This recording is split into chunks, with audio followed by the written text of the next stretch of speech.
This is the Man in Black, here again to introduce Columbia's program, Suspense. Our star tonight is Bela Lugosi, playing the part of Professor Antonio Basile, psychologist. The story is by J. Donald Wilson, who calls it The Doctor Prescribed Death. If you have been with us on these Tuesday nights, you will know that suspense is compounded of mystery and suspicion and dangerous adventure. This series of tales is calculated to intrigue you, stir your nerves, to offer you a precarious situation, and then withhold the solution until the last possible moment. And so it is with The Doctor Prescribed Death and Bela Lugosi's performance. We again hope to keep you in suspense. Professor Antonio Basile has a theory, but let him tell you about it. As a psychologist, I have worked out a theory I know to be sound. I contend that a person who has decided to kill himself can very easily be turned from this desire to the desire of taking the life of another. I can prove my theory. And if necessary, that is exactly what I will do.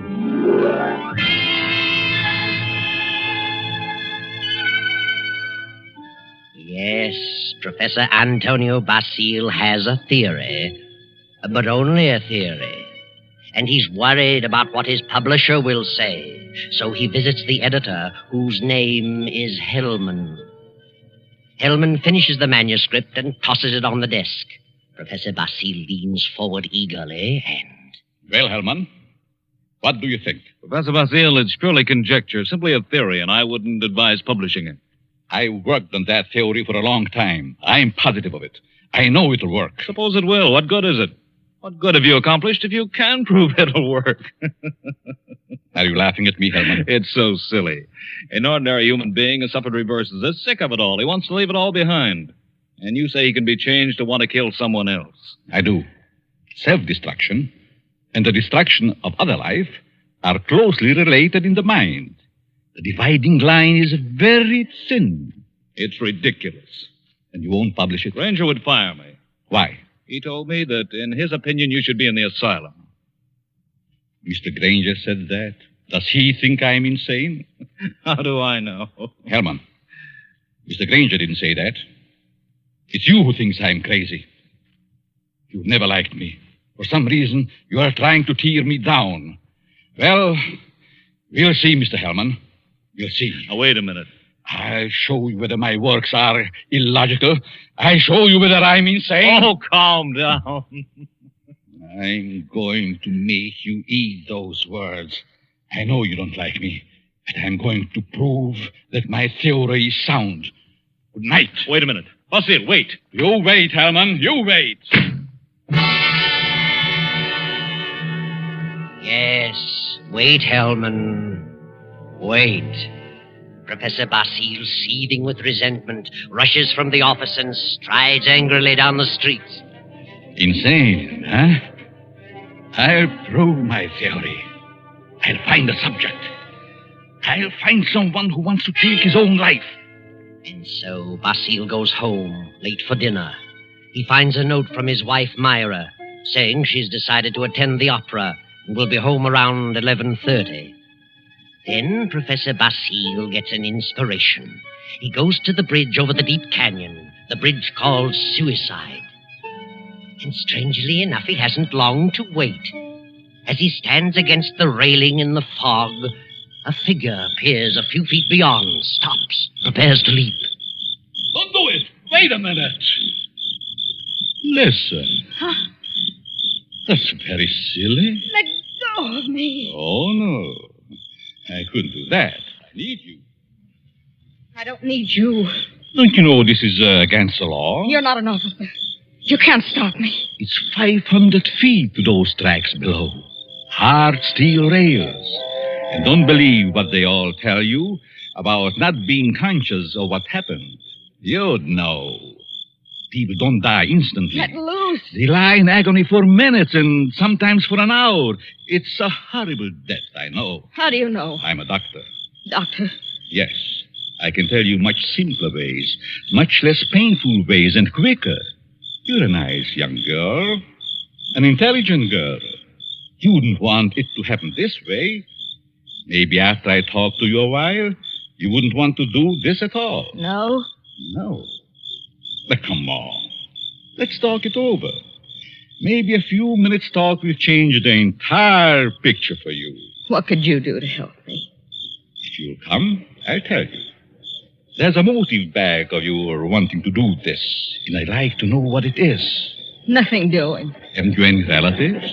Any loved ones you'd like to do something for? Yes?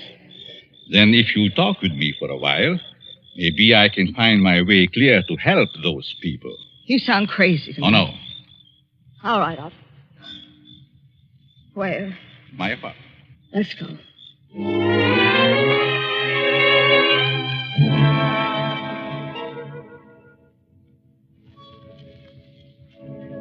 Well, here we are. Come in, please. Well, what do you want to know? Sit down first. Are you hungry? No, I'm not that broke. It isn't poverty. I knew that. I could tell by your clothes. Now, first, why did you come here? Why? Why, because you talked me into it. I see. You're not afraid of me? Afraid? In my frame of mind. What can I lose? Suppose I told you that I really brought you here to kill you. Kill me? You know, you're a very pretty girl, don't you? Yeah? That doesn't always mean so much.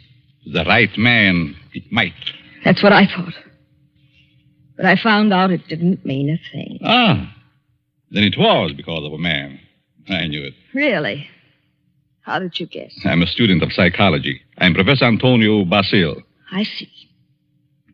And you want to know what makes me tick. You want to know the reason behind my action tonight. That's right. I would like to know what happened to make you want to kill yourself. Suicide is a mental aberration. Yeah? I'd like to know what preceded the decision to destroy yourself. And what you thought about until the moment I stopped you on the bridge. What good will that do me? You said you weren't broke, but you also said you had some loved ones you'd like to do something for. I meant I wasn't broke to the point of being hungry. I have a few dollars. But you suggested help for someone in larger terms. Yes, I did. Who is the loved one? My mother?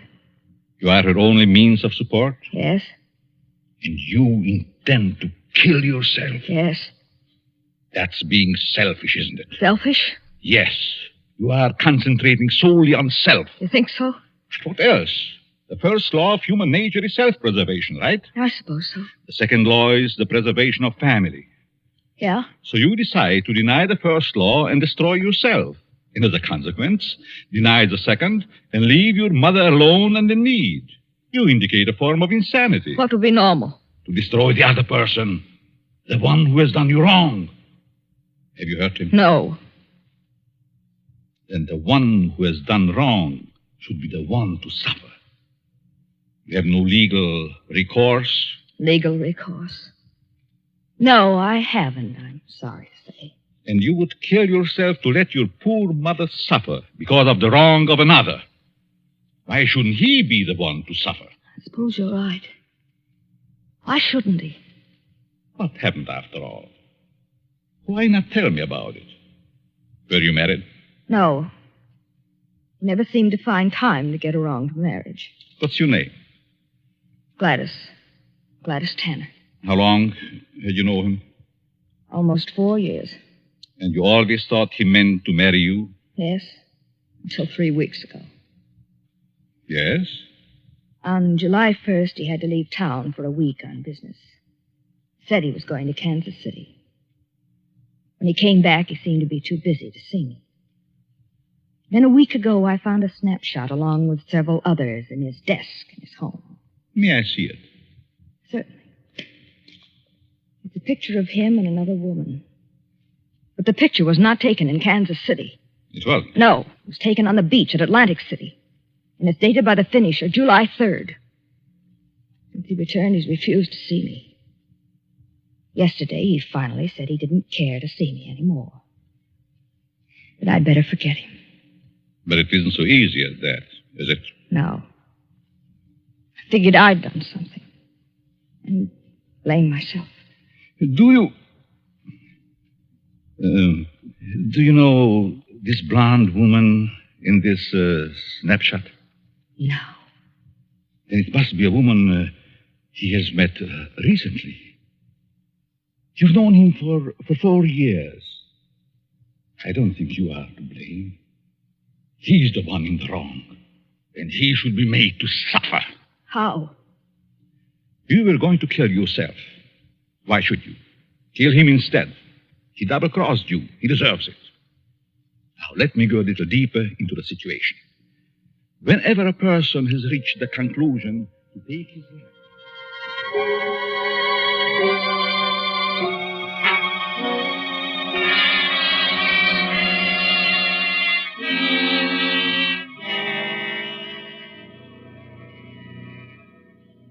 You are sure you have made up your mind, Miss Tanner? Positive. Now, if you're careful, you won't be caught. No.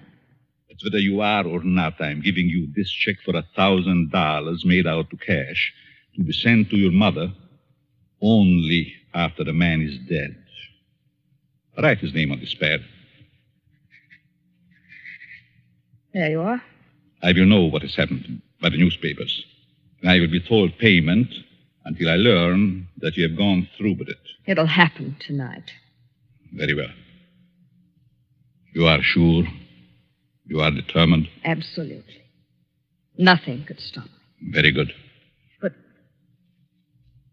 just what would happen if I did get caught? You won't get caught if you follow my instructions. I know. Now, here is a small revolver. It'll fit easily in your purse. That's all you need. Be sure to wipe your fingerprints off and leave the gun near the body. Well, goodbye, Dr. Basile. Goodbye, Gladys, and good luck.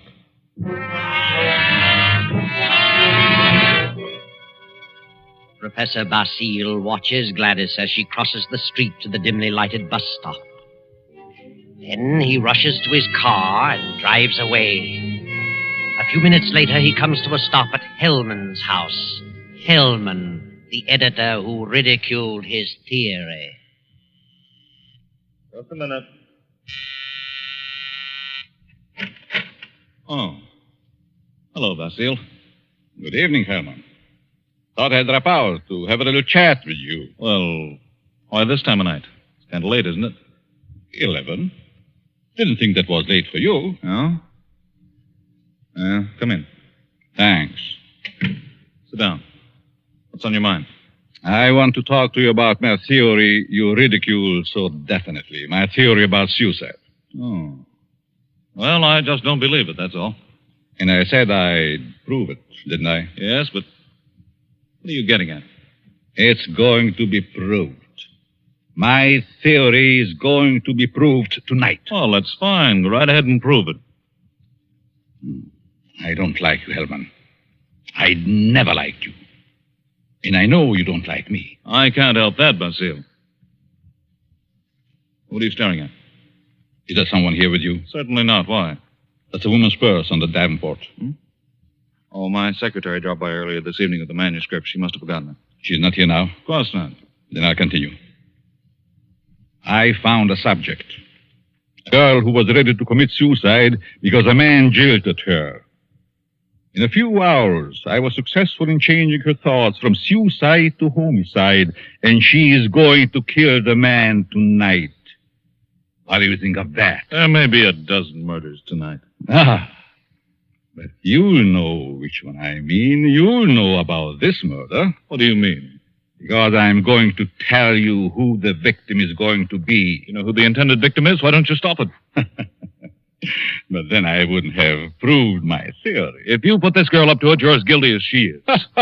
You're insane, Basile, hopelessly insane. You think so, Herman? The whole idea is mad, too utterly ridiculous for words. No sane man would ever think of such a useless, senseless idea. And for heaven's sake, stop laughing. I'm thinking about the victim when he learned. Who is the victim? Martin Hellman. Me? Yes, you. I don't believe you. You will this time. Who is this girl? I know no girl who'd want to kill me. This one does. Now. Oh, nonsense. However, I wouldn't put it past you to hire someone to do something like this. No, this girl is no fake. This girl is serious, deadly serious. You probably hypnotized some poor woman, figuring she'd never remember what happened. Oh, Hellman, you underestimate me. Maybe I do underestimate your evil mind. But believe Put me... up your hands, Hellman. Get away from the desk. I'll just take care of that gun, Hellman.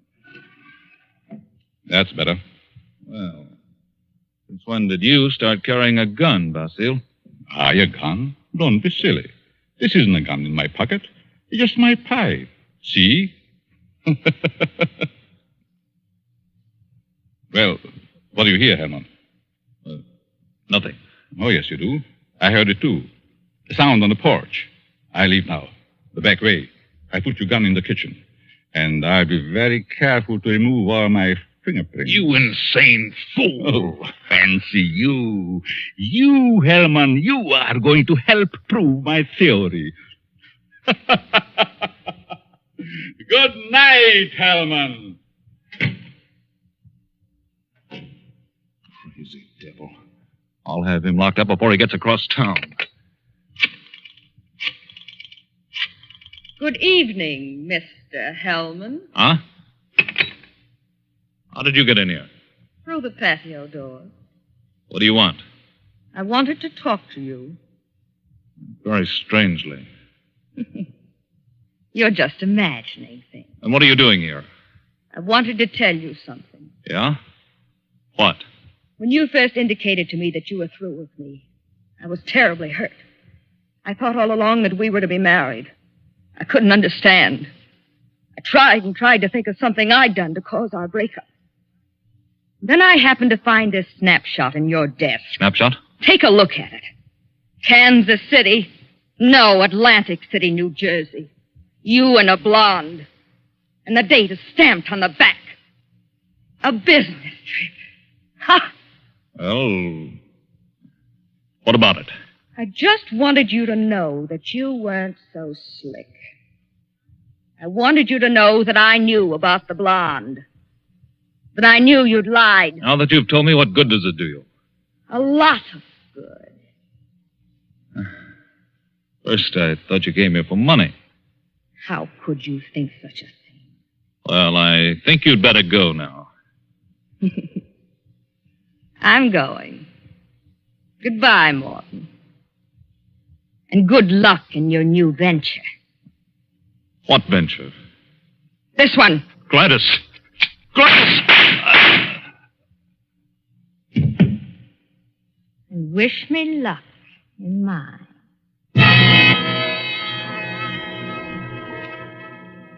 Gladys stands staring a moment at the body of Hellman, then wipes off the gun, drops it to the floor, takes the professor's check from her purse, steps to Hellman's desk and writes a note. Then she puts the note in an envelope with the check, addresses it, stamps it, turns out the lights, and steps out into the dark street. At the corner, she drops the envelope in the mailbox and disappears. Professor Basile heard the shots. His theory worked. Hellman will torment him no more. The perfect crime. So he can go home to his wife now and go to sleep. Myra. Myra. Huh? What? Oh, Antonio. What are you doing asleep on the Davenport? You know what time it is? It must be after midnight. I've been waiting for you. How was opera? Oh, fair. Nothing to brag about. Who sang the lead? Bill Chiardi. He wasn't very good. Belgatti. Mm-hmm. He's a poor old fellow. Othello. I thought they were doing Aida tonight. No, they switched because someone was ill. Oh, I just as soon have stayed home. Have a nightcap, Myra. No, thanks. I'm tired. I think I'll go to bed. I'll be along presently. Good night.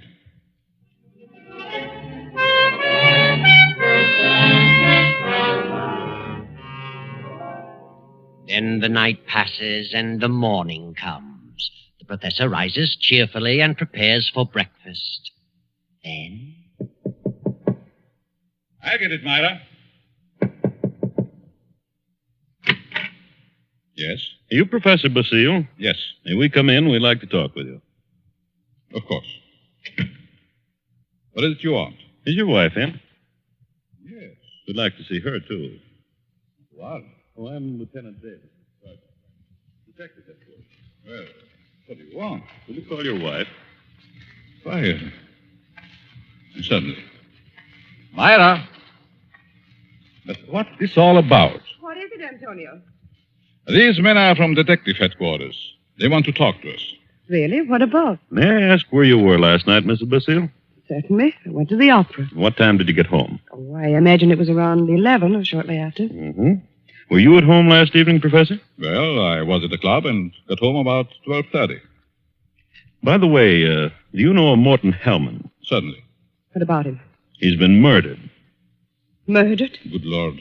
When? Around midnight last night. I found him this morning. How terrible. Why, I've known him for years. He was editor-in-chief of the company publishing my writings. I'm a psychologist, you know. Yes, we know. But what do you want to know from us? We weren't connected socially with Hellman. Just in business. Did you know him, Mrs. Basile? Yes, I knew him very slightly. Either of you know of anyone who'd have reason to kill him? Certainly not. Everyone thought highly of him. Did you ever hear of a girl named Gladys Tanner? Lady Stanner? No. Did you know of a Gladys Tanner, Mrs. Basile? No. Is this your purse, Mrs. Basile? Why, of course it is. That's the one I gave you last Christmas, Myra. Well, yes. I must have lost it downtown. Where did you find it, Lieutenant? At Hellman's home. Hellman's home. Well, how in the world? Good heavens, but We how... found it on the sofa. Well, I can't imagine how it could get there. And this is the revolver that killed Hellman, found on the floor beside him. What? No fingerprints on it, however. What? May I see it? Why, Myra, this is your gun. I bought this for you 2 years ago when I went on the lecture tour. Yes, I think it's mine, but it just doesn't make sense. Did you have the gun in your purse when you lost it last night? Well, perhaps I did. I'm so confused now. I can't remember. That thing, Myra. The thing, it is terrible. Oh, I know. Oh, dear, I feel ill. Did you ever fire this gun? Yes, once last year up in the mountains. I wanted to see how it worked. Ever reload it? No, I've never reloaded it. I just didn't think about it. Maybe I did put it in my purse. Why, I don't know. And whoever found the purse may have used the gun to... Oh, I just can't seem to think. This gun misfired on the first 2 shots. The other 3 killed Hellman. This is the most amazing piece of coincidence I ever heard of. Why would my wife want to do such a thing? Why should she get to Hellman? She hardly knew him. Are you sure about that, Professor? Of course. Well, sorry to say that I don't believe her. What? This is ridiculous. This is going to be a shock to you, Professor, but here's a snapshot we found on Hellman's desk. Taken in Atlantic City last July. Good heavens. Why? This is you, Myra. You and Hellman. You were at your mother's in Florida in July. Myra, look at me. What does this mean? I can't. And I can't believe such a thing. May I have the purse, the gun, and the photo? Thank you. I'm sorry, but I'll have to take her down to headquarters. But I didn't kill him. I didn't. I wouldn't. I loved him. Myra. You better pull yourself together. You'll have to go back. You'll want photos and fingerprints. Yes. Better get it ready, Myra. Certainly looks bad for her. Afraid it does. Looks like an open and shut case. Oh, will you come along too, Professor? Certainly. And so it all worked out beautifully. Not quite as the professor had planned. But then he changed his plan from the moment when Gladys Tanner showed him the snapshot taken in Atlantic City and he realized that the girl's fiancée was Hellman and that the blonde was Myra, his wife. He had no intention of allowing Gladys Tanner to kill Hellman until he saw that snapshot. And when he recognized Myra's purse in Hellman's home, he decided to let Gladys kill him and the blame be placed on Myra. The perfect crime. But several hours later, after fingerprints and many questions, the professor is just about to be dismissed when Sergeant Rankin steps into the room and speaks quietly to Lieutenant Davis. What is it, Rankin? I stayed at Basile's place, as you said. Well? A few minutes ago, a special delivery letter came for the professor. This'll knock your eye out. Read it. Huh? Well, fits perfectly with the writing we were trying to make out on Helm's desk blotter. Professor, here's a letter sent special delivery to you a few minutes ago, postmarked last night. Read it. Dear Professor Basile, your theory worked a certain degree. You convinced me I should kill him.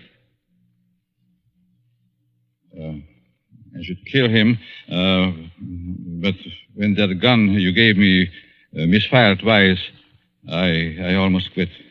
Go ahead, Professor. Read on. Then as I looked at him on the floor, the feeling of self-destruction came back. I'm going ahead with my plan. Here's your check. I won't need it. Besides, I lied to you. I lost my mother long ago. Better luck next time. Gladys Tanner. And a half hour ago, they found her body beneath Suicide Bridge. Well, Professor, your perfect crime has failed. Failed? Yes, failed. Wonderful setup on paper, but your theory backfired and you're up for murder. But I didn't kill him. But you planned it, and you're as guilty as Gladys. He's paid her penalty. Now it's your turn. No. I won't be hanged. Never! Rankin, grab him!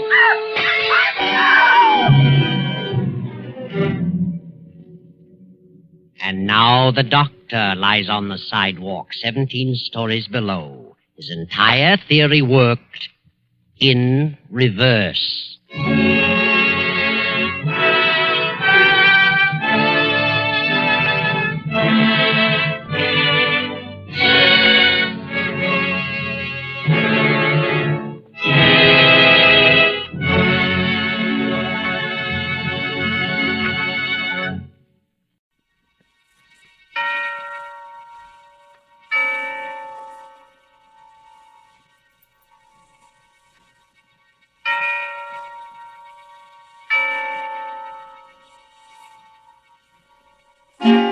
Suspense.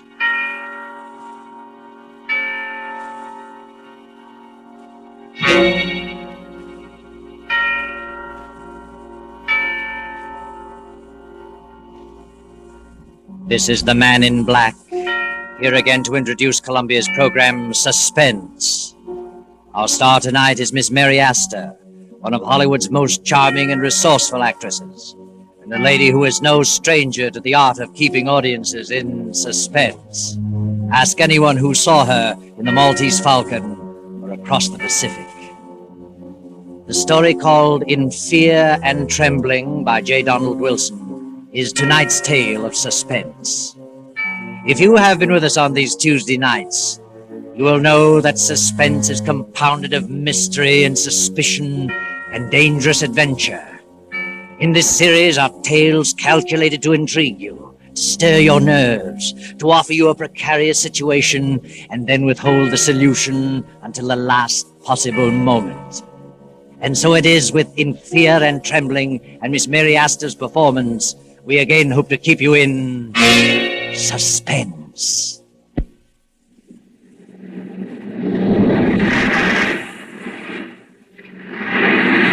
At the edge of the cliff, overlooking the sea, sits a gray stone mansion, weather-beaten by the storms of several decades.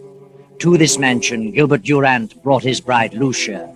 That was 4 years ago. Gilbert and Lucia were quite happy until a year ago, when Lucia's half-sister Beverly came to live with them. Gradually, something began to happen. Lucia felt that some insidious horror was beginning to gnaw at her happiness. She began to know that Gilbert's ardor was beginning to cool. He became more absorbed in his writing. Then she felt the cold clamminess of the great stone structure creeping about her, clutching at her heart. Anyone who saw her could tell that fear was growing in her mind, a fear of something which she could not or would not explain. One evening, Lucia, having excused herself at dinner, tossed on her bed in a fretful sleep. No. Don't. Get away from me! Mrs. Durant!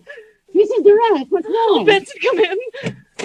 Well, what on earth is wrong? Why were you screaming? Oh, Benson, I must have been dreaming. It was horrible. You're white as a ghost and shaking like a leaf. Yes, I know. Oh, Mrs. Benson, I can't stand it. It's driving me mad. That makes the fourth or fifth time I've dreamed the same thing, the same in every detail. I've never heard you scream before. No. Oh, that's probably because... What? Oh, it always comes a little closer to me. Tonight it almost reached me. It? What do you mean? I don't know what it is. It's a figure. A human figure, but I can't tell whether it's a man or a woman.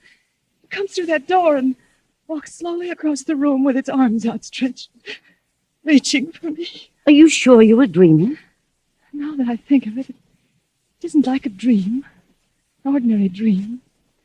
Its reality seems to carry over even after I'm awake. That's what's made you so ill. This dream, if it is a dream, means something? Is that what you think? It's a premonition? Perhaps. What time is it? 9 o'clock. Where's Gilbert?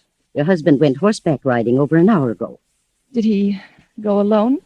Your sister went with him. Beverly? Why didn't he ask me to go? Well, you've not been yourself lately. Not been feeling well. Yes, of course. Well, if you're feeling better, I'll go back to my room. Mm-hmm. Oh, yes, I'll be all right. Thank you, Miss Benson. Good night. Good night, then. Beverly. Gilbert.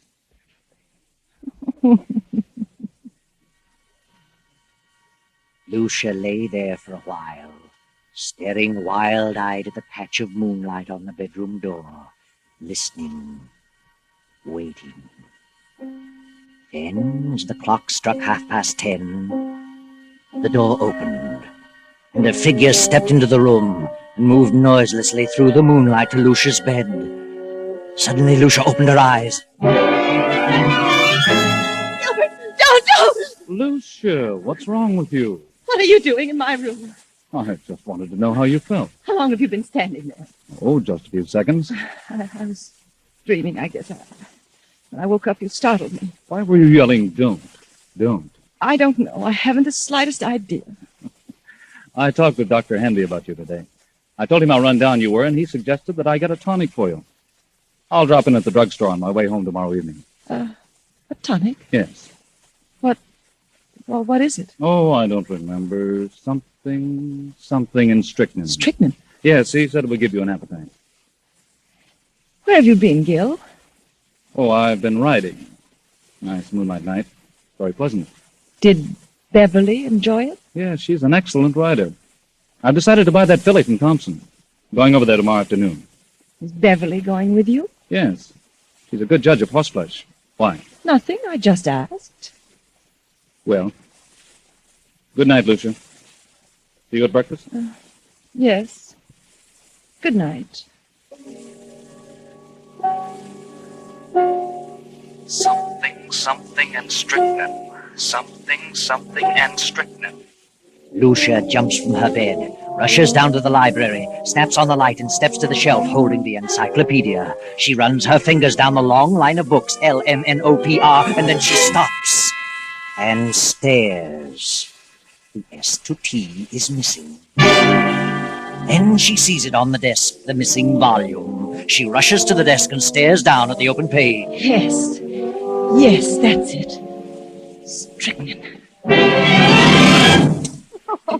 I'll tell you what, Beverly, I'll leave the deal entirely up to you. Up to me? Oh, Gil, that's not fair. Why not? Well, suppose she turns out to be a lemon. I don't think she will, because you're going to have the job of training her. Oh, you certainly flatter me. Not in the least. Oh, good morning, Lucia. I just realized what time it was. You'll be leaving in a few minutes. Yes, it's 9 this very minute. Step on it. More coffee, Beverly? No, thanks. How do you feel, Lucia? Better. Much better. You better eat something. No, I can't. At least some coffee. Yes, I'll have some coffee. I've got to run. See you later, Lucia. Yes, Gil. And I'll see you this afternoon at 2, Beverly. Yes, I'll meet you in town at 2. Oh, Gil, don't forget Lucia's medicine. No, I won't. Bye, Lucia. Are you meeting Gil in town, Beverly? Yes, he wants me to decide on that filly he's interested in. Where did you learn so much about horses? Oh, seems to be natural. Why don't you get interested in horses, Lucia? Why should I? What are you interested in? Well, I am interested in a few things. My husband in particular. You don't act interested in anything. Really? Well, if you'll take my advice, you'll snap out of this coma and get some pep. Does Gil like women with pep? No man cares about a woman who sits around and mopes. I think you're a hypochondriac. Do you? You should do something about it. I intend to. I intend to do something about it. I'm glad to hear it. Get out and do things. Play games, golf, tennis, swim, and ride. Maybe this medicine will fix you up. You know all about it, do you? What is it? Oh, I don't know. It's a tonic, a builder-upper. I wish I could believe that. But at least you can try it. Won't hurt you. No? I wonder.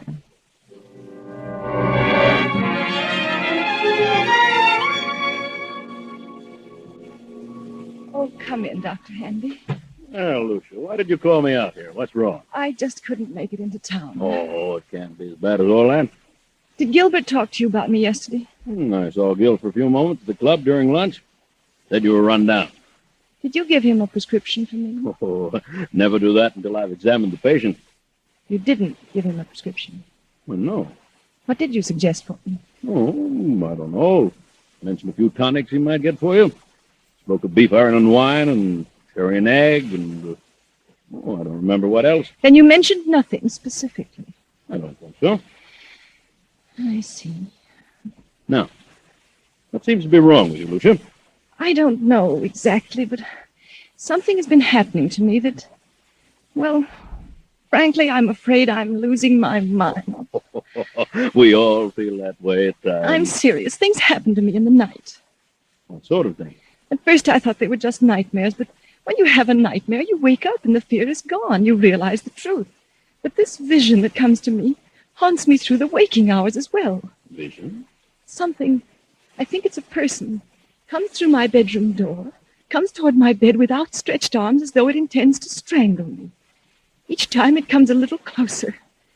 And my fear is that eventually it will get to me before I wake up. See.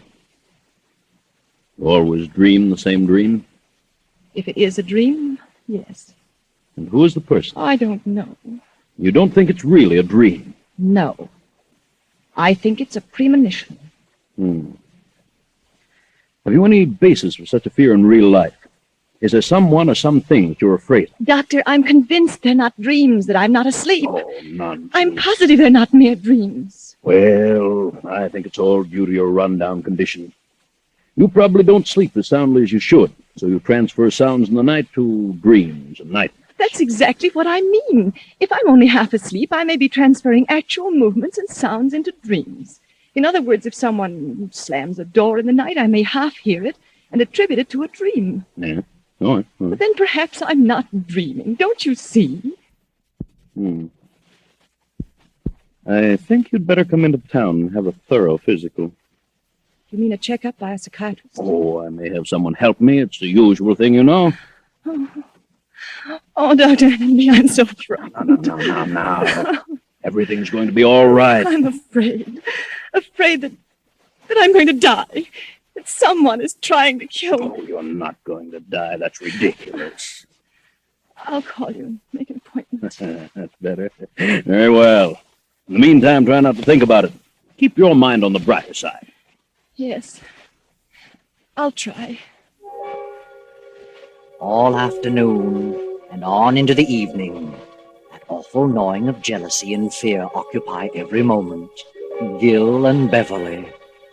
How could they do such a thing? And how far will they go to get you out of the way, Lucia? Will they stop even at murder?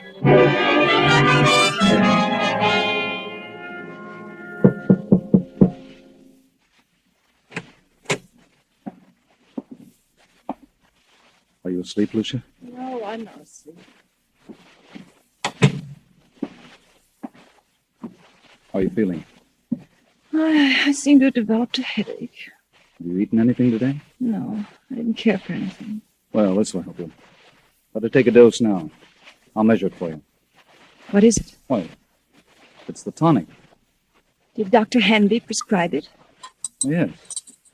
Yes, he did. Where's Beverly? Down in the library. Did you buy the horse? Yes, Beverly thought she was a fine animal. I didn't know Beverly knew so much about horses. She's a horsewoman after my own heart. Is she? Rides like the wind, too. She had intended to go home tomorrow. Is she staying on? She's got to. I wouldn't think of her leaving now. Why not? Well, for one thing, she's going to train the horse. And what else? Why, nothing else. Here, take this. It's a little bitter, but you'll get used to it. Gil, Go ahead, it won't hurt you. I don't want it. And why not? It has poison in it. I suppose it does have a little, yes. But only enough to act as a tonic. I don't want it. I won't take it. Are you going to act like a child? Take it and quit arguing. I won't. Take it, swallow it down. I can't take it. You're impossible, Lucia. I'm afraid. You need this medicine, but you're so confoundedly stubborn you'd rather sit around and mope all day. Very well, there it is. You can take it or not. I'm disgusted trying to help you pull out of this. Good night. No. Wait, Gil. I'll take it.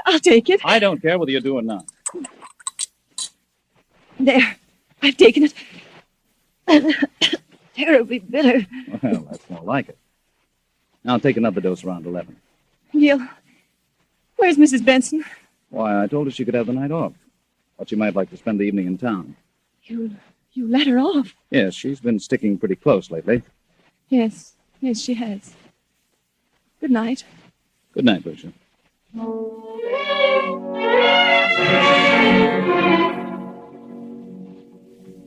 What's wrong, Gil? You look upset. I am. Lucia didn't want to take it. No? Why not? She's afraid of medicine.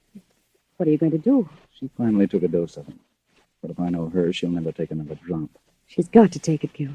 You've got to figure out a way to make her take it. It can't be disguised. It's too bitter. Try something else. I'll try and coax her into it again. Isn't there something that tastes more pleasant, or something you could put in milk or orange juice? I don't know. But I'll find something. Of course you will. You've got to. She's... Wait a minute. There's someone listening outside the door. Oh, sir. Well, Benson, what are you doing standing here in the dark? Why, I was just going upstairs to see if Mr. Durant wanted anything before I went out. I see. By the way, I'm staying home for a couple of days, and I thought that since you've been staying so close to the job, you'd welcome a few days' leave. Leave? Why, yes. But Mrs. Durant may prefer that I stay. I think you'd better take a little rest yourself. You needn't come back till Friday. But I don't need a rest. You come back Friday. Yes, very well. But that night, for once, the good Mrs. Benson disobeys orders. A few minutes before 12, she returns to the mansion. No lights are burning, so she makes her way quietly through the back entrance, slips up the stairs, and taps lightly on Lucia's bedroom door. Mrs. Durant? Mrs. Durant? Then she turns the knob, opens the door, and snaps on the light. Mrs. Durant, are you here? Then Benson steps quickly toward the bed. The bed is empty, but a horrible sight meets her eyes. Blood! Blood all over the bed. Oh. Get me the police department.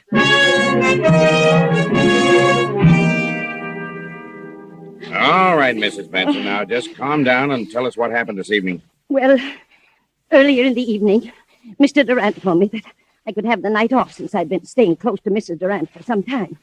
And then later he said he decided to let me off until Friday. I didn't want to go, but he insisted. Was there anyone else in the house? Yes, Mrs. Durant's half-sister, Beverly. Did you leave the house? Yes, but I sneaked up the back stairs and told Mrs. Durant I'd be back about midnight. If you had till Friday, why did you come back at midnight? Because we were both frightened. Of what? Well, Mrs. Durant had been having premonitions that someone was trying to kill her. Who was trying to kill her? She didn't know, but she was terribly frightened. Is that all? No. Her husband tried to get her to take some medicine he had brought home. She refused, and he got angry. How do you know he was angry? I heard him talking about it to Beverly. They were in the library. And he told Beverly that Lucia was stubborn. Beverly said that he'd have to think of some other way. Did Mrs. Durant suspect her husband and Beverly of trying to do away with her? Yes. Yes, she did. She was convinced that Mr. Durant and Beverly were in love and wanted her out of the way. I see. Mm-hmm. Well, so you came back tonight because you anticipated that something was going to happen. Yes. The house was dark, so I came up the back stairs, knocked on her door. When I got no answer, I came in, turned on the light, saw she was gone, and then I saw the bed all covered with blood. She wouldn't take the poison, so they did it another way. That's what they planned in the library. Where are they now? Any idea? Well, they didn't expect me back tonight, so they're probably gone to dispose of the body, intending to come back here and clean the place up later. I see. Anybody else know about Mrs. Durant's fears? Yes, she talked to Dr. Hanby. I called him right after phoning the police and told him about it. He knows. Dr. Hanby, Captain Blake. What in the world is the meaning of this? From all indications, Mrs. Durant has been murdered and the body disposed of.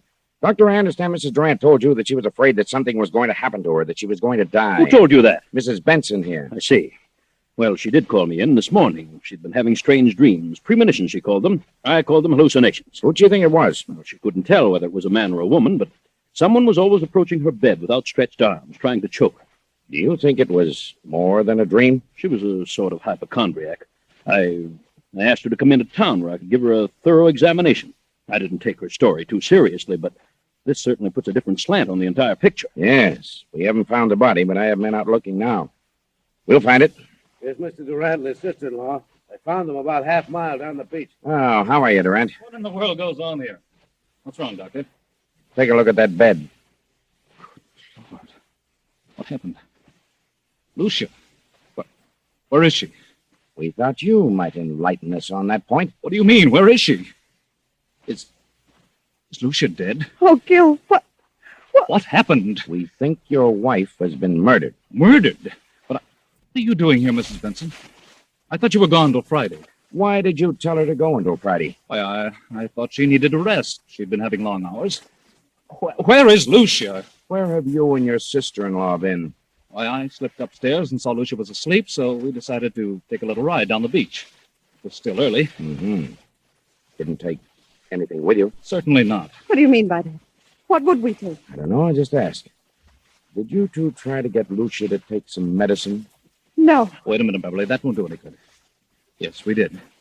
Lucia was run down and needed a tonic. But she refused to take medicine. Why did she refuse? I don't know. Maybe she was afraid of being poisoned. Poisoned? Why should I want to poison her? Lucia was my wife. How long has your sister-in-law Beverly been here with you? Well, I don't know. Quite some time. Just a minute. Are you inferring that Gil and I... I'm not inferring anything. I merely asked you a question. Oh, Gil, tell him that... Just a moment, Beverly. Mrs. Benson, what have you been saying? What did you tell them? I told them the truth. You think I planned to kill Lucia? Is that it? Yes, you and this woman. You're out of your mind. You tried to get her to take some medicine. She knew you were in love with her sister and that you were trying to poison her. And how did she come to that conclusion? She had premonition. That means nothing. And besides, I heard you talking, you and Beverly, planning the whole thing. What? She's lying. I heard you. When you realized Lucia wouldn't take the medicine, Beverly said you'd have to think of some other way. Some other way to what? To get rid of her. To kill her. There must be some... Dr. Hanby, you know better than this. Do you think I had a reason back of wanting to know about various medicines? Well, no, I didn't. Not at the time, but now... Now what? Well, sorry to say, it all adds up to something suspicious. Seems more than just coincidental. Do you think I killed Lucia? Look about you. Look at the room. What else am I to think? What was the tonic you tried to give your wife? It had strychnine in it. That right, Durant? Oh, yes. It was one of the things Dr. Hanby mentioned. It was iron, quinine, and strychnine. Did you mention that, Doctor? Well, suppose I did. It's commonly known tonic. Did you add anything else to it, Durant? Certainly not. How about it, Sergeant? What's the report? The bottle contained iron, quinine, and strychnine, and a heavy content of arsenic. Arsenic? But that isn't possible. I put nothing in it. Where would I get arsenic? It was in there just the same. Good heavens. Doctor, this isn't true. You know it isn't. I hate to say it, Gil. The evidence looks bad for you. Benson knows what this is all about. She's lying. She knows Gil wouldn't do such a thing. She's back of it all. Why? I don't know. But believe me, I'll find out if I have... That'll do. Under the circumstances, I think you'd all better come down to headquarters so we can keep you separated. Come on. And no more talking. After 48 hours of relentless grilling, endless questioning, Gil and Beverly are released on a writ of habeas corpus. Weeks go by, and Lucia's body has not been discovered, so the district attorney makes a public announcement that no murder charges can be preferred against them due to lack of corpus delicti, the failure to produce the body, Lucia's body. Then one evening, Beverly and Gil talk in the library. Beverly, I want you to know how wonderful I think you've been. You stuck right beside me, never lost your nerve, and, well, you're one girl in a million. Oh, thanks, Gil, but it isn't over yet. They won't stop their search for Lucia's body, and if they find it, we haven't a chance. I know, but what can we do about it? Well, why couldn't we leave the country? Together? Not necessarily. They'd be sure to follow us. But we could go separately in different ways, and... And meet someplace later on? Is that what you mean? Yes, that's what I mean. It seems a bit mad. That would be equal to an out-and-out confession. Oh, but Gil, if they find Lucia's body, we haven't a chance. It's too strong against us. We could never come back, Beverly. What of it? I don't want to die, Gil. And I don't want anything to happen to you. Beverly, I don't know what to say. I'm frightened, Gil. I can't stay here with such horrible fear hanging over me. I'll go mad. If you don't go, then I will. I'll leave tonight. Please, Beverly, I need you more than ever now. Please don't go. Don't worry, Gilbert. She won't leave you. Lucia. Good heavens, Lucia. I won't let her leave you. I'll see that you both go together and stay together for a long, long time. Lucia, what? Lucia. We thought you were dead. Disappointed, aren't you? Where have you been? What are you going to do with that gun? You thought I was dead. Well, I'm not. I'm live enough to pull this trigger. I've been hiding for weeks, and I've been behind those curtains for the last 20 minutes. I heard every word. Now I know you're in love with each other. Now I know you wanted to do away with me. In love? Beverly and I? From the day she came here. She took you away from me. I did not. We never thought of such a thing. Never. Never entered our mind. Why lie about it? You've let your imagination run away with you, Lucia. You're insane. You think so? Well, if I am, it's your fault. Yours and Beverly's. You've driven me insane, both of you. I had a plan to get even with you, to make you pay for what you've done, but it failed. What plan? You see, I didn't know about the law of corpus delicti, but I do now. And this time there will be a body. 2 bodies. Yours and Beverly's. You're a suspicious-minded devil, Lucia. I planned to trap you on a murder charge. My murder. But it's going to be your murder now. You were convinced that Beverly and I were in love? Of course. I never needed a dream nor a premonition. I cut myself and smeared blood on the bed and disappeared. When I found they couldn't touch you without the corpus delicti, I came back to kill you. Lucia, you fool, you vicious-minded fool. I'm going to tell you something. And go ahead and shoot me if you will.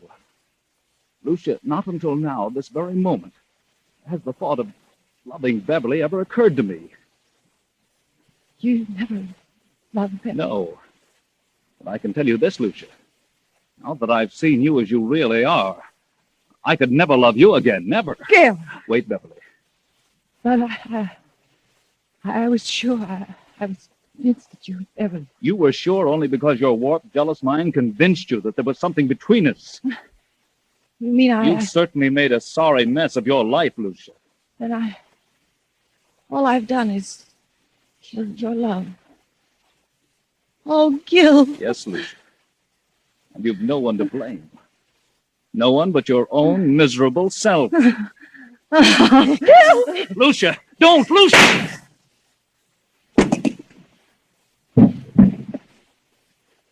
Oh, Gil. Gil! Yes, Beverly. But it's probably the best thing for her. And for us.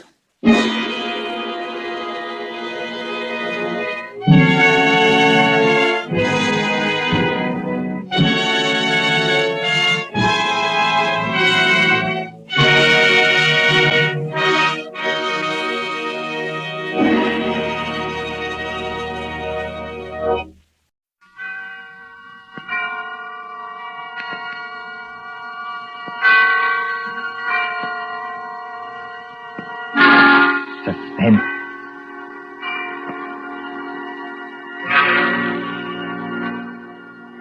This is the Man in Black. Here again to introduce Columbia's program, Suspense.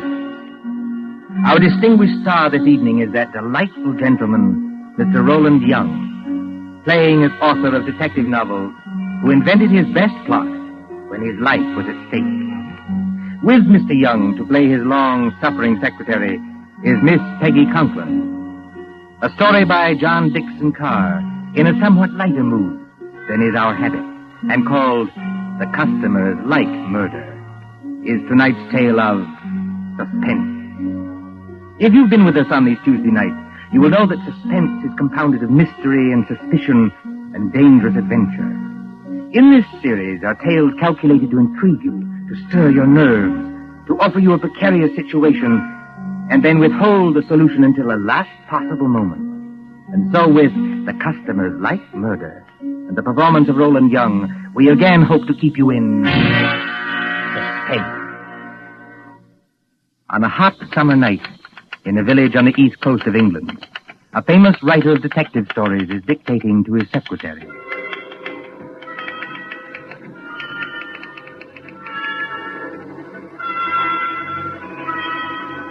You have all heard of Mr. Gerald Hawkstone, celebrated author of Murder on the Woolsack, Aconite at the Admiralty, Who Shot the Prime Minister, and other thrillers which have held us past the midnight hour. You have followed the exploits of Pendleton King, diplomat detective. Gerald Hawkstone lives quietly at Deal with his friend Dr. Roberts nearby, in case he should need medical knowledge. And his pretty, if somewhat pert Canadian secretary, Miss Patricia Phillips. Gerald Hawkstone would be a happy man, even in wartime, if it were not for... You got all that, Miss Phillips? Yes, Mr. Hawkstone. Good. New paragraph.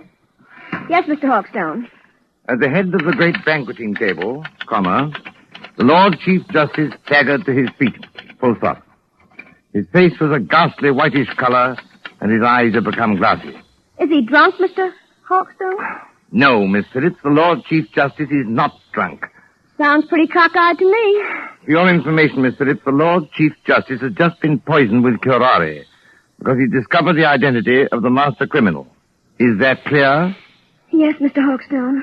But I wish you wouldn't do it. Do what? Well, in the last 4 books, Mr. Hawkstone, you have shot the Prime Minister, killed the Lord Chancellor with an axe, poisoned the Home Secretary, and blown up the First Lord of the Admiralty.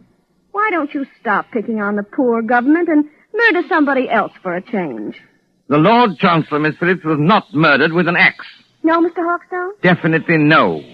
He was beamed with the Great Seal and found dead on the Woolsack. And there's another thing, Miss Phillips. Whether you talk like this because of a dense vacuum in what we will charitably call your mind... Really, Mr. Hawkstone? Or whether you are really making out what you might define as hot cracks, I don't know. But I don't want any more of it, do you hear? Just as you please, Mr. Hawkstone. Oh, Lord, where was I? His face was a ghastly whitish color, and his eyes had become glassy. Sounds like me. All right. A single choking cry escaped his lips, comma, and his body crumpled to the floor. Full stop. New paragraph. With one swift stride, Pendleton King had reached the fallen man. He can't have done that, Mr. Hawkstone. Who can't have done what? Pendleton King. What about him? Well, on the last page, you had him sitting at the foot of the table. So he can't get there in one stride. Unless you want him to sail across the room like a kangaroo. There are times, Miss Phillips, when I should like to poison you with curare and dance on your grave. I was only trying to help. All right, change it, strike it out. With hardly a second's delay, how's that? Comma. Pendleton King had reached the fallen man. Full stop. New paragraph. Quote.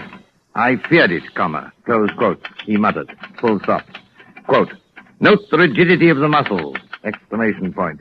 Note the characteristic odor of curare, which... That won't do, Mr. Hawkstone. Why not? Curare hasn't got any odor. Now there, Miss Phillips, you've really gone too far. But I can't help that. It's true. If you will permit the small vanity, I am noted for the correctness of my medical knowledge. Who is murdering the Lord Chief Justice, you or I? You are. But you might murder him properly. Curare hasn't got any odor. I say it has. And I say it hasn't. Listen, Miss Phillips. I propose to settle this rather childish dispute by going next door and asking Dr. Roberts. Will that convince you? Curare hasn't got any odor. Anyway, the Lord Chief Justice wouldn't be mixed up in any such silliness as this. Silliness, eh? Yes, I said silliness. Read your evening paper. The Lord Chief Justice is sentencing some American gangster who got involved in a robbery over here. That's the sort of thing he really does. You're very fond of these gangster reports, aren't you? Yes, I am, because they're real. Real? Fa! Don't you say fa to me. Merely remarking, Miss Phillips, that with your usual ingenuity, you sidetracked the argument.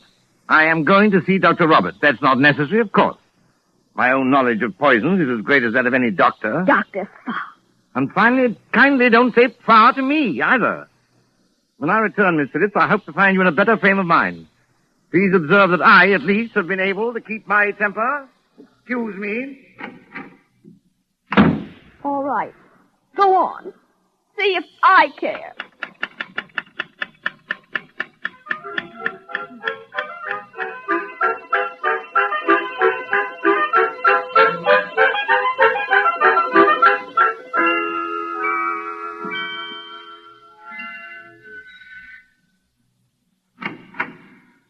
Oh, excuse me, but... Good evening, Mr. Hawkstone. Good evening, Mrs. Roberts. May I come in? Of course. Mind the blackout curtain. My, isn't it hot and stuffy tonight? Rather close, yes. Is the doctor in? I'm afraid he isn't, Mr. Hawkstone, but I expect him back any minute. Oh, out on a call? No, I'm almost certain he isn't, because that's his medicine case and stethoscope there on the table. I think he's just gone up the road to get some tobacco. Do you mind if I wait? Not at all. But you will excuse me if I run along. I promised Mrs. Anderson I'd drop in there. It's her neuralgia again, and I'm terribly late already. Don't let me detain you, Mrs. Roberts. Go right ahead. I'm afraid you'll have to wait in George's consulting room. I've got most of the house dark so I could keep the windows open. You know which room it is? Yes, I could find it blindfolded. Oh, and I wonder if you take the medicine case and stethoscope and drop them in the consulting room. George is so careless. He lets them lie about anywhere. Medicine case? Stethoscope, yes. As a matter of fact, I've always wanted to hang one of these things around my neck like this. Look almost like a doctor, don't I? Good night, Mrs. Roberts. Good night, Mr. Hawkstone. See you later. So what I write is silliness, eh? And I don't know anything about poison. And I call her Miss Phillips instead of Patricia. Ah, here we are. Now, where's that light switch? Good Lord. Come on in, Doc. Close the door. Who the deuce are you? You want to keep healthy, Doc? Just do what you're told. Come in and close the door. Is that by any chance a revolver you're pointing at me? Ain't no cigarette case. I'm warning you. Well, I'm hanged. I've done it 1,000 times in stories, but I never thought... Don't drop that junk you're carrying either. You're going to need it, Doc, when you come along with me. Come along with you? Where? Just to see a guy, that's all. To see a... Oh, wait a minute. You don't think I'm the doctor? Now, look, Doc. I ain't got any time for gags, see? The boss says to bring you, so I bring you. There'll be a very sick man out there if you don't go. Yes, there'll be a very dead man out there if I do go. I tell you, old man, you're making a terrible mistake. Now, look, Doc. My name is Hawkstone. I live next door. I'm not a medical man, and I never... Somebody's coming. Miss Phillips. Now then, Dr. Hawkstone, just look here in the encyclopedia. So you ain't the doctor, huh? That's done it. Just a real old-fashioned kidder, ain't you? Now, you keep quiet, lady. You know it's good for you. I know you. I've seen your picture. You're Big Louie Miller. Pretty smart dame you got here, Doc. Listen, Mr. Hawkstone. Take it easy, Miss Phillips. Big Louie Miller and Flats Kelly.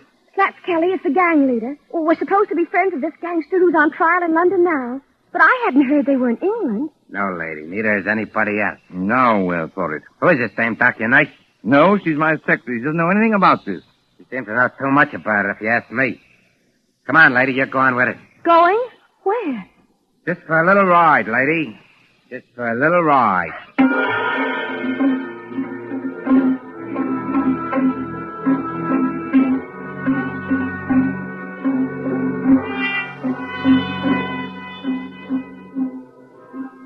Far out from the village, in flat and miry swampland where pools of stagnant water gleam under the moon, stands the old Rutherford House. It is a desolate place, on the track of Field Marshal Goering's bombers when they crossed the coastline. But there are no searchlights here, and no guns. Only the heat on the glimmering marshes and the decaying, weather-boarded house as a motor car approaches. Drive straight ahead, Doc. Right around to the back of the house. Remember, I still got this rod against the back of your neck. As a matter of fact, Louis, I'm rather enjoying this. All except the murder. What murder? We ain't gonna bump anybody off. Maybe not you, old boy, but I am. Just wait till I get at your patient. I don't see how you can joke about this. I'm not joking, Miss Phillips. If Louis won't tell us what's wrong with the patient. Never you mind the patient, Doc. You just drive around here. Here, whoa. So? Right here. Oh. So this is the enchanted castle, eh? Climb out of here. Walk ahead of me over to that house. Come on, Miss Phillips. That's right, lady. You too. Come on. Hey, hold on, Doc. Grab a can of this cleaning fluid here. You can help me carry it in. Cleaning fluid? Yeah, there's 2 cans of it. If I can carry one, then I need my other hand for this rod. Come on. We ain't got all night. Get it out of the back safe. Professionally, this is a little out of my line of duty. What do you want with the cleaning fluid? The boss's suits get all messed up, so I clean them for him. I play nursemaid and everything around here. Come on now. Straight ahead. Stop asking questions. You got this place blacked out, Louis. If the police don't get you, the air raid warden will. Forget it, Doc. We got this place so sealed up, you can hardly breathe inside. In here? That's right, lady. Go ahead.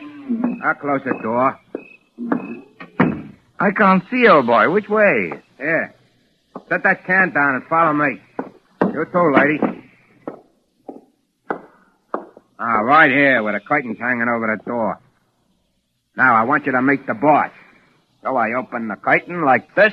Howdy, Doc. Come right in. Glad to see you. I've been expecting you. Glad to see you, old man. I imagine you're the celebrated Mr. Kelly. That's me, Doc. Flats Kelly to you. Glad to see you taking this nice and friendly. Louis, what's the idea of bringing in the dame? I couldn't help it, boy. How? She says nice, see? She was with him, and she knew who I was. She did, eh? I don't know anything. All I want to do is to go home. That's all right, sister. You'll go home all nice and friendly. As soon as I've had a little talk with the doctor. A talk about what? Well, we're not what you might call comfortable here, Doc. Well, we've got flashlights, canned food, plenty of liquor, portable radio that works on a battery. So we managed to get along.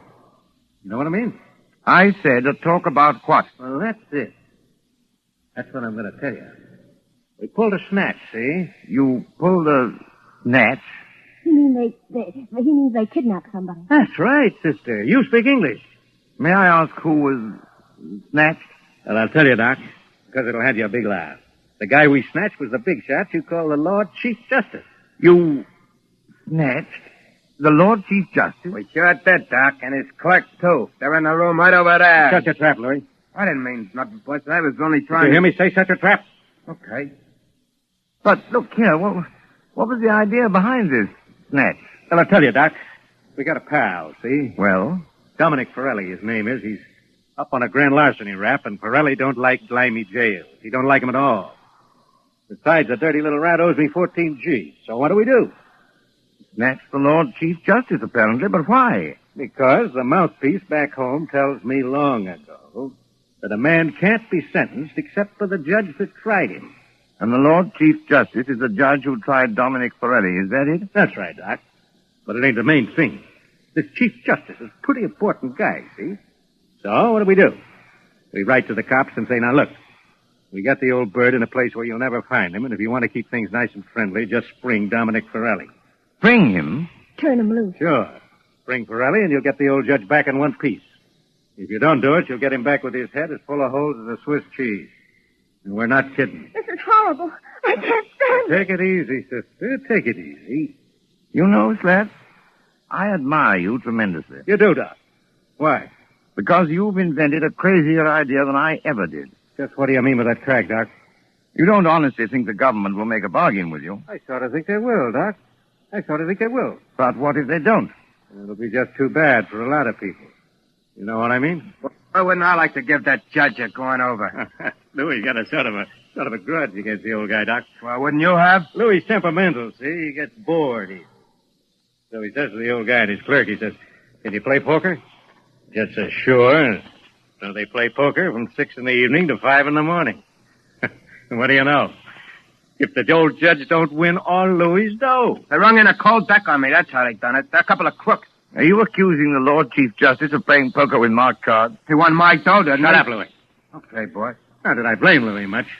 The things I've had to take from that judge. Well, that's where you come in, Doc. I was just wondering about that.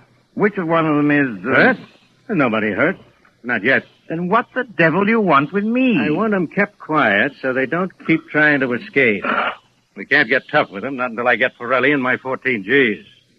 And I want you to give them a hypodermic or something that'll keep them out cold for 2 days. Can you do that? Why, yes, I don't know. I suppose I could. No, for heaven's sake, be careful. Now, what do you use to dope them? Well, under the circumstances and considering all the factors involved, I think I should use morphine. You got any morphine in that black satchel? Oh, yes. Plenty of morphine. I always go about equipped for these little emergencies. Well, then open the satchel. Come on, open it. Well, there you are. Dozens of little bottles, anyway. Now then, Doc, which one of them bottles is the one that has the morphine in it? The fact is, Slats... Come on. Which one is it? Listen, boss. Louis, how many times do I have to tell you to shut up? Yeah, but it's the midnight news. The news on the radio. You said you wanted to hear it. It's after midnight now. Why didn't you tell me? It's all right, boss. I switched the radio on. Well, then keep quiet, all of you. A couple of seconds now, you're going to hear some mighty sweet news. I wonder. So do I. Quiet. The Lord Chief Justice. Hey, that's us, ain't it? The kidnappers, stated Superintendent Hadley of the CID, seem to entertain a belief that no sentence can be passed on a criminal except by the judge who tried him. Whatever may be the law in certain American states, this is not the case here. Dominic Forelli, alias Dominic Stevens, was today sentenced by Mr. Justice Stoneman to 14 years hard labor, and this evening entered Dartmoor prison. Why, that One moment, please. double-crossing lawyer told me... Take it easy, boy. Take it easy. Kelly, he's as white as a ghost, and his mouth is twisting back as though... Here is a bulletin just received. Scotland Yard flying squad cars, assisted by the constabulary of a county which for obvious reasons cannot be named, are closing in on the 2 kidnappers, believed to be men already wanted in the United States for murder. That's us, Should anyone who has any further information about these men, whose descriptions follow, communicate with New Scotland Yard, telephone number Whitehall 121... Just wait till I get my hands on it. That's all right, boss. Everything's all right now. I turned it off. Can't do more than turn it off, Louis. I'll fix that thing. Hey, what are you going to do, boss? Hey, don't bust the radio. Hey. Oh, you hadn't on the bust of the radio, boss. Now we can't get any news. We've had our news lately. Come on, put that light out. I want to look out the window. Oh, they're closing in. Tricia, you see, I can call you that. Why couldn't you have called me that weeks ago? Oh, well, putting that aside, I started it as half a joke. But I'm not joking now. I intend to get that rat-faced Slats if it's the last thing I ever do. It probably will be. But how are you going to? First, Pendleton King, my dear. He's got out of worse scrapes than this. 14,000 bucks gone. And the cops on our tail while we stand here yapping. You heard what that radio said, Louis. Yeah, I heard it, all right. Look, boss, we better lamb out of here while it's Sure, we time. will, Louis. Before we go, we settle things with the old guy in the other room. You can't get away with it, Louis. This is England. They'll hang you. So what? We got a murder rap facing the States, ain't we? And I just as soon hang as fry. What about you, Louis? You said it, boss. Let me take this rod of mine, stick it against the back of the old guy's neck, and... No. No ride. That's too easy. Easy? Sure. One slug and it's all over. This guy rates special treatment. And that's where the doctor comes in. You know anything about poisons, Doc? I know a good deal about poisons. The customers like murder. What's that? Oh, nothing. Just a slogan in my profession. Look, Louis, do you remember the time Johnny Presco was running the old 3rd Avenue Social Club? Yeah. And Mike Delaney talks out of turn?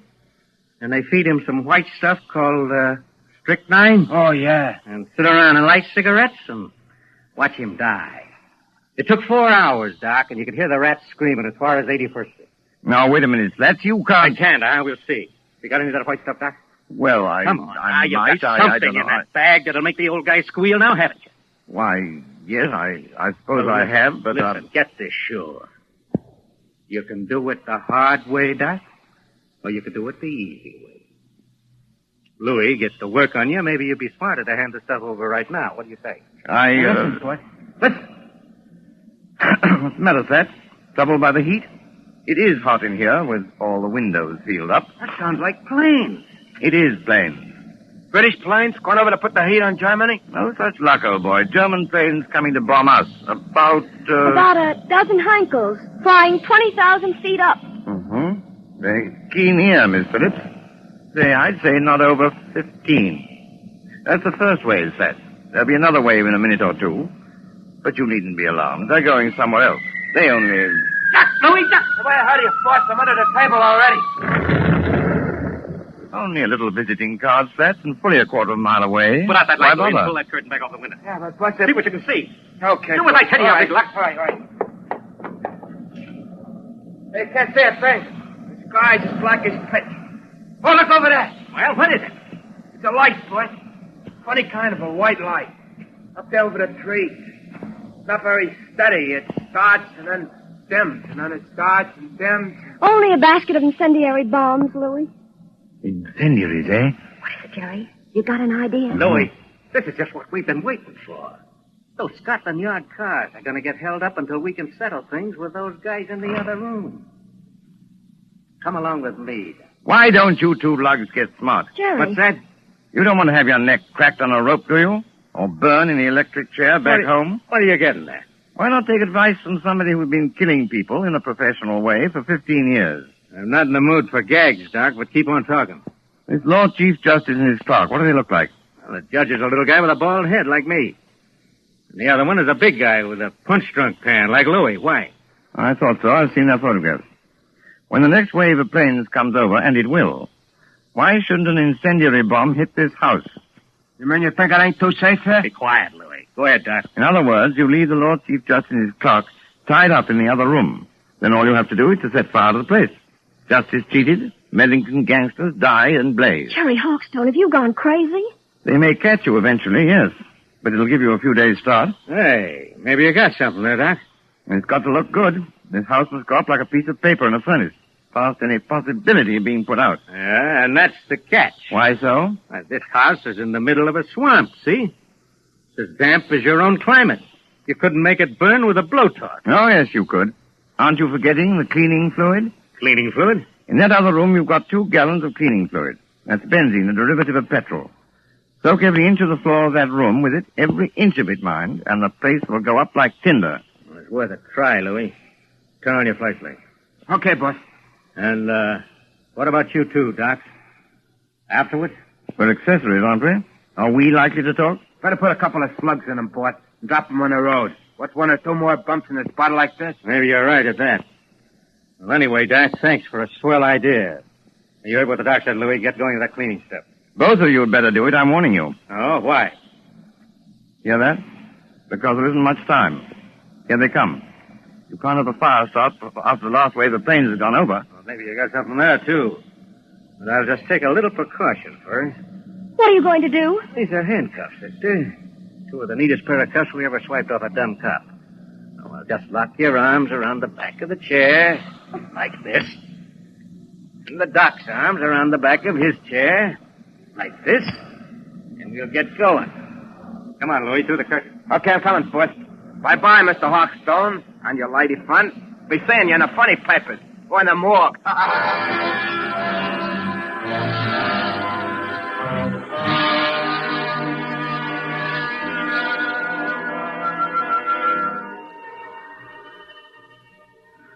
It won't be long now.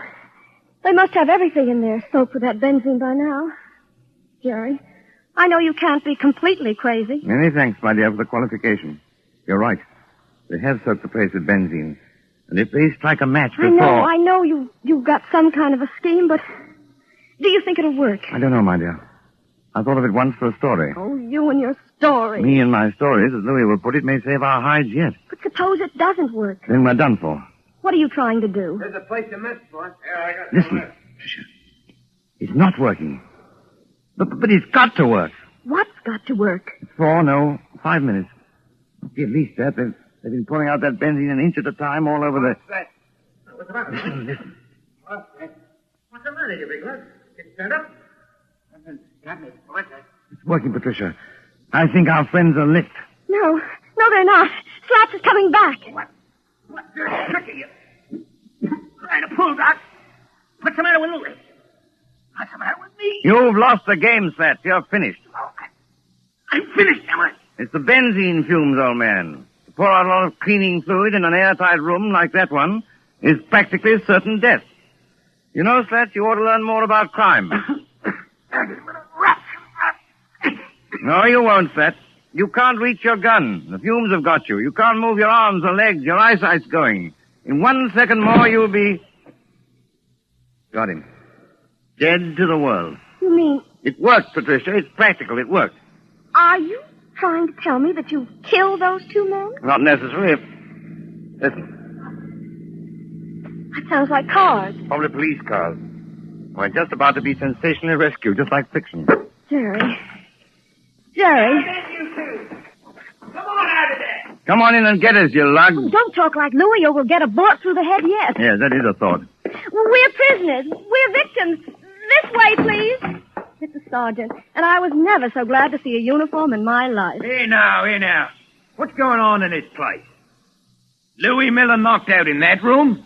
And blimey, if it's not Slats Kelly knocked out in this room. Just a couple of mugs I polished off, Sergeant, all in the day's work. You mean they're dead? They'll be all right if you drag them out in the open air. Oh, I recognize you. You're the writer who was kidnapped tonight. Yes, and you will find the other snatches in that room. But first of all, have you got a key that'll unlock regulation police handcuffs? I certainly have, sir, and I'll get you loose in a jiffy. Never mind me, Sergeant. Never mind my handcuffs. Get this lady free. She's the one I'm concerned about. You know, that's awfully kind of you. It's something practically chivalrous. Chivalry, my eye. There you are, young lady. Have you got your notebook and pencil in that handbag? You don't want me to take dictation now? A true artist, madam, takes no account of time or place. Are you ready? Yes, Mr. Hawkstone. Well, you admit now that my plot is practical.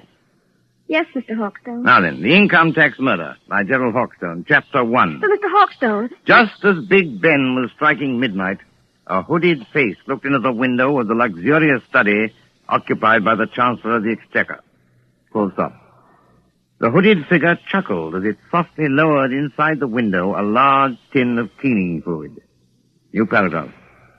The Chancellor himself was hard at work devising a new scale of income tax. But Mr. Hawkstone, that's a completely different story. I thought you were going to murder the Lord Chief Justice. Haven't you any professional taste? How can I murder the Lord Chief Justice when I just saved his life?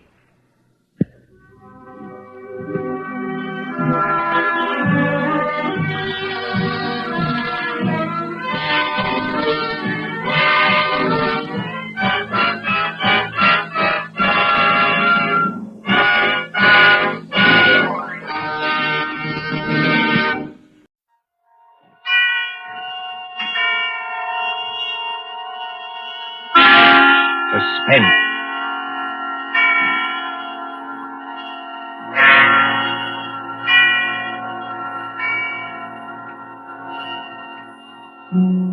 This is the Man in Black, here again to introduce Columbia's program, Suspense.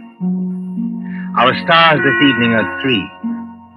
The order of their appearance, they are Walter Hampton, one of the theater's proudest names for 2 generations, and Susan Hayward and Lee Bowman, 2 of Hollywood's brightest younger stars. The story called The Dead Sleep Lightly by John Dixon Carr is tonight's tale of suspense. If you've been with us on these Tuesday nights, you will know that suspense is compounded of mystery and suspicion and dangerous adventure. In this series are tales calculated to intrigue you, to stir your nerves, to offer you a precarious situation, and then withhold the solution until the last possible moment. And so, with The Dead Sleep Lightly, and with the performances of Walter Hampton, Susan Hayward, and Lee Bowman, we again hope to keep you in suspense.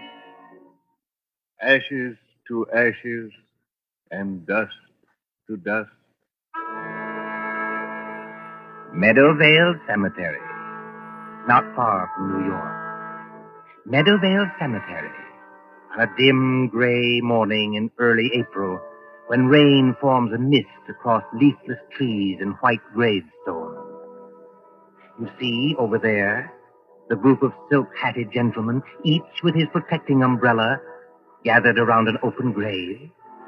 You see the clay soil freshly dug, You can hear perhaps the creaking of support as the coffin is lowered into its everlasting house, and the droning voice of the clergyman. I am the resurrection and the life, saith the Lord. He that believeth on me, though he were dead, yet shall he live. Live? Quiet, Mr. Templeton, please. What's wrong with old Templeton? Please, sir. Remember where you are. She's not alive, I tell you. She's not alive.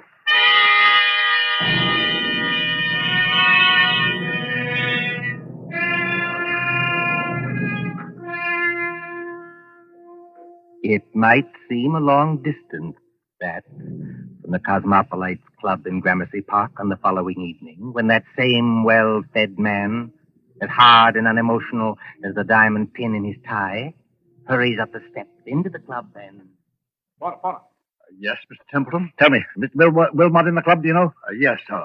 Don't you see him? See him? Where? In the lounge over there, sir. Sitting by the fire. Yes, of course. I'm a little upset. You're a good fellow, Henry. I won't forget you. Thank you, sir. Excuse me, sir, but aren't you going to take off your hat and overcoat? Never mind my hat and coat. Just tell me one other thing. When I came into the club, was there anybody following me? Following you, Mr. Templeton? Yes, a woman.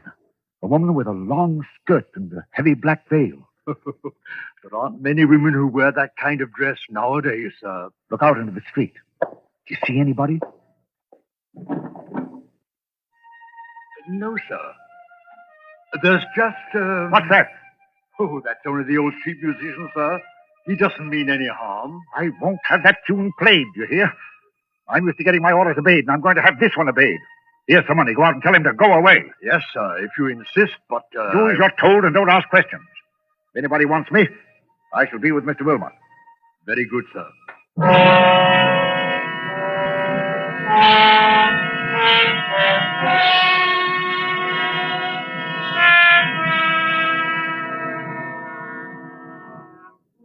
Good evening, Wilmot. Mind if I sit down for a minute? Oh, not at all. Pull up a chair. Want some coffee? No, thanks. I'll get down to brass tacks right away. Yes, you always do. I've noticed that. Well, I'm a pretty self-sufficient kind of a fellow, Wilmot. I made a name for myself, even if I do say it myself. But, well, the fact is, I need advice. A successful publisher asking advice from one of his own authors. That's something new, isn't it? Now, look here, Wilmot, I'm serious. All right, I take it back. What's on your mind? Well, you've studied what we'll call the supernatural, haven't you? I've lectured and written books about it, yes. And did you ever meet a ghost? No, I can't say I ever did. Have you? It might only be my own imagination. Yes, that's what scares me.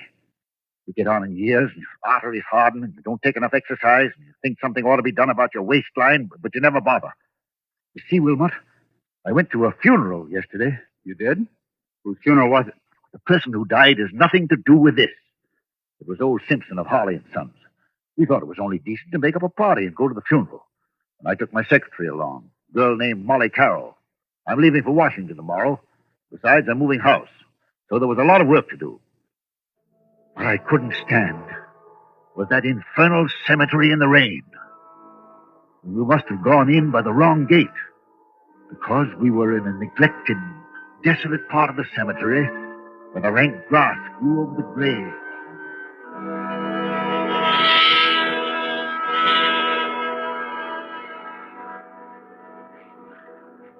You'll oblige me, Miss Carroll, if you first find out the proper directions of our places.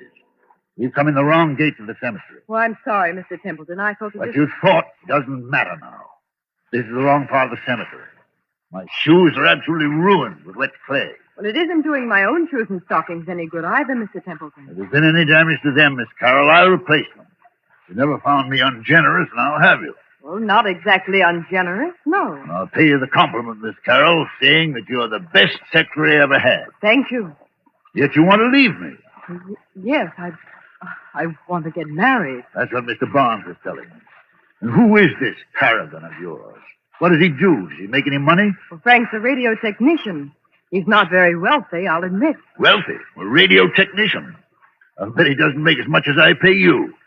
Yet you want to get married. Well, is there anything very strange about that? Yes, if it interferes with your career, if it... Good Lord. Look at that. Look at what, Mr. Templeton? Over there, where I'm pointing. You mean that? It's only an old gravestone covered with weeds and brambles. I haven't seen that grave in years. It looks rather neglected. It is neglected, isn't it? Will you go closer, please, and read the inscription? Mr. Templeton, Do as I tell you, please. it says, let's see if I can get some of these weeds aside. It says, sacred to the memory of Mary Ellen Cleaver, born September 5th, 1892, departed this life March 25th, 1919. Thou shouldst still be adored as this moment thou art. Let thy loveliness fade as it will. If you lower that umbrella, Mr. Templeton, you'll get soaking wet. Sentimental trash. But she always liked it. She always liked it. Mary Ellen Cleaver. Did you know her? Very well indeed. She was my wife. Your wife? But I never knew you were married. Neither does anybody else. Where's my flask of brandy? What have I done with it? It's in your hip pocket, Mr. Templeton, but do you think that's very wise? You've already had more than enough. Whatever I do is wise, Miss Carroll. Well, we were married very young. She was a nice little thing. I was fond of her, yes. But she couldn't have helped me. I'm not a snob, but she wasn't in my class. No style, you know, no manners, no education. Indeed. Could I have introduced her to the friends I was making? No. Wouldn't have been kind to her. She didn't even want to go to the places where I was invited. She'd sit at home and say, what was it like? Did you have a nice time? What was Mrs. So-and-so wearing? And she loved me. I'll put that to her credit. But you left her? I thought it was the kindest thing to do, yes. She went away. Then I heard she'd had... Had what? Nothing. Doesn't matter. Well, there was a war on. I attended the peace conference in Europe. Never even knew she was dead until I heard some friends had buried her. I always promised to call her up. She said she'd come back to me if I did. You couldn't call her up now, Mr. Templeton, even if you wanted to. No, I suppose not. But I was fond of her. I wish there was something I could do. You could have her grave cared for. Have some flowers put on it. That's it. That's an idea. She'd have liked that. Can you take care of that for me? I'll look after it tomorrow morning, Mr. Templeton. But how will they ever be able to locate the grave? There must be thousands in this cemetery. Well, each grave has a number, you know, cut into the stone so you can identify it. This is number 1212. 1212. Sounds like a telephone number, doesn't it? Yes, doesn't it? Meadowvale 1212.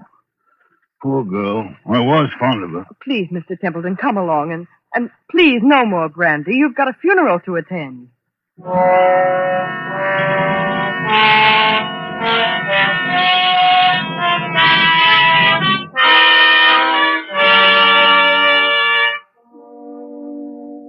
And then, Wilmot, the night came. And the horror. What horror? Oh, take it easy, man. There's nothing to worry about. You were sitting here in the Cosmopolites Club. Yes, but I wasn't sitting in the club last night. I was on my way home. And why should that scare you? I don't know, but it did. I'd been jumpy all day. That infernal number kept running through my head. Meadowvale 1212. Have you ever seen my house? Yes, it's that big sham Gothic place on Riverside Drive, isn't it? Yes, big and dark and drafty like a mausoleum. I told you it was moving house to an apartment downtown. But there were some papers there I had to get out of the safe in the library to take with me to Washington tomorrow. I knew the servants would be gone, of course. But I hoped Mrs. Bloom, that's my housekeeper, would still be there. Then, when I went up the park, about 6:30... Meadowvale 1212. Meadowvale 1212. Meadowvale 1212. Meadowvale 1212.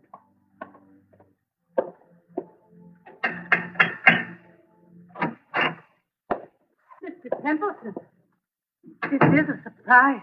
Sorry to trouble you, Mrs. Bloom. I seem to have mislaid my key. The other could have sworn I had it on the key ring this morning. It's no trouble, Mr. Templeton. Only, I hope you're not planning to spend the night here. No, I'm going to a hotel. Why do you ask?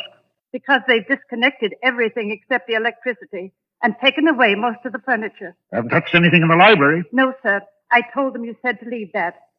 But it does seem a pity in a way. What seems a pity? To break up a lovely home like this after all these years. Home? This big, ugly picture gallery? It's been a home to me, sir. Well, I've treated you generously, haven't I? Yes, sir.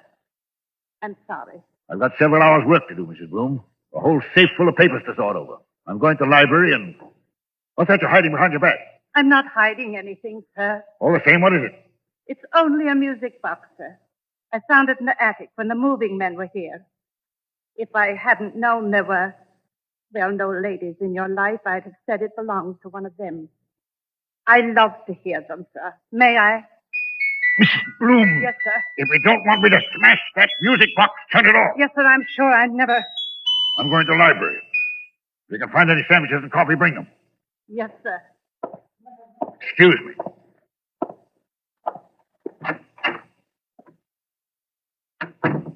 Same old library. Same old claw-footed desk. There's the Venetian mirror she bought for you. Look at yourself in the mirror, Templeton. Admit you can't face it. Admit you can't work here tonight. Admit you've got to have lights and music and...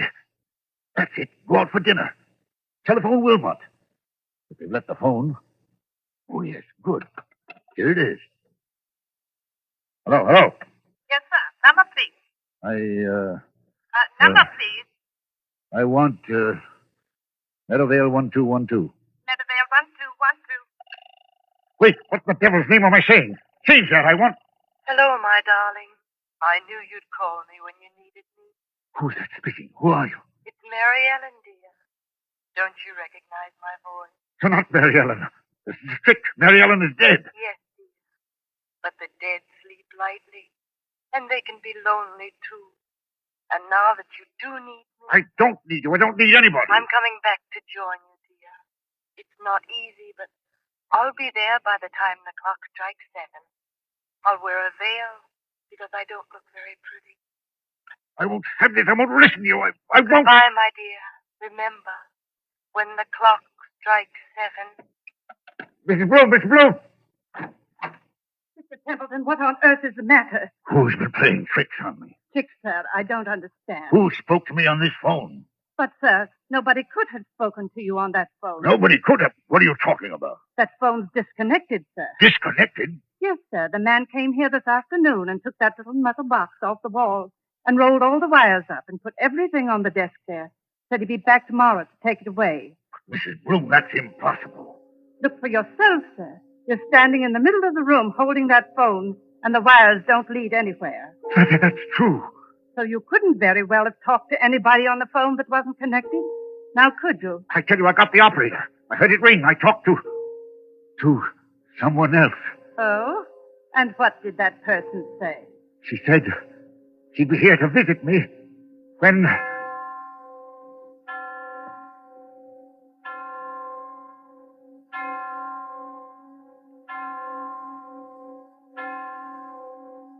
Mr. Templeton, what's the matter?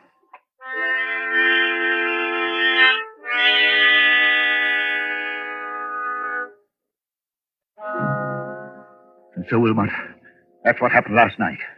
The phone was disconnected. It was Mary Ellen's voice. There's no doubt about that. Am I out of my mind or what? Before I say anything about that, my friend. Well? Let's hear the end of your story. What did happen when the clock struck 7? I don't know. You don't know? No, I lost my head. Ran out of that house as though the devil were after me. Maybe he was. And since then? I spent the night at the hotel. Today, I've walked past that house 50 times, 100 times, trying to muster up enough nerve to go in. I couldn't do it, but I've got to go in there. Why? It's those papers I've got to take to Washington. Send somebody else to get them. I can't do that, Wilmot. It's confidential information for the government. I've thought of everything. I've even bought a revolver, see? For the love of heaven, man, put that gun away. You want the other club members to think you have gone insane? Then I thought of you. You know all the tricks of fake spiritualists. You've written about it and lectured about it. Which reminds me, by the way, that I'm lecturing before the Acropolis Club in about 20 minutes. You've got to break that engagement, Wilmot. Why? Because you're going with me to my house tonight, now. Oh, that's Impossible, old man. Now sit quietly and listen to me. I'll go with you willingly, tomorrow morning. That's too late. I'm taking an early plane to Washington. Well, then wait until I can get away from the lecture. Say, around midnight. I'll tell you what I'll do. I'll take a taxi and join you as soon as I can. That won't do. I've got to know the answer now. You understand? Aren't you being a little unreasonable about this? Unreasonable or not, I usually get my own way, and I mean to have it now. Well, then I'm afraid you'll have to go to the house alone. Besides, You know, Wilmot, you worry me. You sit there puffing at that pipe and looking at me out of those queer eyes of yours like a young Satan. I've often wondered what you were really thinking about. since you flatter my intelligence so much, I was wondering whether you'd been quite frank with me. Frank with you, how? About your late wife, Mary Ellen Kleber. What about her? Well, after she left you, something happened that, you don't like to talk about. Was there, by any chance, a child, a son, for instance? Or... Did you say a son? Yes. I don't know what you're talking about. Well, then let's agree not to understand each other, shall we? Now, are you coming with me or aren't you? I tell you, man, I'll get there as soon as I can. All I can think about is the wet red clay in that cemetery, and the dismal grave in the rain, and what her face might look like if she raised the veil.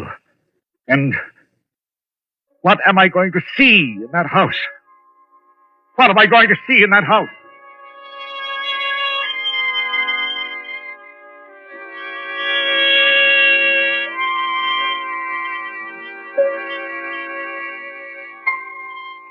So the clocks chime, the hours dwindle, the traffic roar of the city sinks to a low growl behind twinkling lights. It is midnight, when a taxi moves along a certain street towards a certain house out of a bygone age. Lightless, black against the stars, surrounded by iron railings and with a path bordered by fir trees leading to the front door. Look, too, with the face of Mr. Patrick Wilmot when that taxi draws near.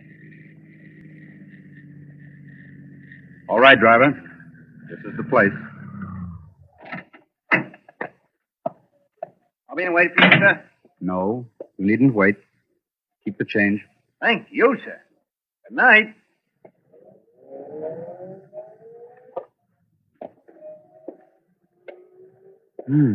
So the front gate is open. And he did go in. And... I beg your pardon. I didn't mean to bump into you. Mr. Wilmot. You know who I am. Oh, yes. I've seen you several times at our office. I'm Molly Carroll, Mr. Templeton's secretary. What are you doing here? Well, it's Mr. Templeton. What about him? Well, that's what I want to know. I was out with Frank, that's my fiancé, and when I got home, the girl I room with said that Mr. Templeton had been phoning and phoning all evening. She said he sounded drunk or something. He wanted somebody to go with him to this house. Evidently, I wasn't the only person he applied to. Shall we go in? Yes, but the whole house is dark. Suppose he isn't there. He's there, all right. You don't know men like Bert Templeton. But I'll push the gate wider. Now, straight up the walk to the front door. I've got a flashlight. What are we going to find? Something rather unpleasant, I'd better warn you. How do you know? I have my ways of knowing, Miss Carroll. Oh, look. What is it? That French window to the left of the front door. Yes. It's partly open. Well, there's nothing in that, necessarily. Templeton said he'd lost his key. He might have had to open a window. Oh, that's true, but... So you see it, too, do you? See what? There's a footprint across the sill of that French window. A footprint made in wet clay. It's like the clay of the cemetery. So I should imagine. Will you go in first, or shall I? Into that dark room, I will not. Well, then stay here, please, until I get some lights on. No, wait. I'll go. Let me take your arm. All right, be careful now. Yes, I thought so. This room is the library. And there are more footprints of somebody or something walking in. They lead... Who's there?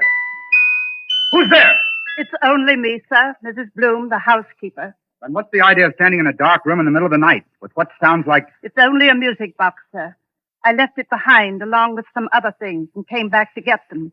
I've got my own key.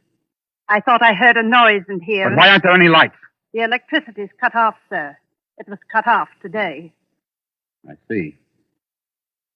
If Templeton is here, or was here, he must have had some kind of light. If I turn this flashlight on the desk, maybe... Be quiet, Miss Carroll. What is it, sir? I'm as blind as a bat without my glasses. It's Mr. Templeton. He's lying on the floor beside the desk. Oh, he isn't... No, he isn't dead. His face is the color of putty. I think he's had some kind of stroke. We'd better not take any chances. Mrs. Bloom, Yes, sir. get outside to the nearest telephone and call for an ambulance. Tell him it's an emergency case. You're Mr. Wilmot, aren't you? But what happened to him? Ask a dead woman. I beg your pardon. Never mind. Hurry. Of course I'll hurry, Mr. Wilmot. What are we going to do? Now, let's have a look around. Templeton seems to have been working at his papers by the light of a couple of candles, which somebody's blown out. We'll relight them. There's the desk. There's all the papers scattered round Mr. him. Wilmot, please. What happened to him? I'll tell you. As he sat there in the dim light of two candles, a ghostly figure appeared at that French window. It wore a long, old-fashioned skirt and a heavy black veil to hide the face. It walked toward Templeton, tracking graveyard clay. It stretched its arms to him like this. Keep away from me, please. Templeton couldn't stand it. He collapsed. And now, before the old housekeeper returns, would you care to hear how the whole trick was worked? Trick? What trick? Have you heard about the ghost voice that talked on a disconnected telephone? Oh, yes. Yes, he said something about it this morning, but I thought he wasn't himself. He wasn't, but he heard it. Remember Mrs. Bloom's story about the telephone man? Yes. They don't send a man round to yank the whole apparatus off the wall, put it on the desk, and say he'll be back for it next day. This man from the telephone company was an imposter. The man from the telephone company was an imposter? Exactly. Oh, look, he's moving his hand. He's trying to open his eyes. Isn't there anything we can do for him? No, there's nothing we can do till the doctor arrives. In the meantime, listen to me. All right. What did this imposter do? He took away the real phone and substituted a spirit telephone. You don't know what a spirit telephone is? No, of course not. It's an old device used by fake mediums. You see a telephone without wires standing on a desk, like that one. You pick up the receiver and talk to the dead. Of course, you never really talk into the phone at all. But if you don't talk into the phone, then... Fixed underneath the desk is a tiny microphone with hidden wires leading to another room in the same house. That microphone picks up every word you think you're saying to the phone. Is that clear? I think so. Now, the dummy telephone is really a low-power radio receiving set.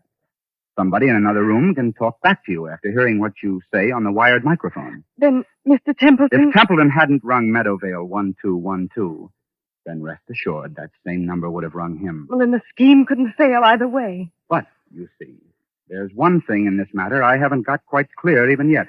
And what's that? Tell me, Miss Carroll, just why did you work this whole trick? Why did you try to scare your father to death? My father? Templeton is your father, isn't he? That might be rather difficult to prove, Mr. Wilmot. By George, I admire you. Thanks very much.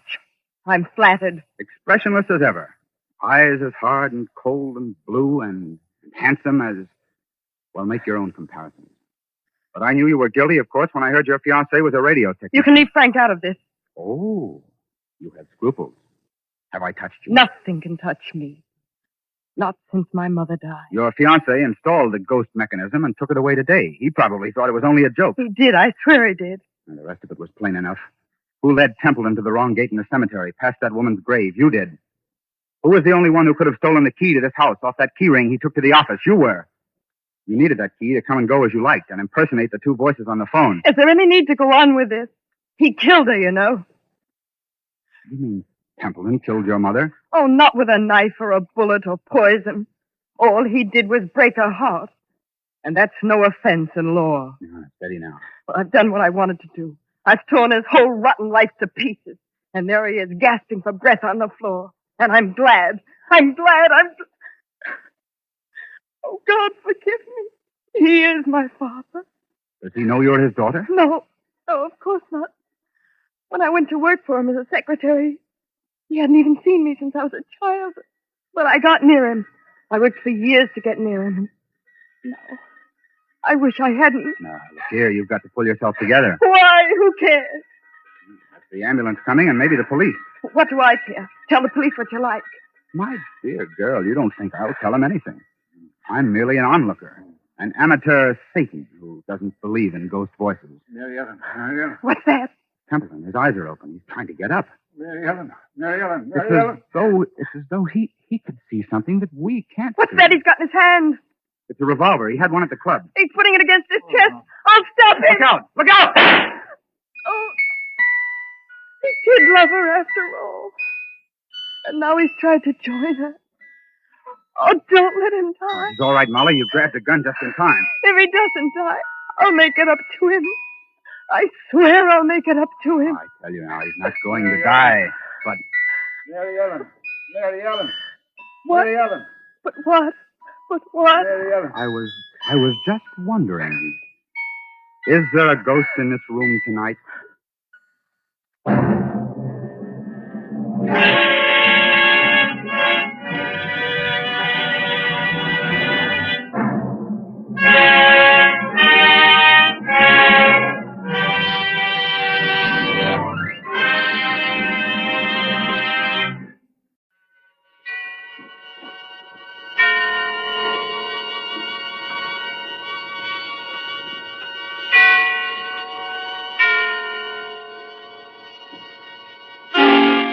Suspense.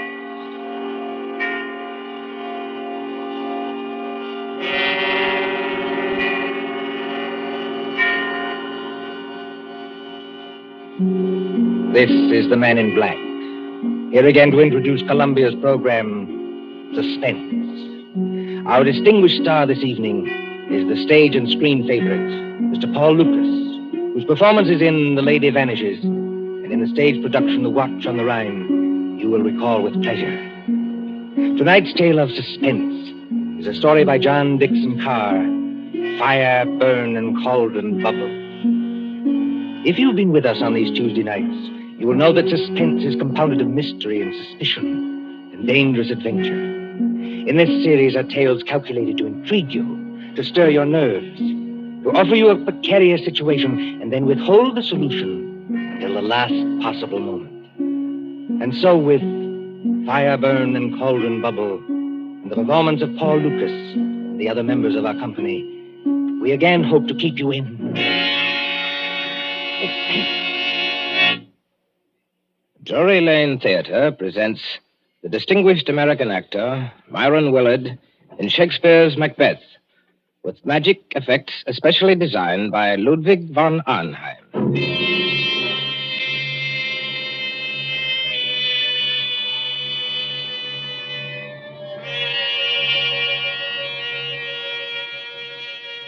Double, double, toil and trouble, fire, burn, and cauldron bubble.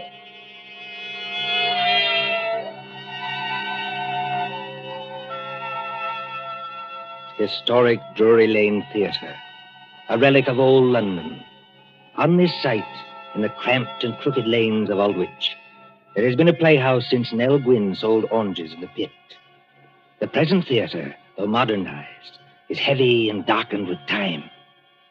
By daylight, it is a dinginess of red plush seats, haunted by old ghosts. But at night, when the lights bloom for some new production, when the murmur of a crowd fills the carpeted aisles and the orchestra begins to tune up, it is kindled with that strange magic before the rise of the curtain. Right this way, sir. E12 and 13. Program. Pocket. Thank you. No, madam. This is Rowie. Your seat's a G4. And backstage, where nerves crawl and there is a tendency to scream, the three witches of the play are huddled around the peephole in the curtain, looking out into the audience. They are hideous-looking creatures, these witches, in gray rags like cobwebs. But as they speak... Dear, I am scared. Don't let it bother you, darling. You can't even see the audience when the floats are on. There's nothing to worry about. Nothing except the size of the take at the box office. You won't even have to worry about that tonight. Look out there. You two are shaking as much as I am. Now, don't pretend. All right, all right. Everybody's jumpy on first night. What I can't understand is why they want to use young girls as witches. And then make us talk in cracked voices as though we were 80. Double, double, toil and trouble, fire, burn, and cauldron bubble. What's that? Daisy, darling, it's only one of the ghost effects. You've been hearing it for weeks at rehearsals. I will say this for Myron Willard, as an actor and a manager, too. He's the first one who's ever had a real professional magician to do the ghost effects for this ham show. Oh, are they, Celia? Look there. Where? Out in the audience in the second upper box on the left-hand side. Oh. Don't you see the woman who's just coming in? Yes, I can see her. Not a bad-looking bit of goods for her age. What about her? But that's Marcia Blair. Marcia Blair? You don't mean you've never heard of her? I can't say I have either, if it comes to that. Move over, Ivy. Give us a squint. Marcia Blair used to be Mr. Willard's leading lady. She was a very great actress 15 years ago. Oh, 15 years ago. She's had a terribly romantic history. Well, she's made lots of money and retired from the stage. Then she married some horrible no-good, and did you see that tall gray-haired man standing beside her? Well, he doesn't look much like a no-good. That's not the man I mean, Celia. That's Howard White, her second husband. Oh. They say he loved her for years and followed her about and practically worshipped her. But she was married to this no-good and wouldn't get a divorce. Then the no-good died, I suppose. So Marcia Blair and her faithful Howard got married. Yes. I remember reading in the paper that they've been married 1 year tonight. I expect they're very happy. Well, I'd be happy, too, if I had a mink coat and a string of pearls like that. Well, you've got to admit she's beautiful. All right, Katie, if you say so. I used to go and see her act when I was a little girl. She was kind of an idol. I wonder what they're saying to each other up in that box now. I wonder what they're saying.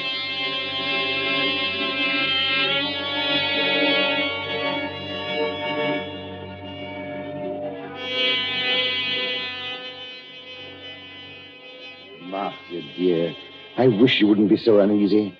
Nothing can happen to you here. You're uneasy yourself, Howard.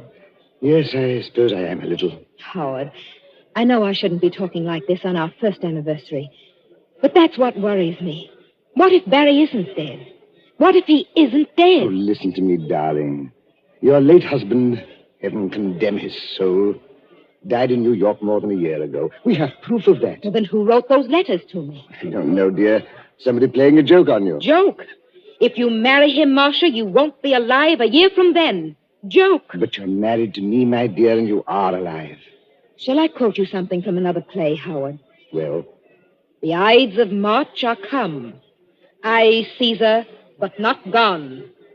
And it's still 2 hours. 2 hours to the time we were actually married. Oh, look here, dear. This is carrying an obsession too far. It would be just like Barry to wait until the last moment, just to make it worse. You knew him. Yes, I knew him. He was a genius. I suppose so. As a mere businessman, I've never quite understood this theatrical temperament, except yours, of course. Barry was a greater actor than Myron Willard will ever be.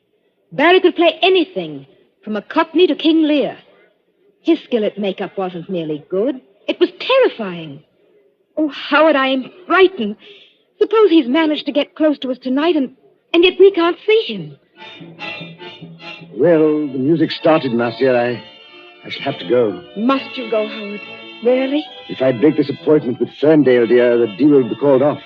And since I haven't got too much backing anyway, All right, dear. I understand. Go ahead. Unless you wanted to come with me. And Miss Myron's opening tonight? Oh, I couldn't do that. I tell you, you'll be perfectly safe here, dear. Of course, Howard. I know that. You're in full view of 3,000 people. Nobody could attack you. The only door to this box is guarded. Outside that door will be Miss Fenton, who's devoted to you, and the chauffeur who's even more devoted to you. What could happen, dear? Nothing, of course. And I'd prefer to be alone anyway. Yes, I rather guessed that. Oh, please, dear. It's just that I can't endure anybody being with me when I'm watching a great play. But that doesn't include you, darling. Then, if you'll accept these, madam, in honor of our first anniversary. Oh, Howard. Well, they're lovely. Of course I'll accept them. And here's a program. Got everything else you need? Yes. Yes, I think so. I just opened the door to the passage to make sure our watchdogs are on guard. Yes, they're out there, all right. Good night, Marcia. See you in an hour or two. Good night, Howard. And good luck. Miss Fenton, Bradley. Yes, Mr. White. Yes, sir. Anything wrong? Miss Fenton, you've been my wife's companion secretary for 5 or 6 years. Yes, Mr. White, and I've loved every minute of it. And you, Bradley, you haven't been my chauffeur for quite so long, but they tell me you're an ex-wrestler. That's right, sir. Champion of the Shoreditch Athletic Club. And in my prime, though I says it as shouldn't, as good a man as ever climbed through the ropes. Now, you know your instructions, Bradley. You trust me, sir. Nobody gets into this here box tonight unless it's over my dead body. Nothing must happen, do you understand? Nothing. Please, you're as white as paper. As for you, Miss Fenton, I'm afraid it's a little awkward. I know I ought to ask you to go in and join Marcia, but... Oh, you needn't apologize, Mr. White. I know she doesn't want company. She'll be leaning forward with her elbows on the box rail, just as she always does. She isn't merely watching a play. She's acting Lady Macbeth. Every line, every gesture. And I don't mean to disturb her. You won't leave this door, either of you. You trust me, sir. If... no. Anything wrong, Bradley? There's a very rummy-looking cove coming along the passage, sir, wearing a big black cloak with a red lining. Oh, that man, Bradley. That's only Herr von Arnheim. He's a professional magician and escape artist. I was just wondering... Excuse me. Don't worry, Mr. White. We'll look after her. Von Arnheim. I say von Arnheim. Thou canst not say I did it. Never shake the gory-locks at me. I beg your pardon? And I beg yours, my friend. I was merely quoting a line from the play. You are not leaving the theater. Surely not walking out on Macbeth. I'm afraid I've got to. Oh, that's a pity, my friend. You will miss some of my best effects, to say nothing of Shakespeare's. When Banquo's ghost appears at the table. I don't want to hear any more about ghosts, thanks. Banquo's or anybody else's. I imagine you mean your wife's late husband. You've heard about it, then? Yes, your wife has told me a good deal. She seems to think that in my profession I might have some charm over demons or spell against ghosts. You know, von Arnheim, in a muddled kind of way, that's what I've been wondering myself. Unfortunately, no. I am all too human. But your problem interests me. And I confess it worries me. Worries you? What about me? As I understand it, her first husband was a half-mad American actor who later went completely mad and died in New York. His, what's the word I want? Obsession? That's it, obsession. His obsession was Marcia Blair's eyes. Yes, always her eyes. They seemed to hypnotize him. It is not new, you know. You'll find the same motive, the eyes of a beautiful woman, all through the works of Edgar Allan Poe.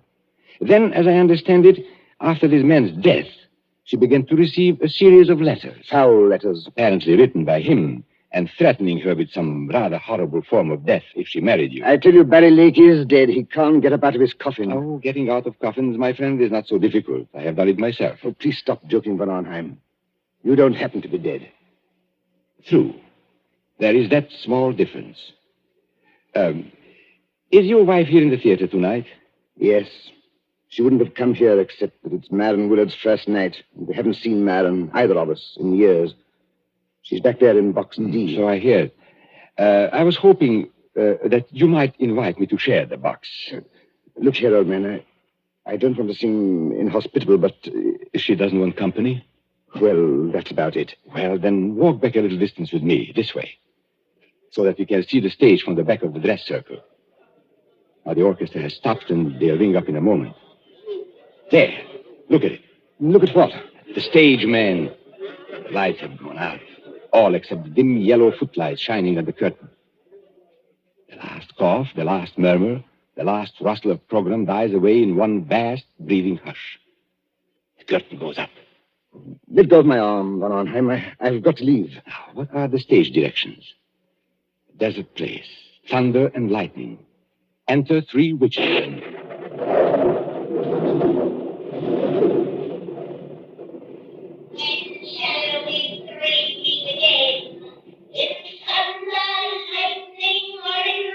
When, indeed, I wonder.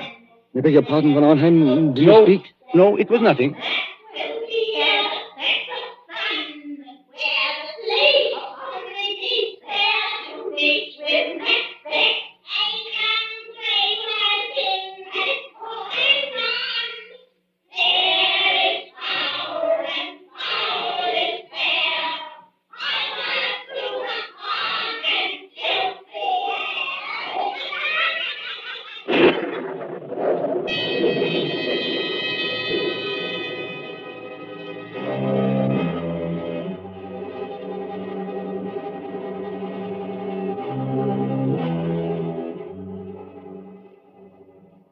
the London newspapers for that year 1936, you may read how Myron Willard triumphed at Drury Lane as Macbeth.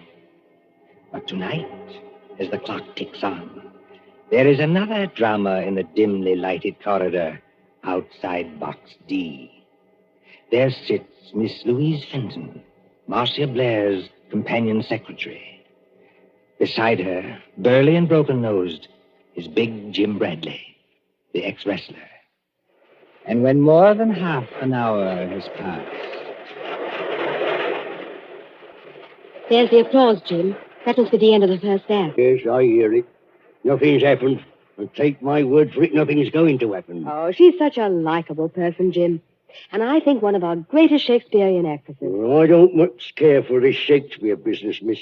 You give me a good movie with gangsters in it. It's my style. Oh, you don't understand, Jim. I've seen her as Juliet, as Rosalind, as Portia, in our own drawing room without any props. I've heard her as Lady Macbeth, too. You should see her eyes. Her eyes, miss? Yes, you should see her eyes when she delivers that speech. The raven himself is hoarse that croaks the fatal end. Hey, miss, look there. What is it? That foreign-looking cove in the black cape coming along the passage now. Easy. I beg your pardon. You are Miss Louise Fenton, aren't you? Yes, my name is Fenton. What is it? I am Ludwig von Arnheim, a friend of Mr. White's. And I must see Marcia Blair at once. No, you don't, Governor. You're not going in there. Why not?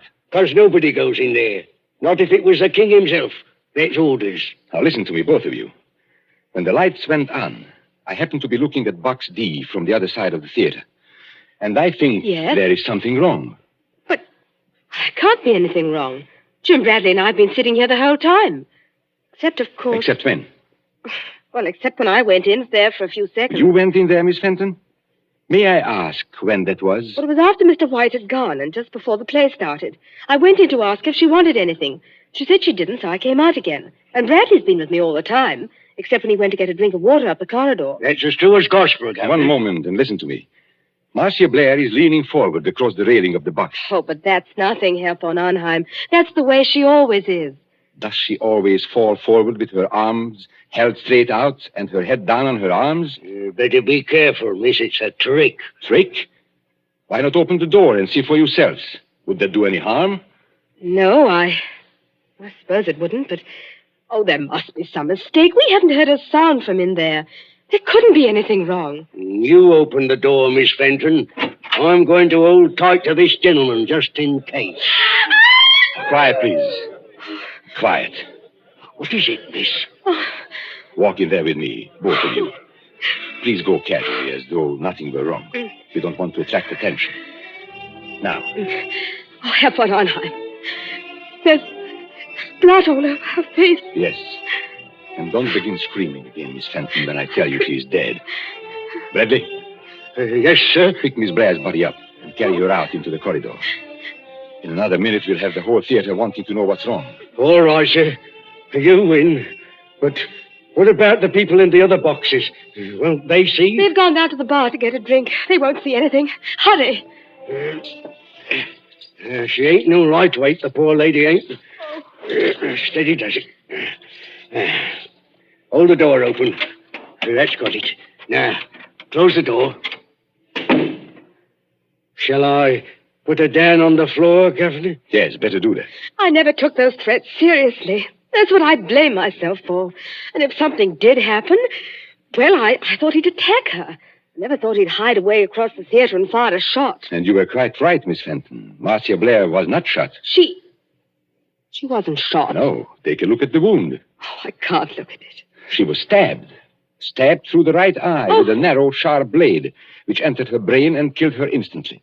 Not a pretty death, but a quick one. You seem to know a lot about this, Governor. Perhaps I do, my friend, and perhaps I can guess a lot more. You mean somebody stood out there and threw a knife at her? Like a ready music hall turn? No, I don't mean that either. There's no knife in the wound and none in the box. The murderer took it away. Took it away? Exactly. Herr von Arnheim, please wait. You're not saying someone climbed up from outside, 20 or 30 feet from the floor, and stabbed poor Marcia in full sight of 3,000 people? That, Miss Fenton, is what the evidence seems to indicate. But it's impossible. Yet it happened. There is Marcia Blair's body. What's that? Oh, it's the warning bell for the second act. People will be coming back here any minute. What are we going to do?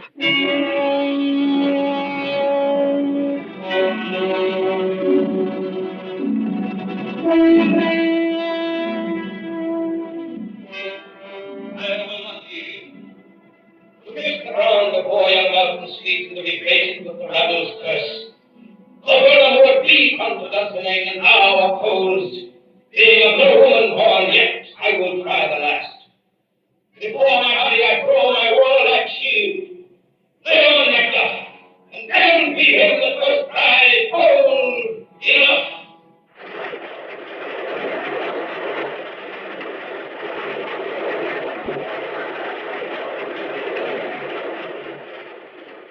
Applause, acclaim, triumph. Myron Willard as Macbeth. Helen Gale as Lady Macbeth. Magical effects by Ludwig van Arnheim. Very few persons knew that there is a dead woman in the theater. But at the end of the play, it is a different story.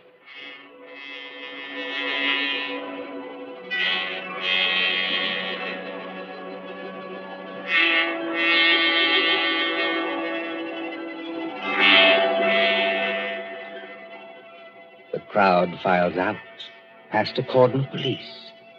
The lights are extinguished. The great theater is dark and mumbling with echoes. See the stage now. Only the battens or overhead lights pour down a pale blaze on two men who stand grotesquely against the background of Dunsinane Castle. One of these men is Howard White, very near collapse. The other is Myron Willard himself, still wearing his makeup, still wearing helmet and chain mail. And when Willard speaks... Howard! Howard White! Confounded man, can't you hear what I'm saying? Excuse me, madam. I think this is almost finished. Oh, not that I'm blaming you, old man. Thank you, madam. It's traditional, you know, that Macbeth's an unlucky play. But up to the very end, I thought I'd never done better. 11 curtain calls. No, 12. How did you like my tomorrow and tomorrow speech? I'm sorry, madam. I'm afraid I didn't hear it. Yes, poor old Marcia. She'd have hated to die like that. Marcia was proud of her eyes. Always nearsighted as an owl, but too vain to wear glasses. There's Van Arnheim looking at us from under the castle archway. Van Arnheim!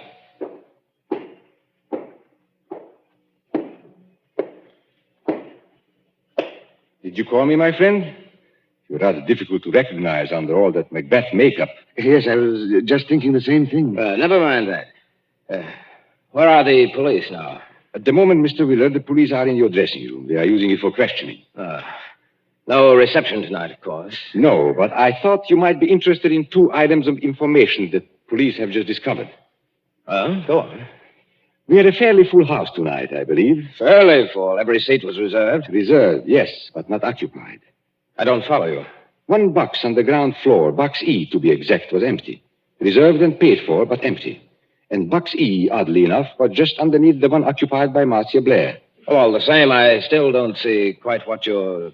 Now, our next item of information comes from an usher.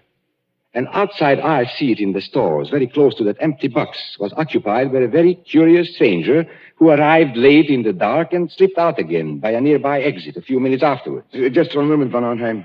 Are you saying the stranger climbed up and attacked Marcia in full view of the audience? No, my friend.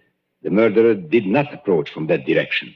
Then he must have reached Marcia through the door, guarded by Brady and Miss Fenton? No, not from that direction either. Confound it, man. It must have been one way or the other.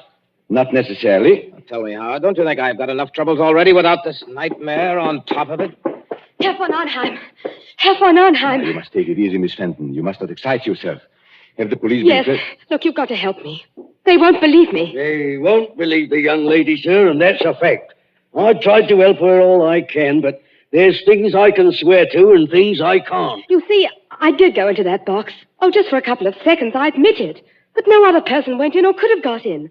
So they say, or at least they're hinting that I killed her. But I swear I never touched her. Who was questioning you, Miss Fenton? Inspector Grimes or Sergeant Blake? I'm Well, I'm not sure. The sergeant, I think. Then I shouldn't worry if I were you. Inspector Grimes knows better. He's guessed, in fact, exactly what I have guessed. You seem on rather familiar terms with the police, my friend. I am, Mr. Willard. I am. Anyone who practices escapes from handcuffs, sacks, chests... And stage boxes, perhaps. Stage boxes, if you insist. Excuse me. Isn't that Inspector Grimes in the wings now? Yes, and he's nodding his head. Then I can tell you, I think, what you want to know. Well, if you do happen to know anything, it's your duty to speak up. Poor Marcia seems to have had some ridiculous idea that her former husband, Barry Lake, was still alive. Her fears weren't justified, of course, and she wasn't killed by any dead husband. I beg your pardon. Her fears were justified, though not quite in the way she believed. And she was killed by her husband. Then Barry Lake is still alive. No, Barry Lake is dead. You don't mean Marcia was really killed by a ghost? No. I mean she was killed by her devoted second husband, Mr. Howard White. Here, stop. You don't hear what they say? That's not true. It's a slanderous statement. I'll have you in court for it. Everybody knows how devoted I was to Marcia. Your devotion, my friend, was devotion to her money. And your business affairs have been shaky for a long time. That's not true, and you can't prove it. Marcia Blair was inclined to be, shall we say, a little close-fisted with money. That's true anyway. It's a lie. Willing to marry him, but Mr. Howard White knew he'd never touch a penny unless he killed her. He wrote the letters himself. Herr von Arnheim, he can't be guilty. She was alive after he left the box. He wasn't anywhere near her when she died. Perfectly correct, Miss Fenton. He wasn't there, and yet he killed her. Exactly. But you and Bradley can supply the clue that will hang him. Me, sir? I don't know nothing. No, I don't either. I think you do if you'll put your mind to it. Do you remember what Howard White said to her just before he left the box? Yes, he said, "Good night, Marcia. See you in an hour or two." And she answered, "Good night and good luck." No, I mean just before that. There wasn't anything. You see? It's a slanderous statement without any proof. It's an insult to my position on the stock exchange. Wait. I do remember something rather queer. Think, Miss Fenton, think. He said to Marcia jokingly, "If you'll accept these, madam, in honor of our first anniversary."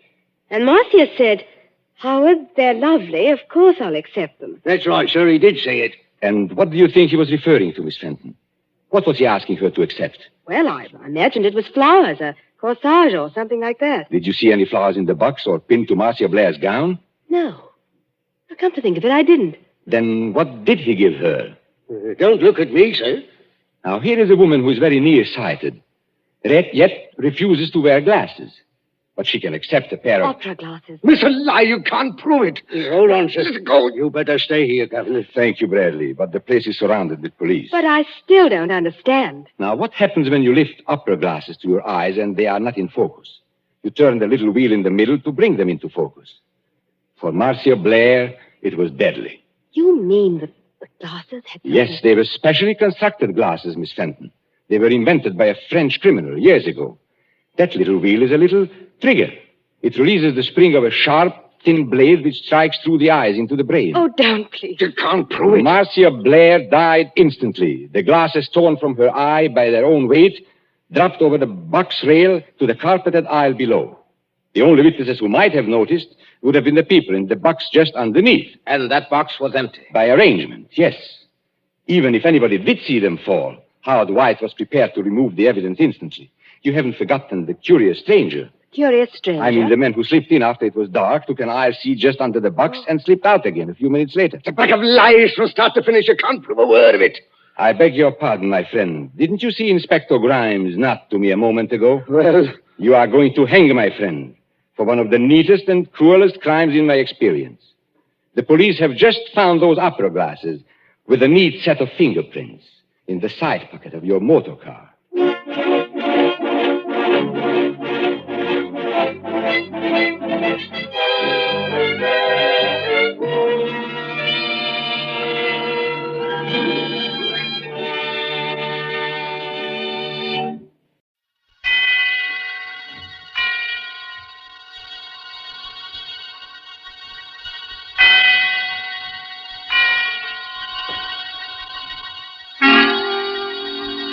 Suspense.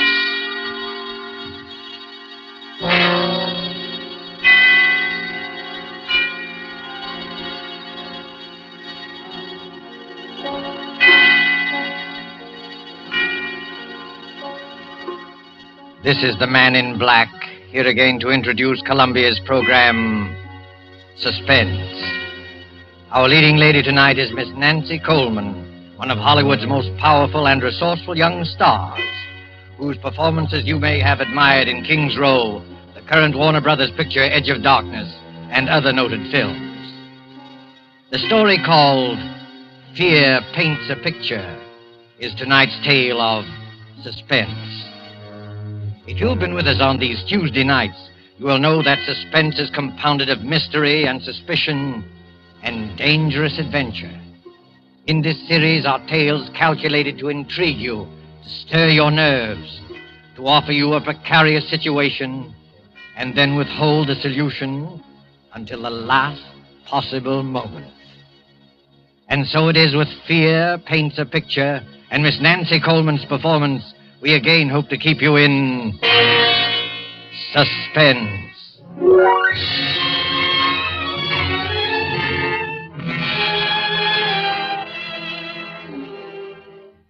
There is a picture hanging on a wall. You look at it casually. An extraordinary picture, you'll say, skillfully done. Look at those fine brushstrokes, those superb colors.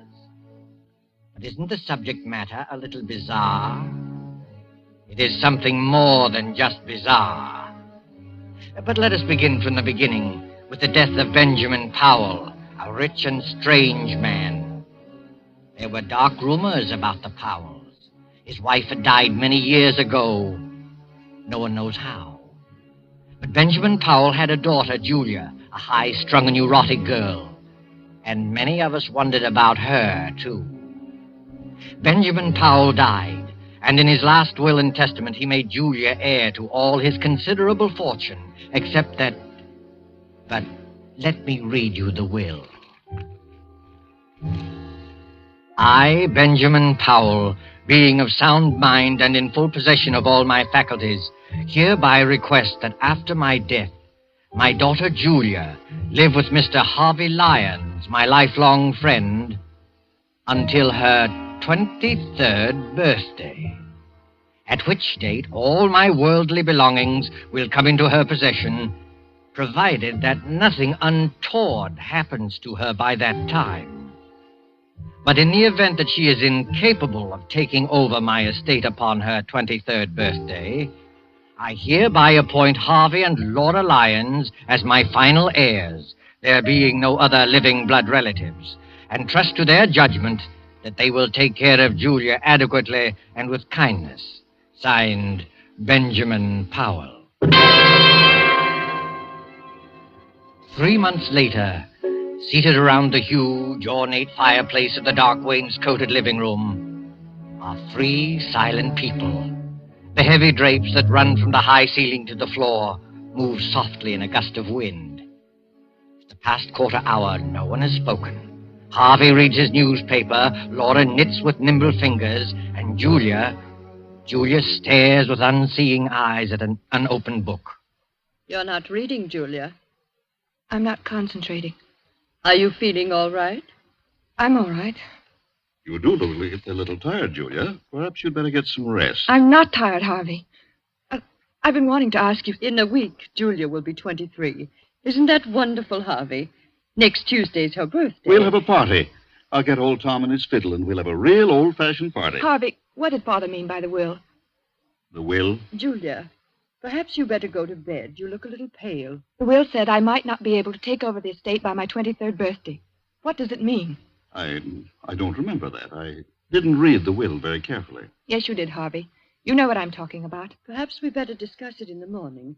You're tired, I'm Julia. not tired, Laura. Please, Julia, I'd rather you wouldn't ask me. That's a delicate handkerchief, Julia. Twisting it will only tear the lace. I'm sorry. I didn't realize it. It's one of your best handkerchiefs. It's no use, Laura. I've got to know. You're a very high-strung girl, Julia. And I'd rather not upset you before bedtime. Upset me? You sort of get moody very often, Julia. Harvey. Laura, I'm not going to bed until I find out what all this means. I've got to find out. You don't like your room, do you? No, I don't. It's too big. The wallpaper. I don't like the pictures on the wall. There's nothing wrong with a big room. Everyone prefers a large room. Everyone likes pictures on the wall. Well, maybe it's the kind of pictures. Yes, it's the pictures. They rub me the wrong way. You see, your feelings about things are different. Different from the feelings of normal people. Normal people? Oh, I'm sorry. I shouldn't. I can't stand this torturous way of telling her. I'll tell you, Julia. Your mother died in an asylum. She went mad after her 23rd year. It's been in the family for generations. I never saw my mother. I thought... We didn't want to tell you this. I wish we hadn't, but you forced us. You mean I'm liable to become insane? Well, you see, any one of us can become insane. There's nothing wrong with me. I'm perfectly all right. I'm as sane as anyone. Being high-strung doesn't make me mad. I don't like it here. I don't like this house. I'm sane. I'm sane. Of course you are, Julia. There's nothing the matter with you. You'll be all right. Your father wasn't sure, that's all. You're as sane as any of us. Come along. I'll take you to your room. We'll have a cup of tea together.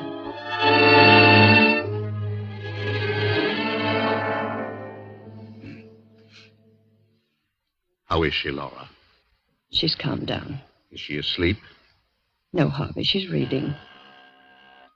That must be Dr. Barrows. I'll open the door. Hello, Dr. Barrow. How do you do, Mr. Lyon? Come in, come in.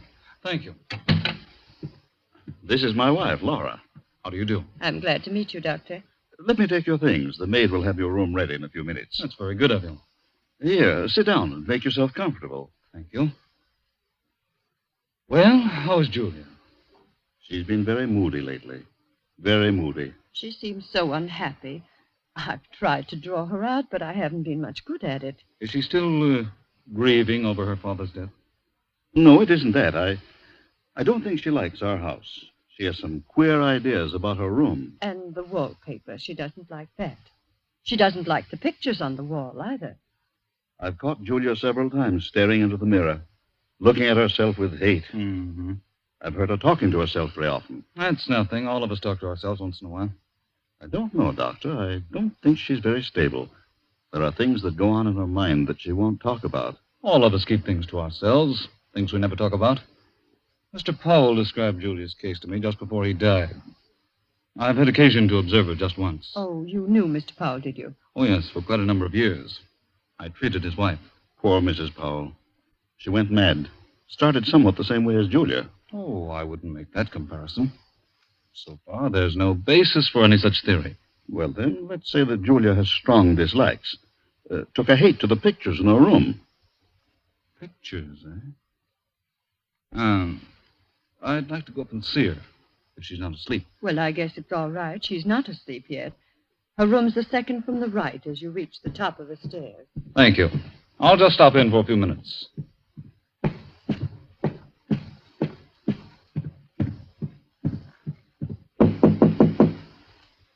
Come in. Hello, Julia. You remember me, don't you? No, not exactly. I'm Dr. Barrow, a friend of your father. I treated your mother. My mother? No, don't be alarmed. I'm staying with your guardians for a few weeks. Do you mind if I come in for a few minutes? No. Well, this is a fine room, Julia. A very comfortable one. I don't like it. It's too big, makes me uncomfortable. Nonsense. You're just imaginative. You think someone might be hiding in here while you're asleep. Is that it? It isn't that. Don't you like that picture, Julia? What picture? The one you're staring at. I wasn't staring at it. I just... Just looking at it, eh? Looks like a fine painting. I don't like it. I'm going to have it removed. You can if you like, Julia, but I don't think you should. It's an unpleasant picture. Gives me nightmares. Look at it. That frightful-looking man about to come through the doorway and the unsuspecting girl sitting in a chair with her back towards him. He's not frightful looking at all. It's just the black scarf around his neck. He's about to kill her. You certainly have a vivid imagination. I'm sure the artist had no such idea in mind. I hate the picture. I'm going to ask Harvey to take it out of here. No, Julia. You mustn't be afraid of it. The longer you keep looking at it, the less afraid of it you'll be. You've got to conquer your fears, or they'll conquer you. That picture has a horrible fascination for me.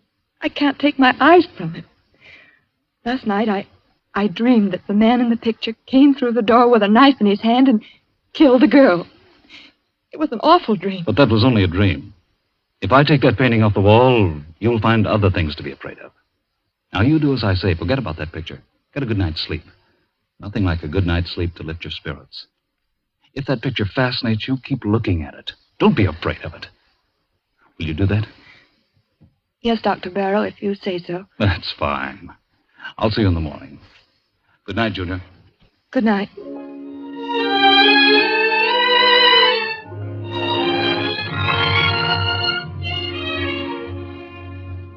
In this big rambling house of Harvey Lyons, midnight came and went. One by one the lights went out, and soon the whole house was blackened by the cover of night.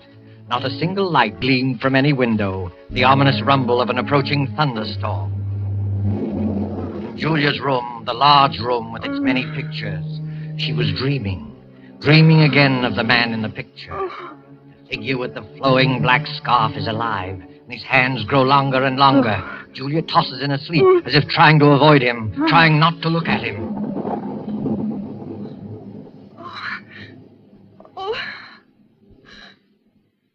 Who's there? Oh. It was only thunder. What a terrible dream. That awful picture. What was that? There's someone in this room. Someone's hiding in this room. The light. Where's the switch? Where is it? Oh, here. There's no one here. It's coming from the ceiling. From up above me. It's my imagination. There's nobody there at this hour. Nobody. I've got to go back to sleep. Dr. Barrow said I need sleep.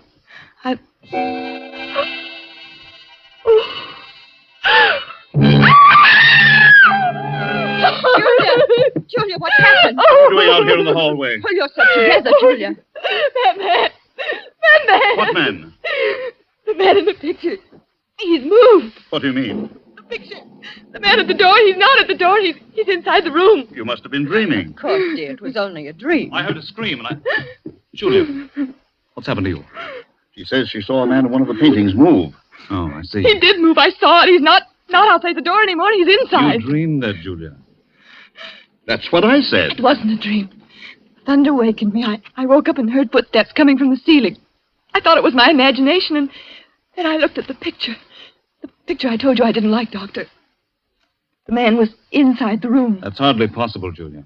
Figures and pictures can't move. Of course not. It was just a bad dream. No, it's true. I saw it. Come along, Julia. We'll all take a look at the picture. No, I don't want to go back into the room. No. There's nothing to be afraid of. Come on, Julia. Don't be frightened. You've got to fight off these delusions. Here, give me your hand.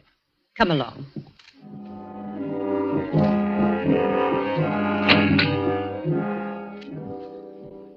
Well, now, what picture was it? The one near the bed. Oh, yes, the picture by Gregory. It's one of our oldest paintings. Well, there it is. It's the same as I saw it a few hours ago. Look at it, Julia. I can't believe it. The man with the black scarf is still outside the door. And he'll stay there until that picture crumbles to dust. I could have sworn I saw him inside the room, approaching the girl. Dreams can be very vivid. And there are no footsteps coming from the storeroom. I must be out of my mind. I could have sworn. Nothing at all, Julia. All of us occasionally have vivid, realistic dreams. Once I dreamed I was being chased by a herd of elephants. It was so real I heard the thundering footsteps even after I woke up. It was so... Delusions can be very real and horrifying. You do believe, don't you, Julia, that it was only a nightmare? Yes, I think so. If Julia wants to, I'll take the picture out of her room. I don't think it's wise. You have to fight these unreasonable fears. That's true, Julia. Never give in to them. Well, I'll go crazy if I keep looking at that picture. It might be the other way around, Julia. If you run away from it, the mental disease prevalent in your family will take firm hold in you. You'll get worse and worse, as Dr. Barrow says, until you'll be afraid of your own shadow. You'll be afraid of everything, of everyone you meet, afraid to be alone, afraid to be with people, afraid of yourself, Afraid of your own clutching fingers. No, don't tell me anymore. Please, Mr. Lyons, there's no need for this kind of talk. Julia, look at the picture. It's nothing but some paint on a canvas with a primer on it. There's nothing about it that can harm you. And the danger lies in yourself. You've got to keep staring at it as often as you can by candlelight or in the dark until you've learned to laugh at it. It won't be easy. I'll try. That's fine. I knew you had courage. I'll get you a sedative so that you'll be able to sleep. I'll be all right in the morning. I'm sorry I became hysterical. And I'm sure you won't let yourself go anymore. I promise. You're sure you're not afraid now? No, I'll be all right. I'm sure I'll be all right.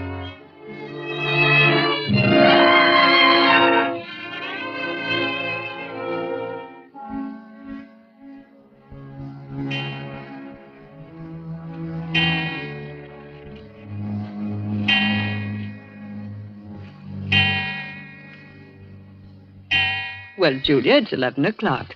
You know what Dr. Barrow says. I'm not at all sleepy, Laura. I'd rather stay up for a while. I'm in the middle of a fascinating story. You run along. I'll go to bed presently. Is anything wrong, Julia? No, of course not. Everything's fine, Laura. You're afraid to go to sleep, aren't you, Julia? No, it isn't that. Is that picture bothering you again? Yes. Last night I heard footsteps again. Sound woke me, and the figure in the picture, it moved. It moved closer to the girl. How terrible. Why didn't you call me? We thought you were over it. It hasn't bothered you these past 3 nights. Oh, I didn't want anyone to know. I took some sleeping tablets, and I fell asleep again. In the morning, the picture was the same as ever. That's a brave girl. Laura, do you think I'm crazy? Of course not. You're as sane as I am. Tell me the truth. I must know. You're just nervous and high-strung, and you have a vivid imagination, that's all. You're trying to soothe me. Why didn't you tell the doctor that you thought the picture moved? I was ashamed. You shouldn't be ashamed. Dr. Barrow is here to help you get well. I don't think you are. Oh, that must be Harvey and Dr. Barrow now. Hello, Laura.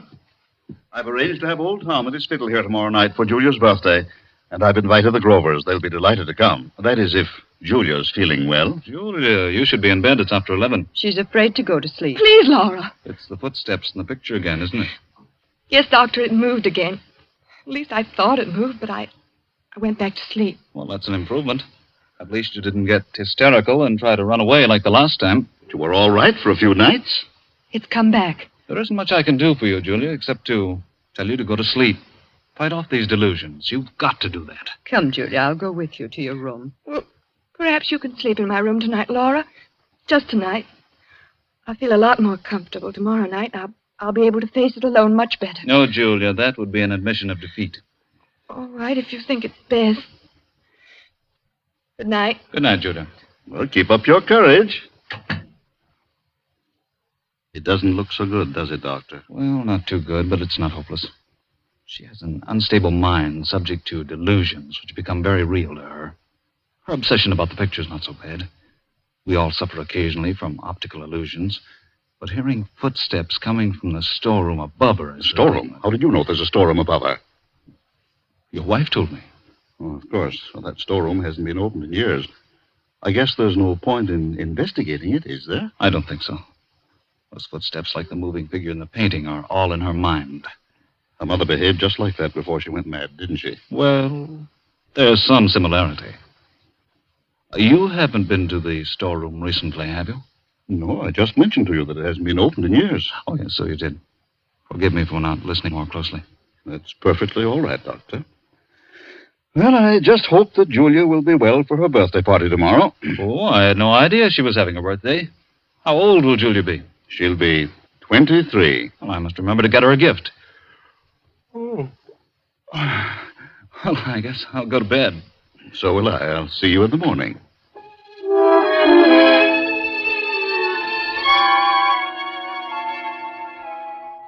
But Julia wasn't thinking about her birthday. During the 10 or 15 minutes she spent in Laura's room, fear fluttered in her heart. When she finally stood alone inside her own room, panic, black, unreasoning panic began to take hold of her. In wild haste, she began to undress, never looking at the picture. I won't look at it. I won't. I'll go right to sleep. I'll take some pills and fall asleep. What was that? Oh. It was nothing. Nothing at all. All I have to do is keep from looking at the picture.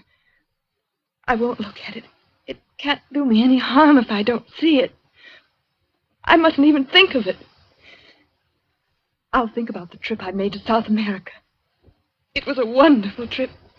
The sunset. What was that? Footsteps. Those footsteps again. I mustn't hear it. I mustn't hear it. It was a wonderful trip. The Blue Caribbean. Rio's a beautiful city. Sugarloaf Mountain, the music, the dancing. Those footsteps. It's not footsteps. It's just my heart beating. I'll close my eyes. I'll sleep. Sleep. Why can't I sleep?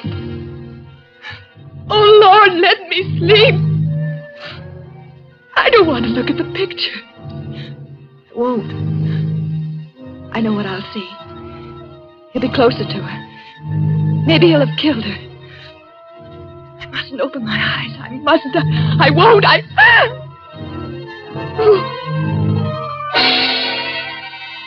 I've got to look at it.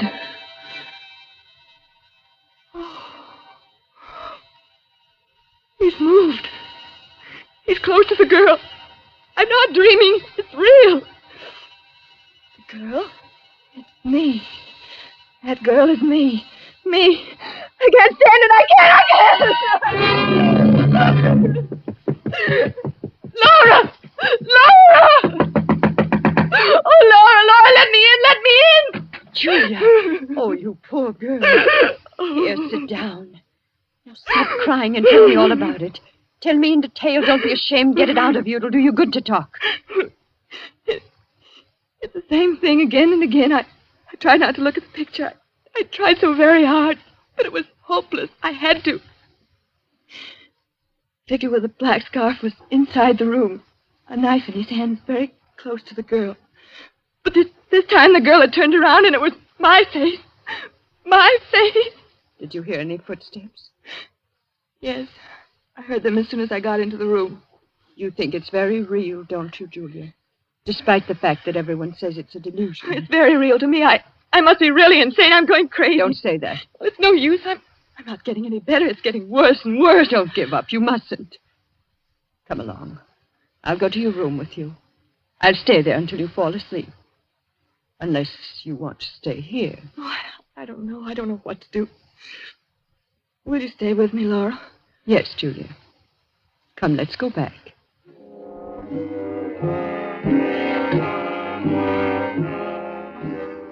Well, the picture doesn't seem to...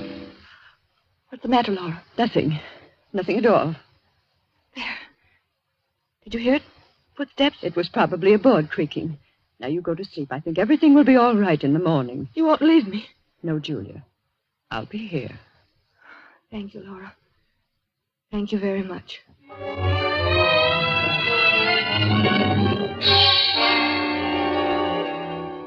Laura stayed in Julia's room until she was sure that she was fast asleep. Then carefully she tiptoed out of the room, closing the door gently behind her. Julia slept peacefully, feeling safe and secure. Several hours passed, and then suddenly Julia awoke. She sat bolt upright and wide awake with her heart pounding away. Laura. Laura, is that you? Laura! Oh, she's gone. She's left me alone. But I'm not alone. Something woke me. The picture. It's the picture. I must look at it again. If he's moved again, I don't know what I'll do. I'll turn around and look straight at it. I'll look straight at it. Oh! He's killed the girl. He stabbed her. He stabbed me. I'm the girl. Oh, I got to get out.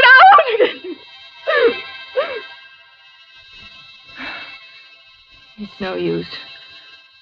I've lost everything. My reason, my sanity. I can't fight it anymore. I can't fight against you and the black scarf. And now you're here. I can touch you. I can feel you. It's real this time. What do you want me to do? No. I won't run away. I won't scream. Do I want to spend the rest of my life in an asylum like my mother? No, I don't. I don't. You're pointing at the window. You want me to open the window? Yes. I'll open it. You say it will be best for everybody if I jump. Yes. The only way out. The only way. I'll do it. I'll do it now without thinking. It will only take a moment. Julia! Julia! Stop! Laura! We came just in time. I've got her out. Is she safe? I'm safe. You can come out from behind that chair, my friend. Friend? Come out or I'll shoot. I don't understand. My head's going around in a circle. I can explain everything. I was merely Dr. observing Julia. Barrow. The procedure was a little unusual. I'll do the explaining, Dr. Barrow. You tried to drive Julia crazy. Tried to drive me crazy. That's right. He tried to do it with the picture. You're all making a serious mistake. Mistake? Look at the picture. The figure is inside the room stabbing the girl. No, it wasn't your imagination, Julia. He painted several pictures, each one of them with the figure close to the girl. He used the storeroom upstairs. That's why you heard footsteps. I got suspicious when I found a black scarf in his room. And when I looked at the picture a little while ago, it was full of dust. I dusted it off myself a few hours before. Yes, and Dr. Barrow seemed to know there was a storeroom above you. I couldn't understand how he knew that since it had been closed for years. But why? Why should he want to drive me crazy? Because he's not Dr. Barrow. He's Ralph Powell, your cousin, who disappeared many years ago. Everyone thought he was dead. After I got suspicious, Harvey and I went up to the storeroom and found a lot of pictures he's been painting. This scoundrel is a very talented artist. He's been changing the pictures on the wall. His plan was to drive you insane and then contest the will, since he's your nearest blood relative. Oh, horrible, and I really thought he... I had no intention of killing Julia. I swear I didn't. I just wanted to frighten her. Almost jumped out of the window. I might have been dead. Right now, lying dead outside. Don't think about it, Julia. It's all over now. You're all right. I'm not insane. Of course not, Julia. Why, I almost forgot. It's already Tuesday. Happy birthday, Julia. How does it feel to be 23 years old? It feels wonderful.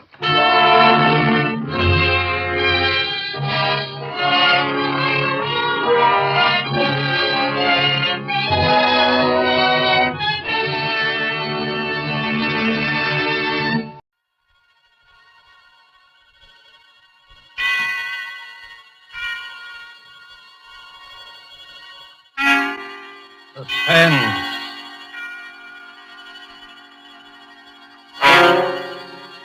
This is the Man in Black, here again to introduce Columbia's program, Suspense. In our starring Hollywood cast this evening is Mr. Peter Lorre, who appears as a mysterious gentleman called George Ravel. Miss Wendy Berry plays our worried heroine, Marjorie. Mr. George Zuko is the lawyer, Alex Stevens. The story called The Moment of Darkness is tonight's tale of suspense. If you have been with us on these Tuesday nights, you will know that suspense is compounded of mystery and suspicion and dangerous adventure. In this series are tales calculated to intrigue you, stir your nerves, to offer you a precarious situation and then withhold a solution until the last possible moment. And so, with The Moment of Darkness, and with the performances of Peter Lorre, Wendy Berry, George Zuko, and our other players, we again hope to keep you in suspense.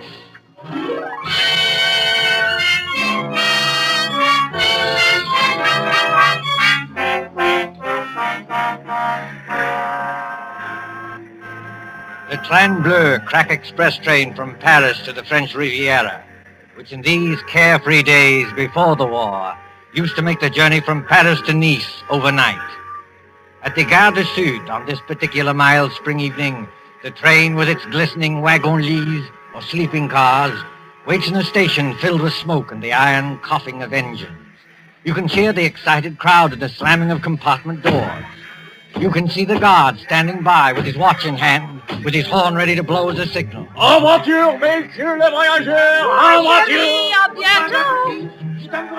Better get in, Emily. The train just about ready to start. Commotion there. The last moment just before the signal, a girl in a light summer dress, carrying a small suitcase, hurries along the platform towards car number 10. The girl is blonde and evidently English, and as she hurries towards the guard... En voiture! Dépêchez-vous, mademoiselle. Hurry up, please. Oh, yes, of course. Is this carriage number 10? Oui, mademoiselle, numéro 10. Hurry up, please. Thank you. I'll get in. Et maintenant...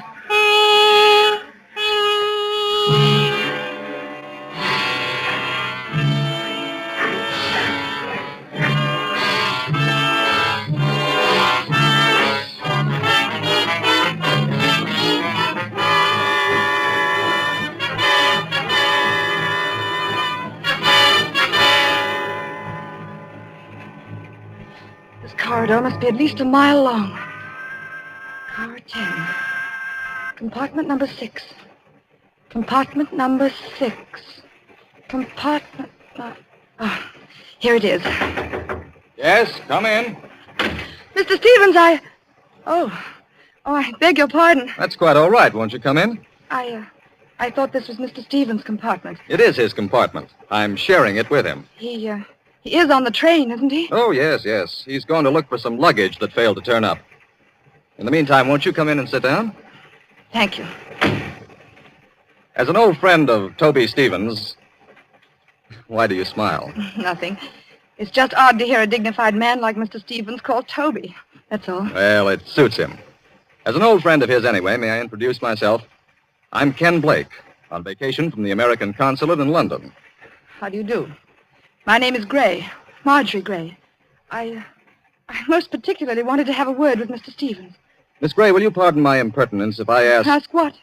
Whether it's about your Aunt Hester at Monte Carlo, and the man who seemed so determined to scare her to death.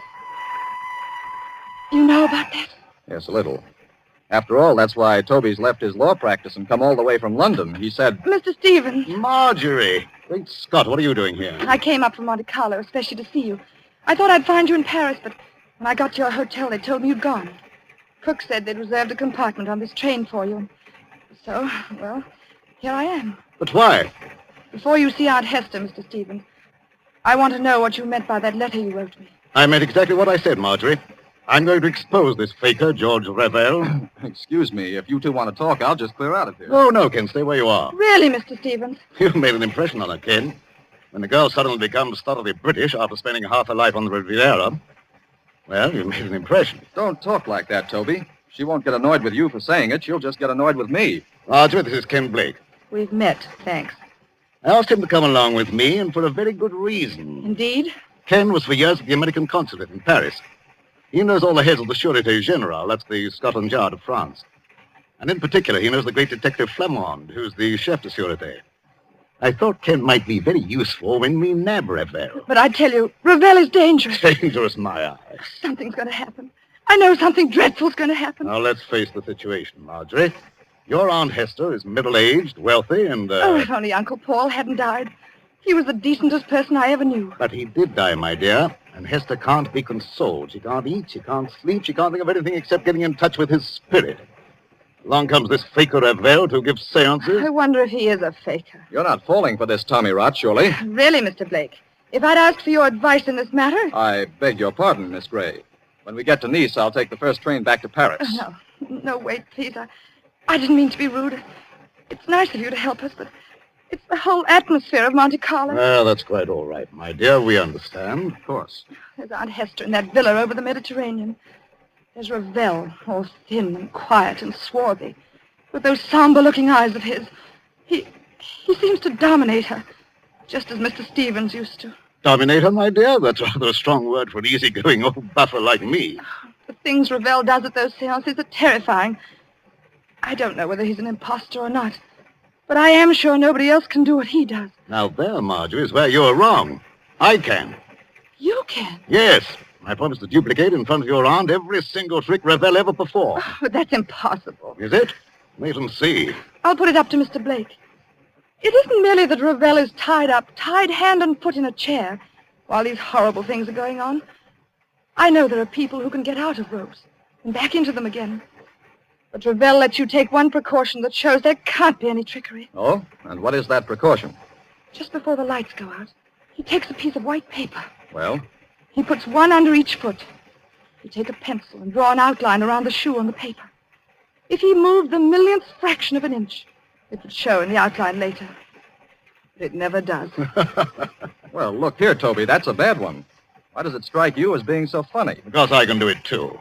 Just give me a moment of darkness, that's all. You mean he gets out of his shoes or something like that? No, he could hardly get out of his shoes and back into them without disturbing the outline. Then he doesn't leave his chair after all. On the contrary, he can be all over the room. Well, how in Satan's name does he do it? My dear fellow, there's nothing simple.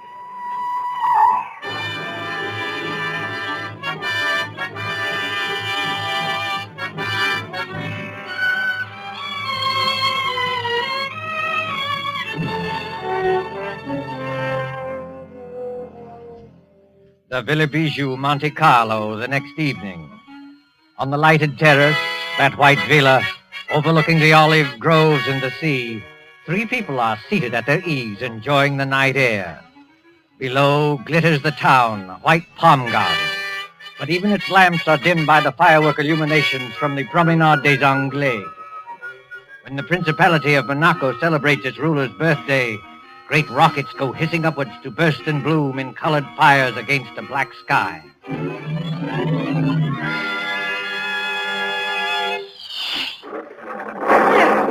I don't like those fireworks. The noise upsets me. I wish they'd stop. Never mind the fireworks, Hester. You've heard my proposition. Give me an answer. Oh, what's more, you spilled broth on your jacket at dinner. You're the clumsiest eater I ever saw. Here. Let me take a handkerchief to it. Please, Aunt Hester, won't you answer Mr. Stevens? Why don't you two let me alone, both of you? We're only trying to help you. Don't you believe that? Oh, yes, I believe it, but I'm happy. I talked with my husband twice last week. Now, look here, Hester. This has got to stop. Why? Ravel's a fraud, and I can prove it. If Monsieur Ravel is a fraud, what is he gained by this? Has he not asked for money? I don't know, has he? No, not a penny. You haven't changed your will by any chance. People do queer things sometimes that even their solicitors don't know about. Oh, no, dear, I haven't changed my will. When I die, Marjorie inherits everything. I am a lonely woman. I'm getting old. I haven't got much to look forward to. Why don't you go your way and let me go mine? Suppose Ravel is a fraud. Just suppose it. Well, all right. Have your way. You wouldn't like to think you'd been deliberately tricked and imposed on now, would you? No. Now listen, Hester. If I prove to you these so-called miracles were really tricks that I can do myself. Oh, don't be ridiculous, Alex Stevens. I offer to prove that here and now. Would that shake your faith a little? Yes, I suppose it would. But how did you become so clever all of a sudden? How did you become so gullible all of a sudden? You used to scoff at this sort of thing. You used to be gay and lively and go to the casino. Well, that was before Paul died. You're shivering, Marjorie. If you feel cold, put on a wrap. I'm not cold. It's only... Only what? Got a kind of presentiment that there's something dreadful hanging over us. I can't tell what direction it's taking or who's in danger. But I'm sure it's going to burst. Just as sure as By George, look at that rocket. Yes. Red and gold stars. And a deathly white blaze like the life we're living. You can see every leaf in the garden. Every blade of grass. And we can also see, look there, Ravel and Ken Blake coming up the path. This Ken Blake, Mr. Stevens. Are you sure he's quite honest? My dear Marjorie, Ken's all right. I've known him for years. I thought he came here to help expose Ravel. But he and Ravel are as thick as thieves. What sort of game is going on here? Game, mademoiselle? You spoke of a game? Yes, Monsieur Ravel, I did. So did I, friend Ravel. Are you ready for my demonstration tonight? Demonstration? In the seance room upstairs. You claim you can bring back the dead. Pardon me, monsieur, I claim nothing. When I'm in trance, I cannot tell what happens. But I can. I'm going to make ghosts walk by perfectly natural means. You know, Monsieur Stevens, I don't understand your logic. Logic? Yes, you wish to, how do you put it? Expose me? But how will you expose me by these childish tricks? If I show you a counterfeit 10-pound note, does that prove there's no Bank of England? I'm not going to argue subtleties with you. You can always beat me there. I'm a plain, ordinary man with a little common sense to back me up. No. Come on, my friend. Not an ordinary man, surely. Just exactly what are you hinting at? Yes, I'd like to know that, too. Oh, Madame Hester, believe me, I didn't mean to upset you. I wouldn't upset you for anything. No, I'll bet you wouldn't. Well, I kiss your hand, Madame. I'm all apologies.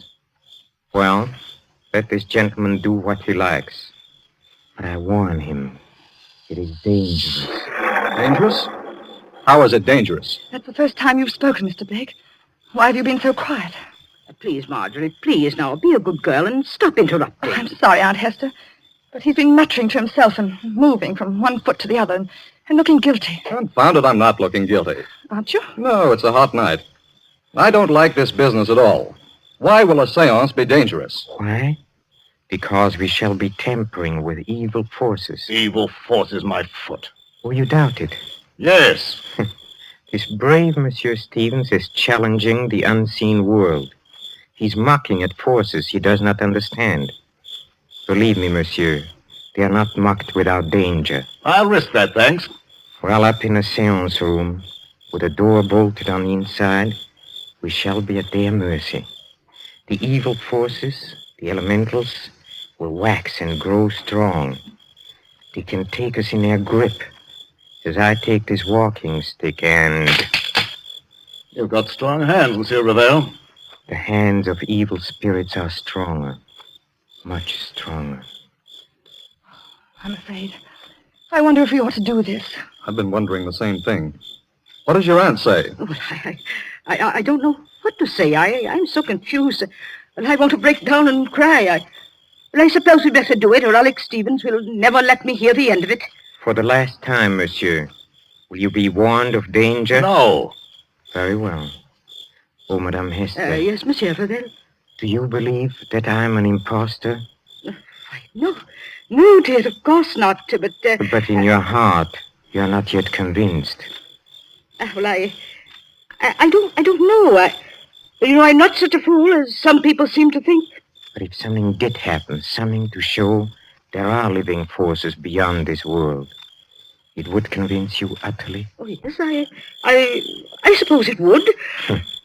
Then, shall we allow Monsieur Stevens to go on with his demonstration? I have a feeling we shouldn't do this. Oh, I'm afraid.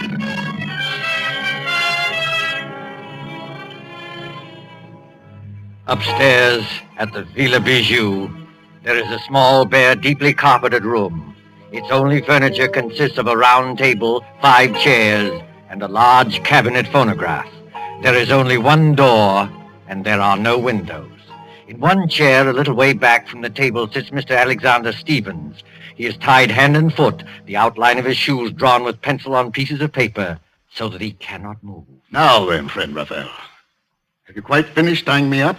Oh, yes. Yes, and I bet you won't get out of these knots, sir.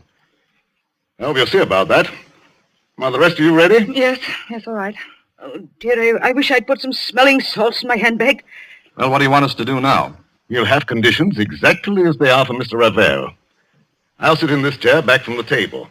You 4 sit round the table, clasping hands to form a circle. All right, let's get on with it. Ken, will you start the gramophone? I believe it's customary, Mr. Ravel, to have hymns played at the beginning of a seance to establish the proper frame of mind. Yes, monsieur, that's true. You fool. What did you say? Oh, nothing, monsieur. Please continue. Start the gramophone, Ken. When you've done that, turn out the lights on that switch by the door. Then join the circle. Clasp each other's hands tightly and don't let go unless... Unless what? Well, unless something gets me. Be careful, monsieur. Go on, please. Start the gramophone. All right, here goes. Now the lights, Ken. Switch off the lights. Lights? Yes. There you are. It's pitch dark. I can't see my way back to the table. Here, Ken. Here's my hand. Thank you. Mine Thanks. on the other side, Mr. Blake. Thank you. I've got my bearings now. Are all of you clasping the hands of the next person? Then quiet and wait for what's going to happen.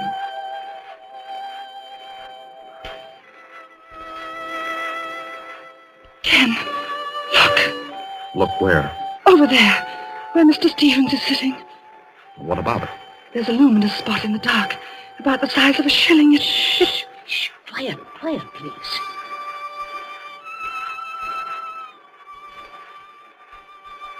Did anything touch the back of your neck? No. What was that? It's Alex Stevens, I know it. This was not on a program, madame. Break the circle and get those lights on. The luminous spot is still there. Oh, hurry, Ken. I can't see my way in the dark. I don't know which direction the lights are. Wait a minute. Here's the wall. If I grope along here, I ought to find the switch. Yes, here it is. Lights. Quiet. Silence, mademoiselle, if you please. What's wrong with Mr. Stevens? What's that sticking out of his chest? The handle of a dagger. And a good deal of blood has soaked through his coat, too. Oh, Monsieur Blake, will you turn off this gramophone? Yes, certainly. But you're not saying that Toby Stevens is dead? I'm afraid he is, my friend. That's a direct heart wound. Perhaps 10 seconds of intense agony, and then the end. Oh, is the door still bolted from the inside? Yes. Then we are all alone, here. The 4 of us. This rash gentleman, one imagines, did not kill himself. He's too well tied up. I know who killed him. Mr. George Ravel. You did, with luminous paint. I killed him, mademoiselle? With luminous paint? I mean, that was part of the trick. You tied him up. You were the only one who touched him. And? What of that, mademoiselle? Luminous paint doesn't show up in the light. You smeared a little of it on his coat. That showed you exactly where to strike in the dark. I commend your good sense, madame. But there are 2 excellent reasons why I had nothing to do with this.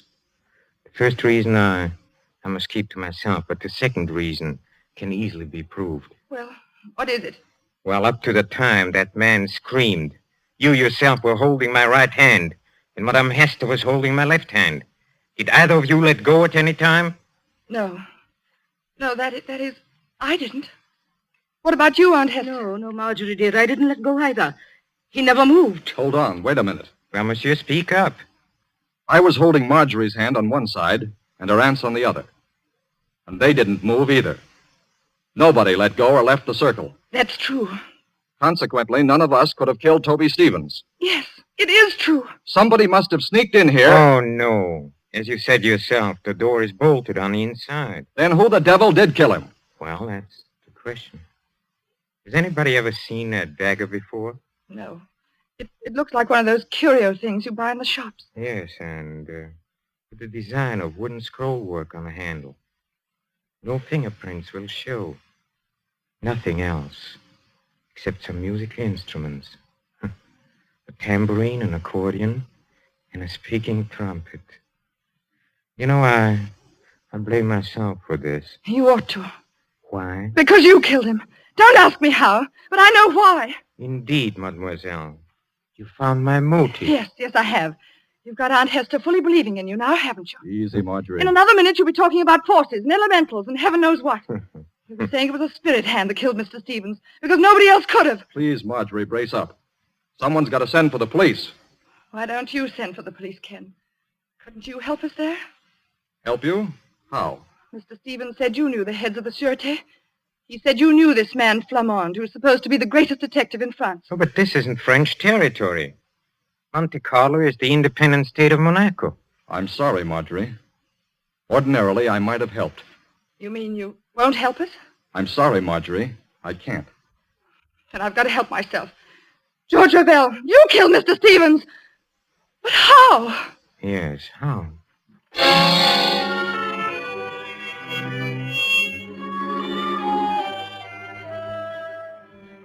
24 hours later, 24 hours of blind puzzling.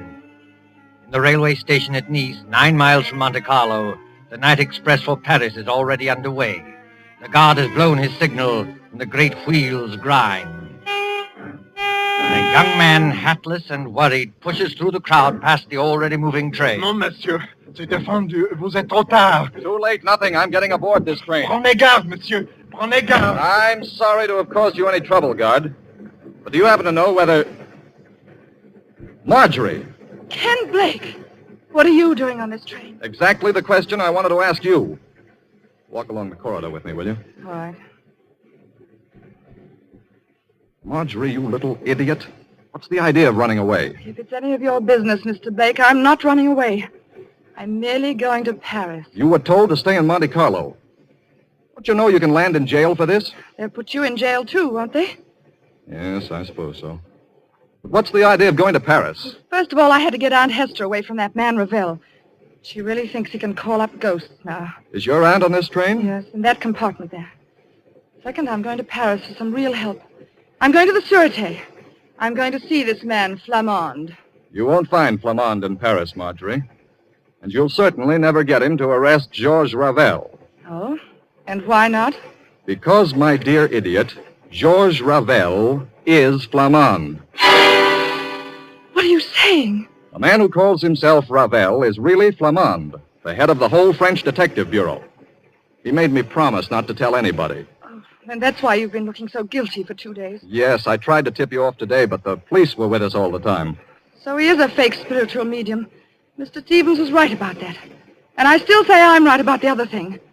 Whoever he is, Ravel killed Mr. Stevens. But how and why? Oh, I don't know. This alleged detective. Did he tell you why he was masquerading as a medium in Monte Carlo? No.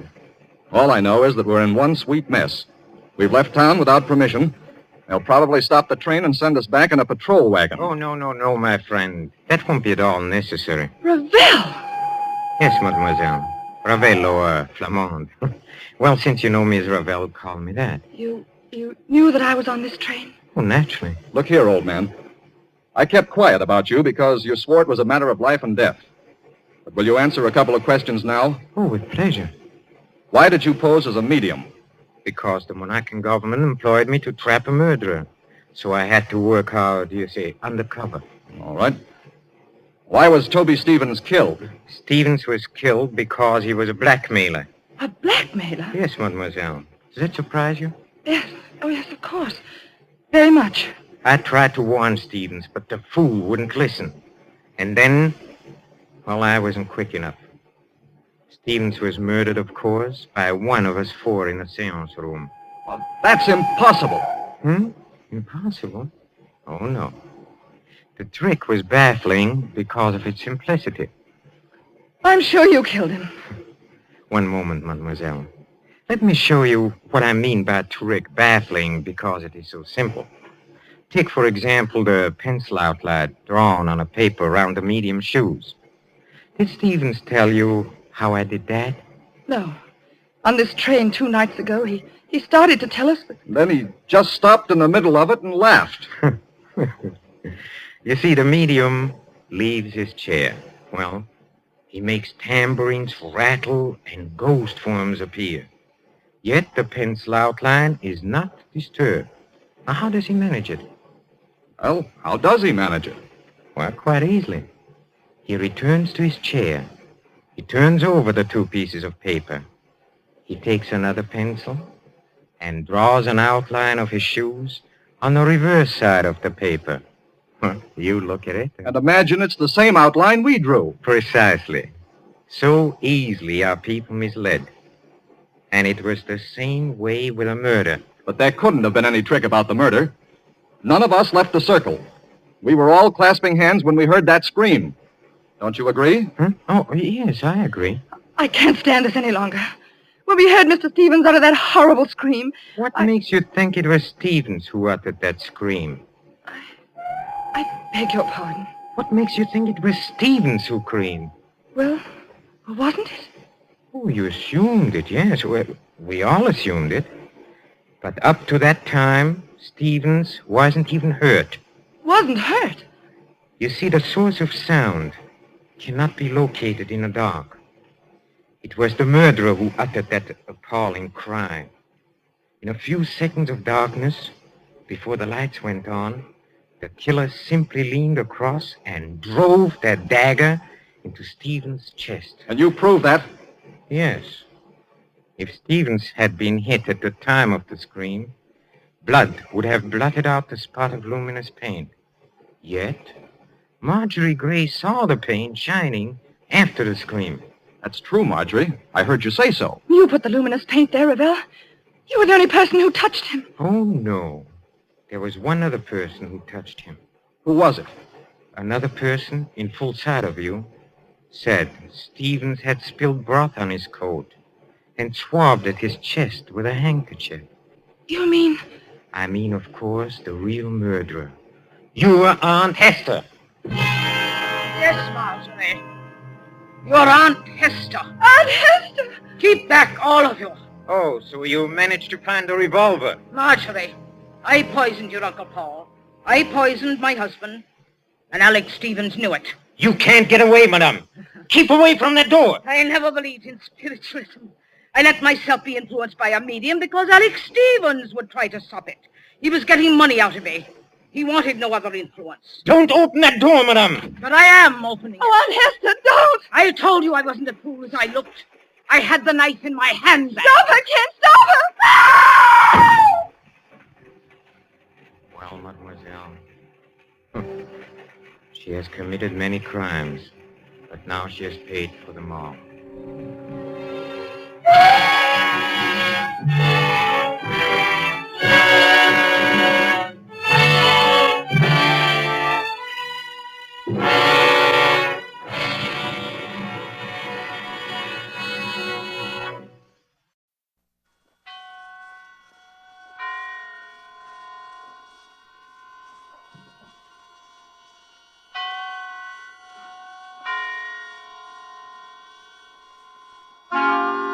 Suspense.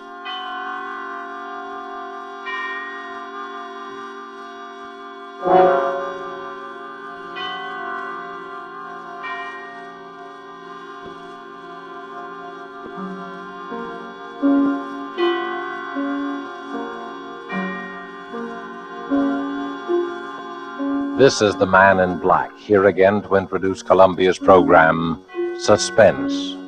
Heading our starring Hollywood cast tonight is Mr. Laird Cregar, who will be seen shortly in the 20th Century Fox production of one of the great suspense stories of all time, The Lodger. Tonight, Mr. Cregar appears as a cynical gentleman who made an unusual bet with death.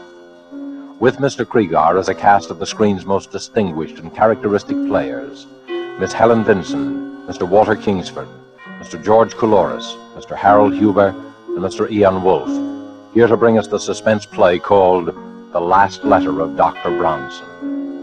And so with the performance of Laird Cregar as he writes for us this last letter of Dr. Bronson, and with the performances of, in the order of their appearance, Walter Kingsford, Ian Wolfe, Harold Huber, Helen Vinson, and George Couloris, we again hope to keep you in Suspense.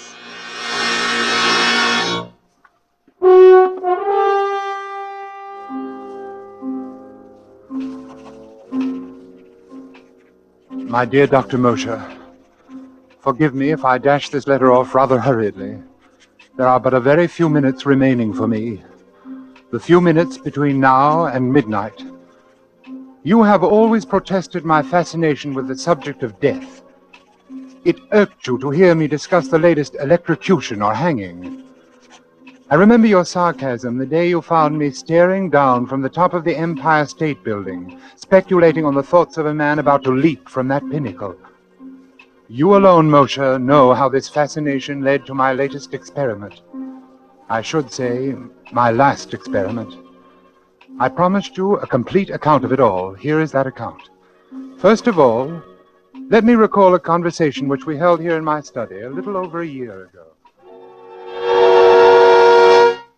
There you go again, Bronson. Death and murder. Really, you're unhealthy. Please answer my question, Moshe. Why do men behave as they do?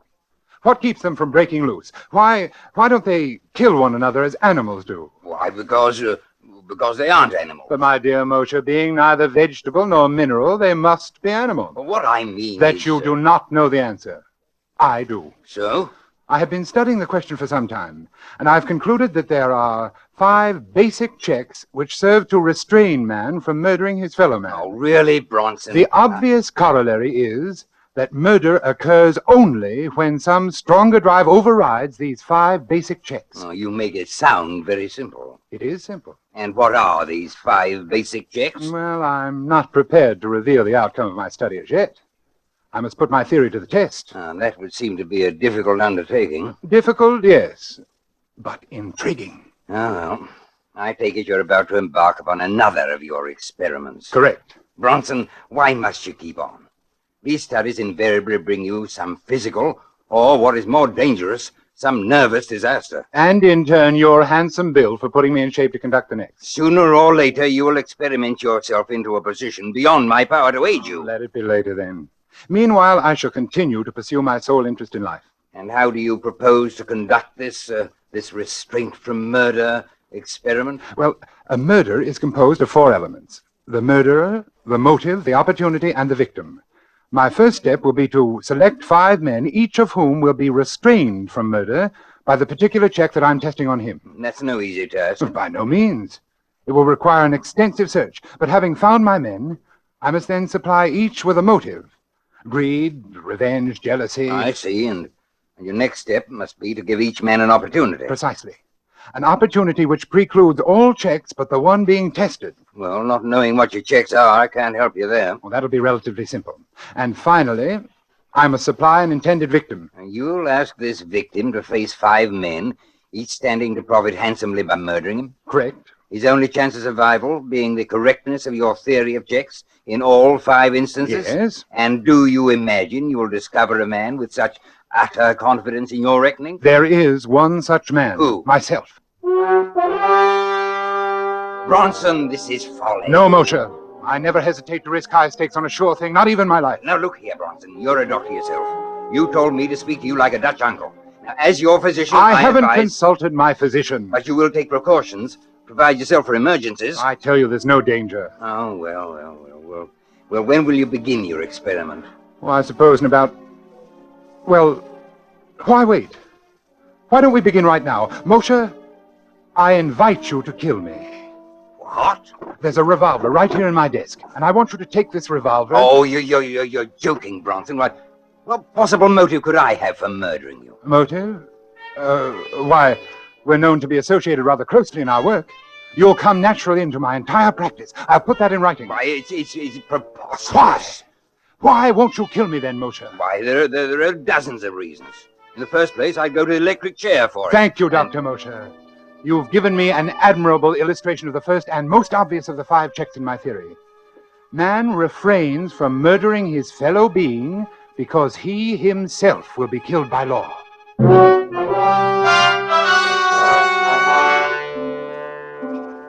Remember, Moshe? Remember how it began? That was more than a year ago. Yes, I've spent more than a year in selecting my other 4 subjects, because the checks I wanted them to prove were not so simple. In selecting my people, it was necessary that I cultivate the friendship of each, so that when the time should come to confront him with my proposition, I should be certain of how he would act.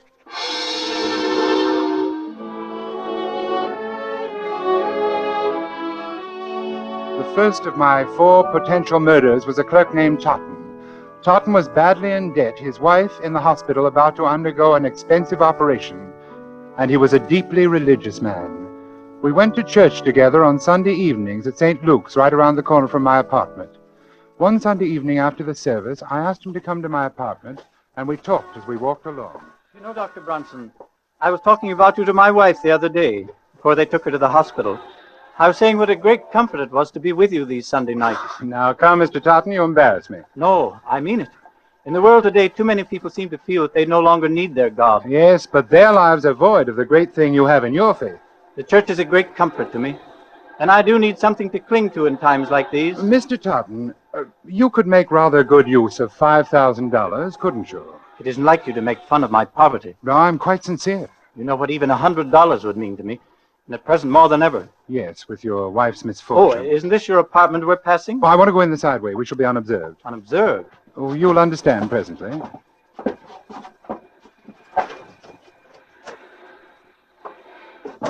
Please, come into my study. Here we are. And now if you'll take this chair opposite my desk. Thank you. Mr. Totten, you said that even $100 would be a great help to you. Here in my desk, I have this package containing $5,000. Well, what could I do for you that would be worth all that money? Let me explain. My doctor called on me yesterday, and he told me, well, to be quite frank with you, Mr. Totten, he said that I was slowly going mad. Oh, no, that couldn't be. I'm quite all right at present, but it's only a matter of time, and I'd rather not have to face it. I believe you can understand that. But there must be something you can do, knowing in advance. There is. And I want you to help me. I don't understand. Put on these gloves. Take them. But why? As soon as you have them on, I shall hand you this paper knife. Notice how very sharp it is. I grip it firmly, thus, and clearly impress my fingerprints on the handle. Finally, here on the desk, I am leaving this note, explaining that I have committed suicide. Suicide? When the knife is in your hand, I want you to drive it into my heart. Then you may leave by the same way we came in. You will be quite unnoticed, and with the $5,000 in your pocket. You can't mean this. But I do.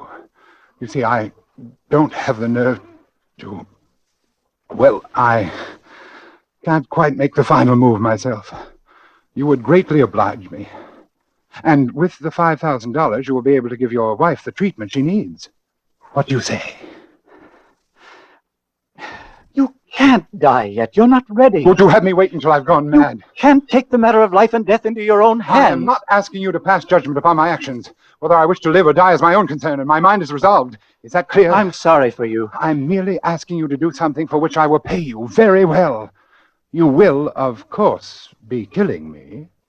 But if you could realize what life would be like for me, otherwise I'm very sorry, but I can't oblige you. If it's the law you fear... No, it's not that. You seem to have arranged that perfectly. Then what is it? I'm an honest Christian, and I thought you were, Dr. Bronson. If you don't understand why I can't do this monstrous thing, I suggest you look up the 6th commandment. Good night.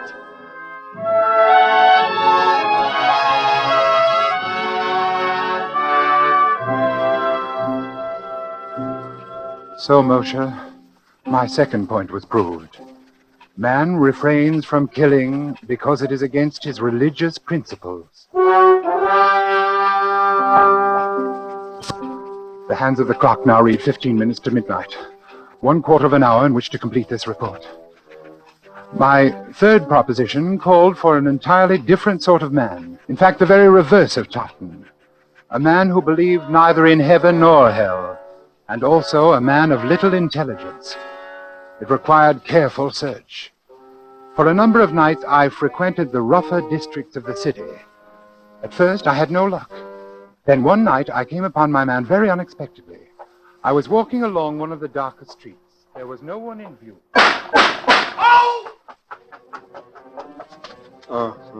He was slumped down beside an ash can.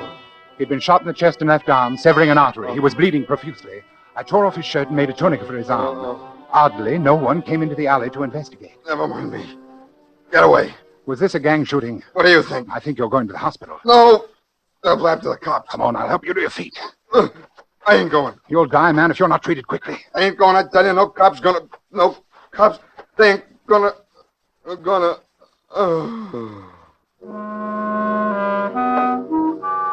His name was Matt Doyle. I visited Doyle in the hospital almost every day.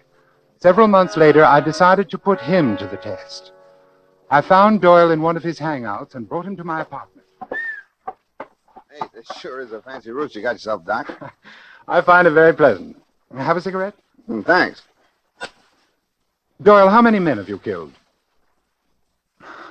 That's all right, Doyle. I understand. Now, suppose we get down to business. Yeah. I've been wondering what you want me for. I want you to do something for me, and I'm going to give you $5,000 to do it. Will you do what I ask you? For $5,000? Spell it. I want you to put on these gloves so there won't be any fingerprints. Then I'm going to hand you this knife, and you're going to kill me with it. Huh? I've arranged everything so it will appear to be suicide. You nuts? Not yet, but I will be before very long.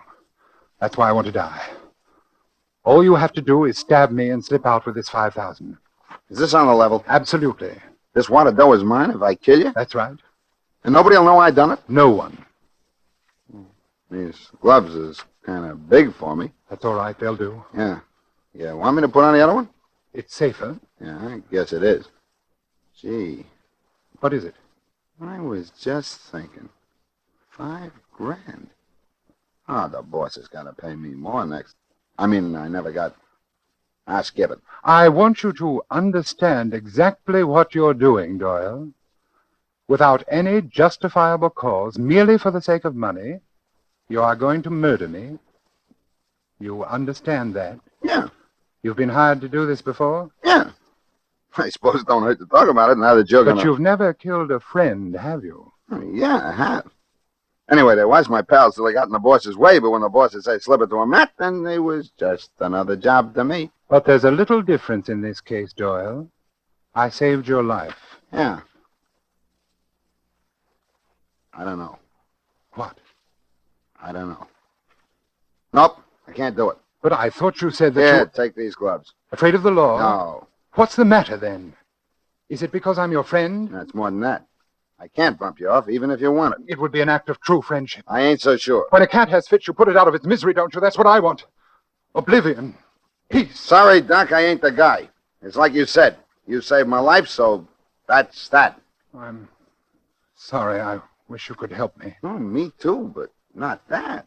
Now, if you got some other punk you want took care of... There's no one. Thanks just the same. Oh, don't mention it.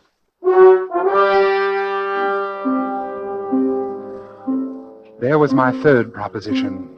Man will not kill fellow man if a sufficient degree of gratitude has been invoked. Even a professional killer and one of the lowest examples of human life, such as Doyle, could not bring himself to murder his benefactor.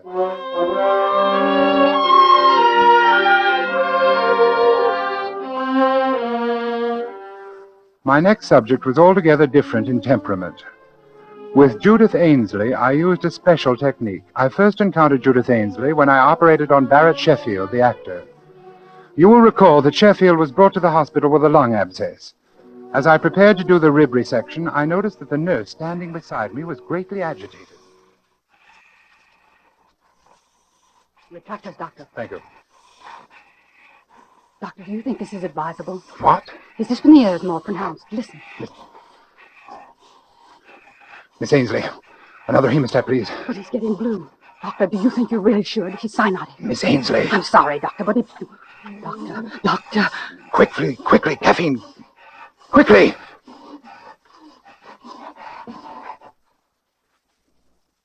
Stethoscope. Here it is.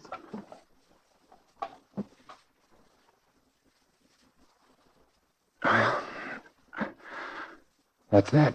Yes. That's that. Miss Ainsley, what's the matter with you? You've been acting strangely all through this operation. You killed him. You killed him. You shouldn't have gone ahead. You know that. I warned you. I shall see to it, Miss Ainsley, that you are never assigned to one of my cases again. What's the matter with you, anyway? Have you never seen a pulmonary before? Or does it upset you to see a handsome actor like Barrett Sheffield die? Yes, it did. Oh? Yes. We were going to be married next week.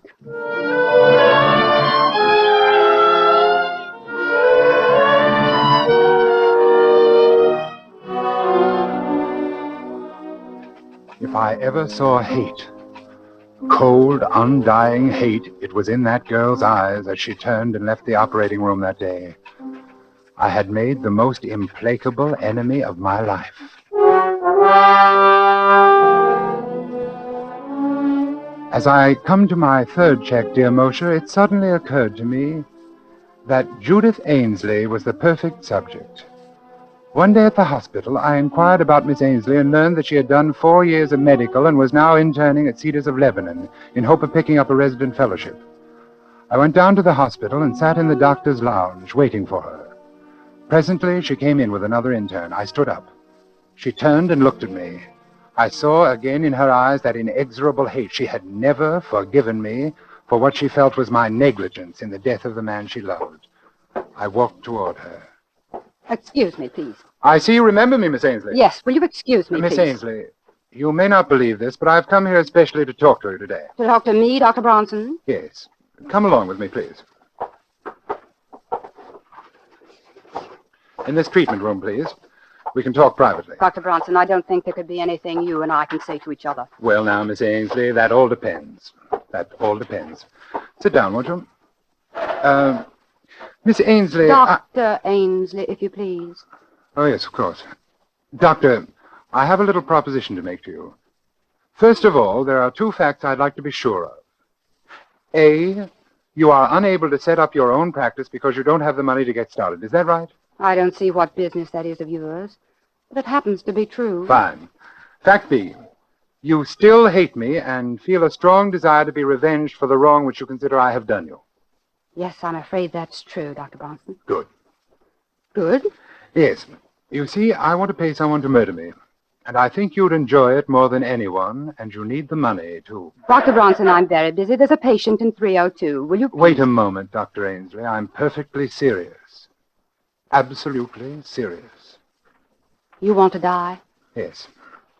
You see, I'm going mad. I can't face it. I wish to end my life immediately. You're smiling. Good, you're interested then. You going mental, Doctor? Paresis? Yes. Hopeless. I've been to 5 or 6 men about it. Are you far gone? Hallucinations? Delusions of grandeur?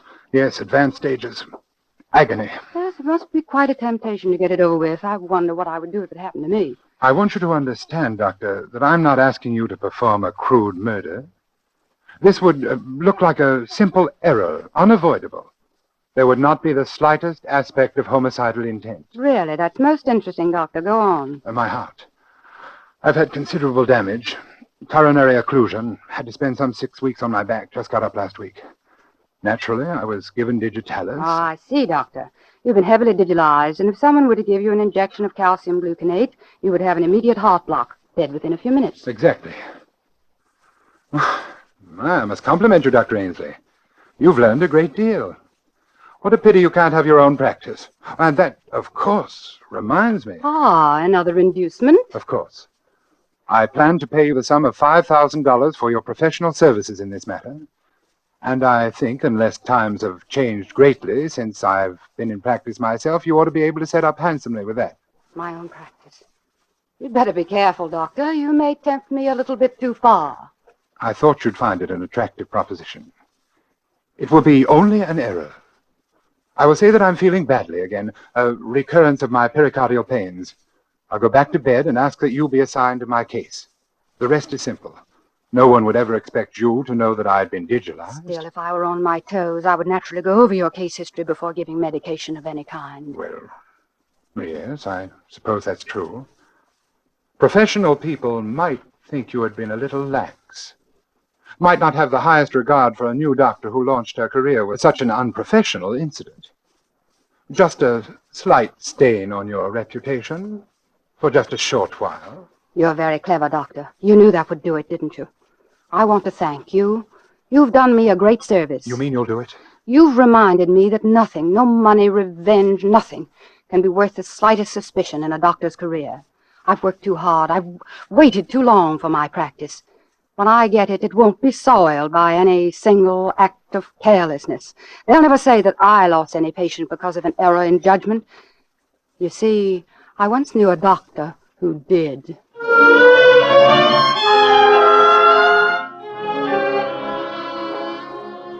There, Moshe, is my 4th check.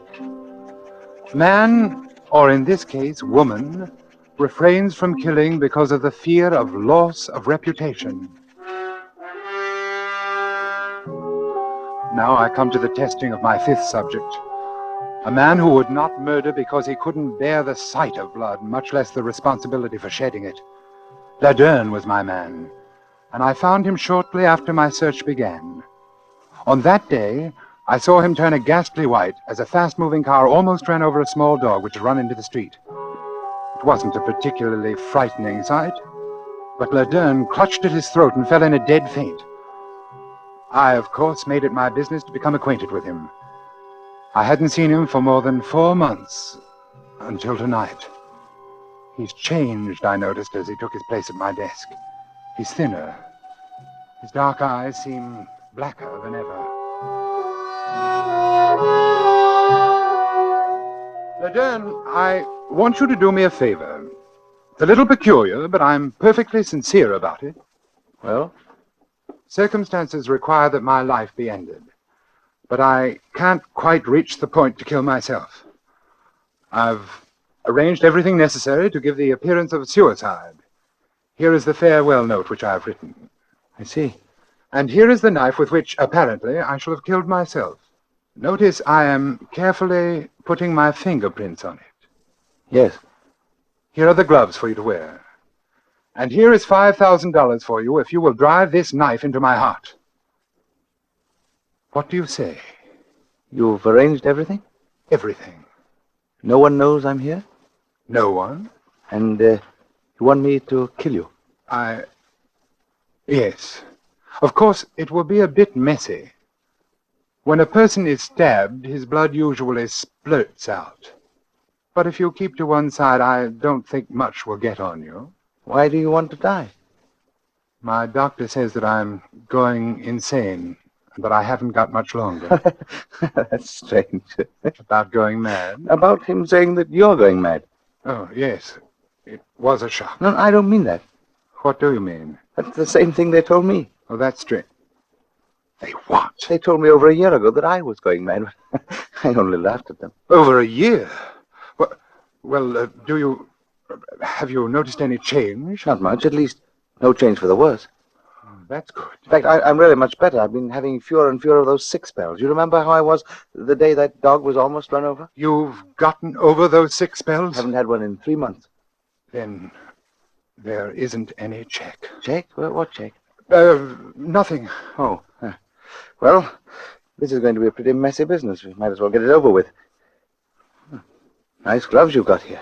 Nice and smooth on my hand. Then you're going through with it? Yes, can't let you down. Oh, never mind the knife. I've got my gun right here.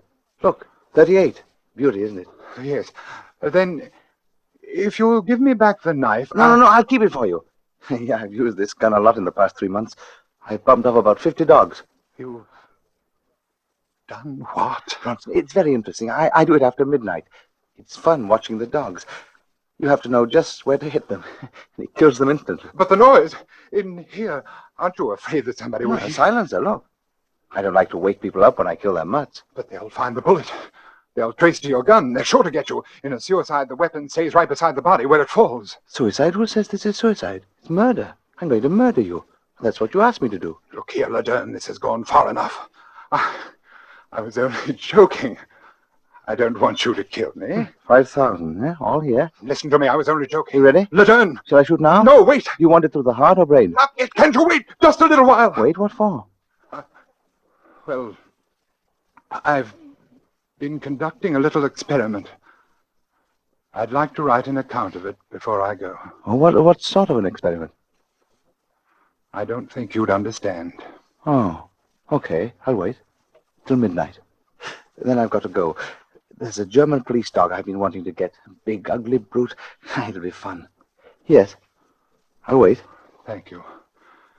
The clock says 10 minutes past 11. Yes. You've got 50 minutes. I'll wait by the window.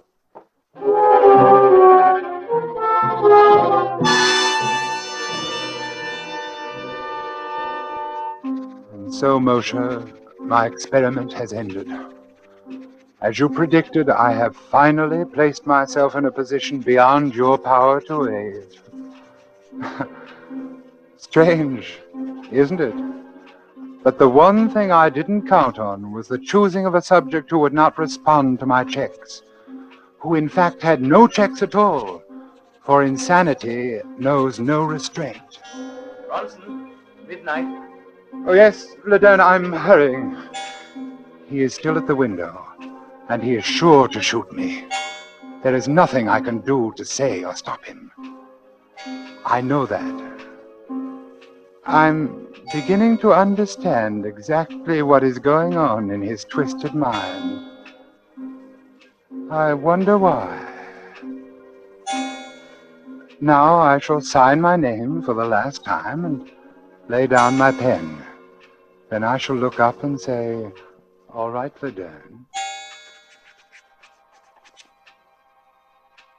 All right, Laderne.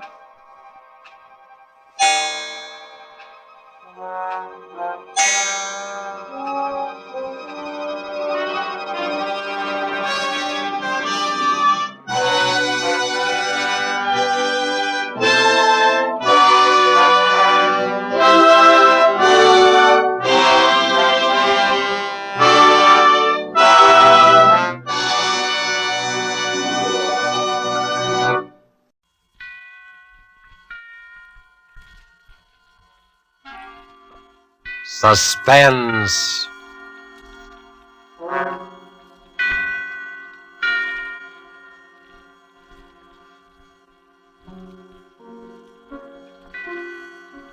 This is the Man in Black, here again to introduce Columbia's program, Suspense. Tonight from Hollywood, we bring you two of America's most artful and distinguished stars. From the Metro-Goldwyn-Mayer Studios comes Mr. Robert Young, and from Warner Brothers, Miss Geraldine Fitzgerald. Mr. Young and Miss Fitzgerald are with us to play in an unusual tale by the unusual James Thurber. An excerpt from the book, My World and Welcome to It, called A Friend to Alexander, adapted for radio by Freya Howard, is tonight's study in suspense. If you've been with us before, you will know that suspense is compounded of mystery and suspicion and dangerous adventure. In this series are tales calculated to intrigue you, to stir your nerves, to offer you a precarious situation, and then withhold the solution until the last possible moment.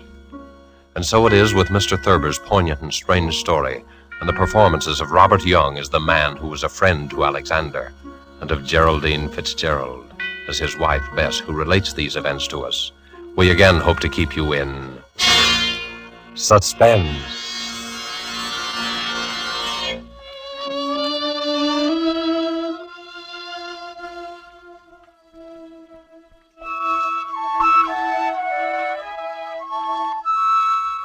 Harry was a laughing, happy-go-lucky fellow before he began to have those dreams.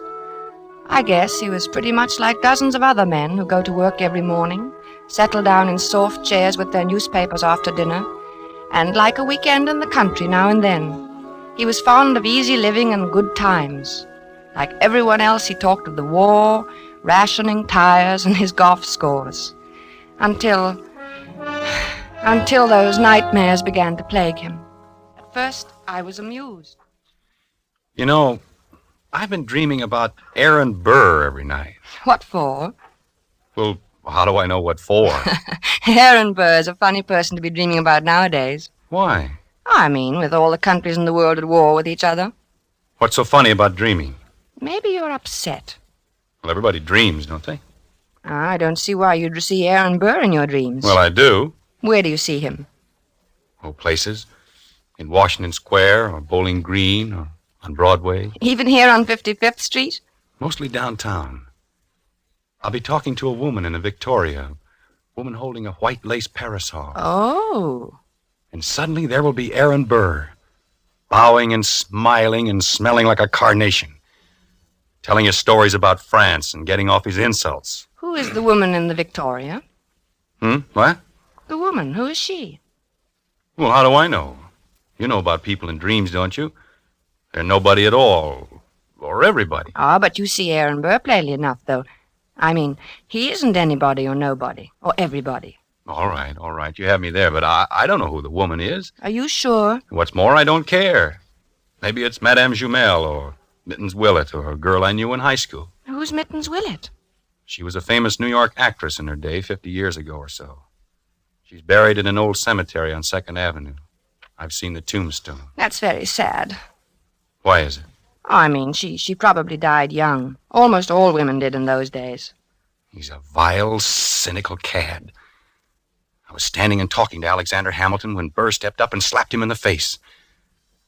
When I looked at Hamilton, who do you suppose it was? I don't know. Who? My brother, Walter, the one I've told you about. The one who was killed by that drunk in the cemetery. Harry, I never could get that story straight. I've told you about it a dozen times. This drunk came up to him when his back was turned and... What was he doing in the cemetery? That's not the point. He was killed. That's what's important.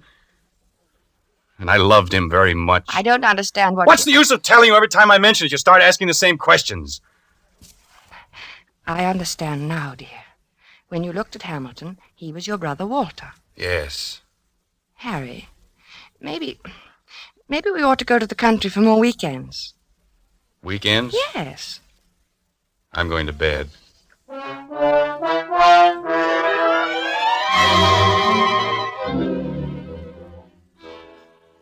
For a time that evening, I worried about Harry.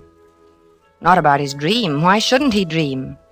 But I wondered about his health. He looked so worried somehow, so unlike himself. I was glad when he went to bed. A good night's sleep was just what he needed, I thought. How could I know? The next morning, we were quietly eating our grapefruit when Harry flung down his spoon. I wish he'd go back to France and stay there, him and his la-la. Who, dear? Oh, you mean Aaron Burr. Did you dream about him again? Yes, he said la-la to me. Why should he say la-la? I was at the tavern and we were drinking ale, and I said something funny. I don't remember what it was, something amusing about what Ben Franklin had said to Washington once. It was one of those things, you know. No, I don't. Have some more coffee, dear. I don't want any coffee. I made this remark and everyone laughed. Everyone but Burr, that is. He sort of sniffed, and then he said, la-la. Well, why not? I mean, is there anything wrong about him saying la-la? It was the way he said it. He was sneering at me. They all noticed it. Who, dear? Who noticed The it? others, all of them. And Hamilton. I was there with Hamilton. It was swell until Burr came in. Aaron Burr. I don't see why you dream about him all the time. Don't you think you should take some luminol? I'm not sick, I tell you. I know what I'm dreaming. I just thought, well, it's always Burr, and that seems odd. Well, why? Why shouldn't I dream about Burr if I want to? But you don't want to. No, but I can't help it.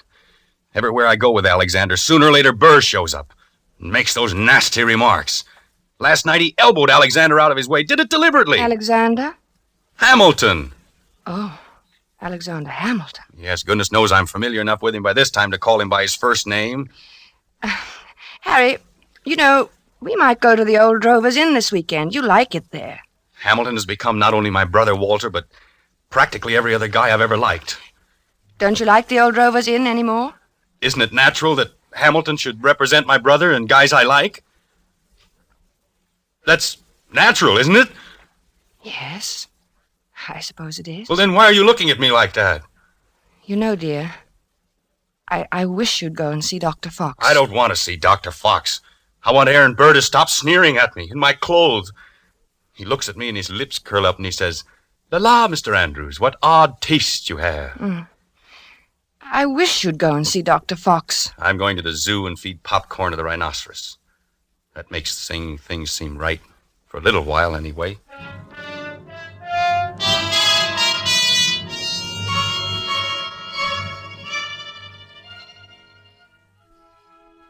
I thought he'd forgotten all about that ancient pistol duel, because for 2 days after that, he lost his haggard, tired look and actually seemed cheerful.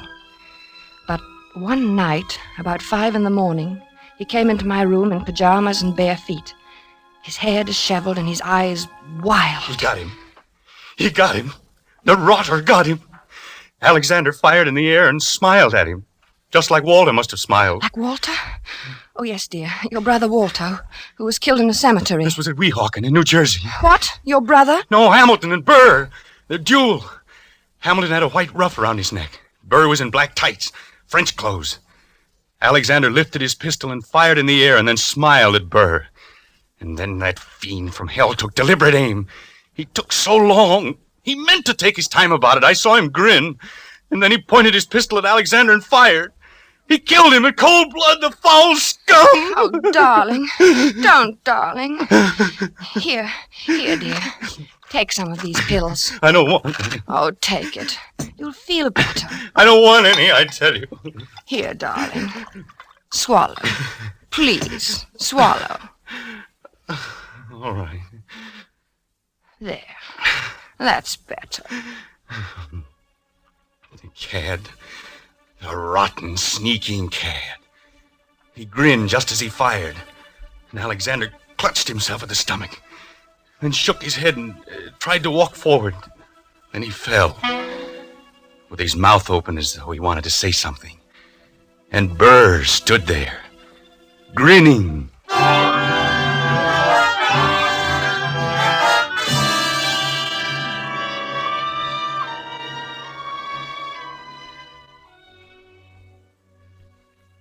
He was better after that, but I kept urging him to see Dr. Fox. At first he refused, but later he decided to humor me. He was humoring me by this time, and Dr. Fox, too. How you been feeling, Doc? Oh, fairly well, Mr. Andrews. My pulse has been Now, just what seems to be the trouble? Nothing. Nothing wrong with me. He has nightmares. You look a little underweight. Perhaps your diet? Oh, I'm not underweight. Overweight, maybe, but not underweight. Getting enough exercise? Same as usual. He's worried about something. He always has this same dream. Aha, a dream, eh? What kind of a dream? Just a plain old dream. Aha. No, it isn't. It's about his brother Walter, who was killed in a cemetery by a drunken man. Only it isn't really about him. Really? Why, very few people are actually killed in cemeteries. It's an interesting coincidence, if I may say so. You mean you know somebody who was killed in a cemetery, too? Is that the coincidence? No, I meant your brother being killed in a cemetery. You know, dead in a cemetery. A sort of, do you follow me? No. I think you should go see Dr. Fox, Dr. Fox. Interesting. Yes, very interesting. I wonder if you would mind stepping into the next room, Mr. Andrews. I want to give you a thorough examination. Right in here, sir, and we'll just have a look at you.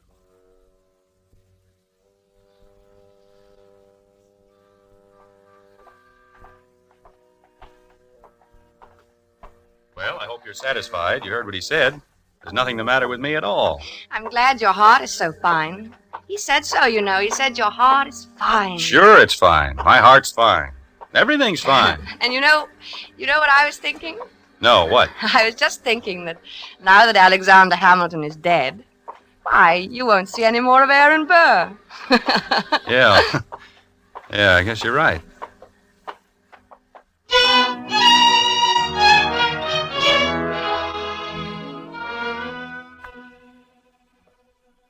But I was wrong. Aaron Burr did not leave my husband to sweeter or more peaceful dreams. Harry said nothing about it for several mornings, but I could tell he was still being tortured by those ghosts. He brooded over his breakfast. He didn't answer me when I spoke to him. I dropped my butter knife, and he jumped. What was that? Only my knife. Oh. Harry, are you still dreaming about that man? Oh, I wish I hadn't told you about it. Forget it, will you? I can't forget it with you going on this way. Can't you forget I mentioned it? Maybe you should see a psychiatrist. Oh, bosh. What does he do now? What does who do? Aaron Burr. I don't see why he keeps coming into your dreams now. He goes around bragging that he did it with his eyes closed. He says he didn't even look. Didn't look when? When he killed Alexander in that duel. Well, what? He claims he can hit the ace of spades at 30 paces blindfolded. Furthermore, since you ask what he does, he jostles me at parties now. I think you should stay out of this, Harry. It wasn't any business of yours anyway, and it happened so long ago. I'm not getting into anything. It's getting into me. Can't you see that? I see that we've got to get you away from here. Oh, maybe if you slept someplace else for a few nights, you wouldn't dream about him anymore. I don't know. Let's go to the country tomorrow. We'll stay at the Lime Rock Lodge.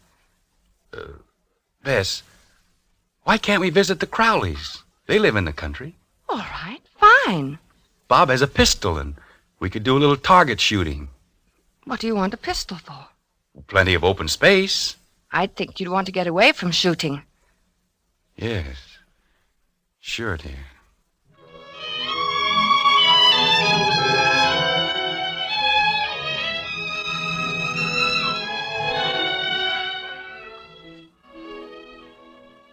The vacation seemed a success at first.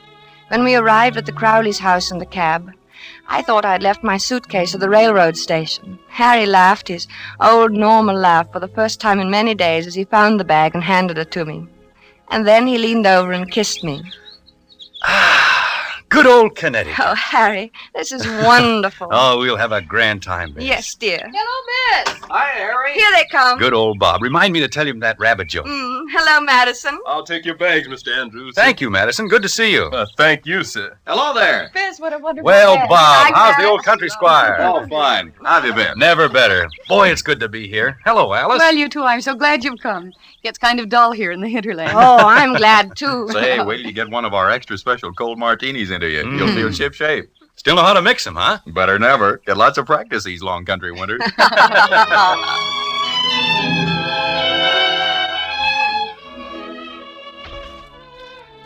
Oh, Oh, it was grand, seeing Harry's face relaxed and smiling over his cocktail glass. When I went to bed that night, I felt that at last that nasty old business of the dream was over, and I was happy. But when I woke the next morning, I saw my husband lying rigid on his back, staring at the ceiling. One Henry Andrews, an architect. What's the matter, dear? Nothing. Oh, why don't you go back to sleep, Harry? It's only 8 o'clock, and this is the country. One Henry Andrews, an architect. What are you talking about? That's what he calls me. Calls you who? One Henry Andrews, an architect, he keeps saying in his nasty little sneering voice. One Henry Andrews! Harry, please don't yell. You'll wake the whole house. It's early. People want to sleep. I'm beneath him. I'm just anybody. I'm a man in a gray suit. Be on your good behavior, my good man, he says to me. Or I shall have one of my lackeys give you a taste of the riding crop. Why should he say that to you? You ask me why. He wasn't such a great man, was he? I mean, didn't he try to sell Louisiana to the French or something behind Washington's back? He was a traitor. Then why worry what he says? He was a scoundrel, but a very brilliant mind. I was in hopes you weren't going to dream about him anymore. I thought if we came up here... It's him or me. I can't stand this forever. Neither can I.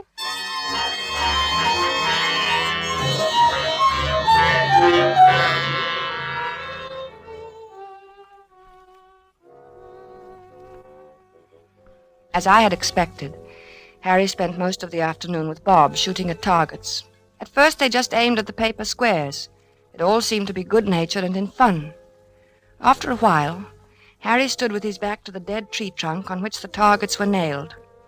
Then he walked 30 paces ahead in a stiff-legged manner, and his face was set in stern lines. His revolver was at arm's length above his head when he turned suddenly and fired. Bob dropped to the ground, scared. Hey, what's the big idea, Harry? But Harry didn't answer. He started to walk back to that dead tree trunk again. Then, with his back to the target, he began marking off the 30 paces. Bob called to him. I think they kept their arms hanging straight down. I don't think they stuck them up in the air. But my husband continued to count off. At the 30th step, he lowered his arm, wheeled about suddenly, and fired from his hip. Hey there, watch out! 2 of the shots missed the tree, but the last one hit it. Like a mechanical man or someone in a trance, Harry began to walk back to the tree again without a word, his lips tight, his eyes bright, his breathing coming fast. And look, it's my turn! But Harry about-faced and stalked on.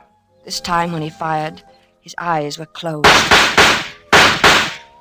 Poor Bob didn't know what to make of this strange behavior. Hey, good heavens, man, give me that gun, will you? Without a protest, Harry let him have it. For the first time, he spoke. I need a lot more practice, I guess. Well, not with me standing around. Come on, let's get back to the house and shake up a drink. Gee, I've got the jumps. I need a lot more practice.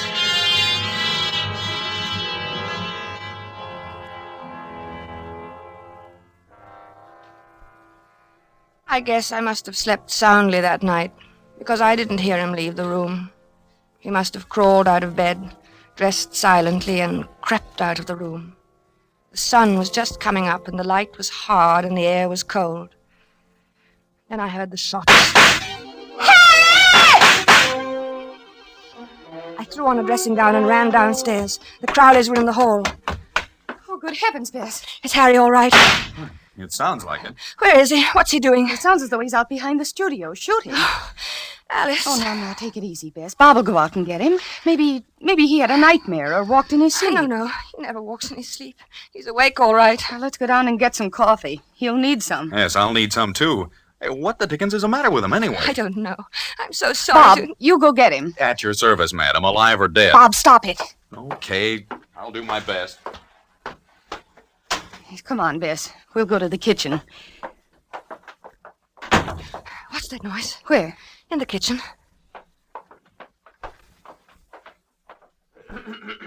Oh, it's you, Madison. Yes, ma'am. Well, you're shaking. I was just wondering, ma'am. No, it's all right, Madison. You go on back to bed. Clothita was scared, ma'am, and I thought... Well, you tell Clothita that it's all right. Mr. Andrews is shooting a little. He couldn't sleep. Yes, ma'am. Yes.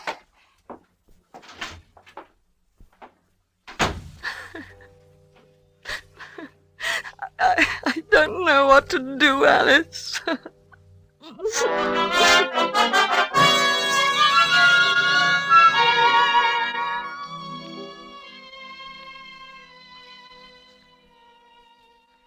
guess the Crowleys were relieved when the cab came to drive us to the station early that day. Their maid had threatened to leave. The neighbors were complaining about the early morning disturbance, and their own nerves were ragged. Boy, I'll need a drink after that. Yes, and make mine a stiff one. Gee, I'm sure glad he's gone. Well, it was either he or Clothita. You can't afford to lose a good cook these days. Say, what do you think's the matter with him? I don't know. It's what Clothita would call the shoots, I guess. You know, he said a funny thing when I went out and got him this morning. Well, let's have it. I could stand a funny thing. I asked him what the deuce he was doing out there in that freezing air with only his pants and shirt and shoes on, and you know what he said? What? I'll get him one of these nights. That's just what he said.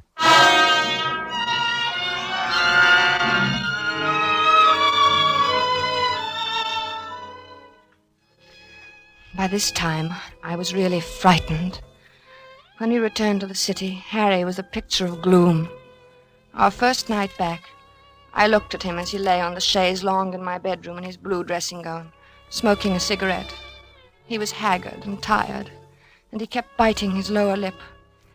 I mixed a scotch and water nightcap for him. No thanks, no liquor. I need a steady hand. Watch my hand. Does it tremble? No. Is it steady? Yes, very. That's good. That's very good. You need a steady hand, you know. For what, dear? Oh, things. Harry, will you sleep in my room tonight? No, you keep shaking me all night to keep me awake.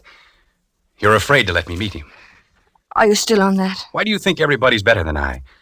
I can outshoot him the best day he ever lived. Oh, of course, in the dear. waistcoat. Right next to the middle button. He has 3 big pearl buttons on his waistcoat. Came from France. Why don't you dream about somebody else? Anybody else, please. You'd like that, wouldn't you? You'd like to have me dream about somebody who wouldn't hurt a fly. Somebody like that. Because you'd know I'd never get in a duel with him. A duel? You're dreaming of a duel now? Ever since Hamilton died. Burr knows I hate him. It's nearly over now. Harry. It's him or me. I'll get him, the rotter. But Harry... I know I'll get him. You see, I have a modern pistol. He has to use an old-fashioned single-shot muzzle loader. Is that quite fair? Fair? What do I care if it's fair or not? Was it fair the way he shot Alexander? Was it? Don't be mad with me, Harry. Oh, I'm sorry, darling. I'm very unhappy. I'm sorry, darling. And I'm worried sick. Well, I'm sorry, darling. Don't cry. Please don't cry. It upsets me when you cry. And I mustn't be upset. I must be very calm and rested. My hand must be steady tonight. Especially tonight. I'm so worried, Harry. Don't worry about me. I'll be all right. I'll be fine. My hand is like a rock.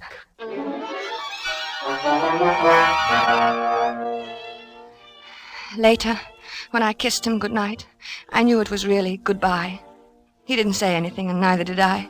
It's just that he seemed so far away, in another world, and each moment I felt that he was becoming more and more remote. Something told me he wasn't coming back.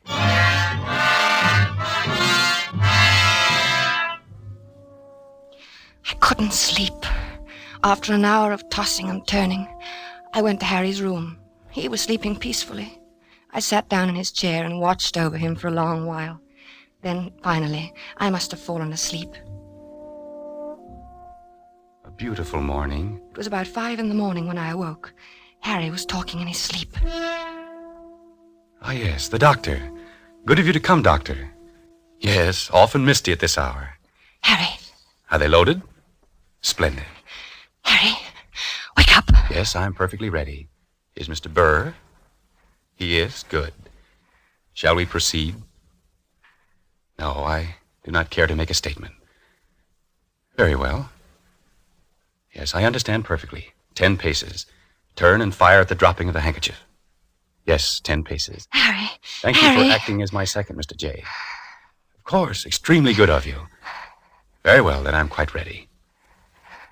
1, 2, 3, Harry. 4, Harry, please. 5, Don't, Harry. 6, 7, 8, 9, 10. Harry. Harry, dear. Harry.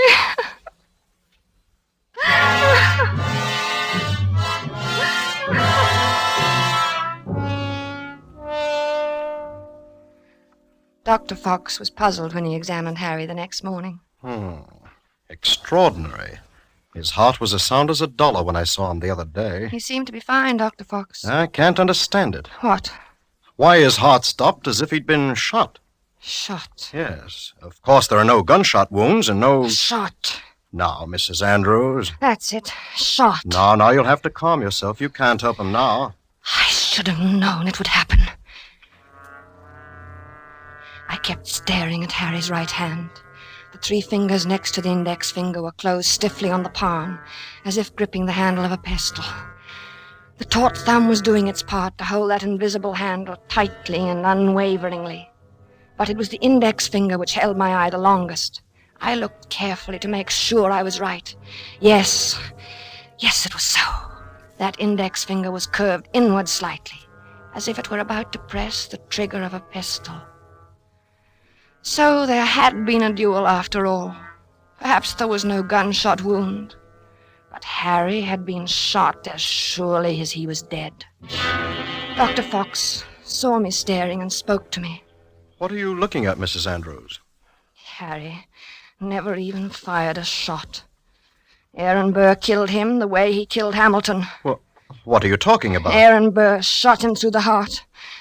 I knew he would. Yes, but there's no evidence. I knew he would. Then Dr. Fox put an arm around me. He looked at me gently and a bit frightened, the way I used to look at Harry when he told me about his dreams. He led me to his assistant and whispered something. He thought I didn't hear him, but I did. She's crazy. Stark, raving crazy. I let the assistant take me away. Maybe he thought I was crazy, too. But now I knew.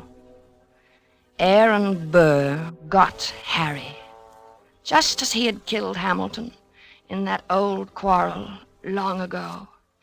I knew he would! I knew he would!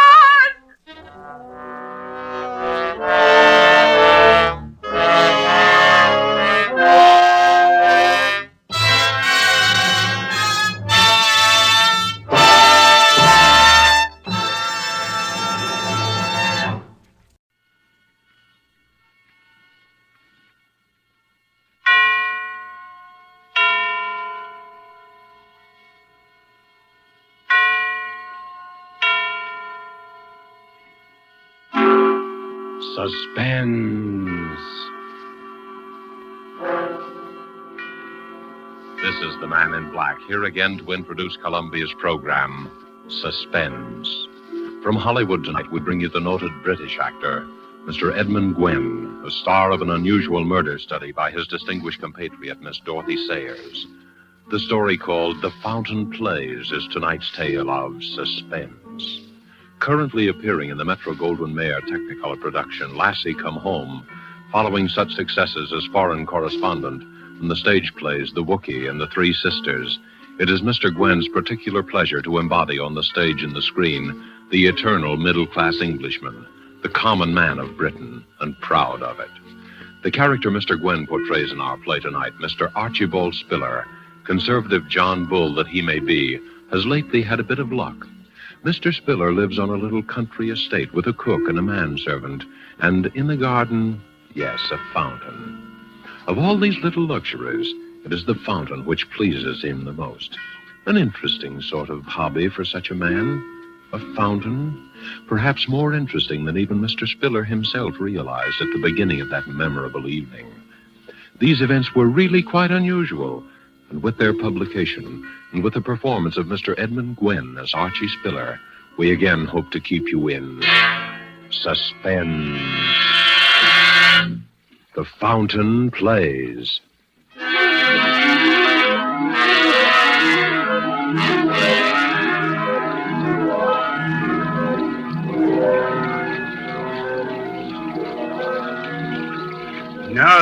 Mr. Spiller.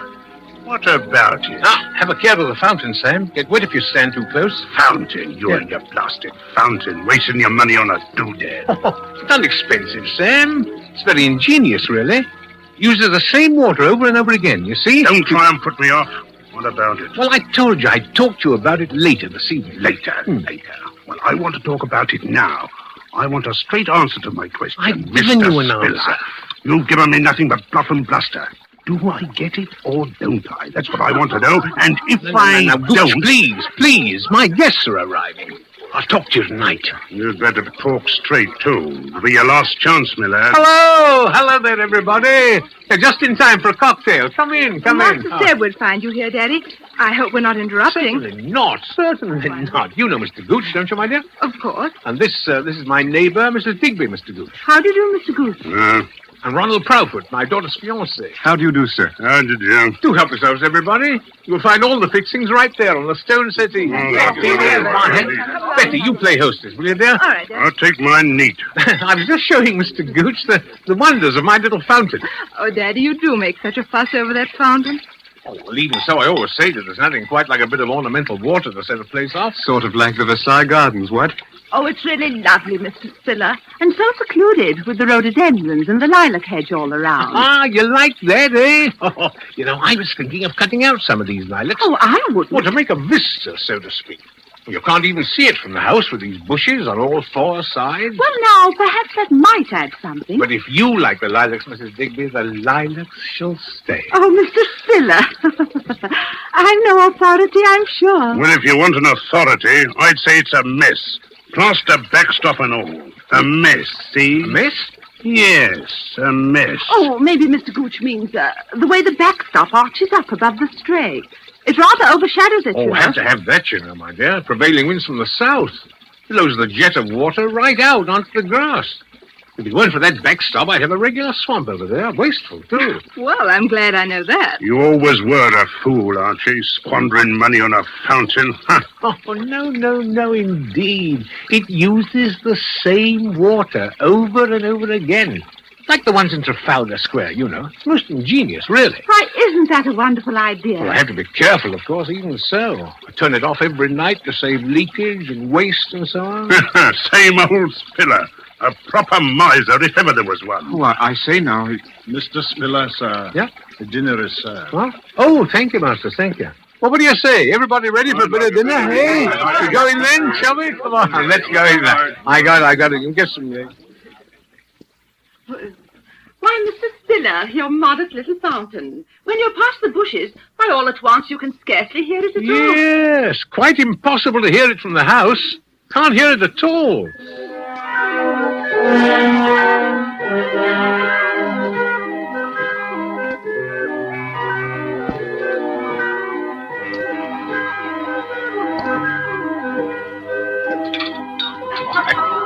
Another glass of port. Won't you have one, eh? What is it, Masters? Will that be all then, sir? Yes, thank you, Masters, yes. Excellent dinner. My compliments to the cook, please. Yes, sir. And coffee in the drawing room. Very good, sir. Well, shall we adjourn? Shall we what? Adjourn. Going to the drawing room, what? Quite a toff you've become, eh, Archie? Big change from the old days. Adjourn to the drawing room. Yes. Well, we'll all have a spot of coffee now, eh? Coffee? Is that the best you got to offer? Oh, no, by no means. Have anything you like, old man. That's better. What would you think, Mr. Spiller, about a rubber or two of bridge? Oh, excellent suggestion. Splendid. Good thing I don't play, eh, Archie? I see I'm counted out before we start. Oh, Mr. Gooch, I'm so sorry. Do take my place. I'm really very tired. No, thanks. We didn't play bridge where I come from, and neither did Archie.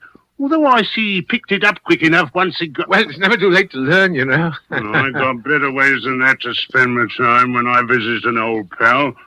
Where's that fella Masters? Was there something you wished, sir? Take the whiskey and soda down by that fountain. Whiskey and moonlight and jolly old fountain.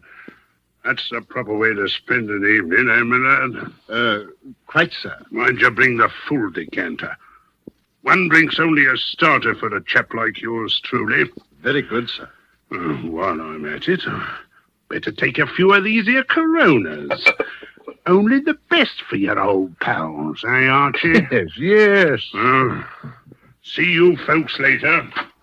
See you later on. Oh, Mrs. Digby, shall it be you and me against the youngsters? Daddy, Yes, dear? will you tell me why you put up with that man? Gooch? Oh, come, he's not a bad sort, really. Had a drop too much this evening, perhaps. But... He always has a drop too much. And he is a bad sort. He's a rude, unpleasant, terrible man. Well, old friend, you know, not much a chap can do. Oh, Daddy, you're so soft-hearted. But if you can't do anything, I can. Now, please, dear, please. He'll be gone in a day or two. High time. What does he mean talking to you that way in your own home? Shall we cut for deal? Yes. Shall I, Well, I don't care. Bashan put me off. This is the last time that man is going to come into this house.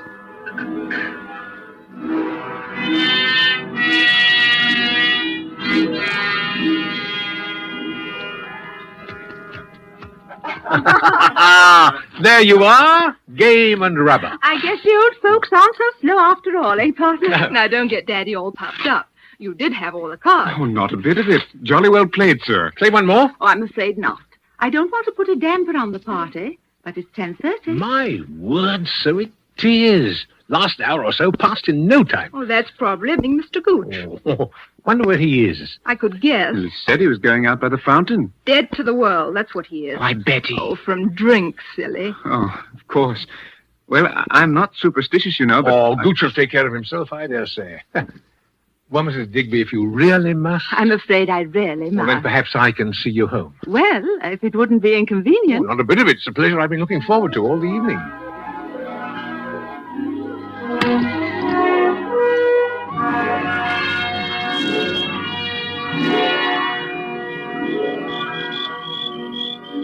Well, here we are. Yes. It's been such a lovely evening, Mr. Spiller. Yeah, you know, I've been thinking I'm awfully lucky to have found a neighbor like you.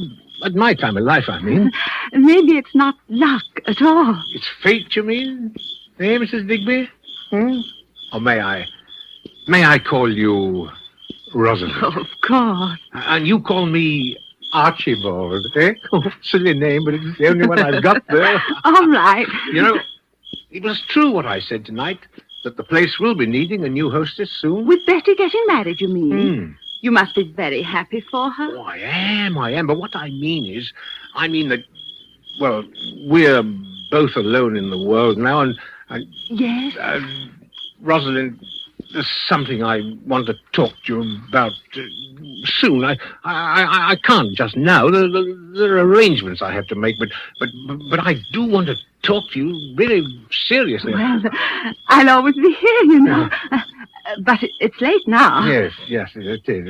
Well, good night, Rosalind. It has been a lovely evening. Good night, Archibald.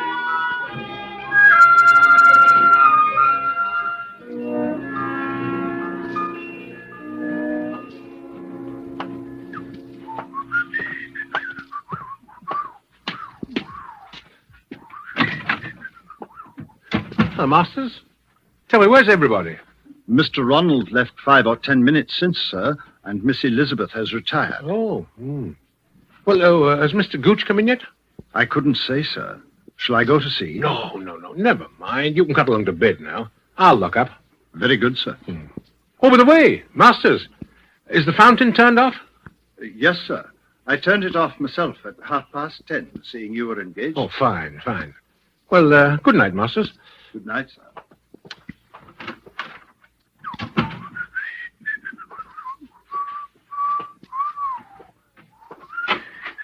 Oh, hello there. Just coming out to look for you, Gooch. Hello. Have a nice evening? A nice evening. Not as nice an evening as you had with the obliging little widow, eh? No, that's enough of that now, Sam. Oh, it is it? That's enough, is it? That's a good one. Do you think I am, talking to me like that? One of your ruddy servants? Well, I'm not. I'm the boss here. Get that into your head. I'm the boss, and you know it. All right. But buzz off to bed now like a good fellow. It's getting late, and I'm tired. Oh, no, you don't. Think I'm drunk, don't you? Well, I'm not drunk enough so I don't remember the little business I've got with you. Well, can't we talk about it in the morning? No. We'll talk about it right now. I'm short of cash. It's high time you kicked in with some more. Now, look here, Sam. I pay you your allowance as we agreed, and you stay here whenever you like, but that's all. Oh, it is it? Yes.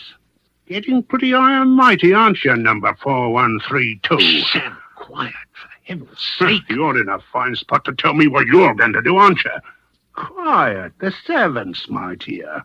Quiet, Betty, my dear, or Ronald Flatdoodle, whatever his name is. Sam, you're drunk. Sure I'm drunk. I'm not an escaped jailbird, am I? I'm not liable to be all back to work out 10 years odd labor for forgery, am I? Sam, listen, I'll give you a little extra. Just this once. When I think a man like me, that was only in for a short stretch anyway, worked it out all good and proper, dependent on the charity, mind you, of a pal what's rolling in wealth. I'm not rolling in wealth, and you know it. But if you'll promise me, faithfully, that this is the last time... Sure, I'll promise. For an old pal, I'll promise anything. You just give me 5,000 down. 5,000? That's right. I've got a great opportunity. All I need is a little ready cash. Now, don't be an idiot, Sam. What do you think I'm going to lay hands on that much? Just like that. I'll give you a check for 500. Oh, trying to renege on your old pal, eh? I said 5,000 and 5,000 it is, or you'll find yourself back on the rock pile, see? I tell you, I haven't got it. Haven't got it. You've got enough to go buying fancy fountains, playing around with the widow next door. Now, you leave Mr. Digby out of this. I'll leave her out of it, all right. I'll leave the old pastry to you. What?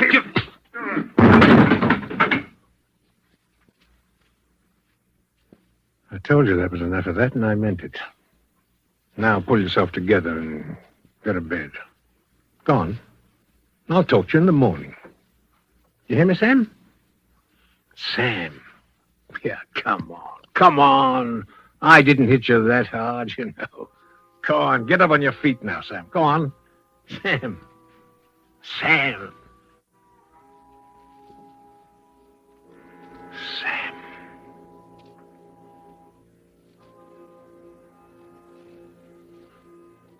Hit his head on the corner of the table. Phew. No blood. No, there it is, just over the temple. Soft. Spongy. Mr. Gooch's fall had made quite a racket, too. Somebody must have heard it. They'll be calling out in a moment. Footsteps coming down to find out what's the matter. Have to think fast. What was that? Oh, just the old clock. Nobody on this side of the house, anyway. Nobody could have heard. Steady now and face the facts. He's dead. Murdered. Oh, it didn't feel like murder, but the police won't care about that. First off, they'll take fingerprints, and then... If I could make him suspect somebody else, confuse him. An alibi. Yes, that's what's needed. An alibi.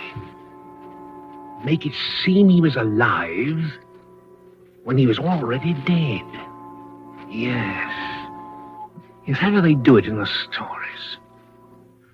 To dress up like the dead man and impersonate him. No, you imitate him, speaking over the phone, or... No, you make a gramophone record of his voice, or you forge a letter. Oh, no, forgery. No, I don't want to get mixed up in that old game again. No. Oh, wait a minute, though. The time. The time. Earlier, not later. Say 10:30, while everyone was playing bridge. If he could have died sometime before that. But how to prove it? What happened at 10:30? 10:30. Think. The fountain. The fountain. Yes, the fountain. Mr. Spiller went out to the French windows to the garden, then turned on the fountain, then down the garden path. Stopped and called a name. A name. Sam! Gooch! Doing... careful with the flashlight. They can't hear the fountain from the house, but they can see that. There's the whiskey, still half full. Pour most of it out, so that it will look as though we had even more to drink.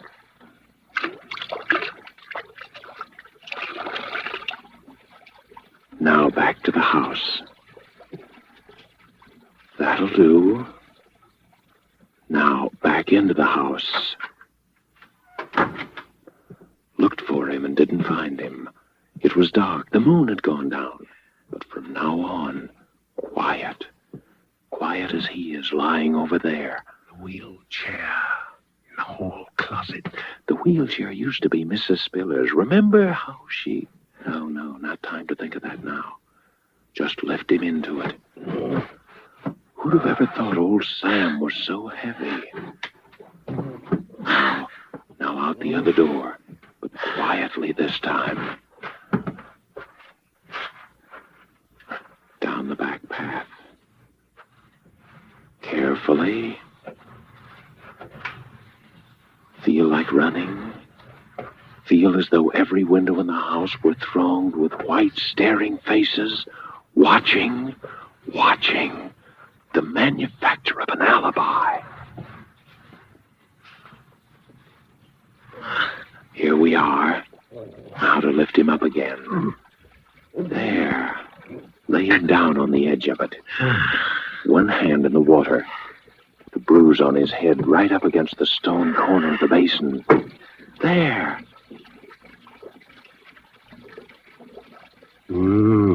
What's that? He's alive. Gooch is alive. After all that trouble, after committing practically the perfect crime, he's alive.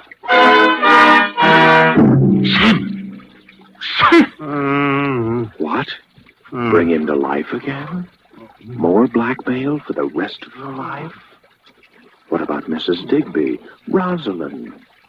What about Betty? She at least deserves something better. Murder? All right, murder. He's dead already as far as the rest of the world is concerned. Now. Bronson. Now or never. His face is right by the water's edge. Push him under. Now. Now. Well.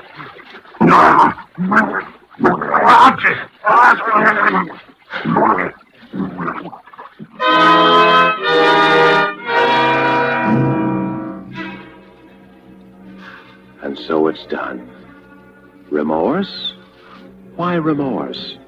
Does the mouse feel remorse that the cat is killed? Does the prisoner feel remorse when he leaves his prison? No. No, it's done, and well done. Nothing left but the finishing touches now. Take back the wheelchair. Let the fountain run another hour, and then to bed. And when the police come in the morning, the perfect crime. Remorse? Nonsense. Congratulations would be more like it. Yes, congratulations, Mr. Spiller.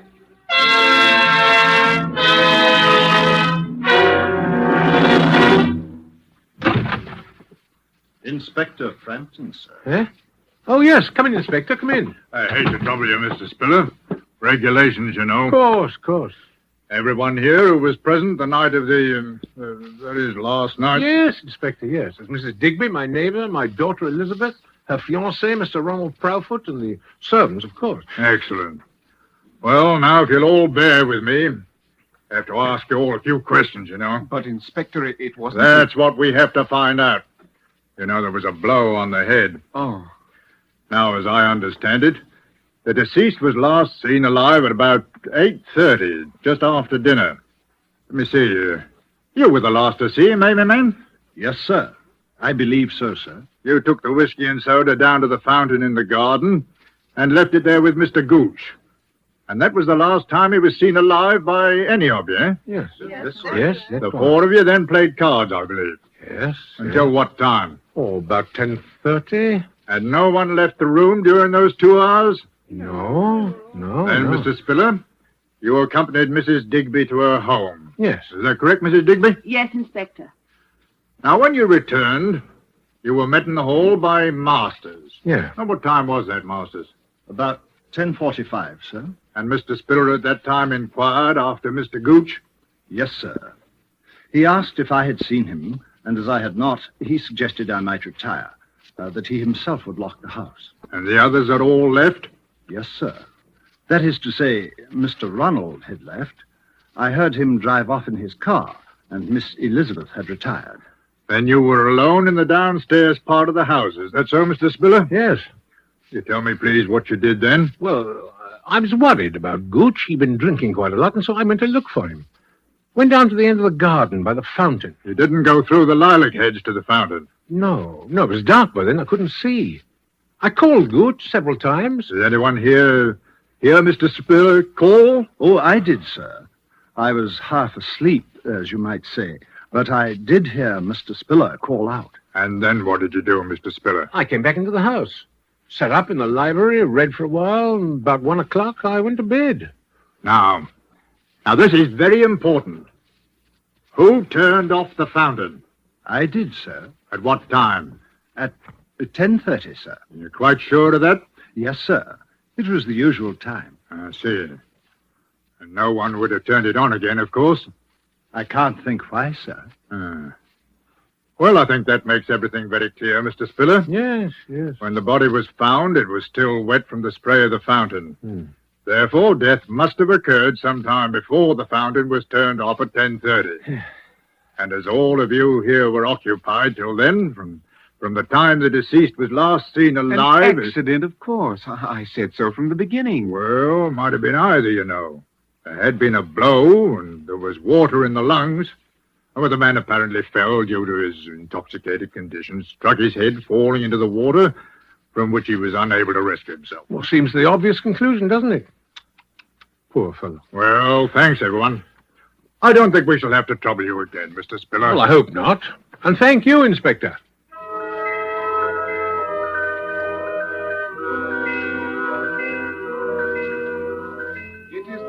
Of the coroner, township of Alton, county of Hampshire, that in the case of the deceased Samuel Gooch, death was due solely to accidental causes.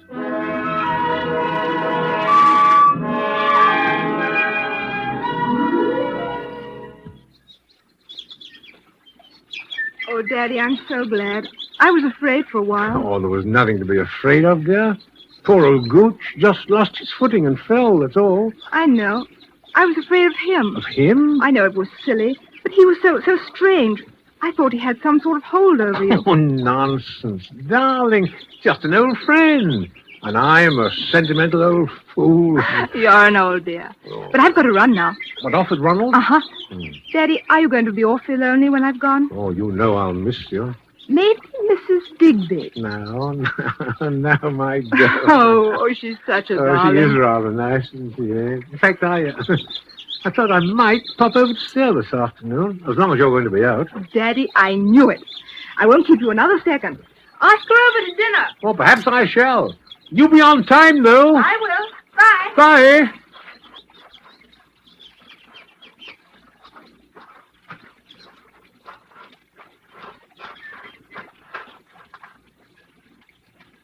Beg pardon, sir. Huh? Oh, Masters, yes? If it's convenient to you, sir, I should like to have my bedroom changed. I should like to sleep indoors in the main house. Oh? Why that, Masters? I'm a very light sleeper, sir, and noises keep me awake. Noises? The weather vane, sir, above the garage. When the wind changes, it creaks. Oh, well, a little oil perhaps would soon. I hardly think that would do, sir. Because when the wind changes, there are other noises. They can be most disturbing, sir. What? Other noises? The fountain, sir. Fountain? Yes, sir. Ordinarily, I'm quite unable to hear it, any more than you can in the main house, sir. But when the wind is from the west, the plaster backstop acts quite like a sounding board in the direction of my room, sir. In fact, I can hear not only the fountain itself, but I can hear even the faintest noises in the grove around it quite clearly.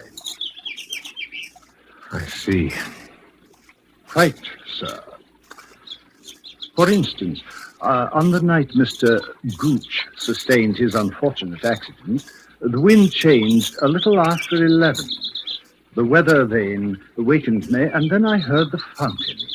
I seem to hear other noises, too, if I may say so, sir. You heard? Yes, sir. I might add that after hearing the police inspector's observations, I took the precaution of pressing your dinner jacket. The sleeve seemed quite wet, sir. Yes. I think, sir, all things taken into consideration, you might find it worth your while to retain me permanently in your service at, shall we say, double my present wage for now. Huh? Oh, yes, of course. I'm very much obliged to you, sir. Is there anything else, sir? No, nothing else. I'm going to sit here by the fountain. Very ingenious. The fountain. Yes. Most ingenious, my fountain.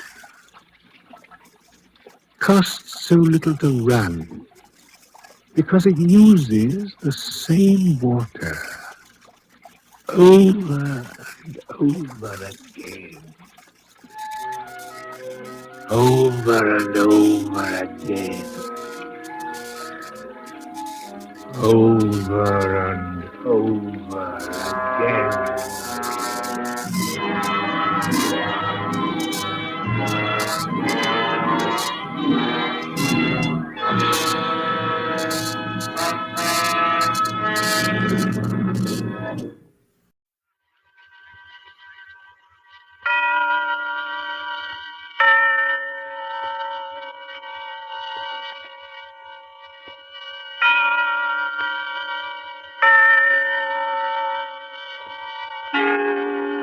Suspense.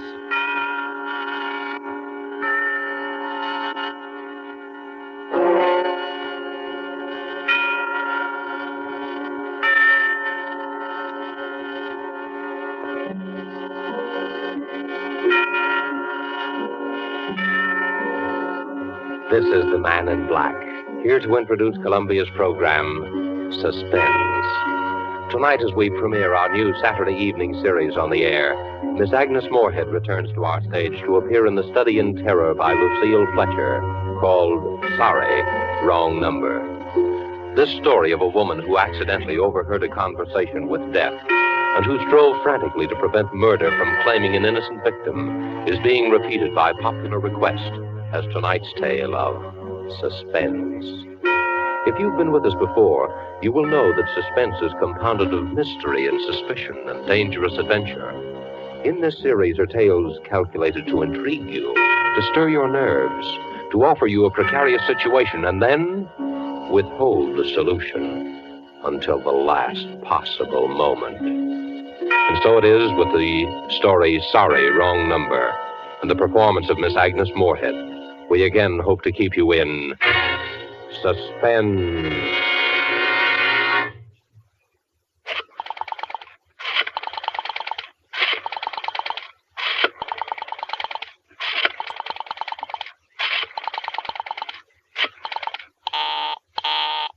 Oh, dear.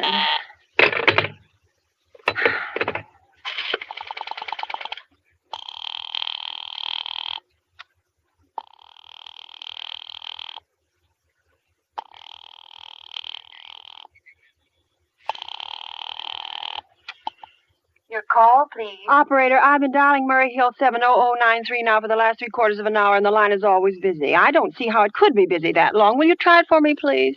I will be glad to try that number for you. One moment, please. I don't see how it could be busy all this time. It's my husband's office. He's working late tonight, and I'm all alone here in the house. My health is very poor, and I've been feeling so nervous all day. Ringing Murray Hill 70093.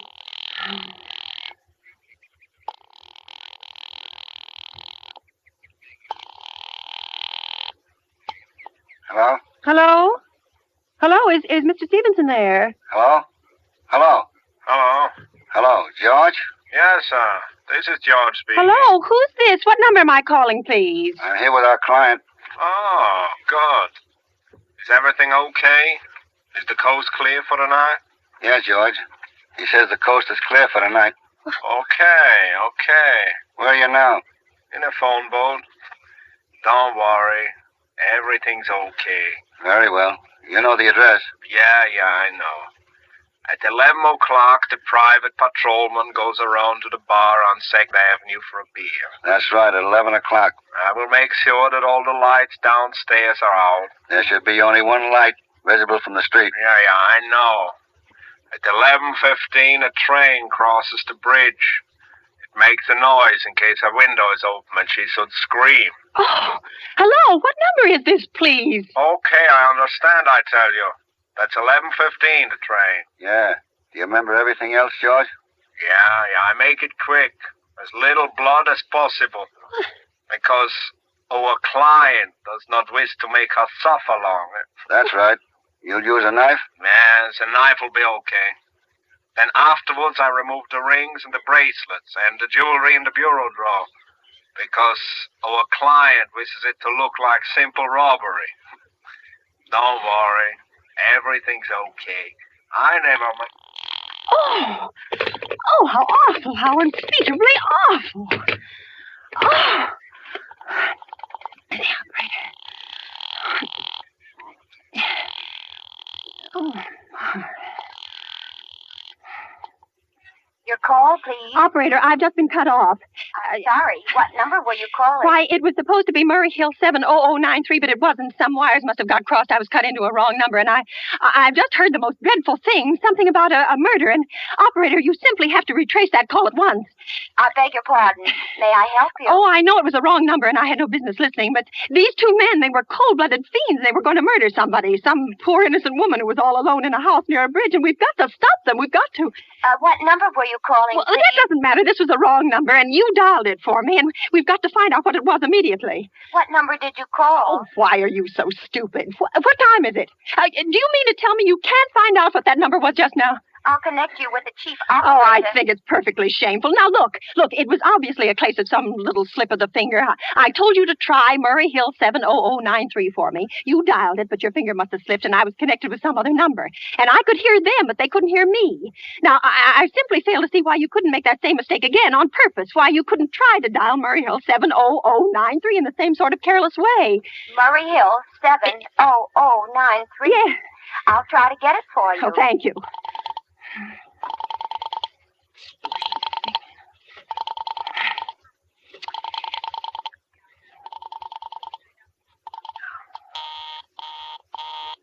I'm sorry. Murray Hill 70093 is busy. I will call you in 20 minutes. Operator.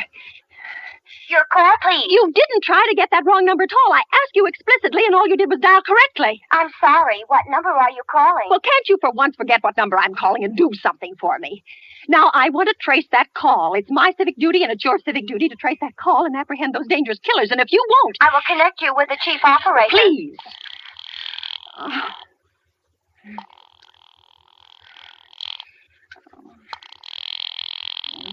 dear. This is the chief operator. Oh, chief operator, I want you to trace a telephone call immediately. I don't know where it came from or who was making it, but it's absolutely necessary that it be tracked down because it was about a murder that someone's planning, a terrible, cold-blooded murder of a poor innocent woman tonight at 11:15. I see. Well, can you trace it for me? Can you track down those men? I'm not certain. It depends. Well, depends on what? It depends on whether the call is still going on. If it's a live call, we can trace it on the equipment. If it's been disconnected, we can't. Disconnect? If the parties have stopped talking to each other. Oh, but of course, they must have stopped talking to each other by now. That was at least 5 minutes ago, and they didn't sound like the type who would make a long call. Well, I can try tracing it. May I have your name, please? Mrs. Stevenson. Mrs. Albert Stevenson. But listen... And your telephone number, please? Plaza 42295. But if you go on wasting all this time... Why do you want this call traced, please? What? Well, no reason. I merely felt very strongly that something ought to be done about it. These men sounded like killers. They're dangerous. They're going to murder this woman at 11:15 tonight. I thought the police ought to know. Have you reported this to the police? Well, no, not yet. You want this call checked purely as a private individual? Yes, but meanwhile I'm sorry, Mrs. Stevenson, but I'm afraid we couldn't make this check for you and trace the call just in your say-so as a private individual. We'd have to have something more official. Oh, for heaven's sake. You mean to tell me I can't report that there's going to be a murder without getting tied up in all this red tape? Why, it's perfectly idiotic. Well, all right, I'll call the police. Thank you. I'm sure that would be the best way to do it. It's ridiculous. Perfectly ridiculous. I can't see why we have to go to all this trouble. Oh.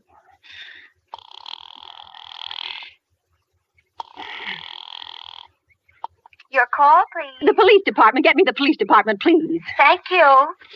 Oh, dear, do you have to dial? Can't you ring them direct? Ringing the police department. Rent. What's the matter with the mechanic?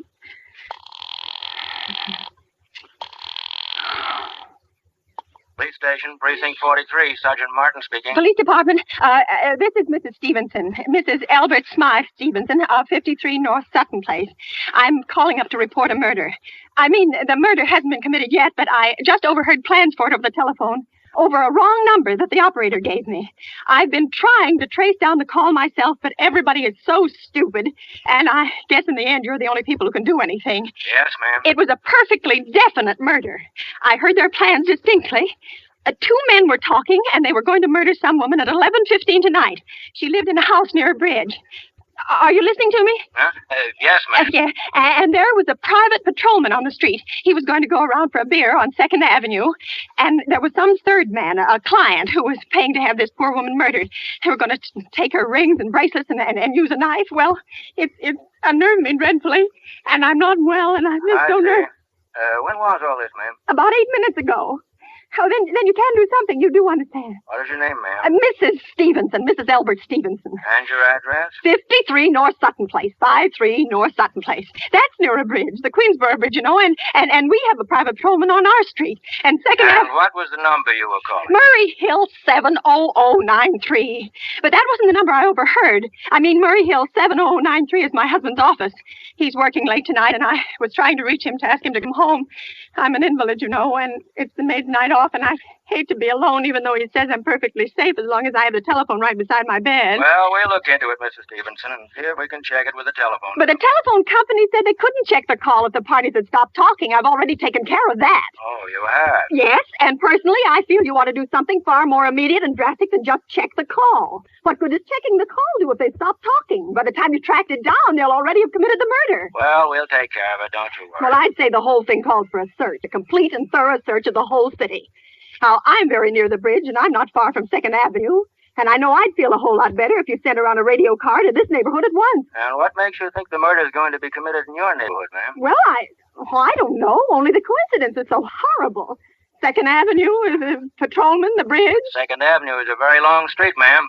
And you know how many bridges there are in the city of New York alone. Yes, I know. Not to mention Brooklyn, Staten Island, Queens, and the Bronx. I know that. How do you know there isn't some little house on Staten Island on some little 2nd Avenue you've never even heard about? Well, how do you know they're even talking about New York at all? But I heard the call on the New York dialing system. Maybe it was a long-distance call you overheard. Oh, don't. Telephones are funny things. Look, lady, why don't you look at it this way? Supposing you hadn't broken in on that telephone call. What? Supposing you'd got your husband the way you always do. You wouldn't be so upset, would you? Well, no, I suppose not. Only it sounded so inhuman, so cold-blooded. A lot of murders are plotted in this city every day, ma'am. We manage to prevent almost all of them. Well, but a clue of this kind is so vague. Isn't much more use to us than no clue at all. But surely you... Unless, of course, you have some reason for thinking this call was phony and that someone may be planning to murder you. Me? Oh, no, I hardly think so. I mean, why should anybody? I'm alone all day and night. I see nobody except my maid Eloise, and she's a big girl. She weighs 200 pounds. She's too lazy to bring up my breakfast tray, and the only other person is my husband, Albert. He's crazy about me. He just adores me. He waits on me hand and foot. He's scarcely left my side since I took sick 12 years ago. Well, then there's nothing for you to worry about. Now, if you'll just leave the rest of this to us, we'll take care of it. But what will you do? It's so late. It's nearly 11 now. We'll take care of it, Well, lady. will you broadcast it all over the city and send out squads and warn your radio cars to watch out, especially in suspicious neighborhoods like mine? Lady, I said we'd take care of it. But... Just now, I've got a couple of other matters here on my desk that require immediate attention. Good night, ma'am, and thank you. Oh, you idiots. Oh, now why did I hang up the phone like that? He'll think I am a fool. Oh, why doesn't Albert come home? Why doesn't he? Why doesn't he? Oh. Oh. So nervous.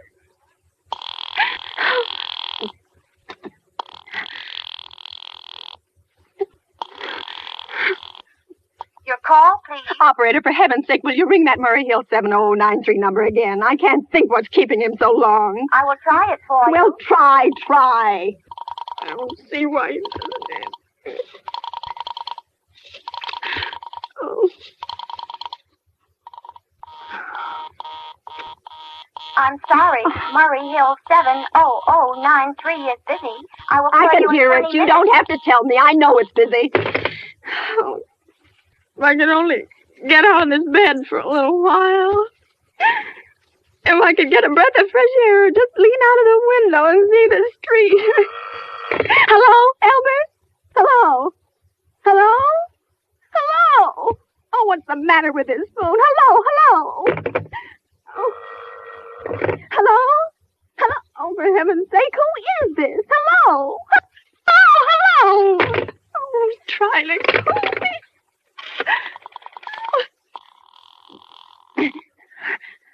Why doesn't she answer?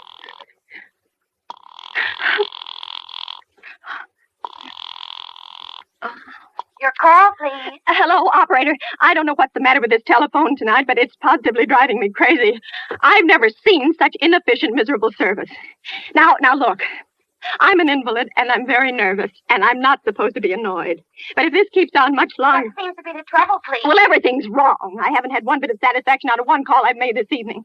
The whole world could be murdered for all you people care. And now my phone keeps ringing and ringing and ringing and ringing every 5 seconds or so, and when I pick it up, there's no one there. I'm sorry. If you will hang up, I will test it for you. I don't want you to test it for me. I want you to put that call through, whatever it is, at once. I'm afraid I cannot do that. You can't! And why? Why, may I ask? The dial system is automatic. If someone is trying to dial your number, there is no way to check it without the call is coming through the system or not, unless the person who is trying to reach you complains to his particular operator. Well, of all the stupid. And meanwhile, I've got to sit here in my bed suffering every time that phone rings, imagining everything. I will try to check the trouble for you. Check it. That's all anybody can do. Oh, what's the use of talking to you? You're so stupid. Oh, fix her of all the impudence. How dare she speak to me like that? How dare she? Call the operator. Oh, why did it take so long?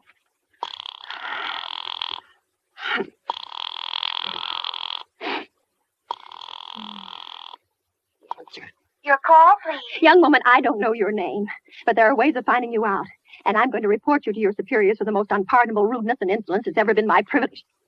Give me the business office at once.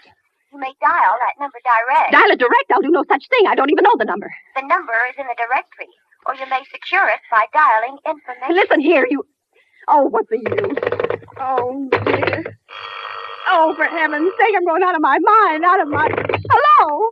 Stop ringing me, do you hear? Answer me, who is this? You realize you're driving me crazy? Who is calling me? What are you doing it for? Now, stop it!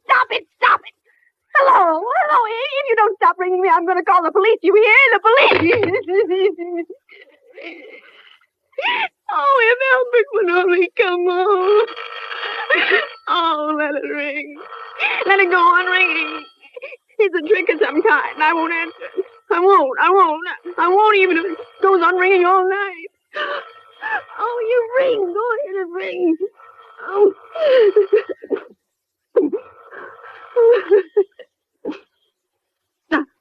Now what's the matter? Why did they stop ringing all of a sudden? Oh, what time is it?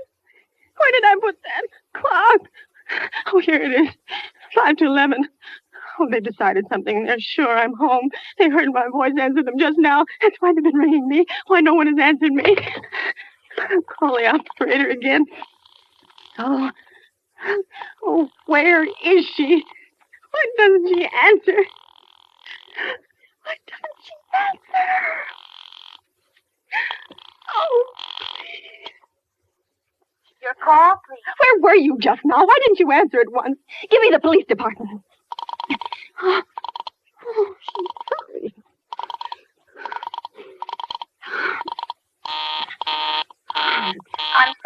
line is busy, I will call you. Busy, but that's impossible. The police department can't be busy. There must be other lines available. The line is busy. I will try to get them for you later. No, I've got to speak to them now, or it may be too late. I've got to talk to someone. What number do you wish to speak to? I don't know, but there must be someone to protect people beside the police department. A detective agency. You will find agencies listed in the classified directory. But I don't have a classified. I mean, I'm too nervous to look it up, and I don't know how to use it. I'll connect you with information. Perhaps she will be able to help you. No. Oh, you're being spiteful, aren't you? You don't care, do you, what happens to me? I could die and you wouldn't care. Oh, stop it. I can't stand anymore. Hello, what do you want? Stop ringing, will you? Stop it. Hello, is this Plaza 42295? Yes, I'm sorry. This is Plaza 42295. This is Western Union. I have a telegram here for Mrs. Albert Stevenson. Is there anyone there to receive the message? I'm Mrs. Stevenson. The telegram is as follows. Mrs. Albert Stevenson, 53 North Sutton Place, New York, New York. Darling, terribly sorry. Tried to get you for last hour, but line busy. Leaving for Boston 11 p.m. tonight on urgent business. Back tomorrow afternoon. Keep happy. Love, signed, Albert. Oh, no. Do you wish us to deliver a copy of the message? No, thank you. Thank you, madam. Good night. Good night. Oh, no. No, I don't believe it. He couldn't do it. Not when he knows I'll be all alone. It's some trick. Some fiendish trick. Oh, it's some trick.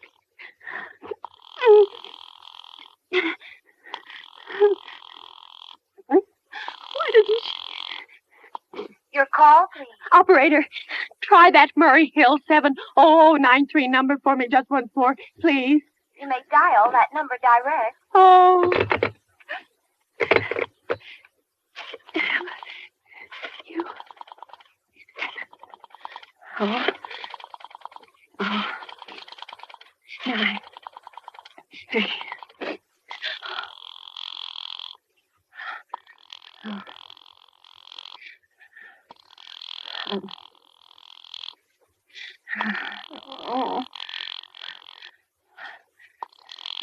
Oh, he's gone.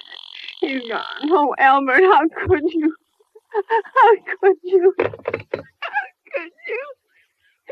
I can't be alone tonight. I can't. If I'm alone one more second, I'll go mad. I don't care what he says or what the expense is. I'm a sick woman. I'm entitled to be here.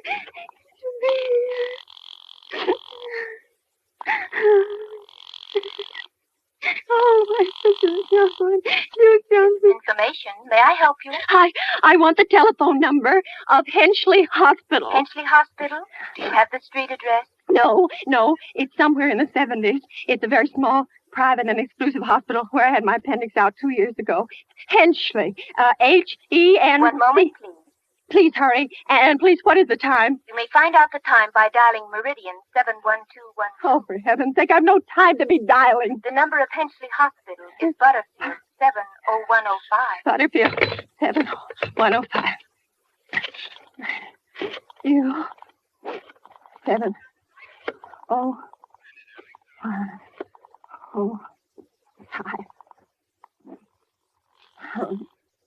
No. Oh.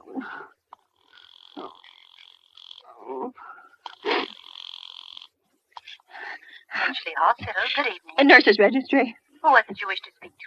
I want the nurse's registry at once. I want a trained nurse. I want to hire her immediately for the night. I see. And what is the nature of the case, madam? Nerves. I'm very nervous. I need soothing and companionship. You see, my husband is away, and I'm... Have you been recommended to us by any doctor in particular, madam? No, but I really don't see why all this catechizing is necessary. I just want a trained nurse. I was a patient in your hospital 2 years ago, and after all, I do expect to pay this person for attending me. We quite understand that, madam. But these are war times, you know. Well, registered nurses are very scarce just now, and our superintendent has asked us to send people out only on cases where the physician in charge feels that it is absolutely necessary. Well, it is absolutely necessary. I'm a sick woman. I'm very upset, very. I'm alone in this house, and I'm an invalid, and tonight I overheard a telephone conversation that upset me dreadfully. In fact, if someone doesn't come at once, I'm afraid I'll go out of my mind. I see. Well, I'll speak to Miss Phillips as soon as she comes in. And what is your name? Miss Phillips? And when do you expect her in? Well, I really couldn't say. She went out to supper at 11 o'clock. 11 o'clock? But it's not 11 yet. Oh, my clock has stopped. I thought it was running down. What time is it? Just 15 minutes past 11. What was that? What's that? That click just now in my own telephone, as though someone had lifted the receiver off the hook of the extension telephone downstairs. Well, I didn't hear it, madam. Now, But I did. There's someone in this house. Someone downstairs in the kitchen, and they're listening to me now. I won't pick it up. I won't let them hear me. I'll be quiet, and they'll see. Oh, but if I don't call someone now while they're still down there, there'll be no time. Oh, I've got to find somebody. Oh, what's it here? Your call, please. Operator, I'm in desperate trouble. I'm sorry. I cannot hear you. Please speak louder. I don't dare. There's someone listening. Can you hear me now? I'm sorry. But you've got to hear me. Oh, please, you've got to help me. There's someone in this house. Someone who's going to murder me. And you've got to get in touch with... Oh, there it is. There it is. Did you hear it? He's put it down. He's put down the extension phone. He's coming up. He's coming up the stairs. Give me the police department. The police department. The police department. Give it to me. One moment, please. I will connect you. I can hear him. He's near her. Oh, I hear him. I hear it. Hurry. Hurry. Oh, don't come here. I don't hear me.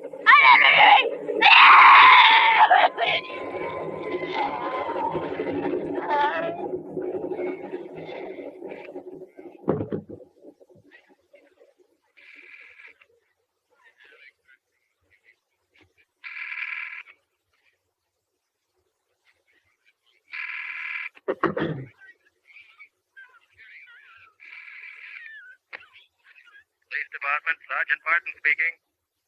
Police Department, Sergeant Martin speaking. Police Department, Sergeant Martin speaking. Police Department, Sergeant Martin speaking. Police Department?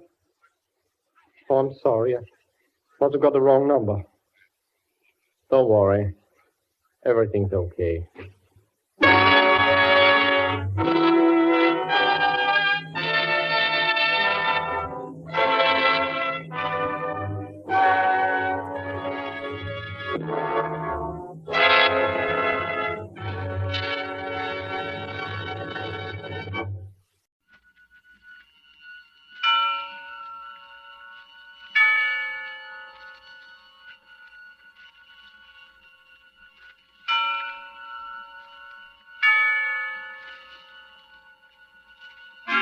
Suspense.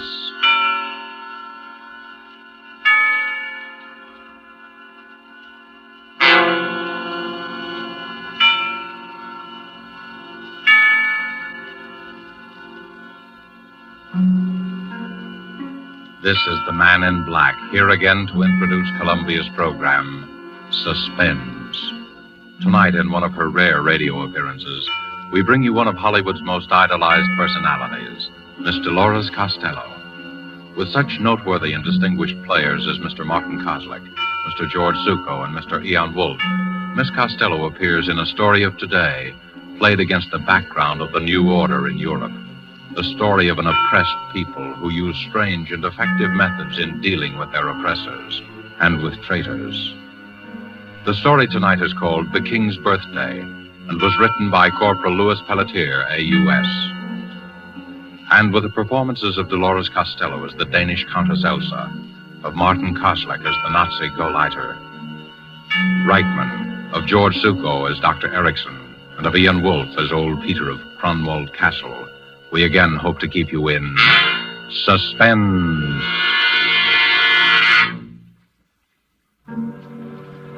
They come to the castle almost every day now, the Gestapo, trying to question me. But it seems I'm very stupid. Somehow I don't give the right answer. Perhaps it's my advanced age. When they question me about the night of the king's birthday, I get confused. I ramble on in the fashion of old people. Gentlemen, Kronwall Castle is 300 years old. For all those years, Kronwall has been a symbol of Danish liberty. Gentlemen, the sea waves beat against the rocks of Kronwall. The sea is deep. The sea knows everything. Ask her. Stop babbling nonsense, you old fool. Answer my question. Did you know about those notes? But of course, Herr Lieutenant. Everybody in the district knows about them. The notes said Count Victor would kill himself on the night of the king's birthday. Did you see the notes? Oh, no, Herr Lieutenant. But the notes said that Count Victor would kill himself because of his great shame. That I do know. And the note said the exact time, 12 midnight. So you know the exact time? Yes, I'm fond of clocks, you see. My father had a clock that told the time with a bird jumping out. The bird whistled, like this. Oh. Stop that insane chirping. Yes, Herr Lieutenant. I'll take care of you later. Perhaps I'll have something that will improve your memory. Stay there till I call you. Yes, Herr Lieutenant. There's nothing the matter with my memory. I could tell them a thing or two if I wanted. I could tell them how it all happened. It began 2 days before the king's birthday. That was the day the new Nazi Gauleiter, Herr Reichmann, came to the castle to see the Countess Elsa. I was told to show him to the library. It was cold and grey, and the sea was pounding on the rocks, very angry, like it always is in November. The new Gauleiter sat by the fireplace and warmed his hands and called for a glass of brandy. And bring some soda, too, please. Yes, Herr Reichmann. How soon did your mistress say she would see me? In a few minutes, Herr Reichmann. You told her it was most urgent. Yes, I told her. She'll be with you soon. I doubt it. Most women's idea of soon is the best part of an hour. In my country, we train our women to... The brandy, Herr Reichmann. Oh, well, thank you. Yes, in Germany we... Courvoisier. Where did you get brandy like this? Count Victor can get many things that are forbidden to his countrymen, Herr Reichmann. Count Victor's cellar is well stocked. Is it really? Yes, we have meat at the castle. Nobody in Denmark has meat, only Kronwall Castle. You're lucky. So they say. Shall I leave the brandy, sir? Yes, but you stay here a minute. Tell me, what's your name? Peter, sir. Ah, yes, Peter. You have been at Kronwall since you were a child. 63 years. Am I correct? Why, yes. How did you know? It's my business to know a lot of things, Peter. You don't approve of Count Victor, do you? It's not my place, sir, to... 3 days ago in the marketplace, you were heard to make an indiscreet remark concerning Count Victor's collaboration with Berlin. I think a word very close to traitor was used. Was it, sir? What do you think? I think, Herr Reichmann, the fire is in need of some more wood. If you'll excuse me, I'll get some. Do, by all means. And Peter. Yes, sir? Tell your mistress that I do not intend to spend all afternoon here. My business is urgent and You may tell the Countess yourself, sir. Herr Reichmann. Countess Elsa, excuse me, I was just saying... That's quite all right, Herr Reichmann.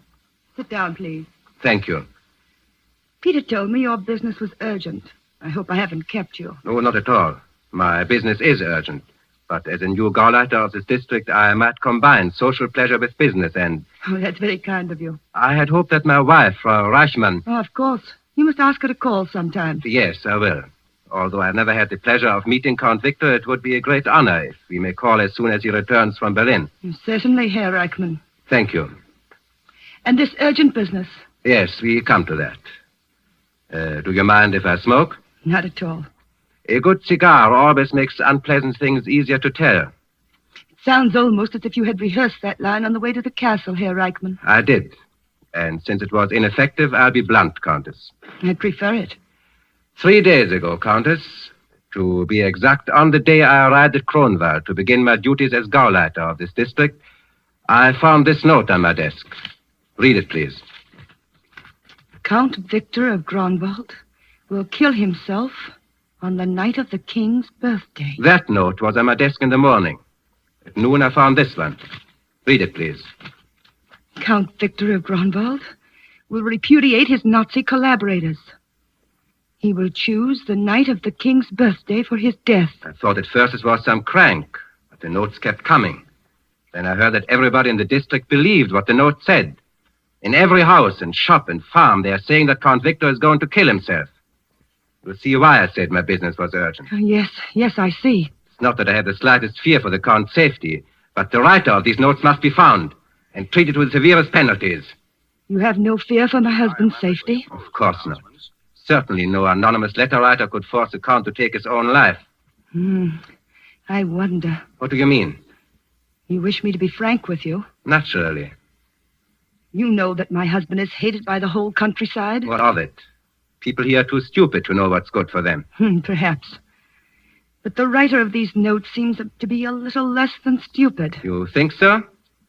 If you knew Danish history, Herr Reichmann, you might agree. For hundreds of years, the night of the king's birthday has been a special occasion at Grunwald. On that night, the castle renews its pledge of loyalty to the king and to Denmark's freedom.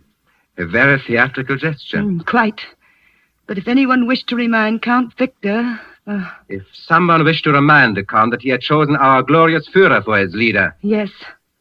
The night of the king's birthday would be, shall we say, the psychologically correct time to do it. You reason well, Countess. I know my countrymen. Evidently.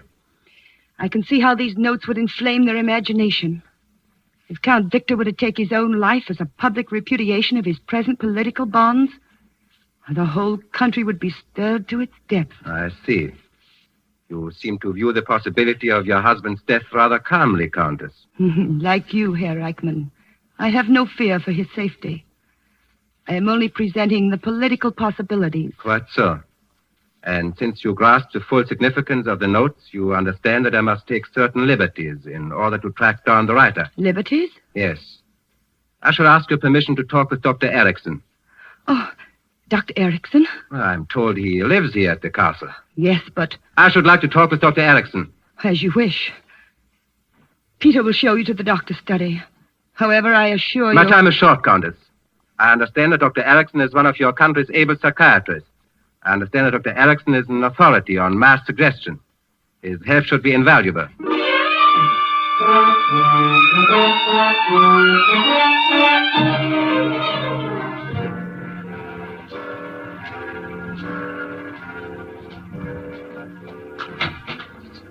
Dr. Erickson. Yes, Peter. Show the gentleman in. Sit down, Herr Reichmann. Don't be alarmed about these mice. I'll remove them just as soon as Herman here gets through the maze. Watch him. He's really quite clever. I've been trying him on liver extract and... he made it. Good night, Herman. Now, off to bed. I've been expecting you, Herr Reichmann. Please sit down. Thank you. You come to see me about the notes, am I right? Yes, you're right, Doctor. When I first heard about them, I said to myself, the new Gauleiter will want my theory concerning the type of mind which would be prompted to write such notes. I'll tell you my theory, Herr Reichmann. I don't want your theory, Doctor. I want you to answer some questions. Oh, so it's like that. And perhaps you want a sample of my handwriting, too. I'm not a fool, Doctor.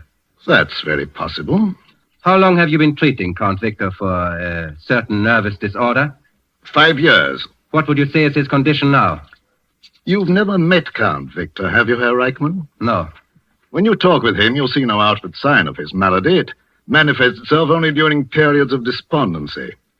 In the last few years, I am happy to say that these periods have been infrequent. Count Victor depends a good deal on you, doesn't he, Doctor? Perhaps. I've almost cured him. In return, he's given me this laboratory and money for my experiments. But you do have a great deal of influence on his mental processes. Yes, Herr Reichmann, I do. In fact, if I decided to, shall we say, liquidate Count Victor, I would have written the notes exactly as the people say they are written. Like all nervous people, the Count would be highly susceptible to such mental attack. That's what you wanted me to say, isn't it? Yes. We know then where we stand. Almost. One thing more I'll ask you, Doctor. Count Victor had a brother who left Kronwald when Denmark was occupied by our troops. That brother, Christian, is now known to be working with the Danish underground. Formerly, he was one of your students at the university. Is that right? Christian was one of my most brilliant students. Do you know where he is now? No, I don't. And neither does your Gestapo. That's the only thing we share in common. You're a very outspoken man, Doctor. I find it the best form of deception. Do you think it wise to try to deceive the lawful government of your country? Lawful government? You have a quaint sense of humor, Herr Reichmann. You may not find it so quaint if Count Victor ever removes his protection from you. He won't. When you've informed him of his impending suicide, as I presume you will, you'll see he'll need me more than ever. You do intend to show the notes to the Count, don't you? Yes. I will present myself to His Excellency tonight on his return from Berlin. Yes, his reactions to the notes will be most interesting. Would it inconvenience you if I would be present on the occasion? Oh, not at all, Doctor. I'd be delighted. Your own reactions should be most interesting, too.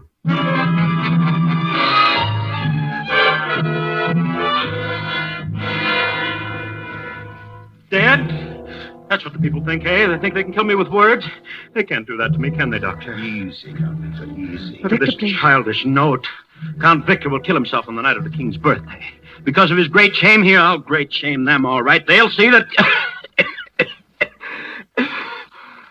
Doctor, a little of the brandy, please. Yes, of course, Count Victor.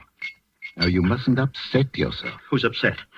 The whole thing is completely nonsensical, completely. Of course it is. Ask Herr Reichmann. His police have practically caught the writer of the notes, haven't they, Herr Reichmann? Practically, Doctor.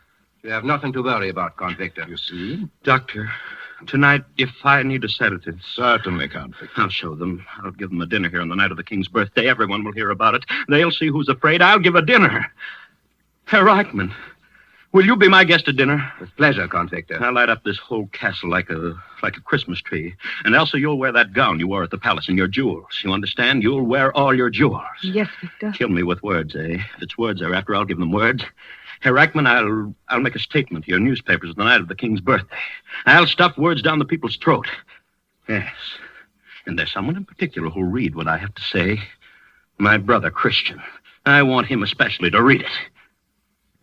Herr Reichmann, have you ever seen my brother? No, Count Victor. His picture was in that empty frame up there next to mine. I destroyed his picture. Victor, you're getting excited. Dr. Erickson. Yes, you're right, Elsa. Sometimes the strain of my work is too much. Dr. Erickson, you'll talk to me for a while before I go to bed, won't you? Of course. Talk to you, Count Victor? Yes, the doctor has a way of calming my nerves. It's slightly hypnotic, isn't that it, Doctor? You might call it that, Count Victor. Count Victor, I'd strongly advise... No, it's the only thing that helps me. I just go quietly to sleep while the doctor talks. But, Count Victor... Good night, Herr Reichmann. I'll expect you here for dinner on the night of the king's birthday. Of course, Count Victor. Elsa, Yes, Victor. they can't hurt me with words, can they? No, Victor. They can't hurt me if I don't listen, can they? If I shut my ears, I'll be all right. That's it. Shut my ears. I won't listen.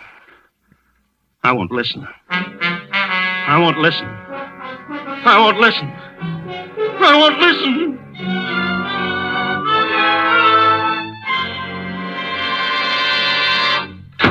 Herr Gauleiter. Yes, Lieutenant? While you were out to lunch... You needn't tell me. It's another note. Yes, Herr Gauleiter. Where did you find it this time? I hesitate to... Speak up! Speak up! I found it, Herr Gauleiter, in the pocket of my own tunic when I was about to go on duty. Never mind the details. I found one of them under my pillow this morning. Count Victor called me and said there was one delivered with his morning paper. A farmer came in here at 8 o'clock. He found one nailed to his door. Lieutenant, it has got to stop. Yes, Herr Gauleiter. Just as our Führer says. If you tell a lie often enough, everybody believes it. That's true, Herr Gauleiter. Is it? Well, as the Gauleiter says... Do you believe Count Victor will kill himself? Oh, no, Herr Gauleiter. Neither do I. But the Countess was right about one thing. If he did kill himself after all these notes, the effect on the people would be electrifying. But you just said that... I'm talking about effects, Lieutenant. From what I have seen of the Count, he is too much of a coward to take his own life. But if someone else killed him and made it look like suicide... Yes, it could be done, but how? How? I don't know. There will be 4 of us at dinner. I have ordered 50 guards to patrol the grounds. 4 guards will be stationed in the dining room while we eat. No one can get near the Count. It's impossible to kill him. But in this strange country, you can't even trust the impossible.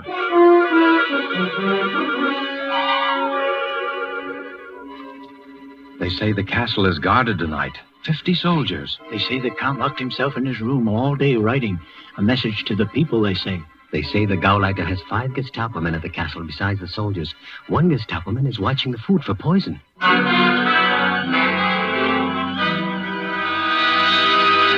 Wait a minute, you. Taste that wine before you bring it into the dining room. What did you say, sir? I said taste that wine. Oh, taste it. Why, of course. Ah, it's very good, sir. Did you doubt its quality? Don't be insolent. All right. You may take it in. Thank you, sir. And if there's any left after they're through... Oh, I'll take care of you, sir. Ah, more wine. Good boy, Peter. Set it right here. We'll drink another toast to the king. Well, Victor, I think we've drunk enough tea. Oh, nonsense. This is the king's birthday dinner. We've got to drink to the king. Oh, Peter. Yes, sir? Did they make you taste that wine before you brought it in? Yes, Doctor, they did. What's this? What's this about tasting wine? A simple precaution of man, Count Victor. I hope you don't mind. Mind? No, I don't mind, but you don't think that... Now, Victor, don't get upset. Oh, Elsa, for the love of heaven, stop repeating that inane phrase. I've been saying that all through dinner. I'm not upset, not upset. I just want to know what's going on. What have I got to be upset about? You're more nervous than I am. I can understand the Countess's feeling, as this is the first dinner I've ever had with 4 soldiers observing my digestive processes. Don't you think, Herr Reichmann? I must insist, Doctor, that the soldiers remain. Well, at least ask them to sit down. Gefreiter. Yes, Herr Gauleiter. Your men may be seated. Thank you, Herr Gauleiter. You can hinsetzen. Yes, and Peter, go get some wine for the soldiers. Yes, sir. Yes. Everyone will have more wine, Peter. We're going to toast the king. What time's it, Doctor? 5 minutes to 12, Count Victor. And I'm still alive. Peter, it's 5 minutes to 12, and I'm still alive. Go get the wine, Peter. Yes, sir.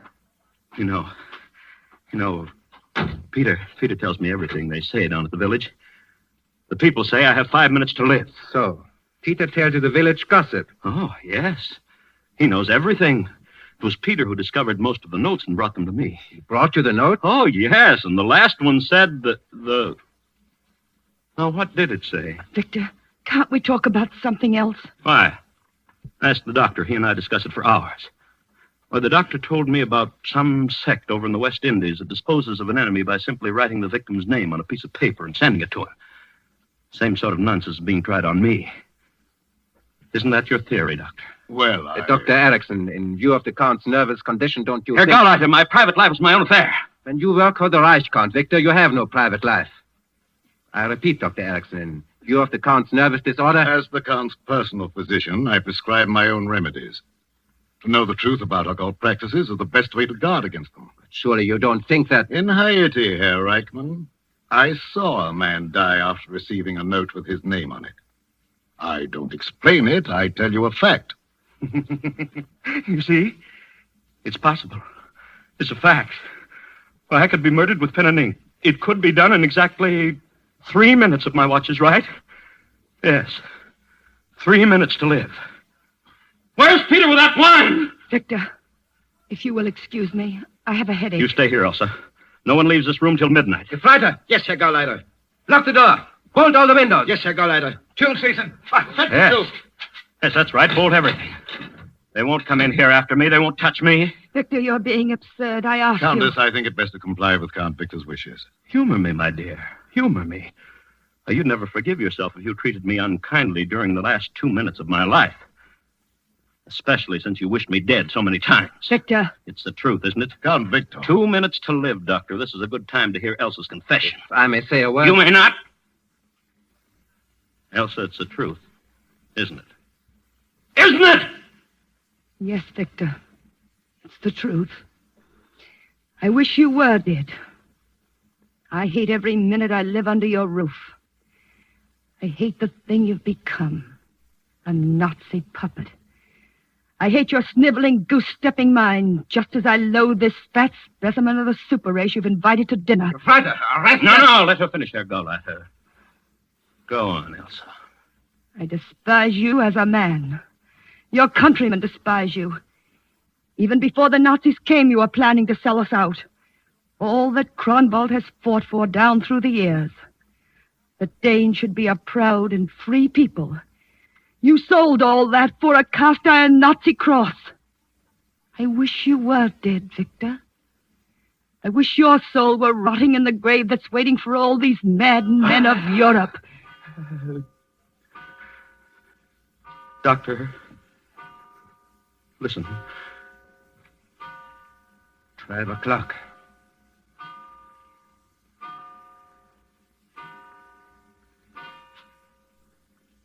May God grant wisdom to our king and freedom to our people.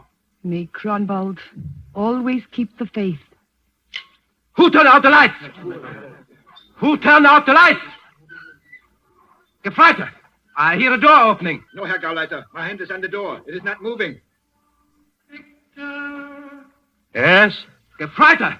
Count Victor of Kronwald. I hear you. Who is speaking? Victor, this is your time. Are you ready? I am ready. Now you die like a soldier, Victor. But your name will live on. Victor! Don't do it, Victor! Goodbye, Elsa.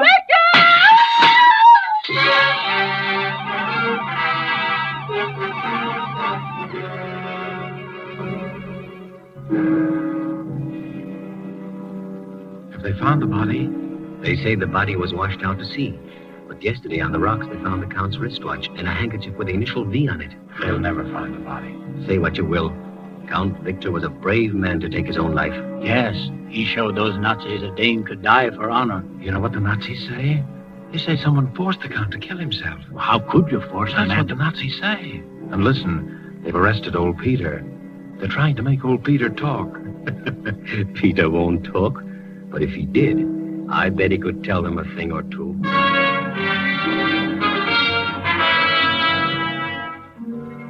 Yes, I could tell them a thing or two.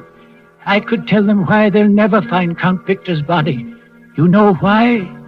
Because Count Victor didn't jump out of the window. How could he? Count Victor was dead 6 days before the king's birthday. No, I didn't kill him. He was shot through the head by his own brother Christian the night he came home unexpectedly from Berlin, 6 days before the king's birthday. Yes, I worked with the underground, and so did the Countess and Dr. Erickson. That's why Christian came here to see us. When the Count returned unexpectedly, Christian decided to try to reason with him. They quarreled and, well, Christian eliminated the slimiest traitor Denmark has ever known. It was then that Dr. Erickson got the idea for the notes. Christian, we've got to try it. This new Gauleiter has never seen Count Victor. You'll pose as the Count and we'll stage your suicide. The moral effect on the people will be tremendous. Christian agreed, and we started sending the notes. The rest was easy. We all played our parts, and Dr. Erickson coached us on the exact thing to do at 12 midnight. At the last stroke of 12, Peter will turn out the lights from downstairs. You've got that, Peter? Yes, Doctor. Then what do you do? I go through the passageway that leads to the hidden door in the dining room fireplace. I open the door and call out, Count Victor, this is your time. Are you ready? And you, Christian? I say, I am ready. I call out, don't do it, Victor. Don't do it. Then I break one of the windows. And you, Christian? I go through the fireplace door and disappear. Yes. And Count Victor of Kronwald has died for his country.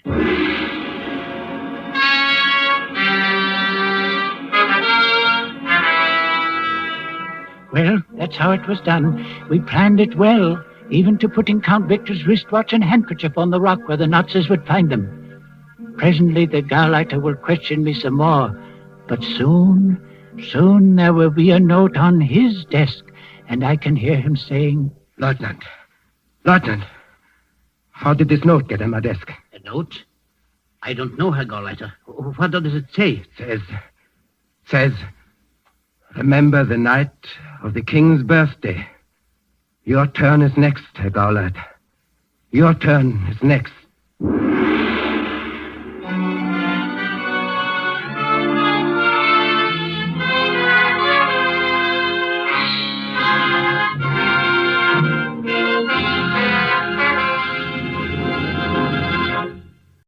And now, Autolite presents The Dead Alive, starring Mr. Herbert Marshall, hoping once again to keep you in suspense.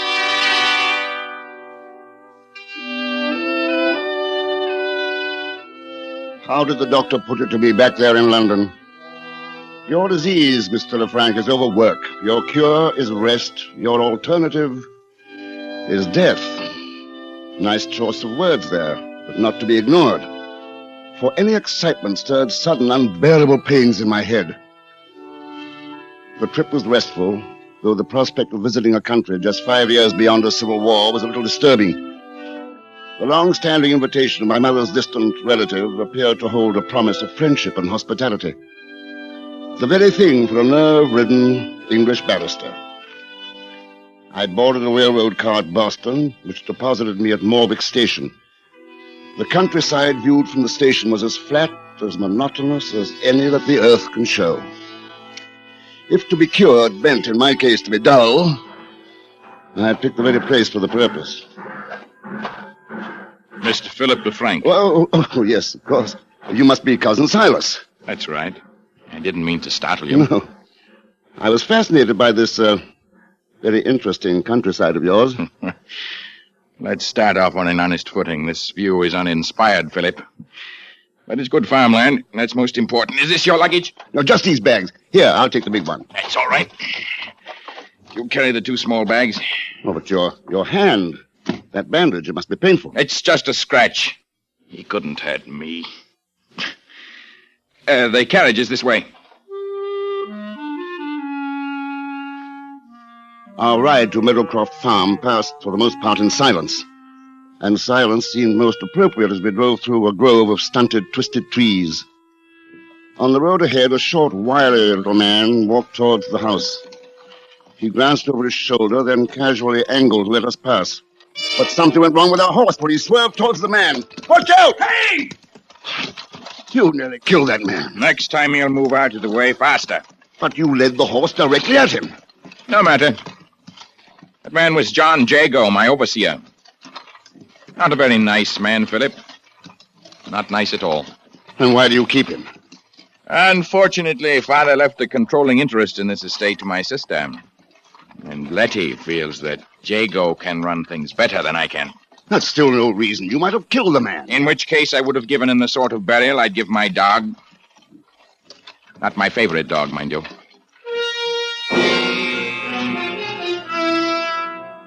A gray house, like a huge toad, squatted massively at the end of the road. 3 barking hounds chased our carriage up to the front porch. My cousin sent them scampering as we dismounted. A melancholy, middle-aged woman without visible attraction of any sort waited for us in the hallway. Cousin Philip, I trust the Lord sent you an easy voyage. A delightful voyage, Cousin Letty. It's very good of you to have me. Thank my father, rest his soul. We shall do our best to honor the invitation he extended to your branch of the family. Silas, did you pass Mr. Jago on your way up? Yes, I passed him. You might have been good enough to offer him a lift. I did, after a fashion. This way, Philip. I'll show you to your room. Supper is at 8, Cousin Philip. We start exactly on the hour. Silas left me in a clean, almost sterile room. To pass the time, I made a game of searching for some dust. It was depressing not to find any. I paced, I worried, read, and generally tried to keep the gloom of the house from sinking into my bones. It was useless.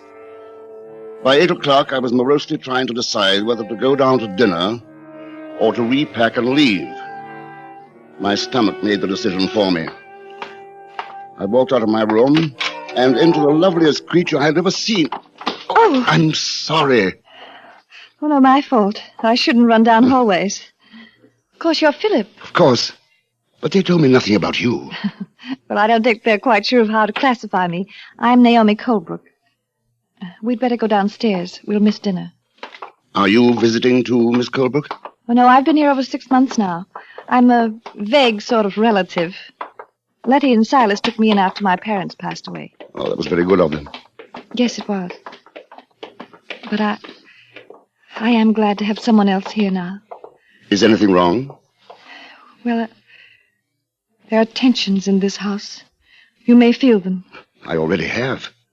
Something most unpleasant about it all. Oh, please don't let it drive you away. I have to talk to somebody. You see, Naomi, where are you? We're coming, Silas.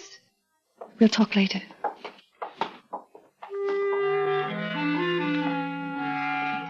Dinner started off as a quiet affair. Naomi, Silas, Letty and myself were there, of course. The fifth person was John Jago, the fellow we'd almost run down.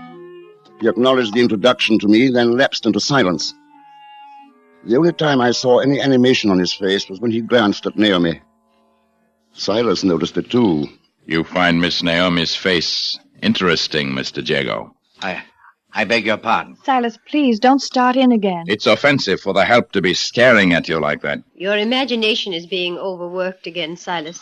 Dear Letty, you're so fond of Mr. Jago. Isn't there one small pang of jealousy at his interest in Naomi? Silas. I'm sorry, Miss Letty. When your brother is in one of these moods, it's best that I retire. Good night. Good riddance. There was no need for that, Silas. You're too even-tempered, Naomi. Let's put it to our guest here. Philip, what did you think of that surly fellow's behavior? Why, I don't know. As to looking at Miss Naomi's face, it constantly attracts my own gaze. Oh. Does it? Yes. Does that make it necessary for me to leave the table? Let's both go for a walk, Philip. I've had enough of this for one evening. But, Naomi... Let her be. Go, Cousin Philip. I wish to talk to my brother alone.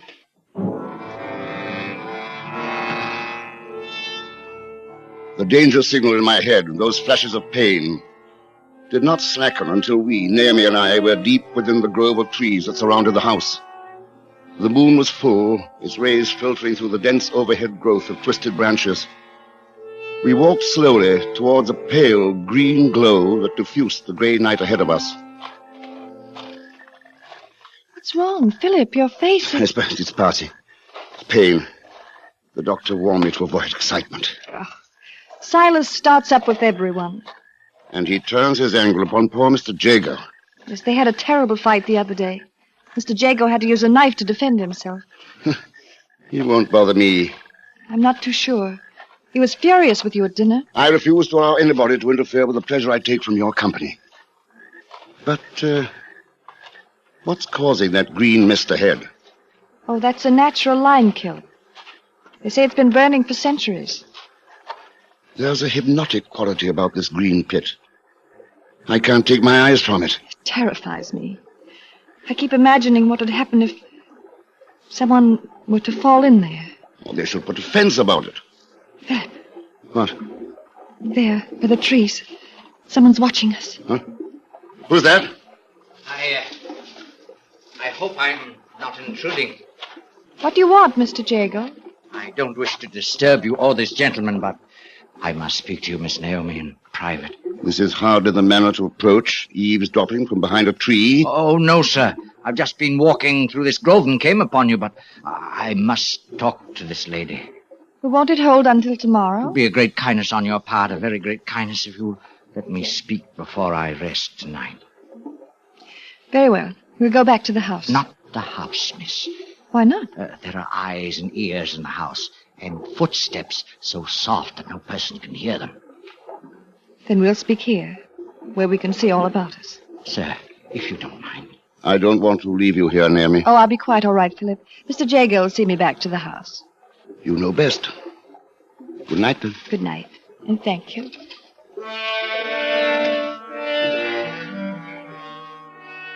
I slept but little that night. I wanted to leave. Get away from that wretched house. But the idea of leaving Naomi there all alone was unthinkable. With the dawn, I dressed and went down to the front porch. An angry sight met my eyes. Silas, holding his walking stick like a bludgeon and waving it at Jago, while the little overseer crouched before him like a snarling gamecock, the wicked blade of his knife flashing in the light. Stay back, I warn you. You warn me. I told you to stay away from her. She's not my style, Mr. Silas. You impudent beggar! Stay back! I've set my mark on you once. I may do it a second time. I'll crush your skull! Stop that! Here, Silas, give me that cane! Let me go! I said, give it to me. You meddling fool. He's gotten away. Just as well. He handled that knife with some knowledge. You wouldn't have fared well in that fight. You think not, do you, Cousin Philip? May I have my stick now? If you must have it. Here. Thank you. Now, I'd like to walk through the grove, unless you have some objection. So you insist on following him? We will finish this now, Jago and I. And this is a warning to you, Cousin Philip. Leave Naomi alone, or you may have some of the same.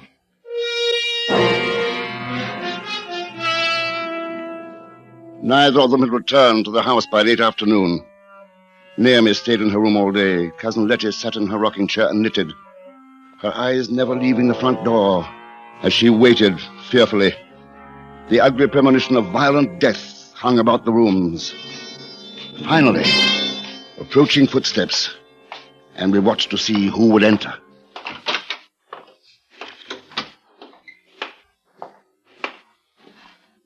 Silas, where is Mr. Jago? I believe we've seen the last of that one. Did you? You haven't brought your walking stick? No. But don't fear, Cousin Philip. I have another. Should you want to take a stroll through the grove?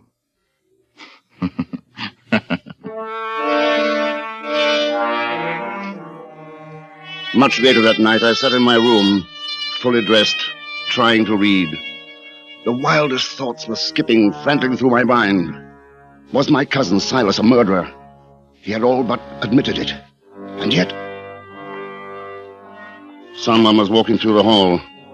A light, almost stealthy footstep. I opened my door as a wide-robed, ghost-like figure descended the stairway.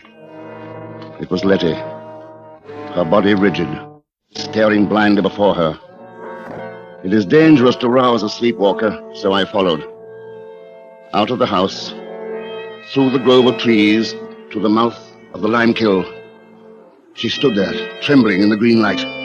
As she took one further step towards the kiln, I reached out and grabbed her shoulders. What? It's me. It's Philip. Letty, do you understand? Philip. He's there.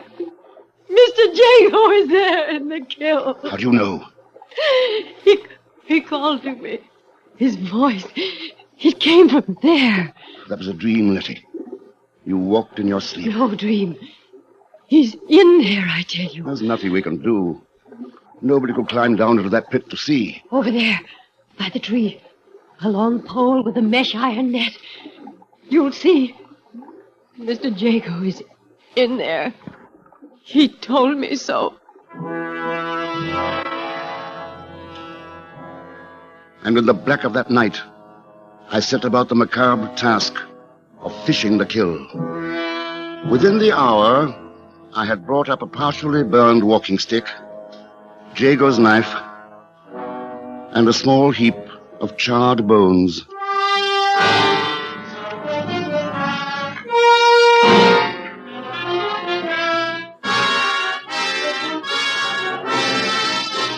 Autolite is bringing you Mr. Herbert Marshall in Wilkie Collins' The Dead Alive. Tonight's presentation in radio's outstanding theater of thrills, Suspense.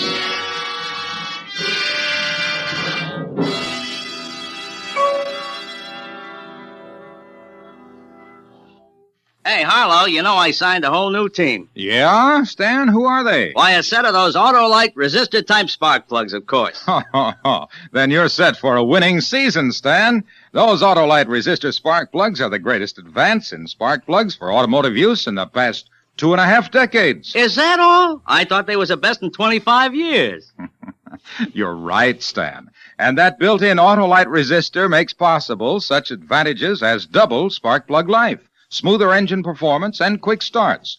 And the resistor spark plug is only one of a complete line of world-famous Autolite spark plugs, ignition engineered for every automotive use. That's a straight pitch, folks. So see your nearest Autolite spark plug dealer for a spark plug check soon. He services all makes of cars, and he has ignition-engineered Autolite spark plugs, either standard or resistor type. To quickly learn his location, phone Western Union by number and ask for Operator 25. And remember, from bumper to tail light, you're always right with Autolite. And now, Autolite brings back to our Hollywood soundstage Mr. Herbert Marshall in Elliot Lewis's production of The Dead Alive, a tale well calculated to keep you in suspense.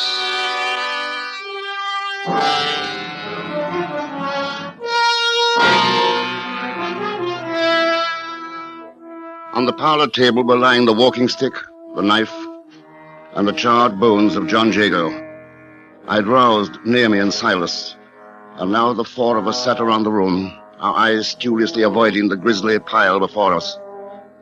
The light from the oil lamps failed to clear shadows from the dark corners of the parlor. And so we sat and waited for the silence to accuse. I didn't kill him. You have murder on your soul.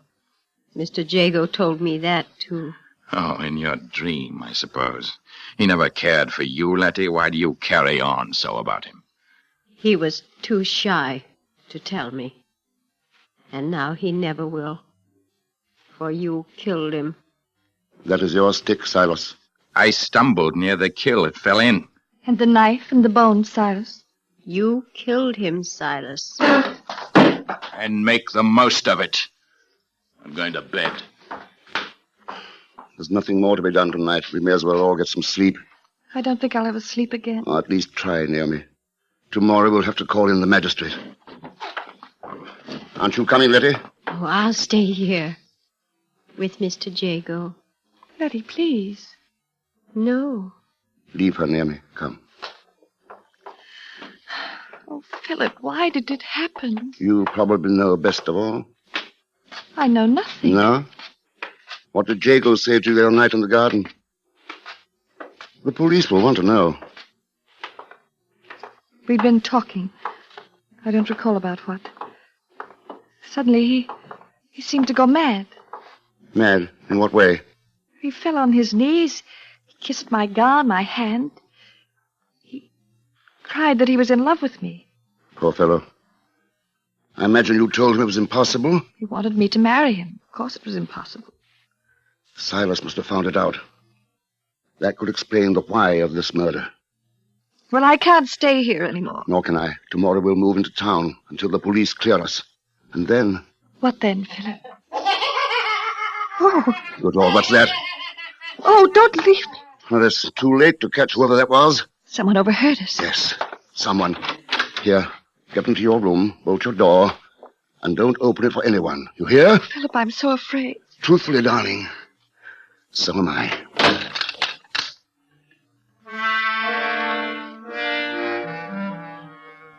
If ever a house was accursed, this was it. With madness or worse, mocking from every crevice and corner. In my room, I locked the door and went to bed. Sleep did not come easily, but it came. I must have just dropped off when some inner sense warned me of a presence in the room. Something was gliding quietly towards the bed. I half opened my eyes and caught the dark shadow of movement and the momentary flash of metal. I rolled out of bed as a knife slashed into the mattress where I'd been lying. My assailant followed me, slashing, hacking at the pillow, the chair that I held before me. I tried to get out of the door, but it was still bolted. I slipped the bolt, and the shadow rushed, driving me back. In terror, I threw a lamp and hit someone. It was suddenly over. The knife wielder had gone.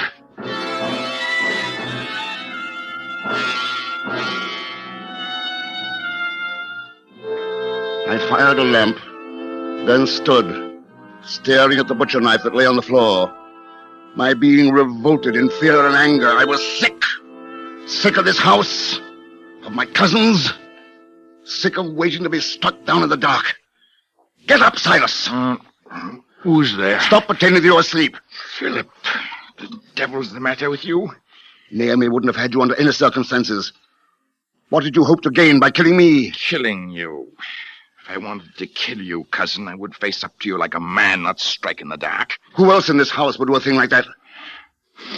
What of Letty? Letty. It couldn't have been a woman. Don't underestimate our New England women, Philip. They're strong as oxen. You better come along with me while I question her. You don't trust me? Exactly.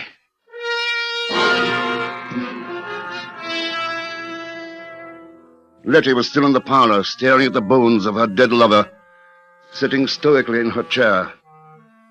Something had changed her, though. There was an ecstatic look about her, and for the moment her face was almost pretty. Letty, someone just tried to kill me. I know. How do you know? Mr. Jago told me you were going to die. She won't grasp the fact that John is dead. Oh, yes, I know he's dead. But now he's closer to me than ever. He comes to see me and talk to me. Did you go upstairs, Letty, to my room with a knife? Mr. Jago told me I was pretty. I asked him if I was. And he told me. He's dead now.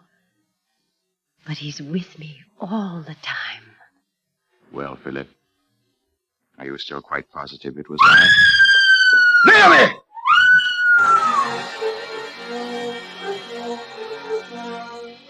I ran up the stairs, Silas at my heels. A nagging, insane thought kept tugging at my brain. Letty, Silas, and myself, we'd been together in the parlor. Then who was it?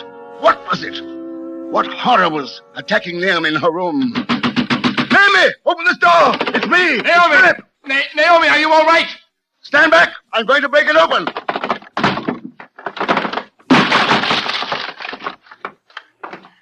She's not here. The window's been smashed. There's nobody in the yard. Look, over through the grove, the branches swaying. Something's moving through there. That one again! But who? Or what? Silas, can your dogs track? Of course, they're hunting dogs. Bring them around and put them on the scent. Whatever that thing is, it has Naomi.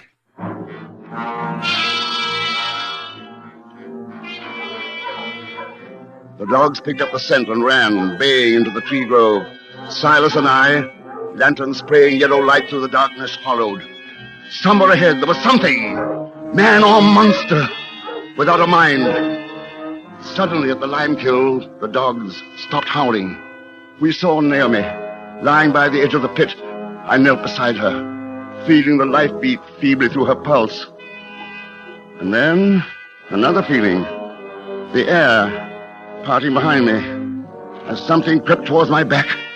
Something poised to push me into the kiln. I turned sharply, and a shadow flowed backwards, crossing to the opposite side of the pit. The green glow stippled around the form of a man. John Jago. Alive. Yes, very much so. Though it would have been nice to have Mr. Silas hanged for my murder. Your plans for me were very much more direct. I would kill for Miss Naomi, not just talk like Mr. Silas. You think she'd ever look to you? Someday, Mr. Silas, with you and your cousin dead. Oh, my, yes. And I would return, feigning loss of memory. It can't work out now, John. You best come along with us. Oh, take me, sirs. Come over here. I'll be glad to. Wait, Silas. He's too close to the pit. A slip and we'd all be in. Try, please. I'm a match for you both. Mr. Jago, I hear you. I'm coming, Mr. Jago. No. Stay back, Letty. I have no use for you anymore. You said I was pretty, Mr. Jago. You said that to me. Letty, don't go near him. Keep away, you stupid, ugly woman. No. You didn't say things like that in the lime kiln. In the kiln. Letty! Keep back. Keep back, Mr. Jago! Letty! They're both gone. Poor devils.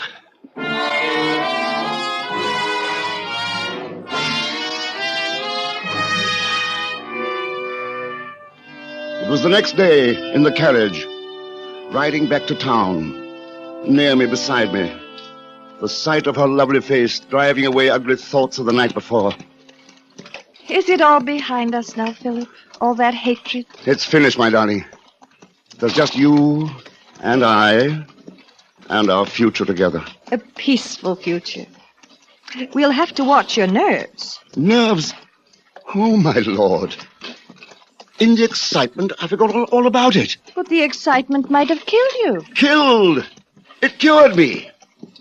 That doctor was wrong. My life was too dull. Then excitement is what you need. Yes. I've been thinking about our honeymoon. There's a wonderful old castle on the Rhine. They say it's haunted.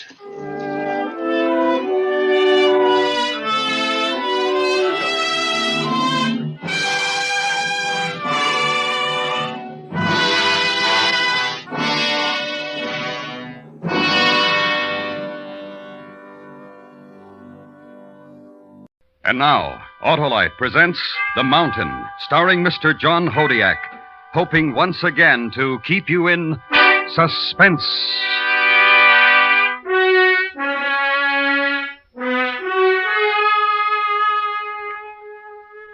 We made the fourth camp on the East Glacier, 22,000 feet above sea level. In that cold, thin air, we stood looking up. And in the great loneliness, we saw it. For a few seconds as the mist cleared, we saw it. The mountain, the peak towering over us, was beautiful and terrible. Then a swirling curtain moved around it and it was gone again. There were 6 of us and the porters. Manton and Leeds had been sent back to the third camp some 4,000 feet below. Both had been badly frostbitten. So then there were 6 of us left to make the attempt. Nobody had done it before. No one had ever reached the top of that tremendous windswept place. And now we were ready for the assault. That night we held our last meeting in the fourth camp. Gaines, Thomas, Feldman, Eldridge, Perucci, and myself. That's the best way. The most practical. 3 of us stay and 3 of us try to make it. We stand a better chance if we all do it together. What do you think, Bob? I don't think so. Thomas is right. If 3 of us go and have to turn back, the other 3 will still be fresh. They can have a go. That's right. All right? Sure. Yes, of course. Okay, 2 parties. Thomas, you'll head up the second. Stay at the camp. I'll lead the first one up. Right. Now, wait a minute. Don't we get a vote on this? No, it's a waste of time. Start voting and we'll start arguing again. Those monsoons aren't going to hold off forever. Take it easy, John. Yes. How's your leg, Harry? Not bad. But I might hold you back. You better leave me down here. All right. Perucci? You want me to go? Feel up to it? Sure, you bet. Gaines? Okay. You're not acclimated. The cough? It's nothing. It'd get a lot worse, higher. Better not. Well, look, why not let me go with you and leave Harry in charge down here? That leg will be all right in a couple of days, don't you think, Harry? It ought to be. He hasn't had enough experience for a lead man. Oh. There's nothing wrong with me. Or is there? Well? Well, I don't know, John. It's going to be pretty tough. Well? Well, listen, John. You keep out of this, Thomas. What about it, Bob? I'm in good shape. I guess so. Okay, you, Perucci, and myself. That'll be it. We'll start at daybreak.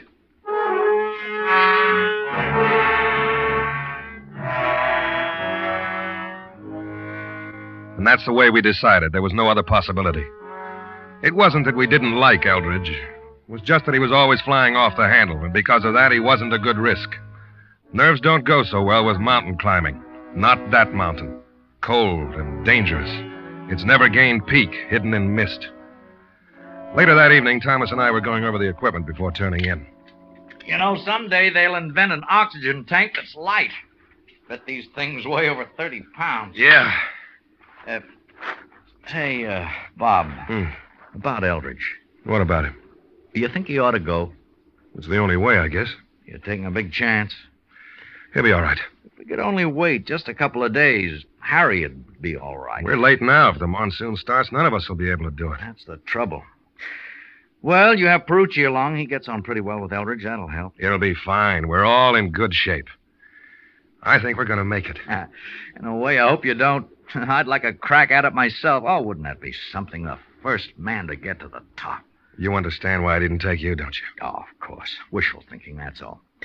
Well, you better turn in. I'll finish checking the stuff. Okay, see you in the morning.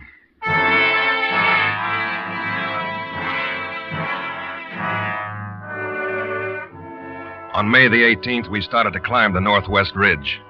We were at 23,000 feet. Each of us carried a 30-pound oxygen tank besides the equipment we needed for our next camp. For 3 or 4 hours, it wasn't bad. But as we went higher, the wind started to take it out of us, and we felt the cold more. Huh. Take 10, eh? Yeah. Boy, will you look at it up there? That's it. You almost feel like you could jump and touch the top. Big jump, Perucci. What do you figure? About 3,500 feet more? Something like that. Well, if the weather holds, we might make it by tomorrow. That's what I thought. Not a cloud in the sky. Oh, will you look at that thing? Boy, what can you say when you see a mountain like that? Save your breath.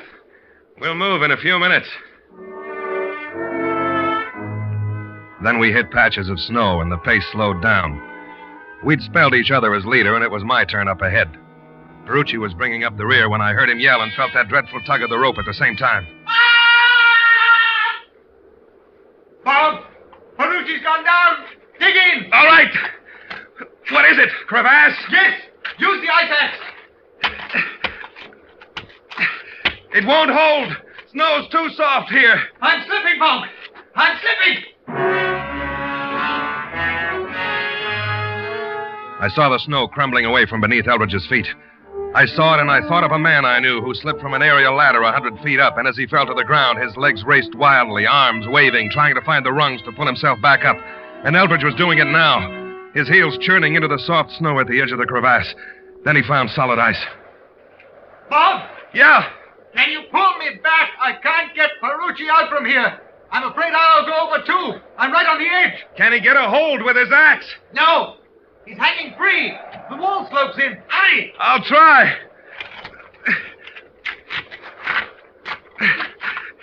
You'll have to pull, too, Bob. I can't do it alone. Too much weight. I tell you, I can't. I'm afraid to move. I can feel it going under me, all around me. There's solid ice a couple of feet back.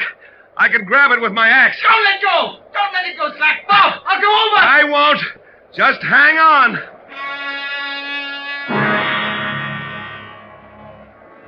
I knew that if I slipped when I reached behind me, it was the end. I looked at the figure of Eldridge below me, his body bent backwards away from the drop beneath him. I closed my eyes, reached behind with my axe, and dug into the ice. I can't! I'm slipping! I can't! And as Eldridge shouted, I thought I heard another cry. And suddenly the rope's weight was lighter. I saw Eldridge fall, then get up on hands and knees and crawl away from the crevasse, toward me. Norman! Where's Norman? He's gone. He fell. He's gone. He can't be. How? I don't know. Perhaps the rope frayed on some ice at the edge. Suddenly it went slack. I heard him, Bob. I heard him. Maybe it's not too deep. He might have fallen into a drift at the bottom. Stay here. I've got to see. I belayed the rope about the ice axe and paid out the rest of it as I slid down the slope to the crevasse. But when I looked over the edge, I knew. That dark blue, almost black emptiness below. I knew. There'd be no snowdrift for Norman Perucci's body, unless it was perhaps 10,000 feet below us.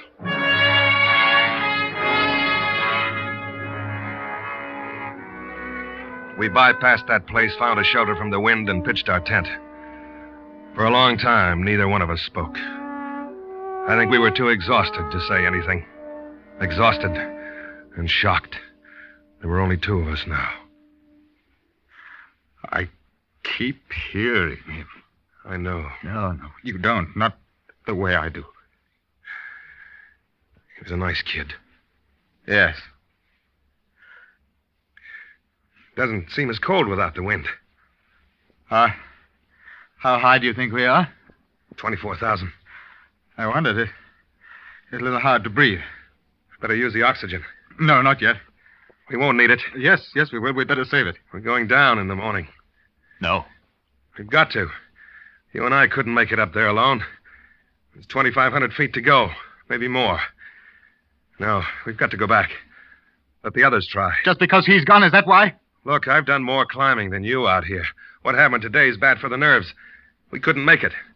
We'll go back. Try again later. But the monsoons will be here later. We've got to do it now. Thomas and the others can do it. No. We'll keep going.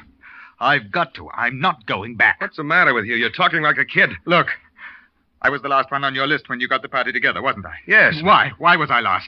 I don't know. Somebody had to be. It was you, that's all. You're a liar. You didn't want me along. None of you did. You're here, aren't you? You know I'm afraid of climbing, don't you? Isn't everybody a little? Isn't that why we do it? Isn't that part of it? No, I mean really scared. I'm really scared. You know that. No, I don't. Look, something happened when Something happened to me today. I've got to go on to the top now. You think I'll call you a coward if we don't? No. All right, then, forget it. We'll try again. Maybe next year. You'll be along, too.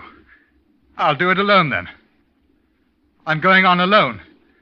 If you want to come with me, all right. If not, it doesn't matter anyway. I'm going on. So long. John! John! He didn't stop, just moved up the ice slab and around a hummock out of sight. I went back inside the tent to get my pack. I couldn't let him do it alone, and I was trapped into going with him. Then I saw that the fool hadn't even taken his rope. It was neatly coiled in a corner. I grabbed it up. And as I did so, I saw the end of it. The end which had broken when Perucci hung over the crevasse. The rope which Eldridge had said was parted by the ice. But there were no frayed ends. The break was clean. It had been cut through. And the oil of Eldridge's knife blade was still on it.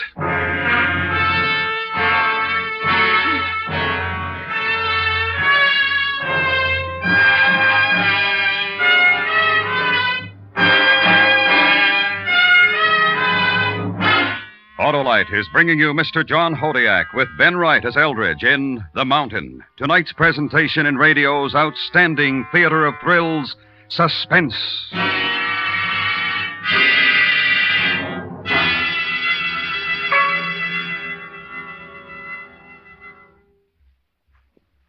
Oh, an Autolite stay full's a battery for me.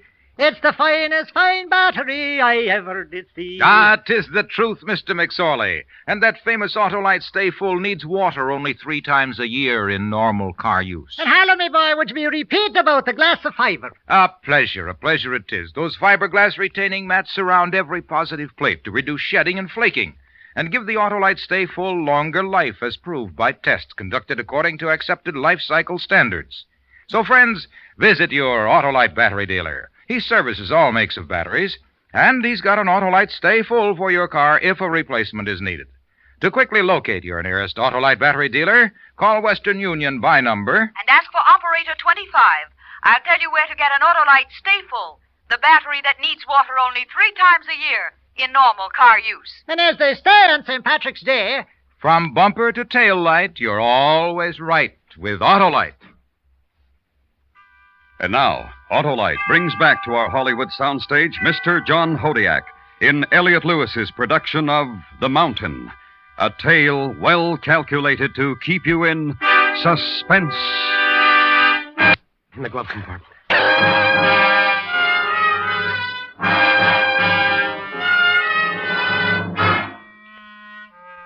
When Eldridge had thought that he was going over the crevasse, he'd cut the rope which had held Norman Perucci's body some 20 feet into the chasm. To save his own life, he'd done this. I pulled the coil through the straps of my pack and left the tent.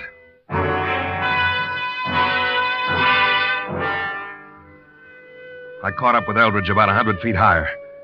He was standing on a shallow ledge, catching his breath, and his head was tilted back, eyes fixed on that mountaintop, the brain of the monster.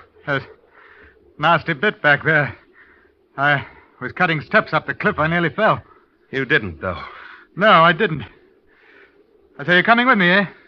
I want to see that you get down alive. You forgot your rope.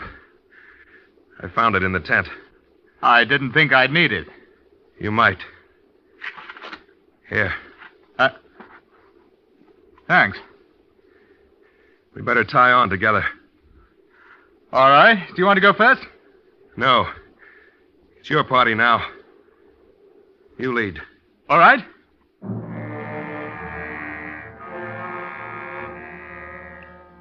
He had a funny look on his face as we roped together. I think he must have known then that I'd found out what he'd done. He didn't say anything, though, but turned and began to move upwards. At 3 o'clock that afternoon, we were at about 25,000 feet. It was hard to breathe now, terribly hard. We decided to rest for a few minutes. I remembered looking down from the ridge, looking down into the incredible scene below. Then up, and the peak which loomed over us, clear against the sky, perhaps 1,500, perhaps 2,000 feet over us. I remembered Perucci's excitement as he'd seen it further down. And even then, I thought it could be beaten, that we might do it. We'll use the oxygen from here as soon as we start again. Can't do any more today. Oh, yes. We can go higher. And what? When it gets dark, camp. Finish it tomorrow, if we don't today. If the storm comes up, we'll be in trouble. It won't. We're going to make it. I know we are. And what? It doesn't matter after that. We'll have to go down to the others. Yes, I suppose so. We'll have to tell them about Norman. Yes. We going to tell the same story? I think we will. You know why I followed you? Why I came along? Yes. Just like that. Yes. You murdered a man, and that's all there is to it. I was afraid.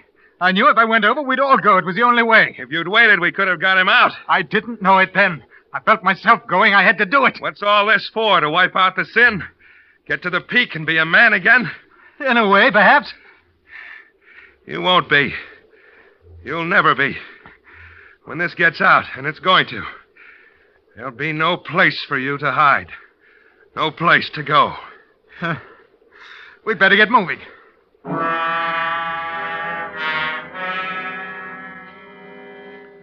We began to use the oxygen sparingly and kept moving up, slower and slower, our hearts pounding with the effort. 100 feet, 200, 3. I began to feel lightheaded. I couldn't. Not another step. I couldn't. Then it was 400 feet. Eldridge collapsed in front of me and lay in the fine snow, sobbing. We stop.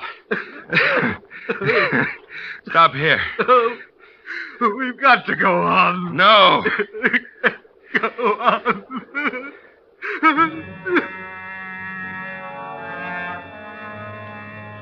And he sobbed like a child. His mind willed him to keep going, and his body wouldn't allow it. We lay there, using our precious oxygen, because I think had we not done so, we'd have died of fatigue.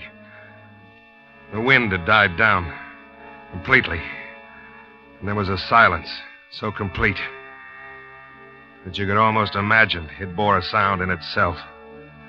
Deadening, awful. We made camp and tried to sleep. We were too tired to think of food. With the night came a heavy mist, and it began to grow much colder. The morning of May 20th was gray, clouded. The peak of the mountain was shrouded, and I knew that it was going to snow. Directly ahead of us was an ice wall. There was no way around it.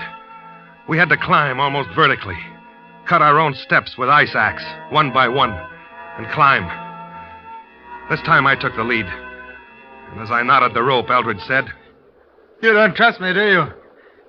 You're afraid if I'm leading and you fall, I'll cut the rope again. You might. Let's go. At that point, we had ascended 25,400 feet. The ice wall would take us another 100 higher. The wind began to blow when we were halfway up. 2 pathetic specks on a wall of the world. We'll move around to the right after this step. There's a bit of a ledge. All right. Okay. Come on.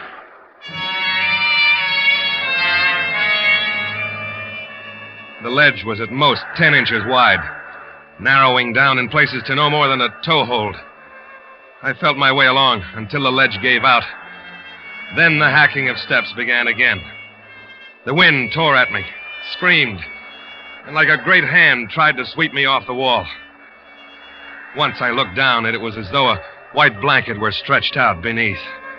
It was snow. I could see it billowing up and around, while above, the summit ignored everything beneath.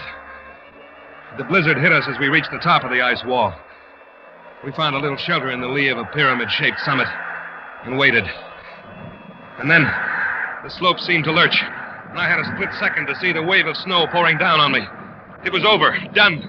The avalanche swept us down, smothering, killing, and I thought of the ice wall and the drop below. That's all I remember.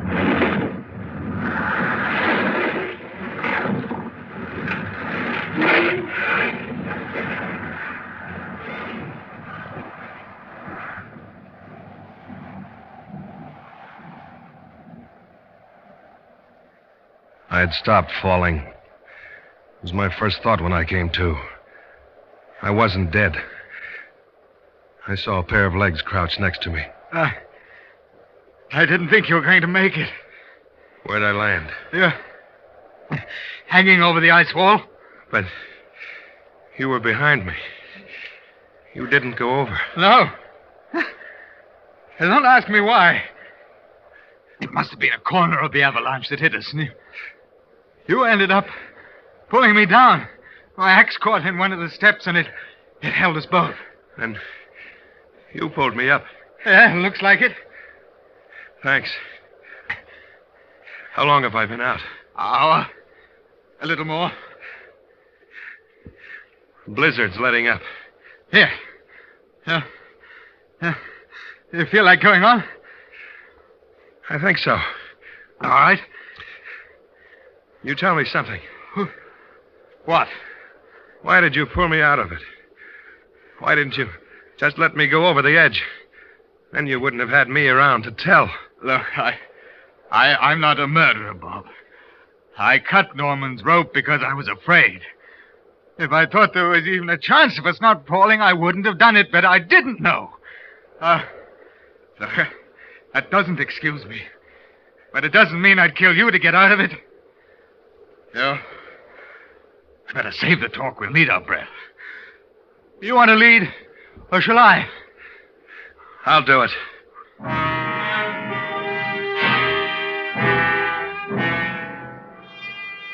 The storm had passed, and although we could see the cold sky again, the peak was still only occasionally visible through patches of mist. We went up, higher, higher. And then my oxygen tank went out, and we had to share Eldridge's. We'd nearly reached 26,000 feet. We could see the top. For a moment, it stood out clear. And it looked so easy. The last lap. But now we could only move a few steps at a time until we had to rest. And I couldn't get up again. It looks pretty easy past that ridge. I have to wait. All right. Wait for me. No. Now go on. No, together. Just wait. A couple of minutes. It'll be getting dark. I'll come back for you. No. Minute. Yeah. You? You take the oxygen. No. I don't need it. No, John, no. I won't need it. You wait here. No. I'll get down again. Wait. Look, I'm sorry I was afraid. I'm still afraid. That's why I've got to do it. You understand? So long, Bob.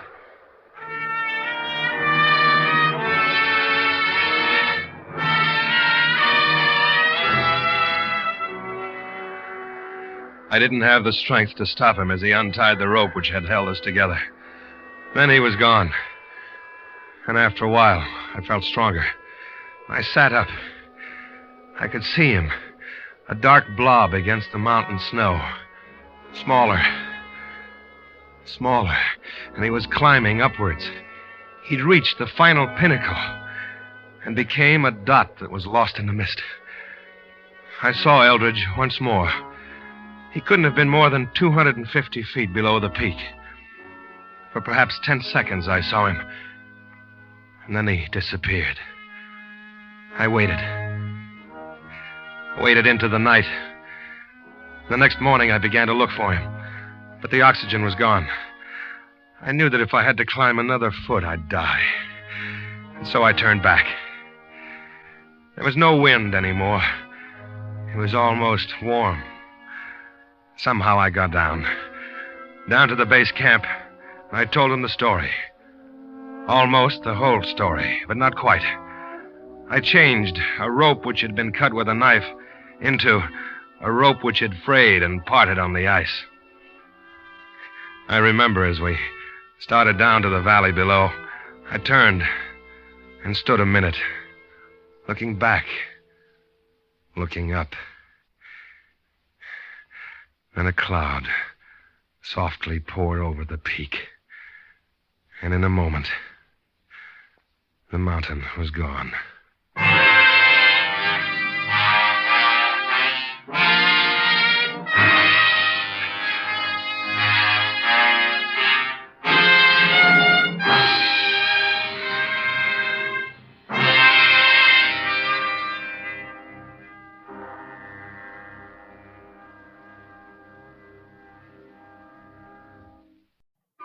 And now, Autolite presents transcribed The Signalman, starring Miss Agnes Moorehead, hoping once again to keep you in suspense.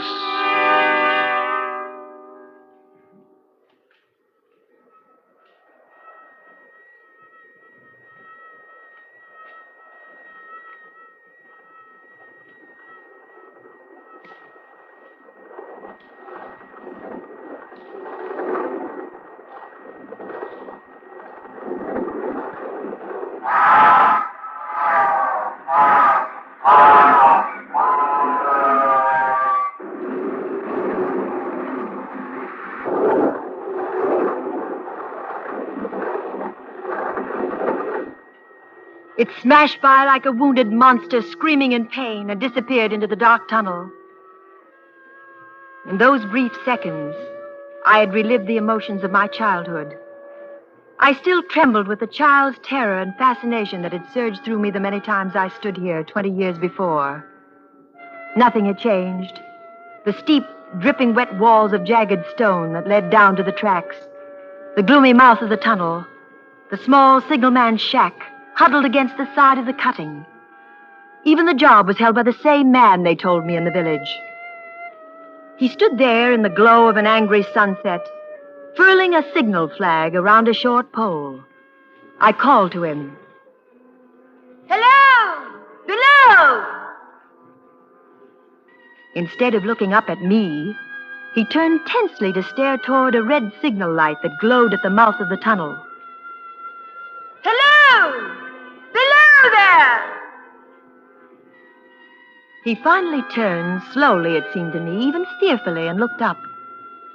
He stared at me unanswering. I was afraid the suddenness of my call had unnerved him. I tried to compensate by being overly casual. Hello! I would like to speak to you. Is there a path I can use to come down?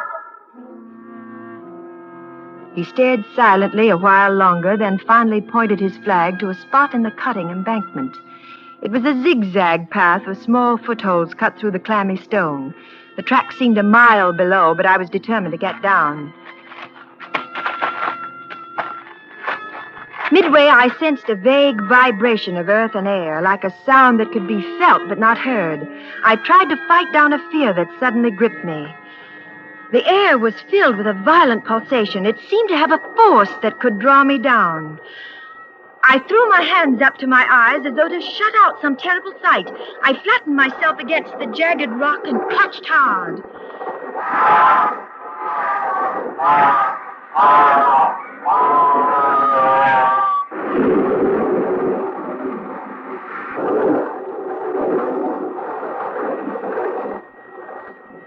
Then I was angry with myself, ashamed of this uncontrolled, childish reaction. I could see the signalman still staring at me. I climbed down the rest of the way quickly, carelessly, and I walked toward him with a casual smile. He watched me expectantly. Hello. I'm Amy Sayers. I used to live in the village. I was anxious to speak to you. I'm sorry I startled you when I called down. Why did you use those words? Those words? I hardly remember. I think I shouted hello below there or something to that effect. Not to that effect, miss. Those were the very words. I know them well. Admit those were the words. Oh, all right, I admit. Why did you use them? Well, you were below. I wanted to attract your attention, so I called hello below there. It seems logical, doesn't it? Aye, miss. If you had no other reason. What other reason could I possibly have? I thought you would tell me. I'm sorry. Maybe I shouldn't have come down. I think I frightened you. Why would you think that, miss? Well, you stare at me as though you had a dread of me. Aye, miss. I was doubtful whether I had seen you before. Well, if you have, it was when I was 8 years old, standing on that bridge over the tunnel up there. I used to love watching the trains. Then my family moved to the city. This is my first visit back in 20 years. You don't believe me? I'm not certain. But where could you have seen me? Don't you know? Well, since I've been away for 20 years. Up there, by the red signal light at the mouth of the tunnel. Oh, that's why you turned and stared there when I first called. Aye, miss. Well, what would I be doing up at the signal light? I don't know. I wish I... 'Tis a mistake, miss. I haven't been well. What is it you wish to speak to me about? Well, I'm a writer. I wanted to interview you. Me? Why me, miss? Well, my magazine does a weekly biographical piece on interesting people and unusual occupations. It's called Close Up. Aye, miss, I read them. You have? Well, you seem surprised. Oh, pleased, perhaps. That one so unsophisticated as I... Well, I really didn't mean it that way. There's a bit of a fire in my shack. It'd be more comfortable for you there. Yes, thank you. Aye, this is a lonely post. Visitors must be rare. Aye, miss. The branch superintendent makes an annual inspection. That's all, except for... Yes? Come in, please. Oh, how snug and comfortable. Well, most of my waking life is spent here. I've tried to make it pleasant. And you've succeeded. You were speaking of visitors just as we came in. I'll put this chair nearer the fireplace. Thank you. One chills out there. I say, you have a fine collection of books. They've given me much companionship in the long nights. Pretty weighty companions. Gibbon's Decline and Fall. Burton's Anatomy of the Melancholy. Darwin... Do they surprise you again, miss? May I be frank? I'll have to be if I'm to succeed with the article. My editor is only interested, in the... Odd? The unusual. And the level of my reading seems above the level of my station. Not many people in any station these days. Oh, come, miss, 'twas you called for frankness. Thank you, sir. Why would a man with a mind capable of absorbing these subjects stay on a desolate job like this? Good, miss. And I take no offense. You see, I had when young been very interested in the natural philosophies. Oh? I set my course, I studied hard, planned the future. Then I ran wild, misused my opportunities, went down, I've never risen again. But I've no complaint. I've made my bed. It's too late to make another. Maybe you gave up too soon. No, miss. No, there are forces beyond us that shape us. One must know when not to resist. I might have blooded myself a while longer, but I knew I took this position 34 years ago. And you never regretted? No, not until... Won't you please tell me? You first tell me what brought you here. But I have. You said nothing of what made you think of this place specifically. There are many places and people. Well, I told you I used to come here as a child.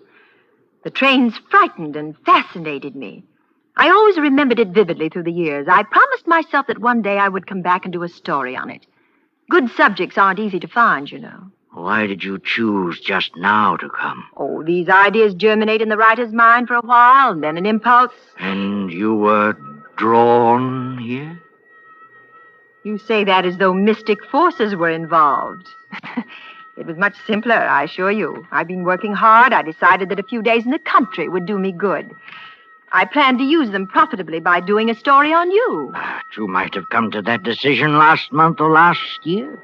Well, that's true, but I can't see why you attach such special significance to the fact that I...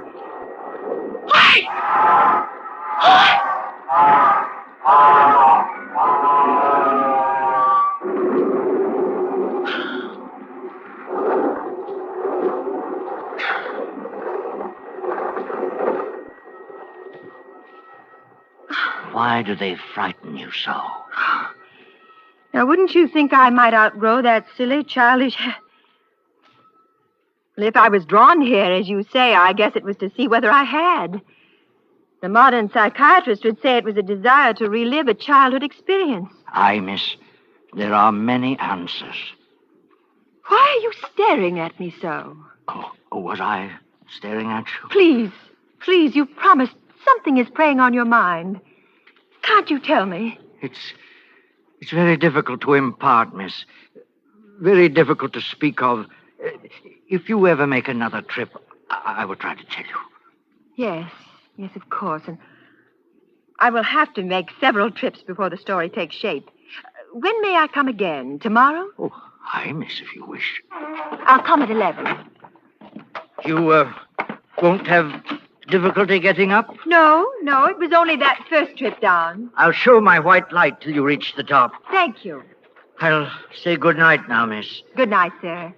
I wish you a pleasant one. I regret Yes, I understand. Aye, miss. I think you do. May I ask, then, when you get to the top, don't call out to me. I beg you, don't call out. I won't. And when you come tomorrow night, please, don't call out. Of course not. Good night. And may I ask one parting question? Yes, certainly. When you came down the path earlier tonight, midway, you suddenly threw your hands up to your eyes like this, as though to shut out some dreadful sight. Why? It was that uncontrollable, childish reaction. I felt as though the train would draw me down. I covered my eyes like a child not to see it. You had no feeling that the action was conveyed to you for some reason? No. Why should it seem otherwise? Because there has been someone at the red light at the mouth of the tunnel each night for a week now, holding its hands up to its eyes like that, as though to shut out some terrible sight. And you have actually seen it? Every night. Was it there tonight when you went to the door? Yes, I saw it quite clearly. Who was it? You.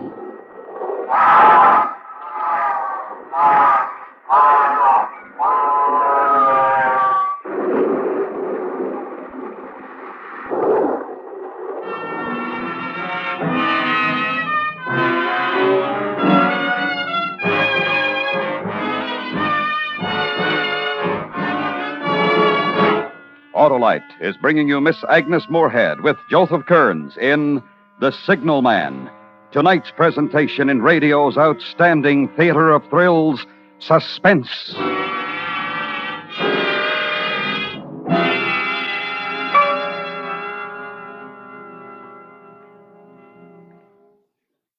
Hey, Oscar, sound your horn. Play your radio. Now start your engine.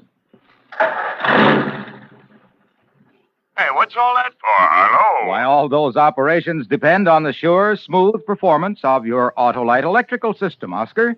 And so do the lights, heater, and electric windshield wiper. They all depend on my Autolite electrical system, Harlow? They sure do, Oscar. And what's more, your Autolite electrical system works every second your engine runs. That's why Autolite electrical systems, designed to give the smoothest performance money can buy, are used as original equipment on many leading makes of our finest cars, trucks, and tractors. They're the best, Harlow. Right you are, Oscar. And friends, treat the electrical system of your car to a periodic checkup at your car dealer's or authorized Autolite service station. To quickly locate him, look in the classified section of your phone book or call Western Union by number and ask for Operator 25. And remember, from bumper to tail light, you're always right with Autolite. And now, Autolite brings back to our Hollywood soundstage Miss Agnes Moorehead in Elliot Lewis's production of Charles Dickens' The Signalman, a tale well calculated to keep you in suspense.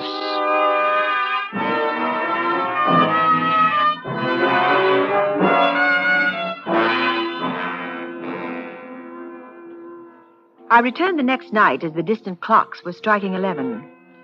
The signalman waited for me at the bottom of the cutting with his white light shining. We walked silently to his shack, entered it, and sat down by the fire. I didn't wish to press him, so I said nothing. He stared at the burning embers for a moment. Then he turned to me. I'm going to tell you, miss, as best I can, of what troubles me. I'm glad. I mistook you for someone else last night. That troubles me. The mistake? The someone else. Who is it, then? I don't know. What does it do? This time it stands with its left arm across its face. The right arm is waved violently, this way, as though to say, for God's sake, clear the way, clear the way. You've heard those words? Not certain, not about these specific words, but I've heard it call before. When? One moonlight night about a year ago. I was sitting here when I heard a voice cry, "Hello, below there." Oh, that's why you were so startled when I used the same words. Hi, miss. I ran to the door and looked out and saw this someone else standing up there by the red light near the tunnel, waving its arm as I just showed you. The voice was hoarse with shouting, and it cried, "Hello, below there! Look out, look out!" I caught up my lamp and ran toward the figure, calling, "What's wrong? What's happened? Where?" And when I got to the light, it was gone. Did you see where? The tunnel was the only place it could go without passing me. I ran into the tunnel for 500 yards and searched around with my light. Then I ran back here and telegraphed both ways. An alarm has been given. Is anything wrong? And the answer came back both ways. All well. Yes, of course. Now, I'm going to take advantage of last night's permission to be frank. You've been here more than 30 years, haven't you? It isn't the most cheerful place in the world with that moaning wind through the tunnel and the wild harp it makes of the telegraph wires. It's understandable that you could have the illusion that you heard a call. And anyone staring at the dark long enough, as you did from the door, can imagine seeing something. You've let it prey on your mind so long it seems real.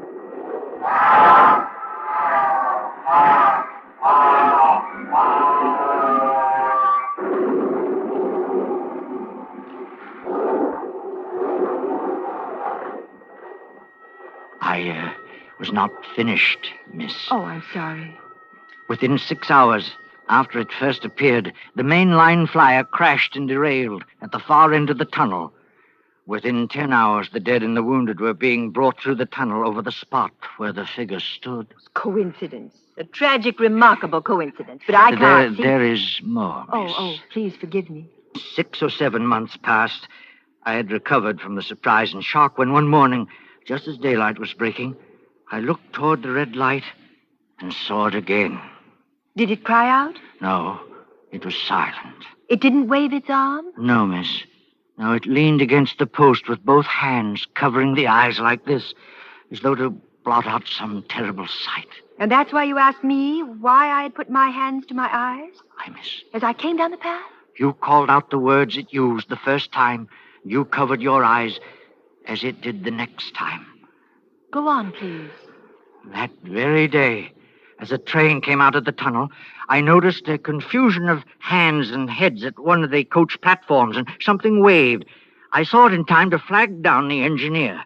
He applied his brake, but the train drifted past here about 100 yards.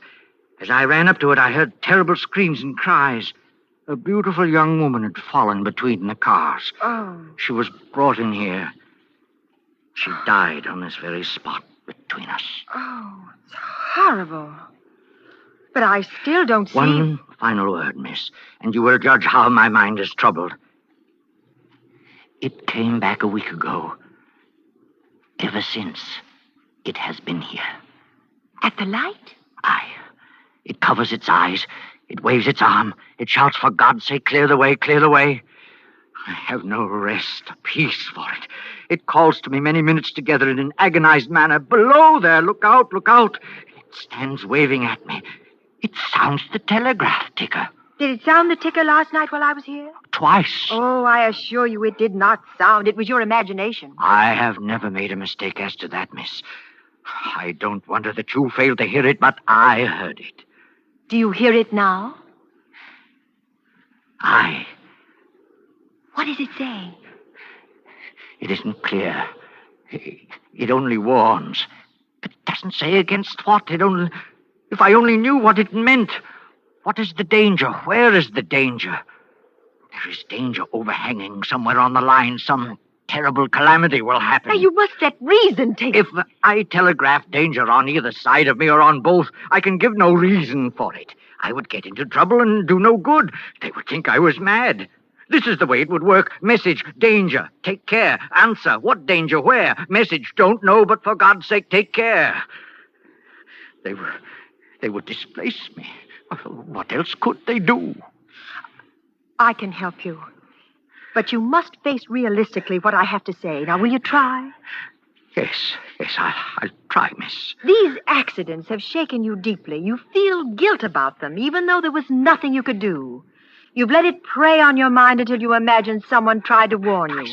Unheard that someone. Even the senses can deceive when the mind is under stress. Men dying of thirst on a desert imagined lakes and hearing running streams. The bodies of the dead were real enough. I'm speaking of what you imagined after the accident. If you let me, I'll prove to you step by step that the specter existed only in your fantasies. How can you prove that in the face of what I've told you? By appealing to the intelligent reasoning portion of your mind. Listen, you were positive when you first saw me that I was the specter. You saw up at the light, now weren't you? You used the same words. Well, now listen carefully. I appeal to the intelligent, well-read, reasonable man. 3 words. Hello, below there. I was 500 yards away at the top of the embankment, and you were here, below, with darkness falling, and 3 words made you positive you had seen me before. Can't you see you were trying to fit something to what you already believe? But then you put your hands to your eyes like... Further proof. You've allowed yourself to believe some disaster is about to befall. When I covered my eyes because of a childish fear, you fitted that to what you already believed. The telegraph ticker wasn't... You must hear me out. Would you at any other time, or would anyone at any time, believe that a telegraph ticker could sound in a room this small and be heard by one person and not another? I told you... And now the most important proof. You said that when you went to the door last night, it was there by the red danger light. Aye, it was. Will you come to the door with me now and tell me if it is still there? Do you see it? No, miss. It is not there. Agreed. And now I'm going to prove that it never was there. I studied the light from the top of the hill before I came down tonight. The post is at least 7 feet high. The light is shielded with a hood. Even if a person stood directly under it or in front of it, they would be in complete shadow, in darkness. You couldn't see that person from this door, and you couldn't see that person if you walked to within a foot of her, or him, or it. I'm going to walk up the incline to the light and prove that to you now. I walked up the inclining tracks toward the red light at the mouth of the tunnel. The chill, dank wind had an edge like a cold knife. When I got to the light post, I stood directly under it. No portion of the red glow reached me. I was lost completely in the dark. I saw the signalman silhouetted in the yellow light of the doorway. Hello! Can you see me? Hello, below there! Can you see me? No. Good! Now start walking toward me and tell me when you can see me. He stepped between the rails of the northbound track on a line with the red signal light and walked toward me. Then the icy hand of my childhood dread gripped me. There was a vague vibration of the earth and air. Far behind him, coming up the grade fast, I could begin to see the glow of the locomotive's light. Look out! Look out! For God's sake, clear the way! Clear the way! He walked as though in a spell. He didn't hear me, or wouldn't hear me. I threw my left arm up to my eyes and waved my right arm frantically. Below!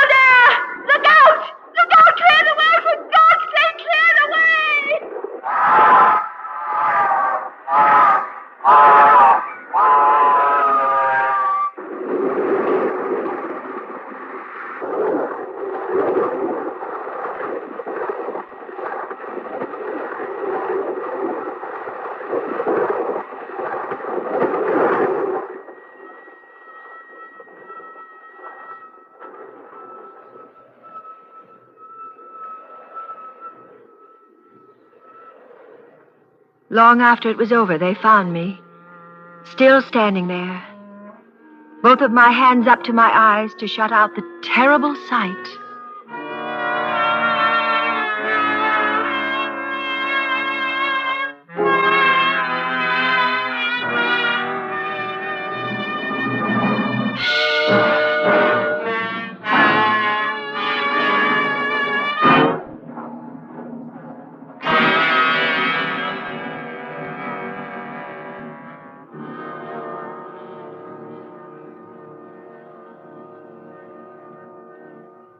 And now, Autolite presents Tom Dooley, starring Mr. Joseph Cotton, hoping once again to keep you in suspense. Bow down your head, Tom Dooley. Bow down your head and cry. Bow down your head, Tom Dooley. You know you're bound to die. Whoa, whoa! You wait here, North. You're a fool, Tom. You oughtn't to do it. You're gonna stop me, cousin? Just watch the horses.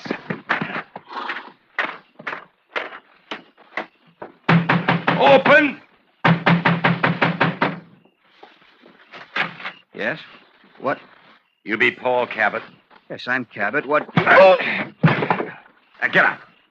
Maybe I ain't gonna kill you. I don't know. Get up!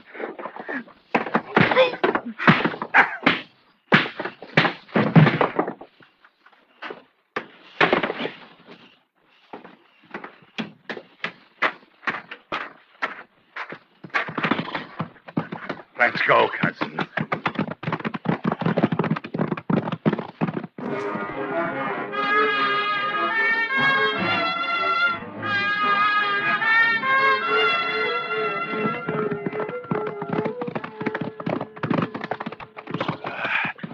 How do I look, cousin? Dirty? She won't mind. She hears what you just did. She won't mind. Don't need you anymore, Noah. Go home. I'm waiting. You're liable to wait right long.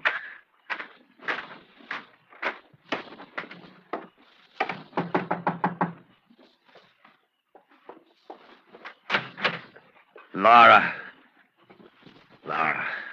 Hello, Tom. Oh, darling. Still a darling. Pretty as a... Let go of me. You better come in. I better. Well, my darling. I thought you were dead, Tom. Dead they were, piled high. But not Tom Dooley. Months ago, after Gettysburg, when the men came drifting back home, nobody had seen you, Tom. Some said they heard you were dead. Died early at Manassas. What's the talking for, Laura? What's all this talking for? Don't, Tom. Pretty mouth. Wasting on talk. Don't! Teasing and trembling in the way I remember. I'm sorry, Tom. Whatever you do after now, Laura, don't hit no more. Gentle me.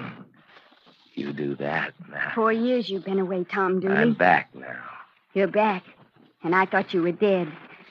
Over a year now. And I grieved for you, like I had to do. And a man came along and gentled you, like I heard he did. Yes. Paul Cabot. I love him. That's the way things are now. A doctor. A Yankee. The war's done, Tom Dooley. And the killing's done, and the hate's done. And what's happened to the loving, Laura? Yours to me. Over, Tom. There was grieving, like I told you, and it's over. And I love a Yankee doctor named Paul Cabot. Love him. Come on, I'll take you to him. You what? Where he's laying on the floor. I think he was whimpering when I left him like a sugar candy baby.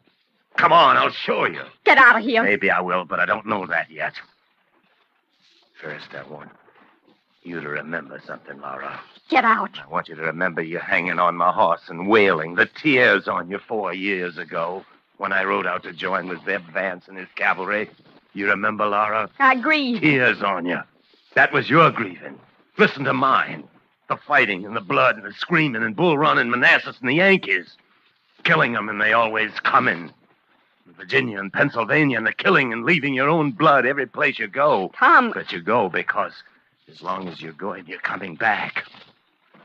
Back here to the Smokies. Back here to Laura Foster. That pretty mouth. Laura. Laura. No, I don't love you no more, Tom. I don't love You're going to love me. You remember how you. you... Tom, not you. You ain't worth those 4 years. On account of you couldn't wait for your man.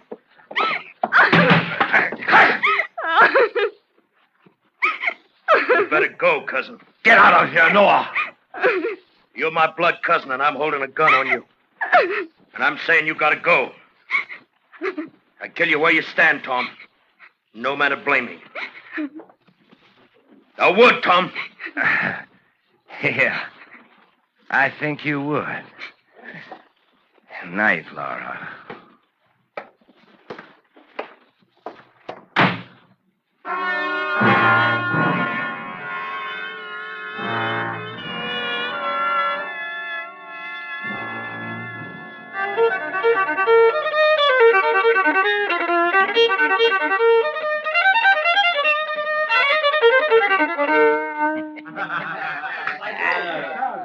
Still know how to play a tune on a fiddle, don't you, Tom? Sure do. Nobody plays like you play, Tom. Thank you, Jess.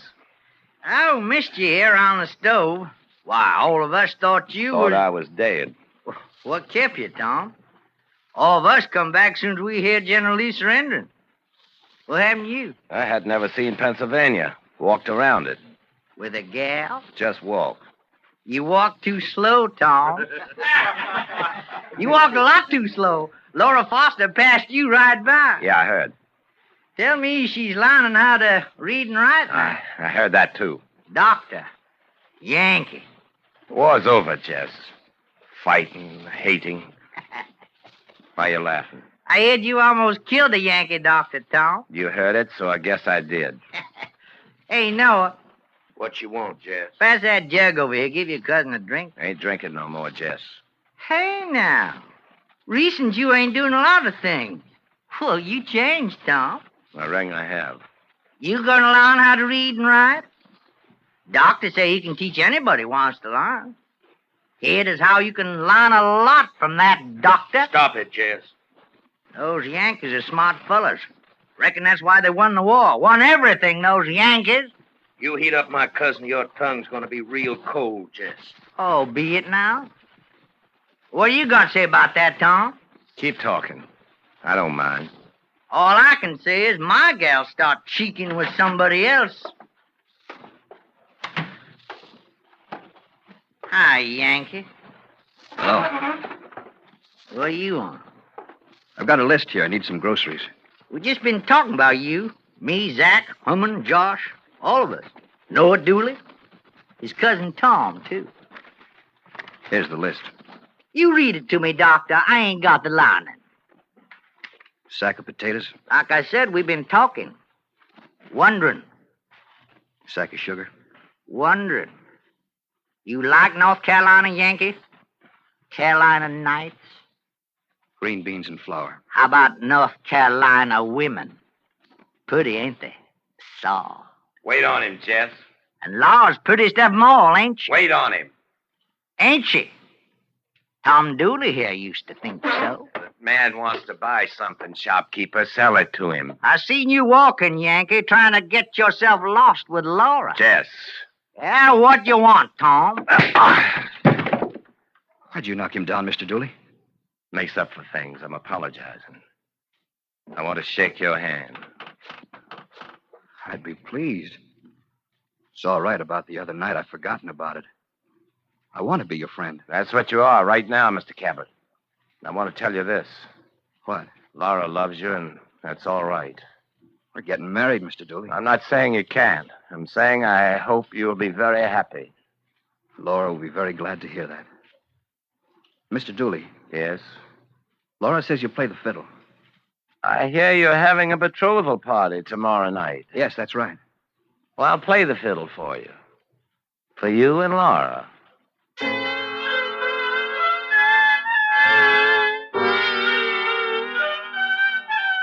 It's the black, black heart within you, a scheming for a life. saying you'd play the fiddle while feeling along your knife.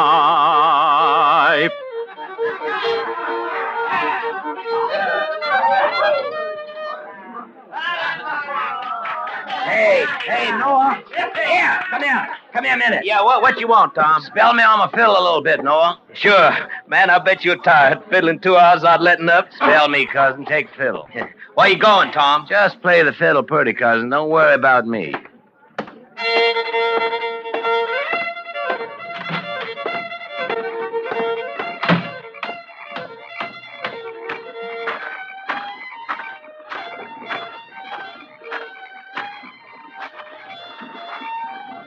Laura.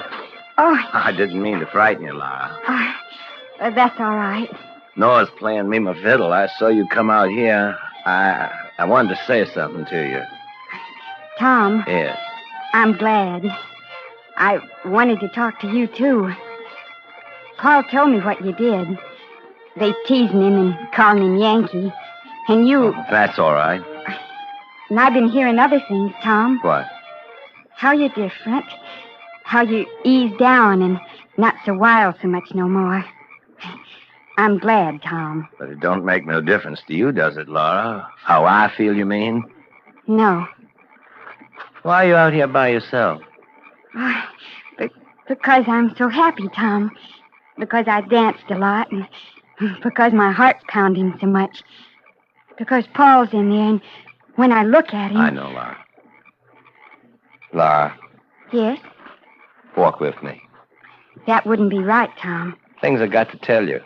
It wouldn't be right to listen, Tom. Just a favor I'm asking. I'm pleading. I changed, you heard that. Little walk, Laura. A little walk. Yes. And my heart will settle down. You remember we used to come this way? No talk of that, Tom.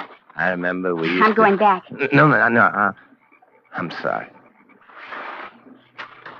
Tom, you'll find you a girl.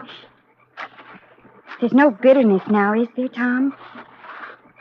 Tom. The way that water runs, from the top of the mountains to who knows where. You'll find you a girl and you'll be happy. A man like me, Laura. Tom, why the knife? Because a man like me never be happy. You the cause, Laura. You the cause.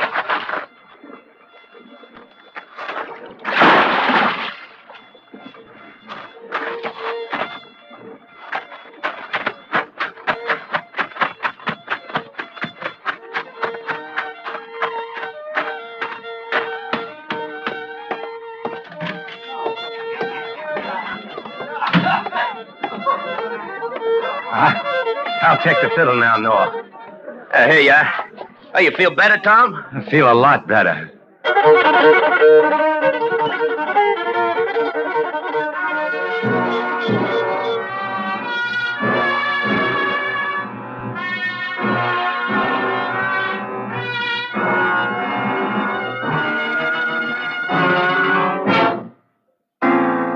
Autolite is bringing you Mr. Joseph Cotton in Tom Dooley. Tonight's presentation in radio's outstanding theater of thrills, Suspense.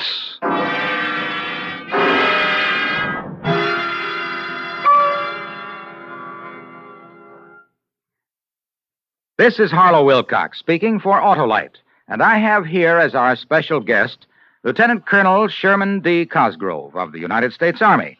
Colonel Cosgrove, I understand that the Army has special relief funds that are made available to officers and enlisted personnel and their families in time of distress. We do, Mr. Wilcox. It's administered by the Army Emergency Relief in Washington. Now, where do these funds come from, Colonel Cosgrove? The money comes from voluntary contributions by the men and women in the services, and from proceeds of a very few special outside events approved by the officers in charge of these three relief organizations. That's the Army, the Navy, and the Air Force.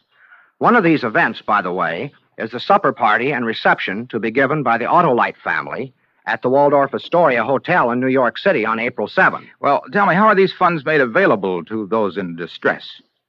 After thorough investigation, Allocation of funds is handled by chaplains under the supervision of their commanding officers. It must require a huge sum of money to take care of all the needs that develop over a period of a year.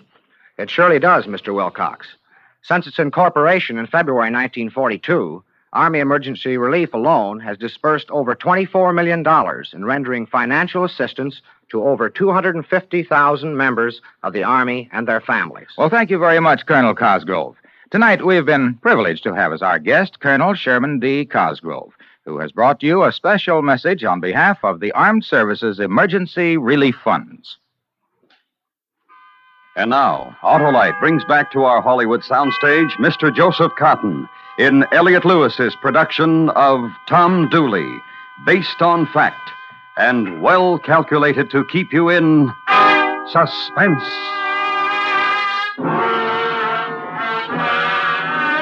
Bow down your head, Tom Dooley. Bow down your head and cry.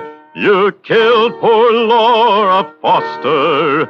You know you're bound to die.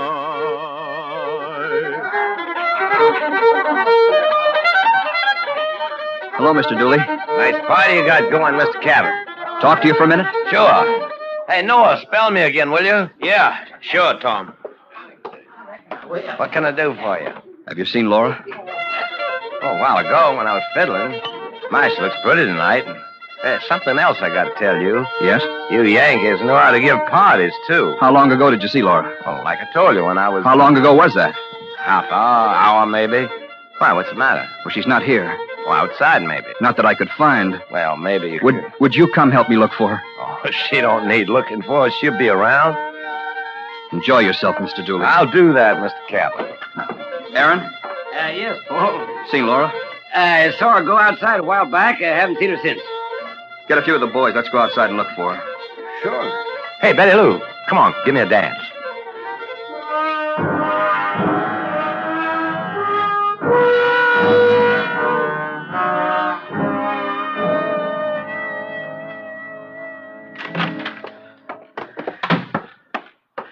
Tom.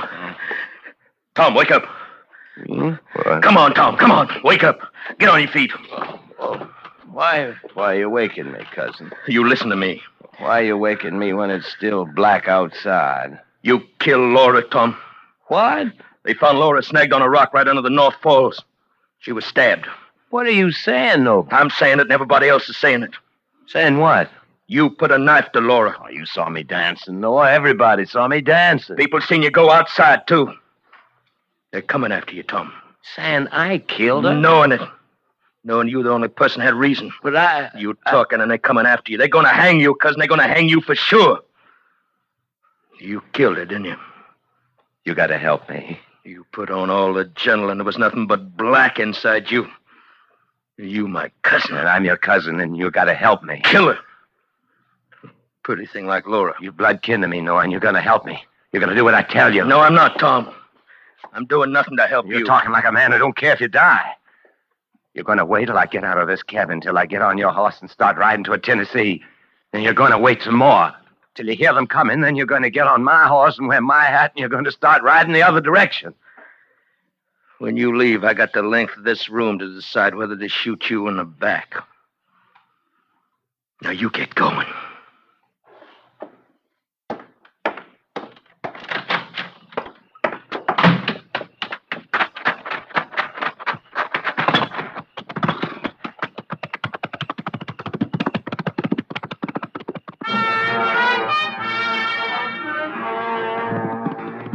Tom Dooley rode the morning, Tom Dooley galloped west, and when the sun was gone, he laid him down to rest.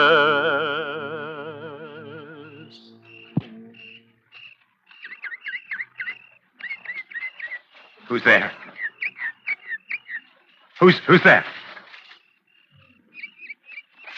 I see you. I'm going to shoot.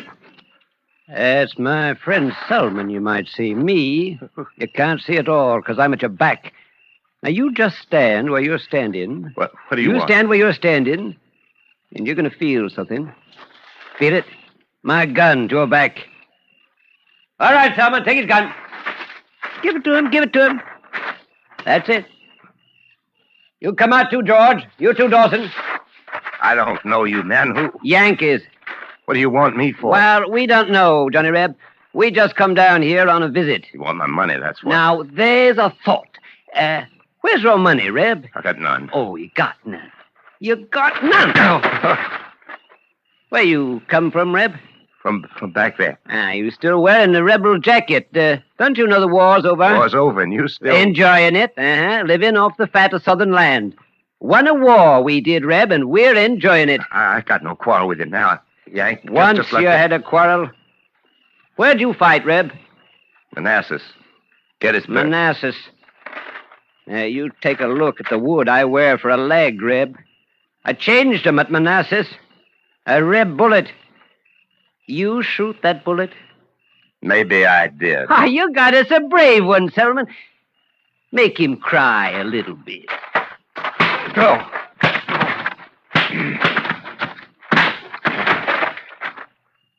Get up, Reb. Get up. You crying? You smiling? Can't tell with that face Selman made for you. Now, let me look real close. Why, you ain't doing nothing at all. Just let me get out of here. Night's entertainment. That's what we're looking for, Reb. And you don't do nothing. Laugh, cry, nothing. You dance, I bet. You Rebs. I tell you what. You dance for us. Dawson, get us a rope. You've got no cause to hang me. For dancing purposes. You do us a do-si-do on the air from that tree over there. Thank you kindly, Dawson. No cause at all. Don't like to dance? Then what you gonna do for us, Reb? I know a thing. Sing us a tune. Nice Yankee tune. Reb, you know one? Sure you do. I'll help you, Reb. Yankee Doodle, keep it up. Sing. Let him alone. Who are you? A Yankee. Like you. Isn't that right, Tom? Yes, sir. Yes, sir, Mr. Cabot. A Yankee, gentlemen. Who says with this rifle that the hating's over. Now leave this man alone and get out. All right. All right, men. Get. Mr. Cabot, they were going to kill me. I'm grateful. Grateful? For saving your life? Mr. Cabot. You're going back right where you came from, Tom Dooley. No, To where you killed Laura. Walk ahead of me, Tom Dooley, or I'll shoot you where you stand. Doctor. Yankee, doctor. Who's going to see that you die legal, Tom Dooley?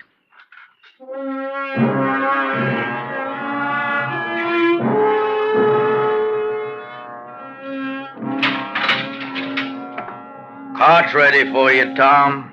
Time for hanging.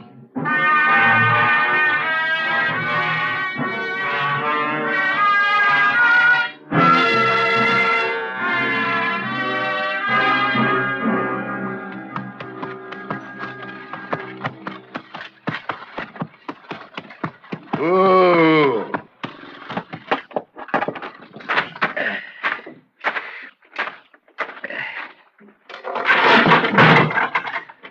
Come on, Tom.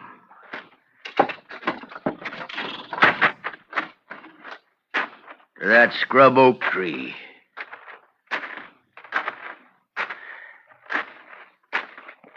Get up on your horse, Tom. Rope tight to the branch up there. Real tight. Mr. Cabot, reckon you want to fit the noose to Tom's neck? Yes. Lean down, Tom Dooley. All right, it's done. You got anything to say, Tom, before we slap your horse out from under you? Bow down your head, Tom Dooley. Bow down your head and cry. Goodbye, Tom. May your soul rest in peace. You killed poor Laura Foster. You know you're bound to die.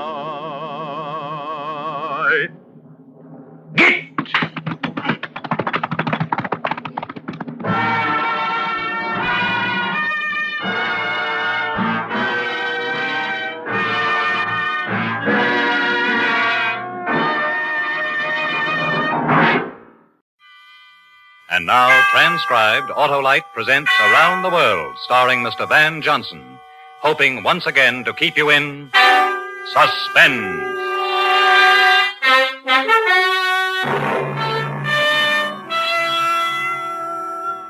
My name is George Miller. These are my opponents, Monsieur Bossier de Saint-Chaffrey. Enchanté. I am driving the Didion. My crew is also French. Vive le sport. Lieutenant Hans van Koppen. Driving a Protoss, a German car, as are my technicians. German. Signor Anthony Scafolio. Come sta? Italian with my crew, with driver of the Zeus automobile.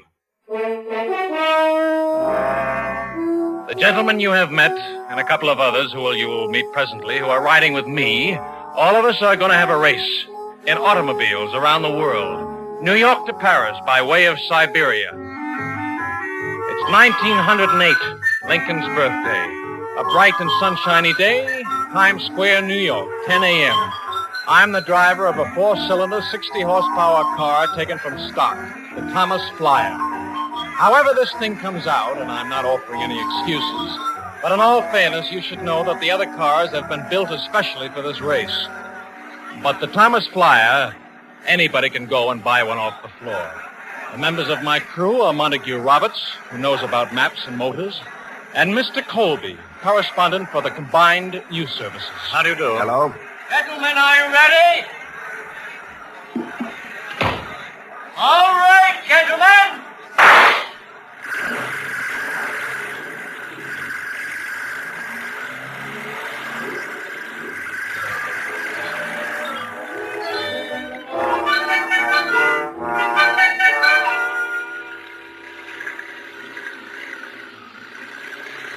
Montague. Yes, George. How far is it to Buffalo? We're only 50 miles from 43rd Street to Times Square, George, and 102nd. The Dion is still ahead of us.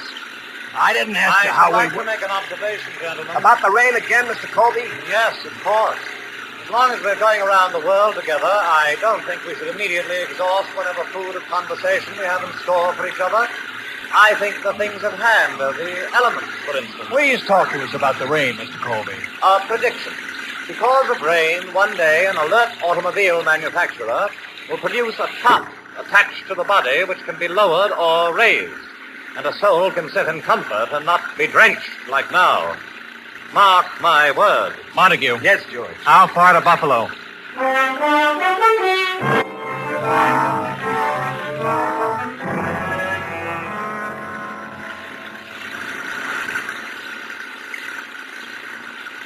Any observations about the mud, Mr. Colby? Mr. Colby. He can't hear you, George. He slid down on the floor and back and pulled his raincoat over him and the rug and The French car, they're stuck in the mud. Give it the gun, George. Oh, George, we could have passed We can't them. just leave them sitting here. Hi, monsieur. Stop! All of a sudden, no road. Only mud. Oh, we'll give you a hand. Hey, you're really in there deep. Your American mud is of a peculiar viscous quality. My men have not the strength There's to... some wooden planks in back of my car. You can lift the back end up and slip them under. Monty. Sure. Monty will tell your men what to do. Allons. Hurry! Hurry! Be careful of Mr. Colby. He's on the floor thinking about the elements. Well, how do you like it, monsieur? Tell us for rain or mud. It is hotly. Soon it will be Buffalo. Tell me, Buffalo, it is a nice place. You can get a hot meal. Never been there, but I'm sure you... Sorcery. Mr. Colby was saying a while back that someone's going to invent a top you can put up when it rains. We French have already outmoded this proposed invention. What? Attendez, one moment. The invention of which there is no obsolescence. Cognac. Après vous, monsieur. Well, thank you, monsieur. A toast. A toast. To our men who are crazy enough to join us around the world by way of Siberia. I'll drink to that. Here's the bottle. Hold on to it, monsieur. A toast. To your gallantry, monsieur. For the health. Okay, George. Fix them up fine. All the thanks in the world. Au revoir. Adieu. Nice fellow. Yeah? The boys he's got with him are princes, too. Well, no use standing out here in the mud.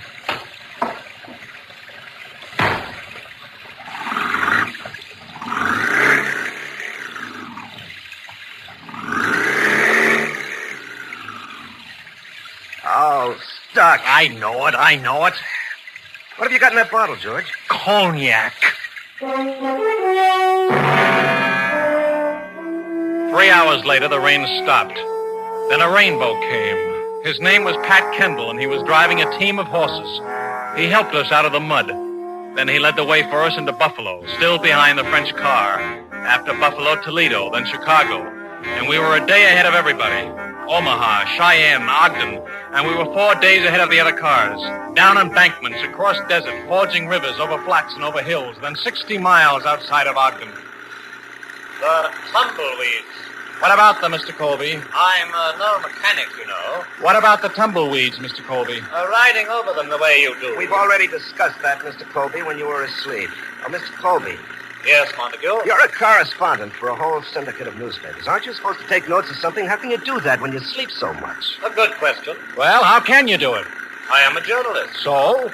My dear Mr. Miller, when a journalist has seen one tumbleweed, he can close his eyes and imagine a vastness of tumbleweeds, hundreds of square miles of tumbleweeds, such as we are now negotiating. Wake me at the next town. I'm afraid not. Why not, Mr. Miller? You're quite right about the tumbleweeds, riding over them. They're liable to foul the transmission. And that's why you won't be able to sleep, Mr. Colby. We're going to ride on the railroad ties.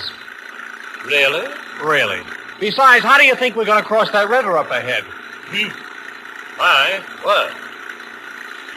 Oh, here we go.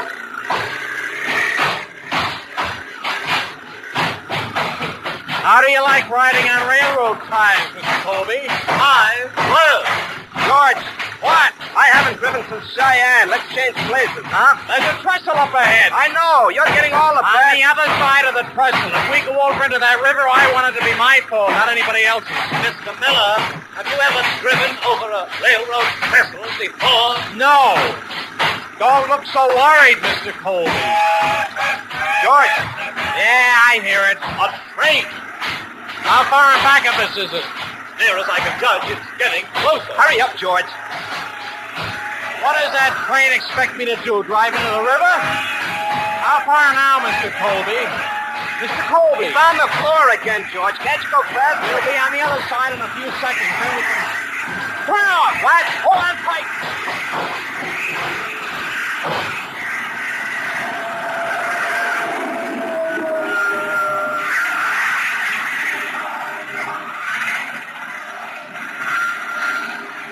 Drive now, Monty. Wait a minute. All right. Move over, will you? Yeah.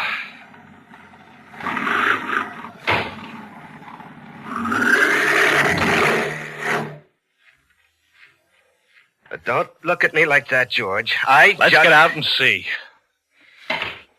I'll get into the car.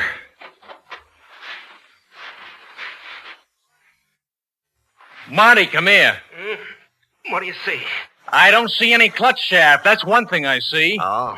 Cracked right off. Where are we, Marty? Under a Thomas Flyer in the middle of the desert. Yeah. Mind if I ask you another question, Marty? Go right ahead. How far from a town? A good-sized town. One that would have a blacksmith. About 30 miles. That way. Well, let's get out from under here. Oh, over there on the sand, George. The other part of the clutch shaft. Uh-huh. We've got to get the part to a blacksmith. There's no two ways about it. Somebody's going to have to walk 30 miles. Somebody who's had a lot of rest. Mr. Colby!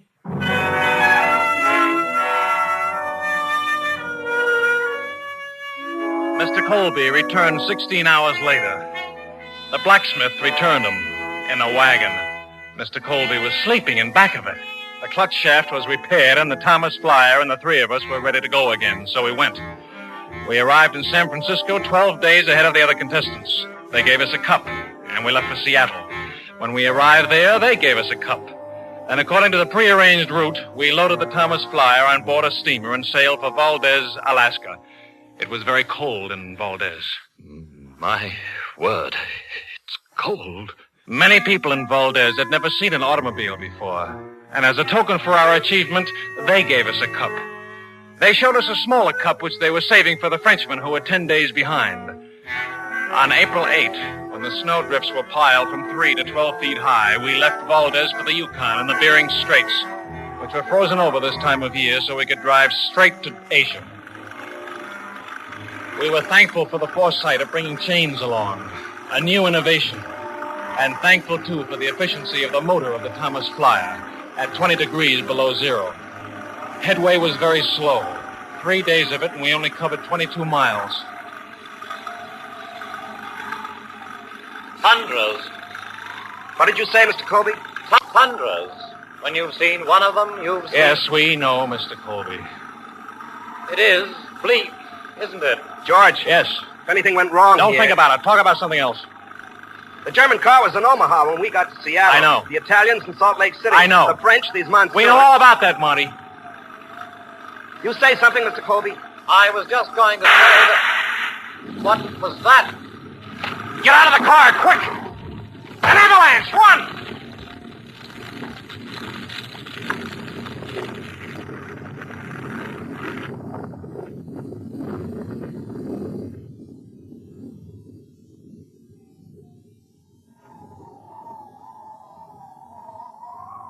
You all right, Monty? Yep. Mr. Colby? Look at the car. It's covered. Let's start digging, boys. Can't get caught here. Oh, all our equipment's covered. The shovels. Improvise, Mr. Colby. Use your hands. Oh? Hey! Hey! Fellow in snowshoes. Wonder what he wants. Hey there! Howdy. Howdy. Hello. You the fellas driving an automobile around the world? That's right. Where's your automobile? Under the snow. We had a little... Snowslide, eh?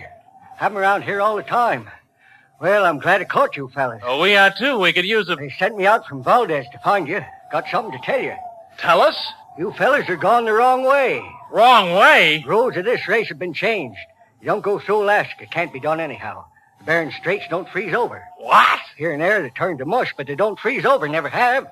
Then what are we supposed to do? Go back to Seattle. That's all I know. Automobile in Alaska. That don't make no sense at all. Well, come on, I'll give you a hand. Dig you out.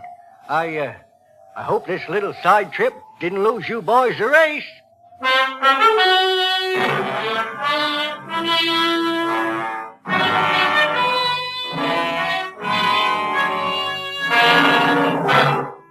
Autolite is bringing you Mr. Van Johnson in Around the World. Tonight's presentation in radio's outstanding theater of thrills, Suspense.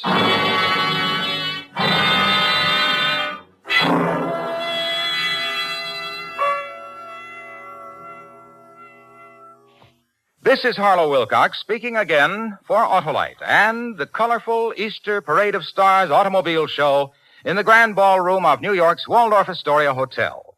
Here are 40 exciting car models produced by manufacturer members of the Autolite family.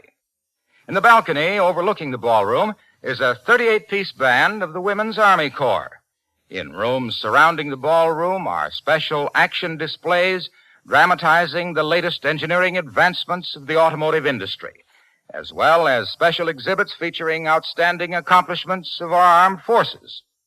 Autolite is proud to be a part of the great automotive industry and to have contributed to the development of today's fine cars. Autolite serves the greatest names in the industry. Tonight, in the climax to the second annual Autolite Family Salute program, Autolite is privileged to salute distinguished members of the Autolite family whose cars are on display at the Easter Parade of Stars automobile show and to salute their dealers throughout the world for our many years of close association.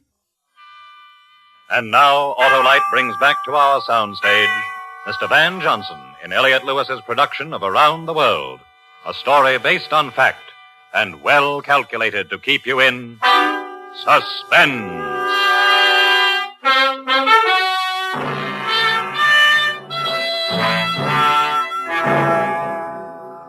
This is George Miller again. I'd like for you to hear a few comments from my opponents in the Round the World automobile race. Senor Anthony Scafolio. I wish to tell you how much I enjoyed the trip by boat from Seattle to Yokohama. The fact that we come in 12 days behind Americans to Seattle was due to an oversight by a navigator. Thank you, senor. Now, Lieutenant Hans von Koppen. This is not possible that we arrived 6 days behind the Americans to Seattle. However, we are happy to be in Yokohama.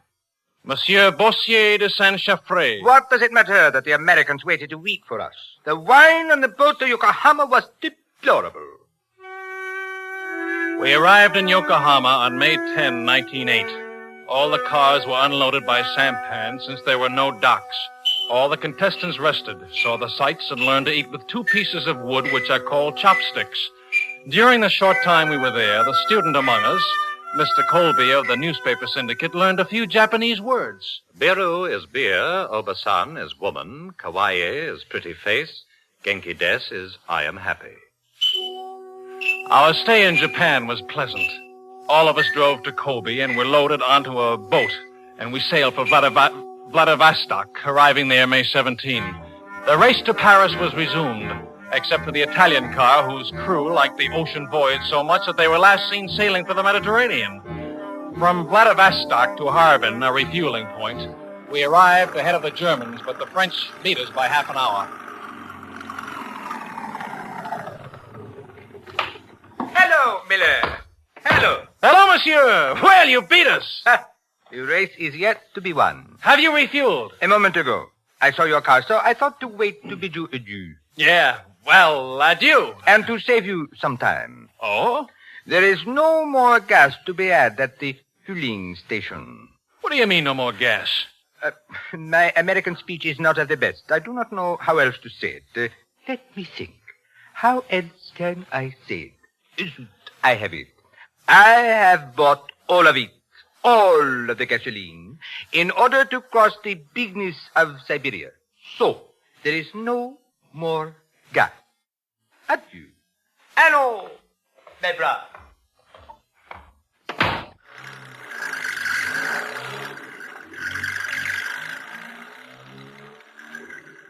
I must say that was rather unsporting. Monty, go ask the man if he has any more gas. Right. You have no idea what I shall do when we finally get to Paris. What are you going to do, Mr. Colby? I shall lodge a protest with the Rules Committee. Forget it. Anyhow, I don't think I like Siberia very much. Well, you're going to see a lot of it, Mr. Colby. It's the biggest country... George! What about it, Monty? No gas.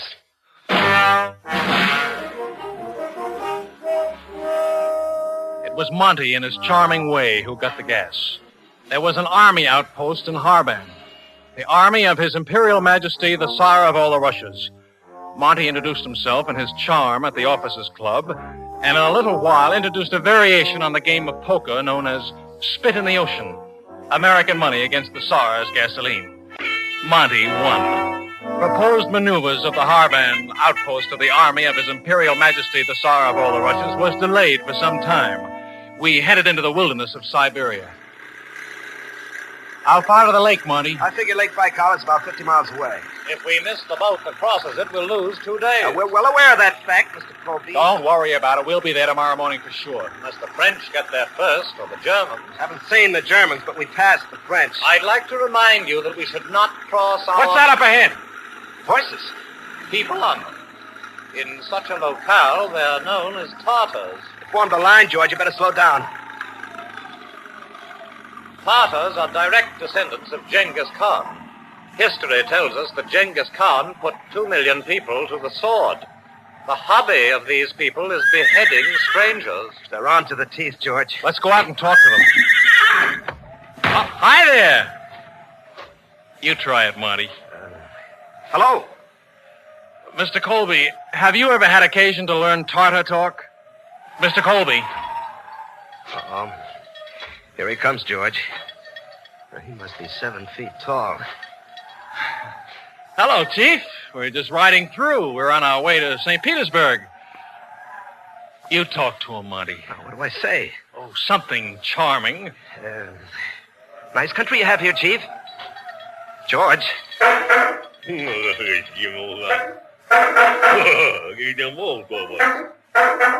like the horn, Chief? Monty, give him the horn. Sure. He'll only be a minute, Chief. Hurry up, Monty. Yeah. Here you are, Chief. Oh, now, wait a minute, Chief. That's the wheel. We need the wheel. Blow the horn, Chief. Here. Isn't that nice?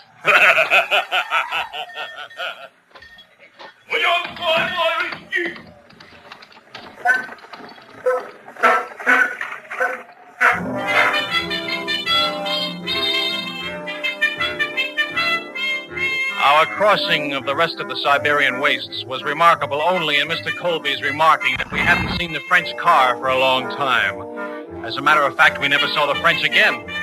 We lost only a few minutes at Omsk when we had to stop to let the Trans-Siberian Railroad train go by.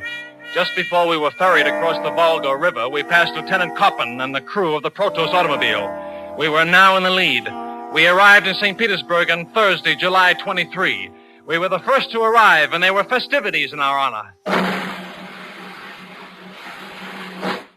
What a reception. My word. In the name of His Imperial Highness, Tsar of all the Russias, I welcome you to St. Petersburg. We're very glad And in full recognition of your remarkable achievements as the first to cross the motherland by automobile, I have been commanded by His Imperial Majesty, Tsar of all the Russias, to present a token of our admiration.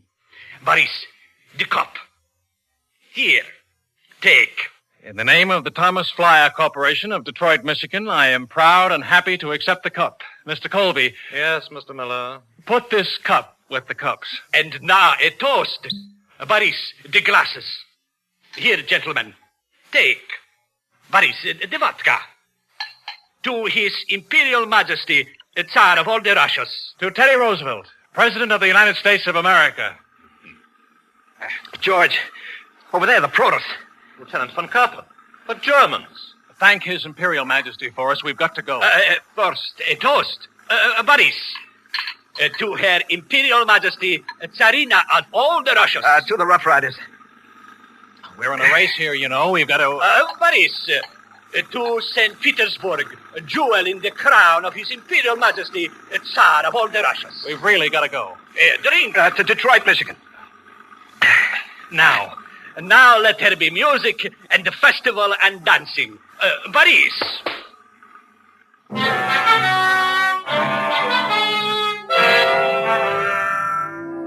16 hours. 16 precious hours. We couldn't get away. We tried to, but we couldn't. Finally, at 6 o'clock in the morning, we left St. Petersburg. From there to Berlin, where we were told that the Protos car was a half a day ahead of us. That was on July 24. We refueled and went on. The roads were better, and we made good time. Hanover, Dusseldorf, Cologne, across Luxembourg, and into France. Very good time, but still trailing the Germans in the Protos car. Then into Rheims, still behind the Germans. And the next day, on the morning of July 30, we were outside of Paris. Just outside of Paris. George, look, the Protos. Yeah. Hurry. What do you think I'm trying to do, Mr. Colby? That's the boy, George. We're gaining. Mr. Colby, throw everything out of the car. I was about to suggest that. Oh, do it. Yeah. We're gaining, George. We're gaining. The cups, too, Mr. Miller. The cops, too. Hey, Von Kappen, what kept you? Where have you been? You have not won yet. You have not. I can't hear you, Von Kappen. There's the finish line, George. All those people. My word.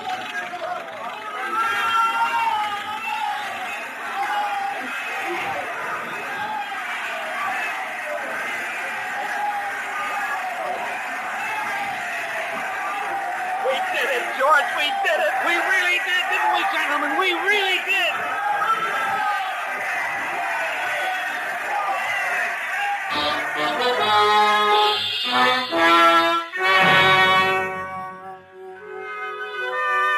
We won.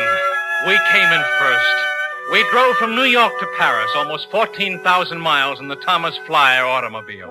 Our total running time was 88 days. We averaged 152 miles a day over all kinds of country in every sort of climate. We climbed mountains, forded streams, drove through mud, and traversed sandy deserts. We won the New York Times $50,000 first prize, and we had our pictures in every paper in the world. But mostly it was a tribute to our automobile. We proved something. An American stock car circled the globe. And we're not anybody special. Anybody can do it.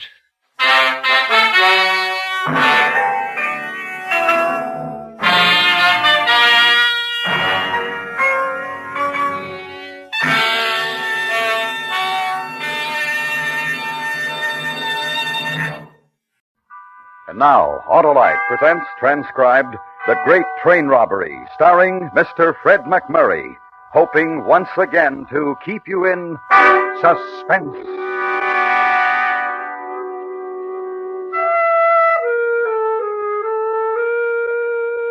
My name is Walter Beaumont. I'm 42 years old.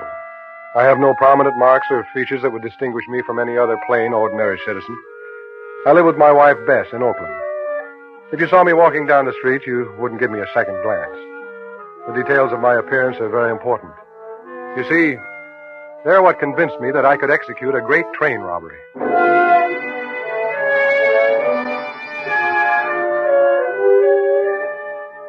Bess and I have been married for 16 long and uneventful years.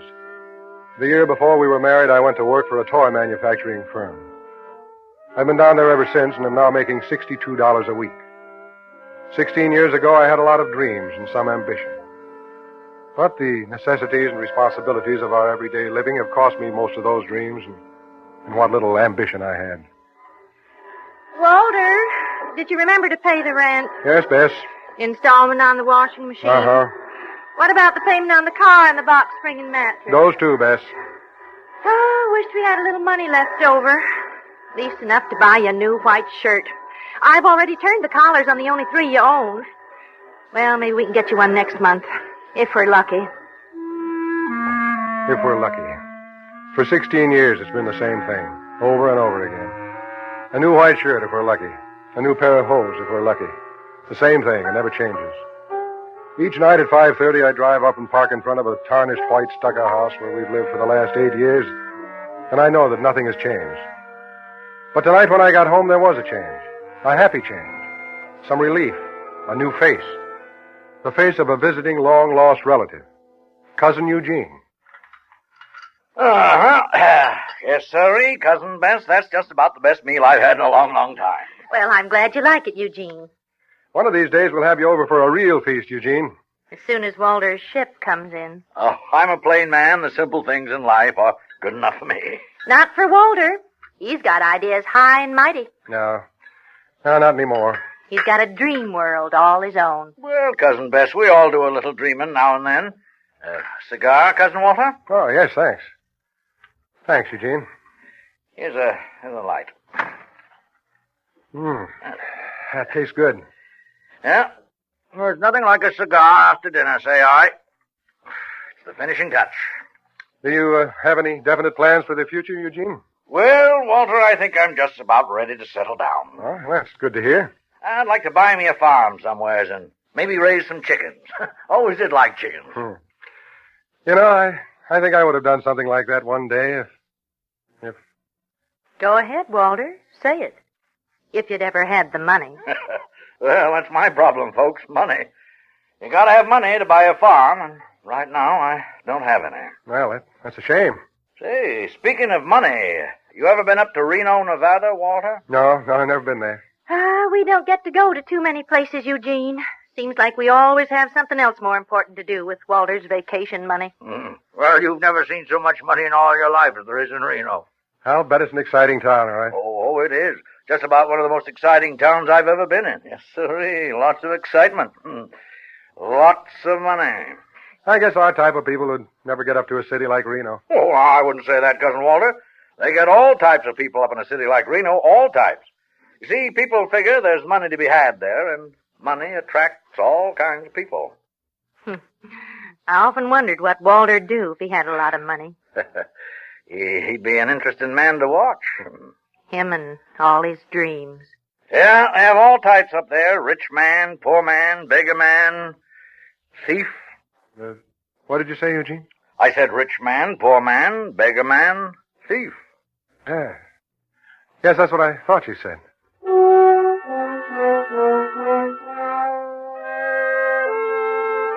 And then Cousin Eugene gave me one of those long, lingering, meaningful looks. Then he leaned back in his chair, smiled, inhaled deeply on his cigar, blew the smoke out in a thin stream and watched it as it fanned up toward the ceiling. Eugene had made some kind of a decision, and it concerned me. It concerned me very much.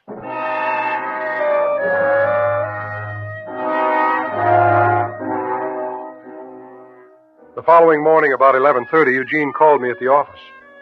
He told me he wanted to see me on my lunch hour. He said he had something very important that he wanted to talk over with me, and could I meet him? I met him at 5 minutes after 12 in front of the ferry terminal.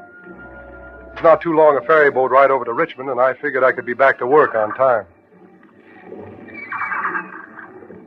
I'll just eat my lunch while you go ahead and talk, Eugene. Is that all right? Oh, sure. Sure, go right ahead, Cousin Walter. Best fix your lunch every day? Oh, yeah, every day, as far back as I can remember. You'd be surprised how much money it saves. Mm-hmm. Walter, what would you do if I gave you one half of, say, $25,000?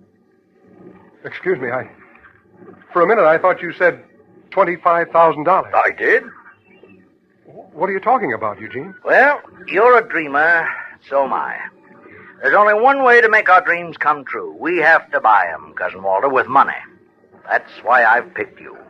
Picked me? Last night at the dinner table, I said there was a lot of money in Reno, Nevada. That's right, you did. Now, some of this money stays in Reno, and some of it goes elsewhere. Do you follow me? No, not quite. Well, some of it goes to banks, like banks here in Oakland and San Francisco. Oh, I see what you mean. Now, how does it get to these banks? Well, some of it they drive, some of it they fly, and some of it they load on the mail car of a train. You follow me? Go ahead, Eugene. Go ahead. The train they loaded on leaves the city of Reno every Thursday morning at 11 o'clock. It arrives in San Francisco at 4:30 in the afternoon. Do you follow me now? Yes. After the train leaves Reno, it passes through a place called Soda Springs at 10 minutes to 1.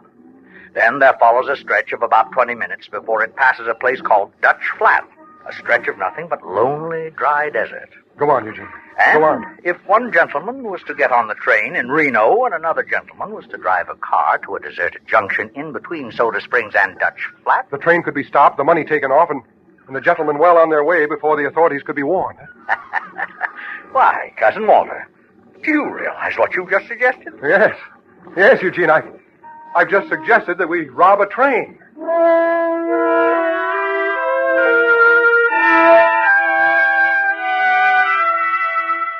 The ferry boat pulled into the Richmond landing and Eugene got off. As he stepped down the gangplank, he turned around, smiled, and waved at me and disappeared into the crowd. The following day at work, I had a hard time trying to concentrate on a new shipment of toy atomic tanks we'd gotten in. Right after lunch, the phone on my desk began to ring. I let it ring a couple of times. I was almost afraid to pick it up. Afraid that it might not be Eugene.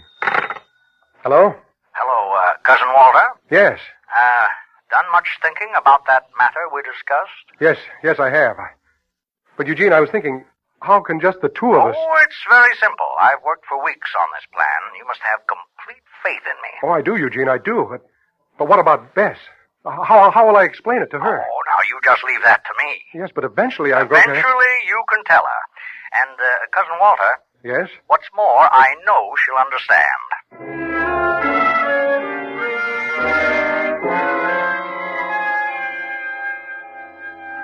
And so it begins.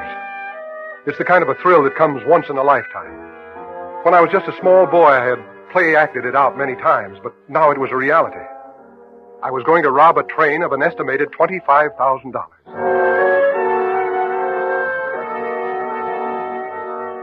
We decided on a date.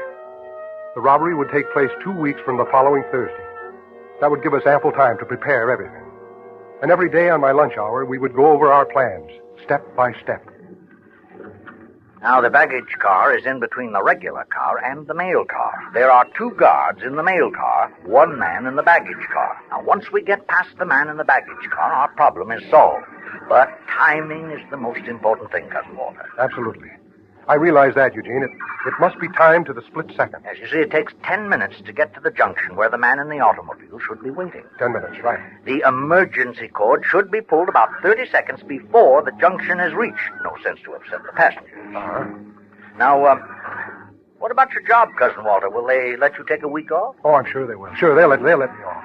But I'm still worried about Bess, Eugene. Oh, now don't you worry about her. I'll talk to Bess. You just leave it to me. I'll talk to her.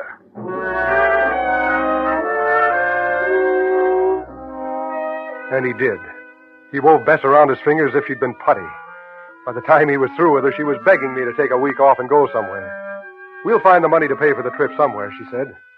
But when Eugene suggested he'd finance the trip, that was the clincher. He told Bessie he was going to take me up to the Hillary Lodge at Lake Tahoe for some fishing. Only he didn't finance the trip, I did. With the $178 I drew out of our savings account at the bank. We needed money for our hotel room in Reno, the train ticket we had to buy, and for the gun we needed. The rest of the week went fast. And then it was Friday night, and we were ready to leave. Eugene was waiting out in my car while I was finishing packing. Oh, Walter.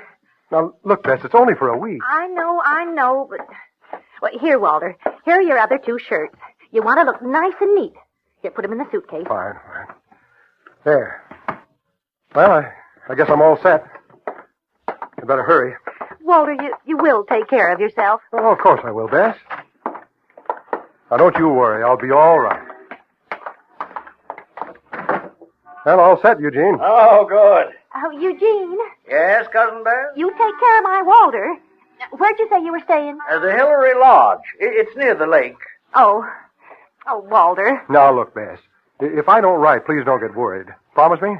Yes, I promise. Well, goodbye, dear. Goodbye, Walter. Jean, take care, and have a good time. Bye.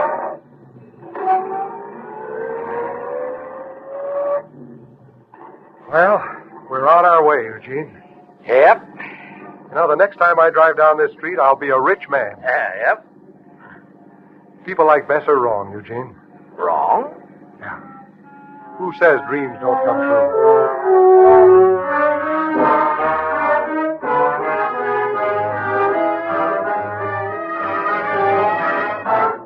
Autolite is bringing you Mr. Fred McMurray in The Great Train Robbery, tonight's presentation in radio's outstanding theater of thrills, Suspense.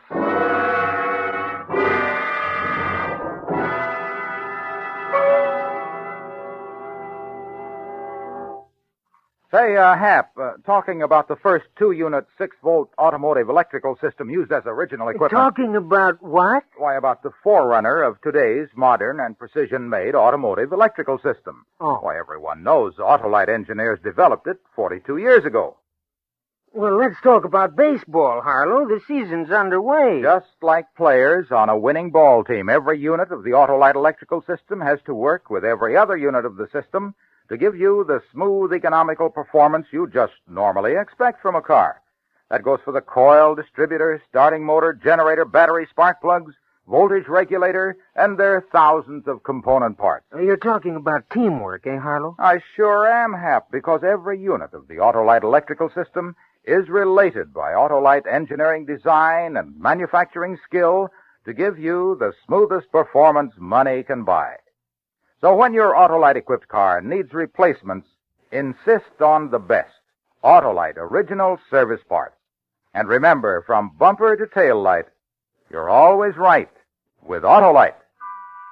Now, Autolite brings back to our Hollywood soundstage Mr. Fred McMurray in Elliot Lewis's production of The Great Train Robbery, a tale well calculated to keep you in suspense.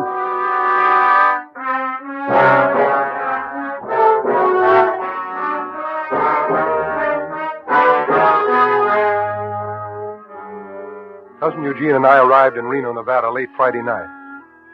When we got to Reno, we registered in one of the nicer hotels and stayed there for most of the following 3 days, just going out for our meals. On Monday, we left Reno for a short while and drove to the junction about 13 miles from Soda Springs. Eugene pointed out all the landmarks. This was where the train was to be stopped by pulling the emergency cord. Then on Tuesday, we went down to the train station and bought a ticket for the train leaving Thursday morning. On the way back to our hotel, we stopped in at one of the gambling casinos on the main street, and Eugene started putting nickels in the slot machine.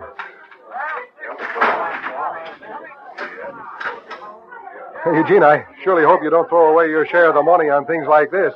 No need to worry about that, Cousin Walter. I'm for chickens.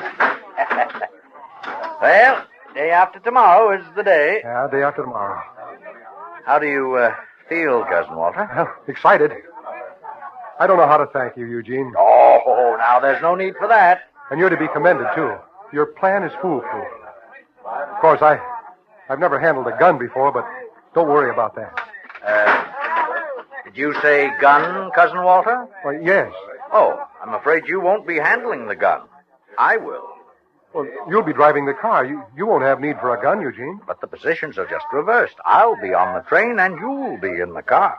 Me in the car? Oh, I'm sorry, Cousin Walter. Wait a minute. Eugene, you've missed the most important part of our plan. Huh? This could very well cause it to fail. Well, what are you talking about? Identification.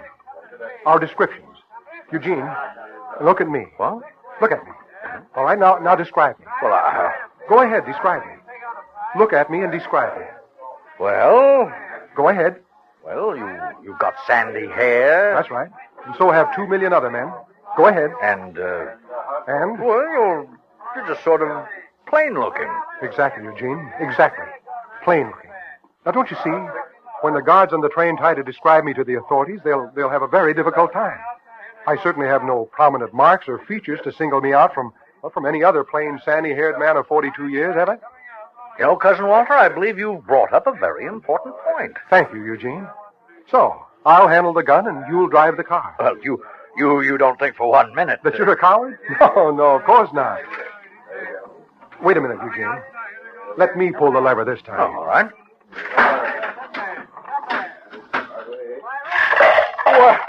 What do you know about that? You see, Cousin Eugene, we hit the jackpot.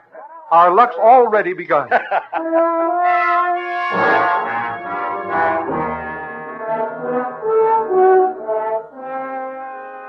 We had dinner before we went back to the hotel.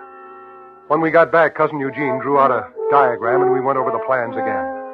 All I was to take from the mail car was one money bag. Eugene figured that each bag ought to contain about $25,000. And with one half of that, he figured he could start a pretty good-sized chicken farm.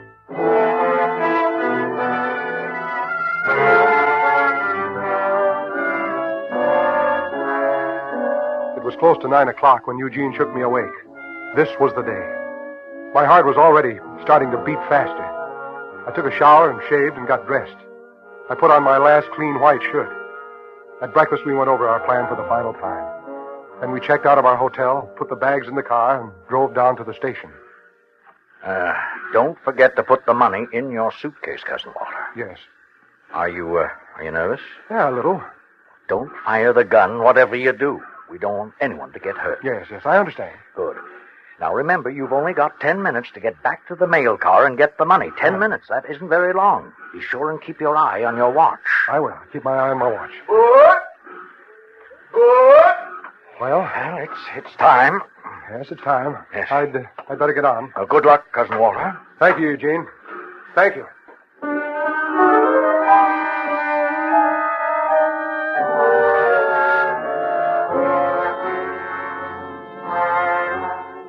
This was it. I found my seat and sat down. I was lucky. The seat was in the first car after the baggage car. I wouldn't have far to go. I could feel the perspiration running down my back. I was ruining my last clean white shirt. The 50 minutes before we got to Soda Springs seemed like 50 hours. Then we reached Soda Springs and the train slowed down.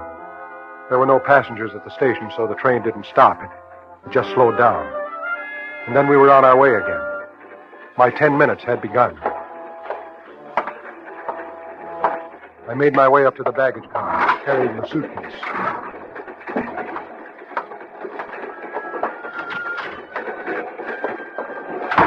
The baggage man was reading a newspaper. Yes, sir. What can I do for you? I'd like to check this suitcase. Forgot to at the station, huh? All right, hand it over here. I'll give you a baggage check. Thank you. Feels empty. You sure you wanted a check? I'd appreciate it if you'd put your hands up. What is this? In simple language, a train robbery. Now, let's just start walking that way. That's the mail car, mister. I know. Hey, now look. Now, just do as I tell you and no one will get hurt. Walk in front of me.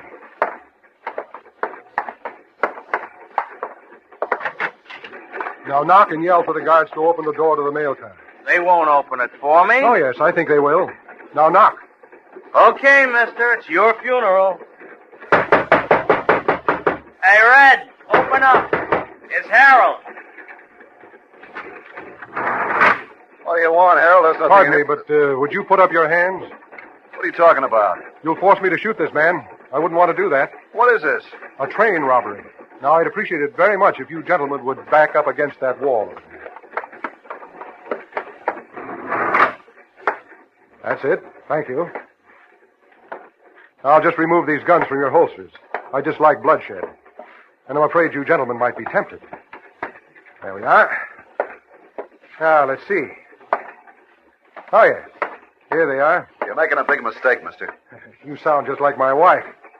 Now, let's see. Cousin said take just one bag. Now, there's so many. I think I'll take two. One apiece. Might as well. 1, 2. How do you expect to get off the train, mister? The emergency cord will take care of that. Now, I have one more favor to ask of you, sir. Kindly open this side door of the car. He's going to jump. He's crazy. No, not just yet. We have about 30 seconds to go. Now, the door, please. Open it.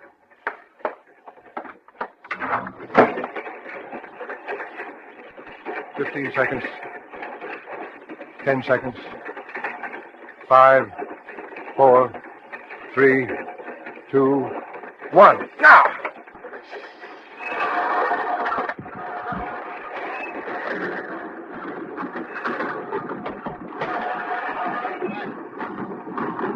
All right, now remain standing in that corner, both of you.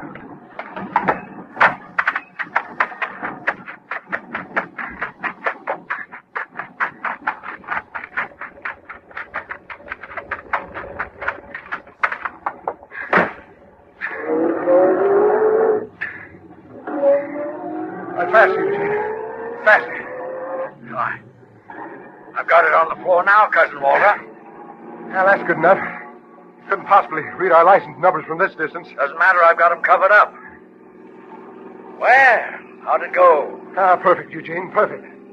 I will admit I had a few bad moments, I guess, but otherwise it was perfect. Look under these dirty shirts. What? Well, you took 2 bags. But I told you only to take 1. I know, but I figured it'd be easier dividing it with 2 bags.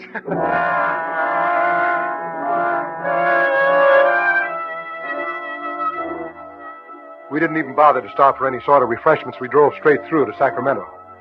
When we got there, Eugene thought we ought to separate, and we did.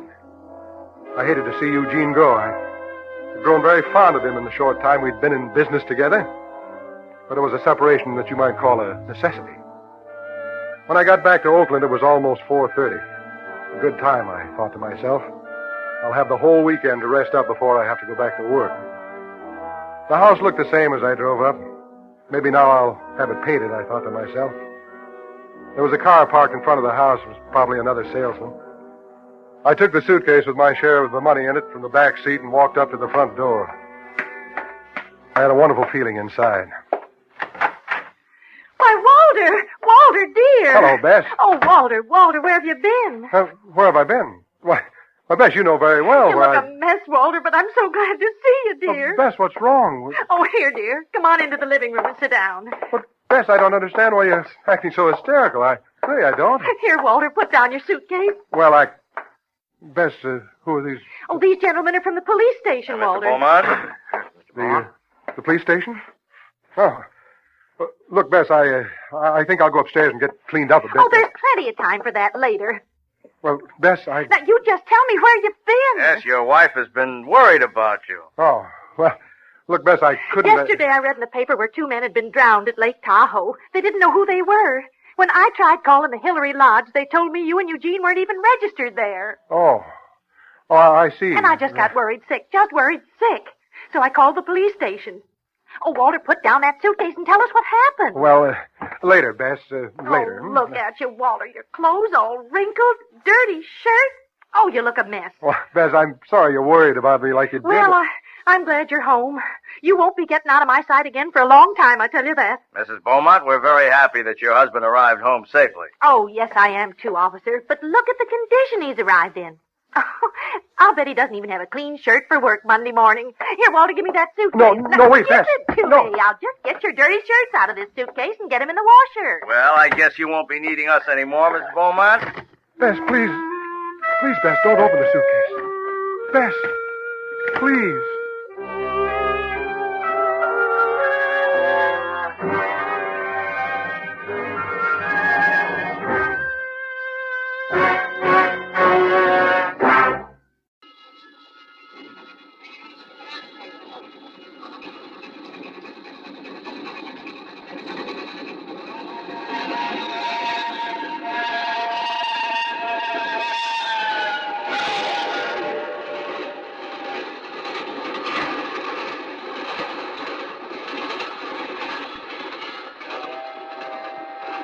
It had smashed by like a wounded monster screaming in pain and disappeared into the dark tunnel.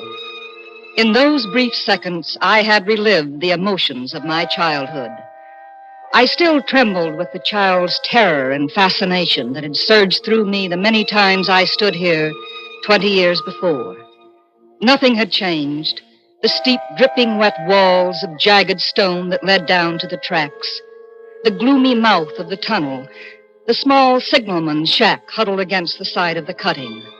Even the job was held by the same man, they told me in the village. He stood there in the glow of an angry sunset, furling a signal flag around the short pole. I called to him. Hello! Below!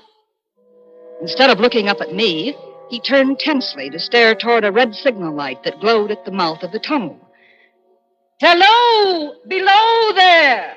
I would like to speak to you. May I come down? He finally looked at me and silently pointed his flag to the path and the embankment. I climbed down quickly and walked toward him with a casual smile. He watched me suspiciously, almost fearfully. Hello, I'm Amy Sayers.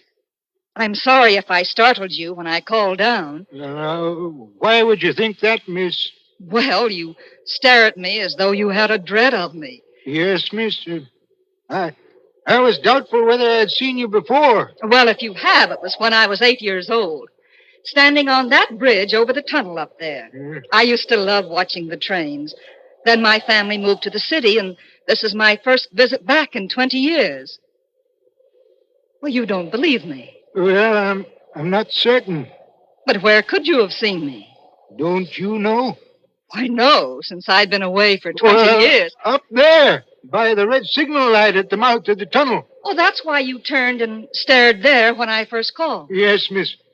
Well, what would I be doing at the signal light? Well, I don't know. I wish I... No, it's a mistake, miss. What is it you wish to speak to me about? Well, I'm a writer. I wanted to interview you.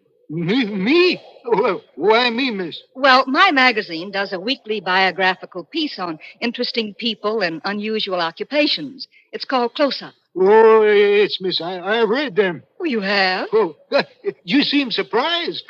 Pleased, perhaps. That one so unsophisticated. Well, I didn't really mean it that way. Well, there's a bit of a fire in my shack. It'd be more comfortable for you there. Won't you come on in? Oh, thank you. Oh, how snug and comfortable. Most of my waking life is spent here, and I've tried to make it pleasant. My, you have a fine collection of books. They've given me much companionship in the long nights. Pretty weighty companions. Gibbon's Decline and Fall, Burton's Anatomy of Melancholy, Darwin's... Do they surprise you, miss?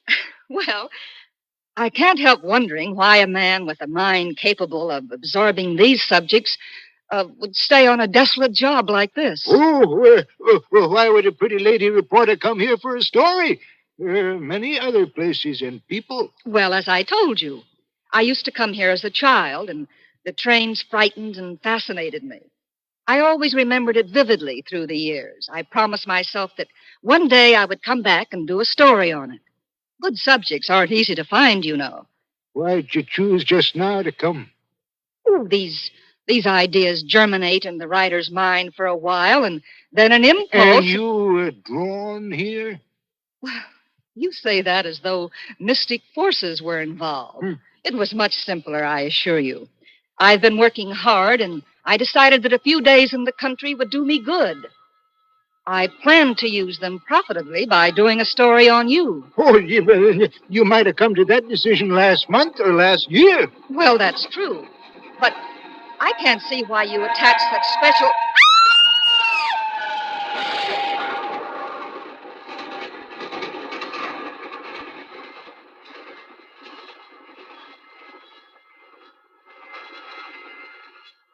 Why does the train frighten you so? Now, wouldn't you think I might outgrow that silly, childish fear? If I was drawn here, as you say, I guess it was to see whether I had. The modern psychiatrist would say it was a desire to relive a childhood experience. Oh, yes, miss, there are many answers. And philosophers have even speculated on the possibility that the future can intrude on the memory as well as the past. Surely you don't believe that. I believe only in the evidence of my five senses. May I ask, why did you go to the door? To check the tunnel light. Does it need to be checked so often? You did before we came in. Why are you staring at me like that? Hmm?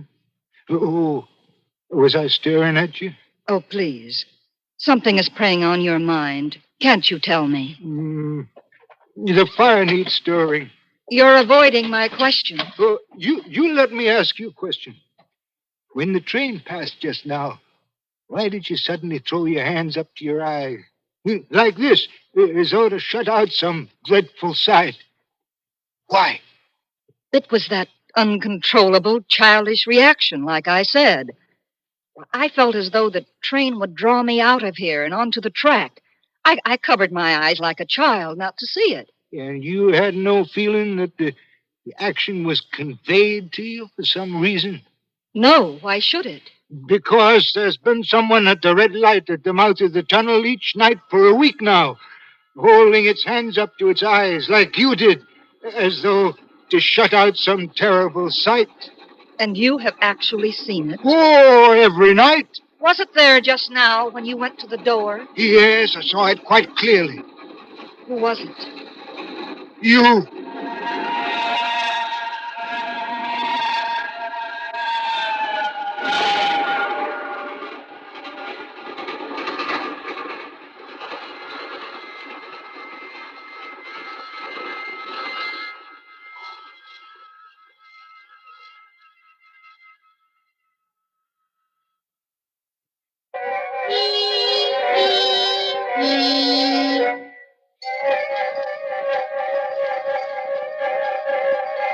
We sat there for a long, breathless moment as the train roared off into the night, leaving only their singing rails to mark its passing.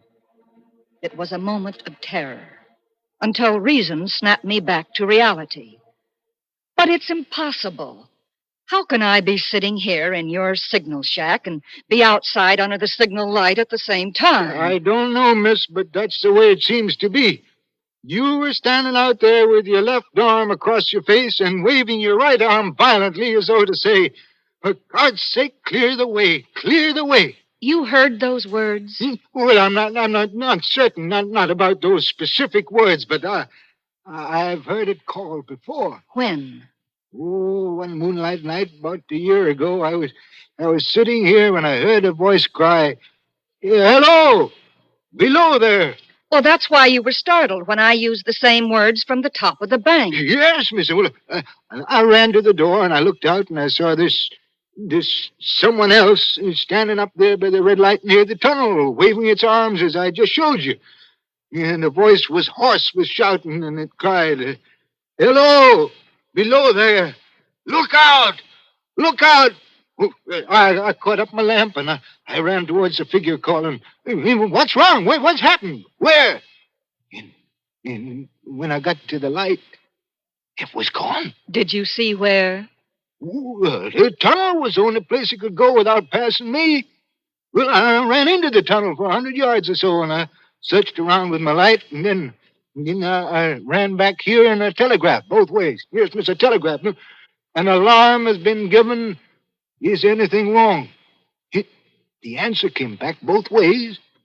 All's well. Of course, with that wind moaning through the tunnel and the wild harp it makes of the telegraph wires, it's understandable that you could have the illusion you heard a call.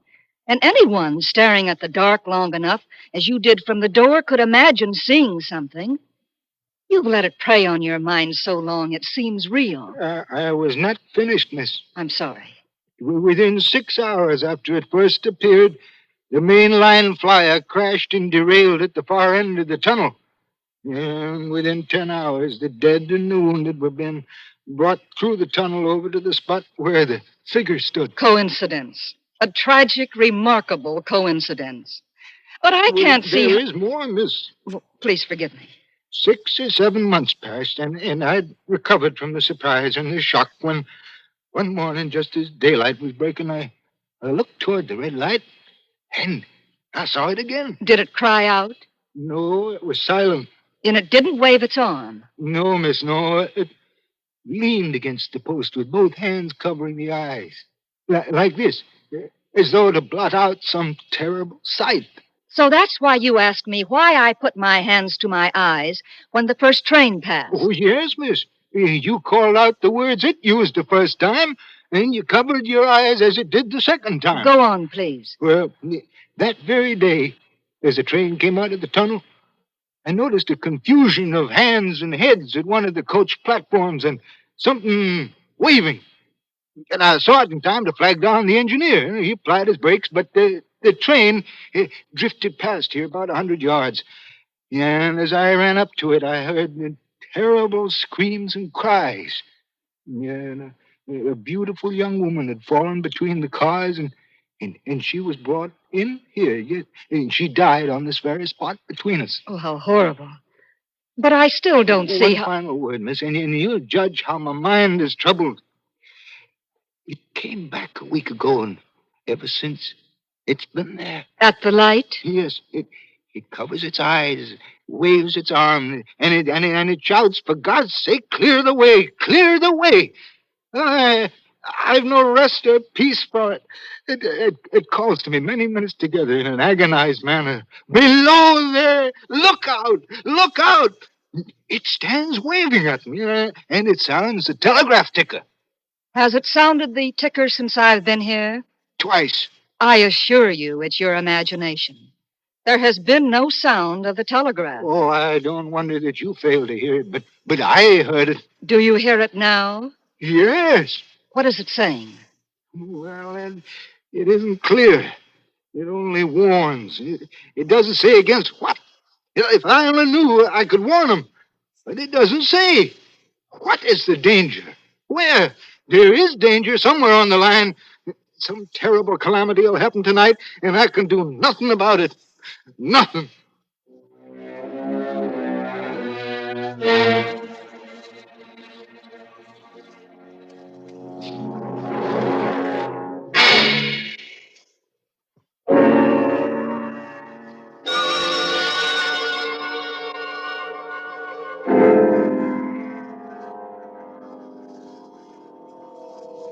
It was obvious that this poor, tortured signalman was the victim of hallucinations and delusions.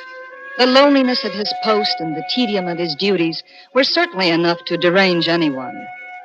But certainly a man of his intelligence could be convinced that it was only his mind playing tricks on him. Well, how can you say that in the face of what I just told you? Listen, you were positive when you first saw me that I was the specter you saw at the light, weren't you? Well, you used the same Well, word. now listen carefully. I appeal to the intelligent, well-read, reasonable man. 3 words. Hello, below there. I was more than 100 feet away at the top of the embankment, and you were here below with darkness falling, and 3 words made you positive you had seen me before. Can't you see? You were trying to fit something to what you already believed. But then you put your hands to your eyes. Further proof. You have allowed yourself to believe some disaster is about to befall. When I covered my eyes because of a childish fear, you fitted that to what you already believed. Well, the telegraph ticker was... You must hear me out. Would you at any other time, or would anyone at any time, believe that a telegraph ticker could sound in a room this small and be heard by one person and not another? But I told... And now the most important proof. You said that when you went to the door a while ago, it was there by the red danger light. Yes, it was. Will you come to the door with me now and tell me if it is still there? Well, do you see it? No, miss. It ain't there. Of course it isn't. And now I'm going to prove that it never was there. The post is at least 7 feet high. The light is shielded with a hood. Even if a person stood directly under it or in front of it, they would be in complete shadow in darkness. You couldn't see that person from this door, and you couldn't see that person if you walked to within a few yards of her, or him, or it. I'm going to walk up the incline to the light and prove it to you. I walked up the inclining tracks toward the red light at the mouth of the tunnel. The chill, dank wind had an edge like a cold knife. When I got to the light post, I stood directly under it. No portion of the red glow reached me. I was lost completely in the dark. I saw the signalman silhouetted in the yellow light of the doorway. Hello? Can you see me? Hello, below there. Can you see me? Oh. Good. Now start walking toward me and tell me when you can see me. He stepped between the rails of the northbound track, on the line with the red signal light, and walked toward me. Then suddenly the icy hand of my childhood dread gripped me. There was a vague vibration of the earth and air. Far behind him, down the grade, I could see the glow of the locomotive's light. Look out! Look out! For God's sake, clear the way! Clear the way! He walked as though in a spell. He didn't hear me or wouldn't hear me. I was rooted to the gravel. I threw my left arm up to my eyes and waved my right arm frantically. Below there! Look out! Look out! Clear the way! For God's sake, clear the way!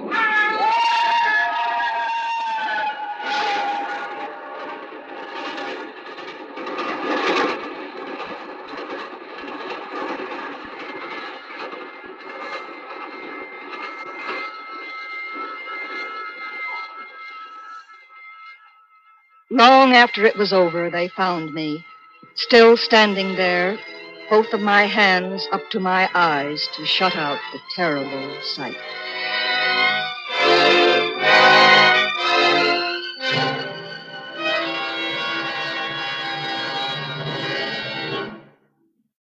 And now, The Waxwork, starring Mr. Herbert Marshall. A tale well calculated to keep you in suspense.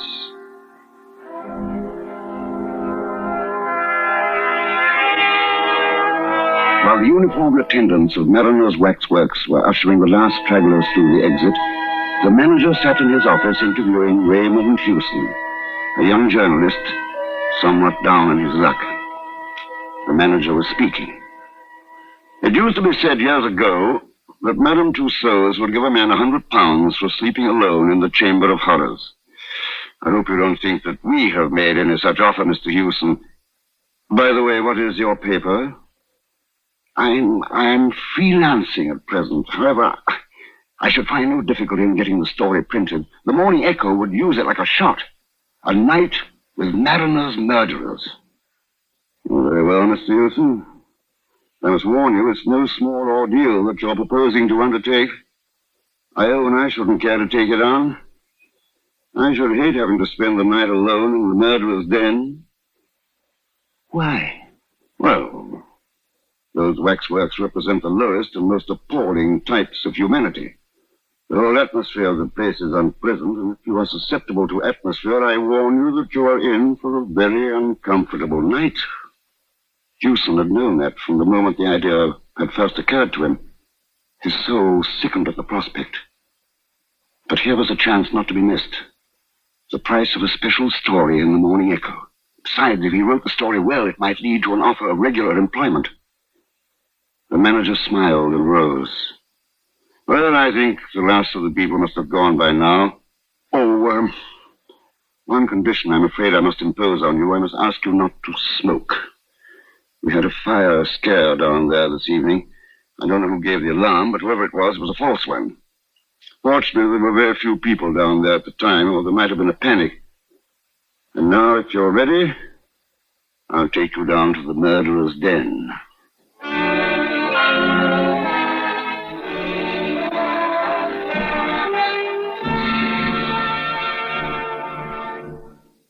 In a moment, we continue with the second act of Suspense.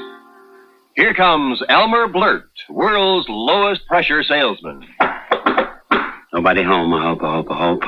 It says here, J.P. Pullum, dentist.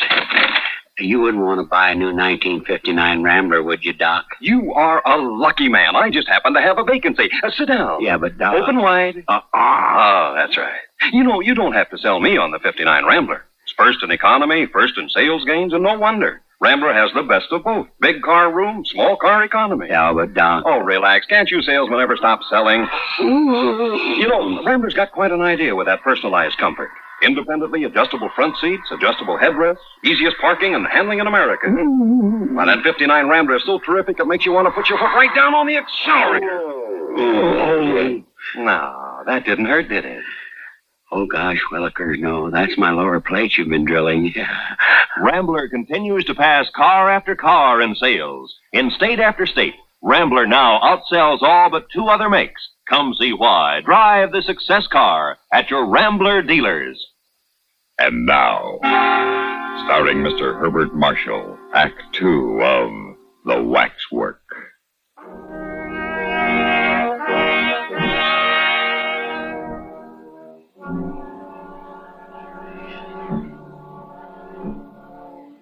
The murderer's den in Mariner's Waxworks was an eerie and uncomfortable chamber.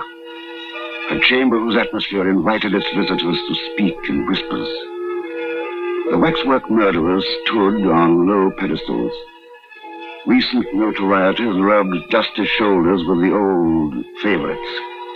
Thurtell, the murderer of Weir, stood as if frozen in the act of making a shop window gesture to young Bywaters.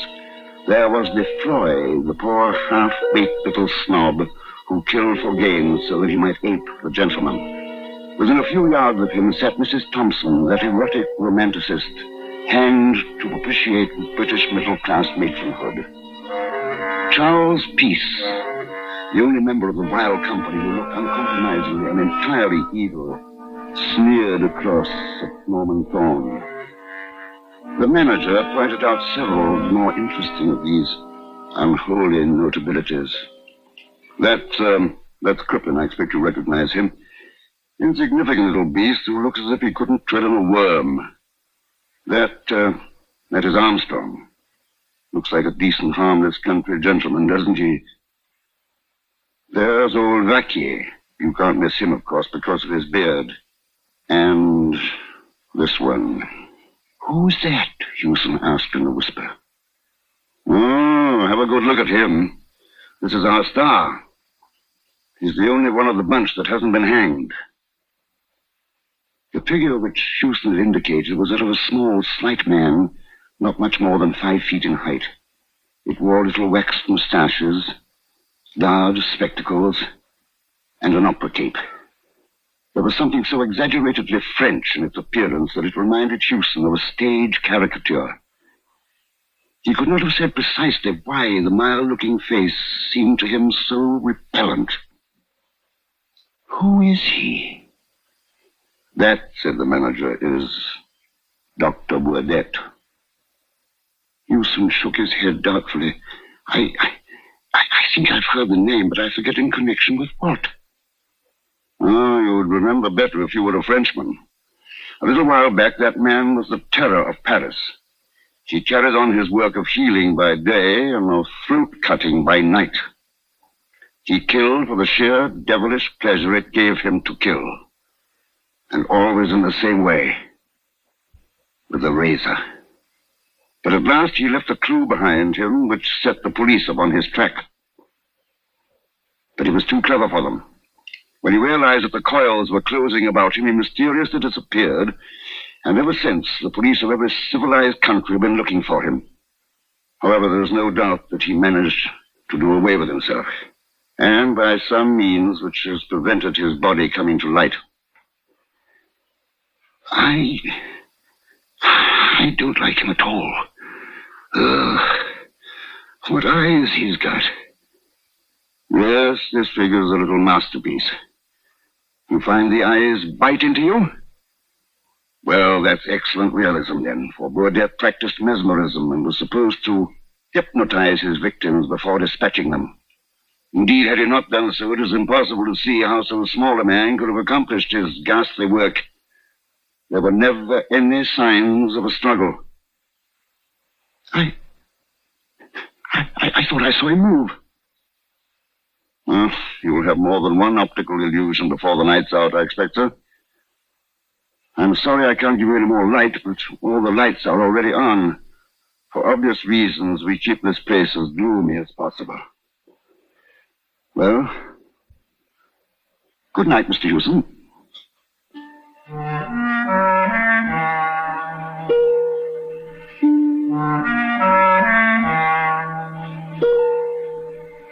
The manager had provided an armchair for Hewson, who immediately turned it so that his back was towards the effigy of Dr. Burdett. For some undefined reason, he liked Dr. Burdett a great deal less than his companions. The dim, unwavering light fell on the rows of figures which were so uncannily like human beings that the silence and the stillness seemed unnatural and even ghastly. He missed the sound of breathing, the rustling of clothes, the 101 minute noises one hears when even the deepest silence has fallen upon a crowd. And the air was as stagnant as water at the bottom of a standing pond. It must be like this at the bottom of the sea, he thought. He faced the sinister figures boldly enough. They were only waxworks.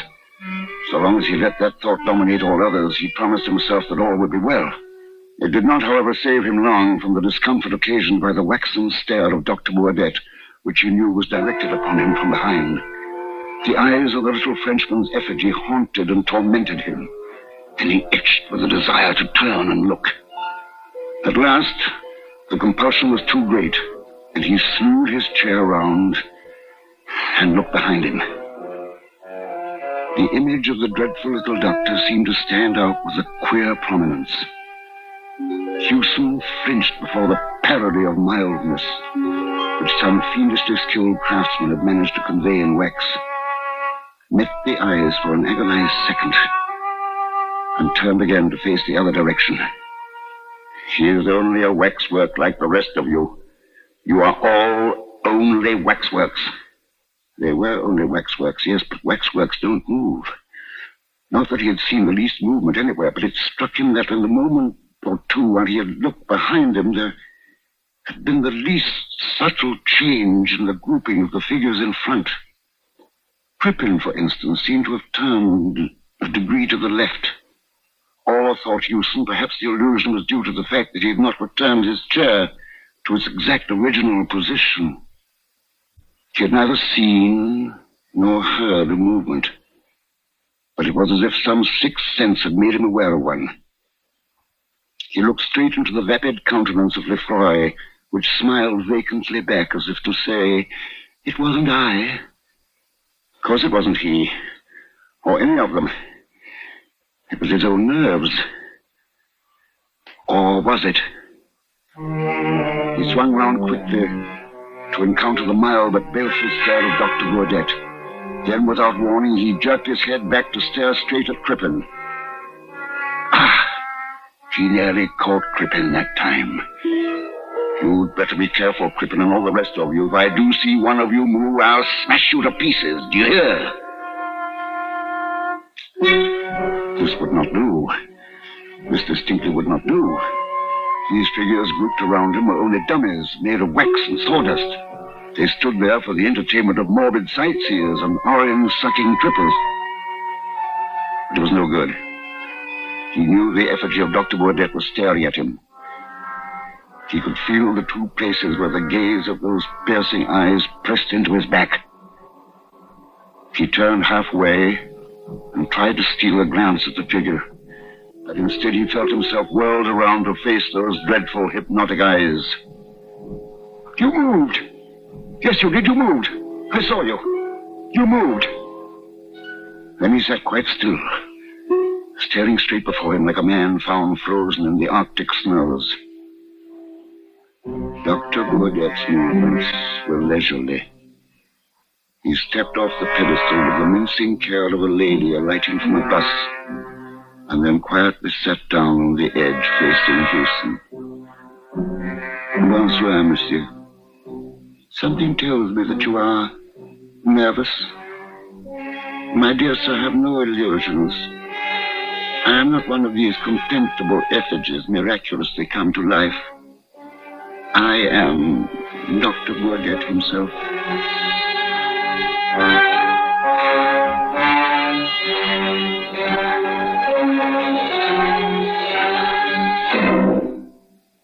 In a moment, we continue with the third act of Suspense. Do you know about the little white chatlet in the little green pocket roll? Just a-waiting for the moment when you need 'em to bring your acid indigestion under control. Tums are the little white chatlet in the little green pocket roll. Tums for the tummy, T-U-M-S.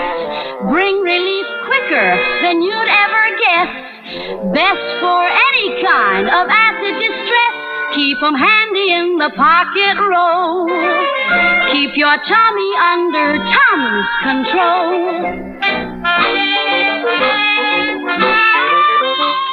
Tums are fast, effective, and safe. Tums relieve the discomfort of acid indigestion quickly, with no danger of acid rebound, sometimes caused by harsh alkalizers. Always carry Tums, 10 cents. 3-roll pack, a quarter. New Tums 6-roll pack with free metal carrier, 49 cents.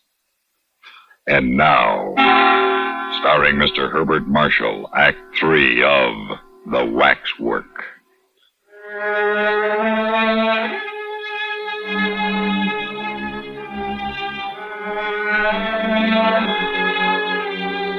Houston sat immobile, staring at the mild little murderer. He could see, he could hear, but he could not move a muscle, and he could not tear his eyes away from Dr. Burdett's hypnotic eyes. The doctor continued in his easy manner. The circumstances have made it desirable that I should live in England. I was close to this building this evening when I saw a policeman regarding me a little too curiously. I guessed that he intended to follow and perhaps ask me embarrassing questions, so I mingled with the crowd and came in here. A coin bought my admission to the chamber in which we now meet, and an inspiration showed me a certain means of escape. I raised a cry of fire, and when all the fools had rushed to the stairs, I stripped my effigy of the cape which you behold me wearing, donned it, hid my effigy under the platform at the back, and took its place on the pedestal. The manager's description of me, which I had the embarrassment of being compelled to overhear, was biased, but not altogether inaccurate. Clearly, I am not dead, although it is as well that the world think I am.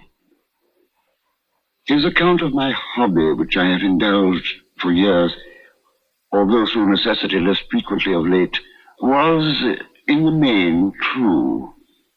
For you see, the world is divided between collectors and non-collectors. With the non-collectors, we are not concerned. The collectors collect anything according to their individual tastes, from money to cigarette cards, from moths to matchboxes. I collect throats. He paused again and regarded Houston's throat with interest mingled with disfavor.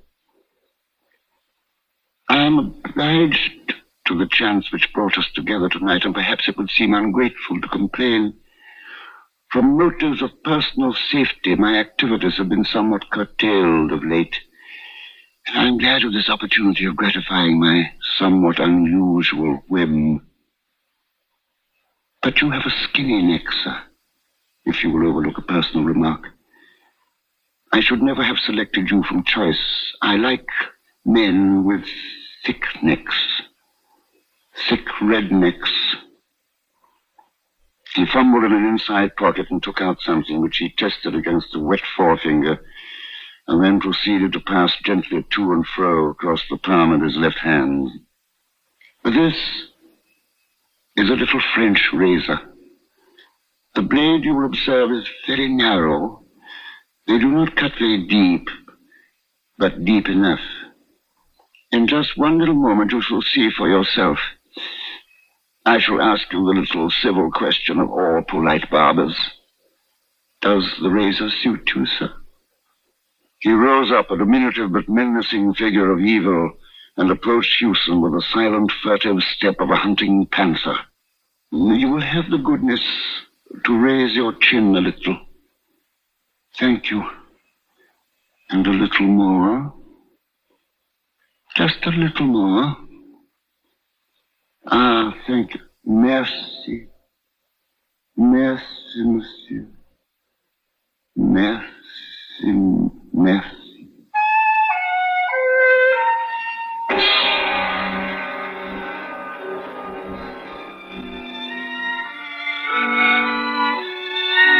Over one end of the chamber was a thick skylight of frosted glass, which by day let in a few sickly and filtered rays from the floor above. After sunrise, these began to mingle with the subdued light from the electric bulbs, and this mingled illumination added a certain ghastliness to a scene which needed no additional touch of horror. The waxwork figures stood apathetically in their places, waiting to be admired or execrated by the crowds who would presently wander fearfully among them. In their midst, Houston sat still, leaning far back in his swivel chair. His chin was up-tilted as if it were waiting to receive attention from a barber. And although there was not a scratch upon his throat, nor anywhere upon his body, he was cold and dead. Dr. Baudet on his pedestal watched the dead man unemotionally. He did not move, nor was he capable of motion. But then, after all, he was only a waxwork.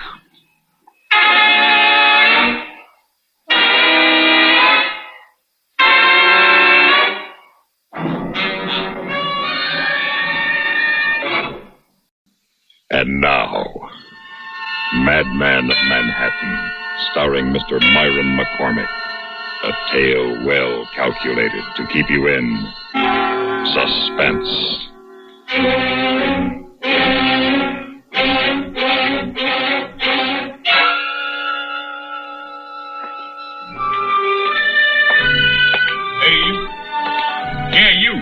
Position of authority. Come here. You can always tell by their voices. Sign out. Commanding. The smaller the authority, the more commanding the voice. You hear me? Yes, sir. Sign out, you said. Here? Right below where you signed when you came in. What? Oh, perfect forgery. Beg your pardon? Oh, I mean your signature is an almost exact copy. You object? No, sir. Do you think you're talking to one of your, lunatics upstairs? No, sir. Sir. Always call me sir. I enjoy being called sir. Good night. Good night, Mr. Westland. Sir. Walk slowly. No need to hurry. No need at all. That's right. Light a cigarette. Must be some in the pockets. Yes. What brand did Mr. Westland smoke? Excellent. Light it.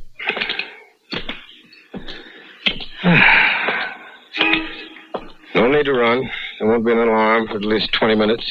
Why think of that? No need to think of that. One look back over the shoulder, casually. Casually. Well, it's pleasant to be on the outside looking in after 2 years in an insane asylum.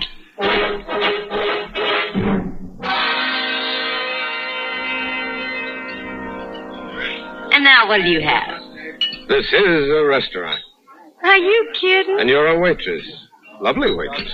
Look, do you or don't you want something to eat? I'd much rather look at you. Look, mister. I'm going to take you out of all this. Oh, sure. Furs, diamonds warm against your skin. Hey, let go my hand. Your name is Fay. I see it embroidered on your uniform. Fay. Mm-hmm. Now, Fay, listen to me. The manager's looking over here. I'll tell you something you can tell to your children. to your children's children and their children's children's children. Oh, a comedian. Now listen, this will be the biggest thrill of your life. I just escaped from Bellevue. What? I'm Lacey Addick. Been in the psychopathic ward in Bellevue for 2 years. You don't say. Nicholas Westland, my lawyer, came to see me. When we were alone, I strangled him to death. Yes. I changed clothes with him, signed his name on my way out. It'll be in the papers. Yeah, I'll remember to read about it. I had a wife once, Kate. They say I killed her. So I must have killed her. Sure, you killed her. No, I didn't. Martin Avery killed her. Sure. Martin Avery killed her. And now, what are you going to have? Martin Avery. That's what I'm going to have.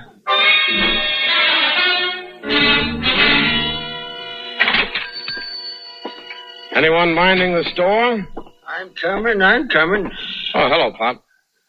Well, what do you want? Got something you want to hawk? Don't bother me with it. Everybody's selling. Nobody's buying. You got me wrong, Pop. I'm a buyer. I want to buy a .45 automatic. Got a permit? No. You from the police? Nope. Got any identification? Yeah. Lawyer, huh? That's right.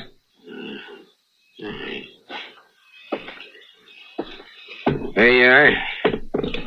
Be $35. Thanks, Pop. I won't forget this. Neither will, a friend of mine.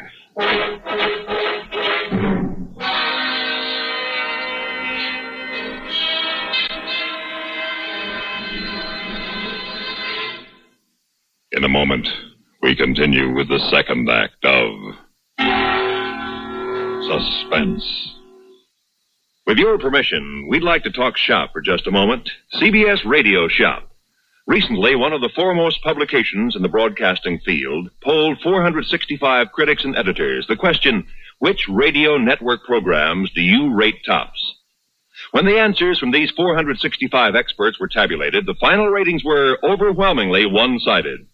Total honors accorded CBS radio programs exceeded those of all the other networks combined. Let's put it another way. The final verdict of hundreds of critics, reviewers, and editors was that CBS Radio had more top shows than all other networks put together. CBS Radio was pleased, naturally, at the result of the poll, but not surprised. Great programming is no accident. It's long been a policy of this network to devote every effort to maintaining the highest broadcast standards. Whatever listening fare is for you, you can be sure you're hearing the best when you're tuned to CBS Radio. And now, starring Mr. Myron McCormick, Act 2 of Madman of Manhattan.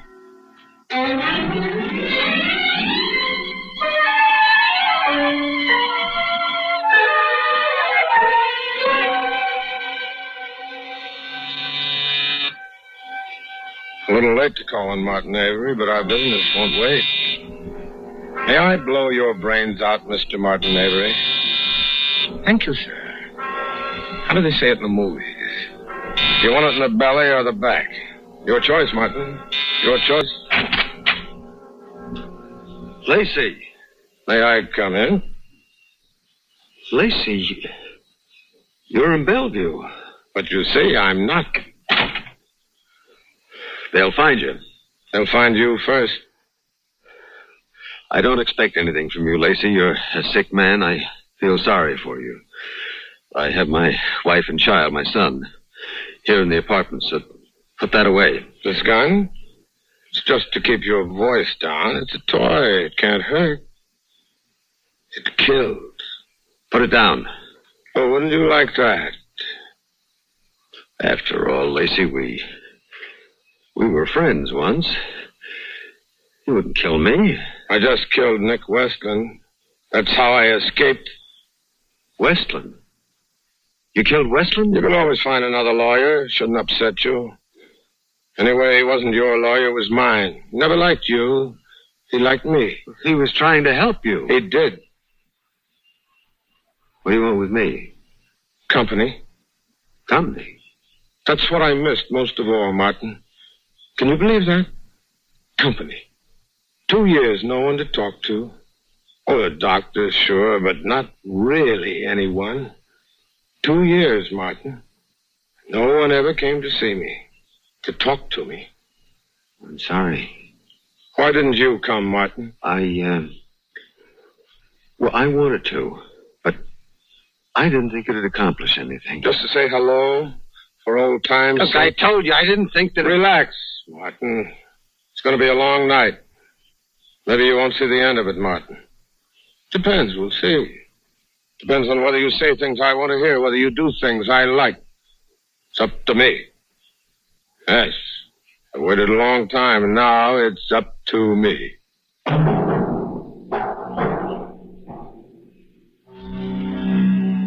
Look at him. Look at Martin Avery. Standing alone in the study of his Better Homes and Gardens apartment. Alone with only me to keep you company. Yes, everything must be going exceptionally well for you. Everything must have paid off for you. But I notice as I move about the study, turning off the lamps, that there's a trace of perspiration on your forehead. Does it affect you? Just a little? Being alone with a madman and a gun at night? What's taking place behind the steady eyes, Martin? You thinking? That would be fatal. That was my mistake, thinking too much. Watch me, Martin. That's right. Never take your eyes from me. I want you to keep watching me. For then you can't help but think about it. What did you say? I want you to think about it. Think about what? Whatever comes into your mind as you watch me. The police will come here looking for you, Lacey. Police? You know that. Why should the police want me? Well, you killed a man. Yes, but you killed a woman. Now, Lacey, I can help you. I'll get you some of my clothes. Call a cab, get you to a small hotel somewhere where they won't recognize you or care if they do. Now, don't talk to me like that. Everybody talks to me like that.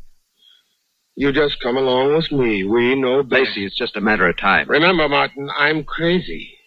I'm not responsible for what I do. You're as responsible as anyone. You know what you did when you killed Westland. Now you're saying I'm not crazy? You know what I mean. I'm either responsible or I'm not. If I'm responsible, then I'm a murderer. If not, then Nicholas Westland's death was an unfortunate accident. But the question of my responsibility was all taken care of in court 2 years ago, remember? You testified against me? I told the truth. Did you? Yes. I was the only one that knew you were lying, Martin. You knew I told the truth. Where are your wife and your boy sleeping, Martin? Answer it. Go ahead, but hold the receiver up so I can hear. Go ahead. Hello. Mr. Avery? Yes. This is Lieutenant Creekmore, police. What is it, Lieutenant? Is everything all right up there? Yes. Everything is all right. You sure? Yes. Have you heard that Lacey Abbott escaped from Bellevue tonight? Yes, I heard. Then you know about Nicholas Westland. Yes. Poor guy never had a chance. We thought Abbott was getting better, but... Yes. It's too bad. The reason I called you, you know how Abbott feels about you. He may try to get you. You think so? He might try, but you don't have to worry, Mr. Avery. I have 4 of my best men covering the front and rear entrances to your apartment house. Well, If he shows up, we'll get him. Good night. Aren't we fortunate in having such a solicitous police force? Look, Lacey, let me get you out of here. You go down to the second floor landing, and I'll call the men up from downstairs and tell them you're up here. See, that'll give you a chance to get out. You didn't answer my question, Martin. Where are your wife and son sleeping? In the back bedroom. Through that door and? Straight back. Down the hall. And the nursery? Look, why do you... The nursery. Just half of the bedroom. Does she have black hair? Like Kate? No. She's brown hair. It's almost blonde. How old's your boy? A year and 6 months. Yes, I remember. Someone told me you were married while the trial, my trial, was in progress. Yeah, that's right. 1 year for the trial, 2 years in the insane asylum. I wish there was something that... Oh, there is. All right, what? Just tell me. Why did you kill my wife? Tell me. No, be quiet. You'll waken Let them. me tell you a little story, Martin, a fantasy, a bedtime story. Listen to me. Once upon a time, there were two men who went into business together. Things went pretty well. The business prospered and things looked pretty good. Everything was 50-50. Each partner had 50% of the stock in the company. That's fair enough. Then along came a big bad menace, a corporation that wanted to buy them out at a nice, round, fat figure. One partner wants to sell, the other partner no. The partner that said no had a wife. Let's call her Kate. And it seems his stock was negotiable in Kate's name as well as his own. If you don't... Shut up. The partner that wants to sell, that's you, pulls a fast one while I'm out of town and gets Kate to sign away everything. But before I got back, she saw what you were doing. And right there, was where she disappeared. No. And I wonder who it was that saw to it. I wonder who it was that killed her. You're still out of your mind. It's just a fantasy, Martin. A fantasy that with your few well-chosen words at the inquest started them looking at me. Wondering about me, wondering why I was away. What I'd done with the body. Lacey. Such nicely chosen words. Such as, I'd noticed he hadn't been himself lately, but I just thought it was overwork. Look, you've got to listen. Thanks, partner. I do thank you, and I stand ready to repay you, Martin. Where's her body? I don't know. Martin. Look, it was never proven she was dead. Let's say it was taken for granted. Give me the gun. Advanced psychology. You must have been studying. Give me the gun. Response to the command, isn't that the way it goes? Response to the command sometimes works the impossible. The subject will sometimes obey your command against his better judgment. Give it to me. No, Martin. Give it. No. Oh, you can do better than that. No, come on, more noise, more, come on. Someone might come in and see. That's better. I knew you were going to jump me. You know I could have killed you. Why didn't you? You haven't told me what I've got to know. What would you do if I walked over to that door and just walked out? First, I'd shoot you in the shoulder. Or the leg. And maybe the other shoulder. I don't want you dead. Not yet. Look, Lacey, I never harmed you. I swear that. I swear it. Tell me, where is Kate's body? I don't know. Tell me. I can't. Through the door and down the hall. No. Just off the bedroom? No, not the boy. Lacey. Tell me. No, I can't. Lacey. Don't lock me in. Come back. Come back. Lacey, you can't. Ann! Get Johnny. Lock your door. Ann! No! No! Ann! Johnny! No! I'll tell! I'll tell! I'll tell! I'll tell! I'll tell!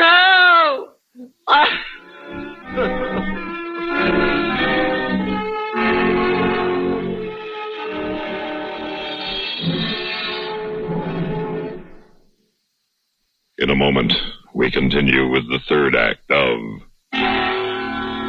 Suspense. A word of advice for those of you who suffer from acid indigestion, heartburn, or gas. Do you know about the little white tablet in the little green pocket roll? Just a-waiting for the moment when you need 'em to bring your acid indigestion under control. Tums are the little white tablets in the little green pocket roll. Tums for the tummies, T-U-M-S. Bring relief quicker than you'd ever guess. Best for any kind of acid distress. Keep 'em handy in the pocket roll. Keep your tummy under Tums control. The modern Tums formula has never been surpassed for effectiveness. Always carry Tums, 10 cents. 3-roll pack, a quarter. Or get the new 6-roll Tums pack with free metal carrier, only 49 cents. And now, starring Mr. Myron McCormick, Act 3 of Madman of Manhattan.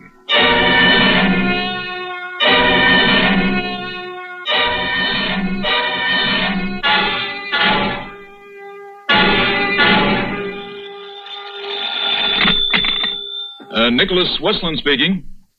Yes, I know, sir. I'm glad you had the faith to play along with. Yeah, I know. It was pretty extreme. Here, I'll let you talk to Lieutenant Creekmore. Hello, Commissioner. Avery's wife and child, they're okay. Got a little scared when Abbott fired those 2 shots in the ceiling. Yeah, I know, but that's what got the confession out of Avery. I know he shouldn't have brought the gun. We didn't bargain on that. Yeah, we got it. It's all on tape. Listen, play it back, boys. I'm just playing the good part. It doesn't matter now. Nothing matters now. You were wrong, Lacey. See, Kate came to me months before you took the trip. She wanted to leave you. She thought she wanted me. And it was her idea to sign the stock over to me. Everything. And I kidded her along. Why not? And then when you were away, she signed the stock over. She found out about Ann and me. It doesn't matter now. I tried to talk to Kate. The argument, we had a fight. I didn't mean it. It was an accident. I killed her. I fixed it so they'd suspect you. That wasn't hard. It was better than I thought. You seemed to be out of your mind. Where did you put her? I kept... That's nothing. Until they... You get it? Yeah, well, we'd never have cracked Martin Avery any other way. They wanted to release Lacey Abbott 6 months ago. Said he was as sane as I am, but I'm glad we waited till he had this worked out in his head. Yeah, you'll have my full report tomorrow. Good night. And thanks, Commissioner, for letting us try it. Well, Lacey, you should be feeling pretty good about all this. Your plan worked out great. You're clear. What difference does that make? He said Kate came to him. Kate came to him.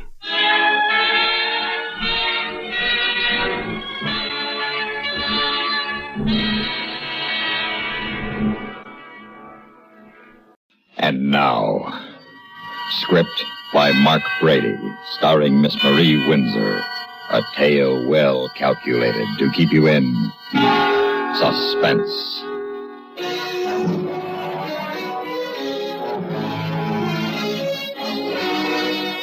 Within the next few minutes, I will commit murder. Cold, premeditated murder.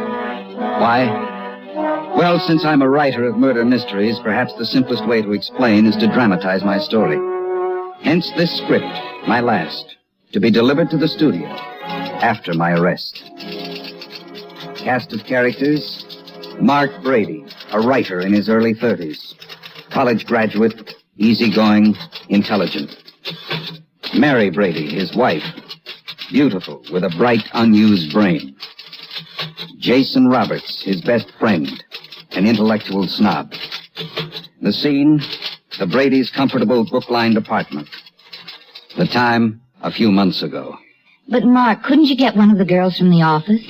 Why all the fuss about even numbers? Well, every time Jason comes for dinner, he comes alone. I don't like it. Oh? I should think you'd welcome the undivided attention of 2 adoring men. It makes me uneasy. Well, then, why don't we invite Jean Stanley? The lady writer? Yes, with the horn-rimmed glasses, flat shoes, and an abiding belief in Zen Buddhism. She shouldn't give you much competition. I'm not worried about competition. Jason thinks I have a mind, even if you don't. Oh, he does he? Well, that's par for old Jason. He always did like my taste in women. He says I'm unlike any woman you ever went with. That's right. You're also the only woman I ever married. Don't muss my hair, you beast. You're such an animal. And aren't you glad? I suppose so. Only, somehow, sometimes I don't feel married to you. What? Well, you're so self-sufficient. You don't need me. You don't need anyone. Oh, yes, I do. I need you very much. Who'd take care of me? Send out my laundry, defrost my dinner. You're not being serious. Oh, but I am. You can hire someone to do all that. As beautiful as you, I couldn't afford it. Mark, did it ever once occur to you that I have ideas, that I have thoughts, that I'm interested in things? Of course. Haven't I heard you and Jason ramble on far into the night about Freud, Jung, Marx, Engels, and the plight of the Navajo Indians? Jason understands me. He likes the way my mind works. Oh? But he ought to have a girlfriend of his own. Now, will you please try to get him someone for tonight? From the way you talk about old Jason, I think I'm the guy who needs a girlfriend. We were so civilized, we budding intellectuals, so sophisticated, so sure of ourselves. We shared each other. If Mary's ballet class or her mosaics or her lute lessons conflicted with the opening of an art exhibit, Jason and I would gaily go off together to view the paintings. If something kept me from attending an opera or a ballet, Mary never missed it. There was always Jason to escort her. But last summer, my work began to pile up. And every time there was an attraction at the Greek Theater or an especially interesting concert at the Hollywood Bowl, I was stuck with a script to finish. I was really grateful for Jason then. He relieved me of my guilt about not entertaining my beautiful wife. Until one night, I discovered that it was he who owed me a debt of gratitude. Why, hello, darling. You still up? Apparently. Have you any idea what time it is? No, not the slightest. It's nearly 2:30, and why are you in your bare feet? Oh, Mark, we had such a silly, wonderful time. Suppose you tell me about it. Well, the concert turned out to be never-ending dull, and those seats in the bowl are so hard. Finally, Jason suggested we take a ride down to the beach. Is that why sand is dripping from your skirt? Is it? Oh, well, you see, I've been swimming. Swimming? In what? In the ocean. I mean, what did you swim in? What did you wear? Nothing, Mark. I just went swimming in the moonlight. I see. Do you realize that it's 3.5 hours since that concert ended? Do you realize I've been going nearly crazy with worry that I was just about to start calling the police and the hospitals when you float in off Cloud 8 and calmly announced that you've been swimming in the nude? I didn't say I'd been swimming in the nude. I said I'd been swimming in the moonlight. Mark, stop looking at me that way. What way? Like I was some broad. Well, aren't you? No. Apparently Jason thinks so. It's late, Mark, and I'm tired and suddenly very cold. Now, please let me by. I want to take a hot shower. It was as much my fault as it was hers. It wouldn't have happened if I hadn't thrown them together. So after that, I paid more attention to my homework, and the midnight swim was forgotten by tacit agreement. And by tacit agreement, we saw less and less of Jason. Mary satisfied my craving for beauty, and for the rest, I had my work. I got very busy on a new show I dreamed up based upon police files. I wish now I'd never thought of the idea. Part of the job was to ride the prowl cars for background color. And the second night out, we were cruising around the twisting streets in the Hollywood Hills. This looks like El Dorado Drive. Yeah, that's right, Mr. Brady. A friend of mine lives along in here, just around this bend. That his house we're coming to? Yeah, that's it. Well, you better tell him to park his car closer to the curb or I'll leave him a ticket. Yeah, only that isn't his car. It was Mary's car, cozily parked in front of Jason's house. Sure, why not? She knew I'd be gone till past midnight, riding a prowl car, only she had no way of knowing where it would be prowling. Of course, she was already in bed when I got home, but I wanted to give her every chance. Oh, I was sound asleep, darling. Did you have an interesting evening? Not very. Not much action. What did you do? Oh, nothing much. Looked at TV for a while. Tried to read Dr. Zhivago again, but I couldn't make anything more out of it the second time than I did the first. Come to bed, darling. I'm sleepy. That's the way it was. Every night that I rode the prowl cars, I asked the sergeant to swing by El Dorado Drive, and it was always there. Mary's little Volkswagen parked in front of Jason's house. And every night when I got home, the same evasive answers. Why didn't I put my foot down? I was afraid, that's why. Afraid of losing Mary. I needed her. She was the most beautiful woman I had ever seen. My ego needed her. She was a bright adornment, a mark of success. And if I lost her, I felt I, too, would be lost. Sergeant, I wonder if we could swing by El Dorado Drive tonight? Again? If you don't mind. Oh, I don't mind. It's in our area, but I don't get it. You, checking up on your friend? No. My wife. That Volkswagen belongs to her. Oh, I see. Now, look, Mr. Brady, you say the word, we can make an awful lot of trouble for that guy. It's awfully kind of you, Sergeant. Oh, I'm serious. I'm sure you are. Only it's not your problem, it's mine. You stay out of it. Let us handle it. No, thank you, Sergeant. That would be too easy. If anything's to be done about it, I'm going to have to do it myself. So here I sit, waiting to murder Jason. I phoned him a while ago and told him we had to straighten this thing out immediately. He said he'd be right over. I know him so well I could write the next scene before it happens. He'll walk in, suave, self-contained, every handsome inch a pony. If I get angry, if I threaten him, he'll make his grandstand play with that ridiculous pearl-handled automatic which he carries unloaded in his car. He's pulled it before. It's always worked before on irate husbands. He's boasted to me about it, how they chicken out in front of that empty gun. But this time it won't work. This irate husband isn't going to chicken out. He's going to shoot it out. This irate husband has a gun, too, and he's going to use it in self-defense. There he is now. Coming up the walk. Now he's at the door. Come on in, Jason. The door is unlocked.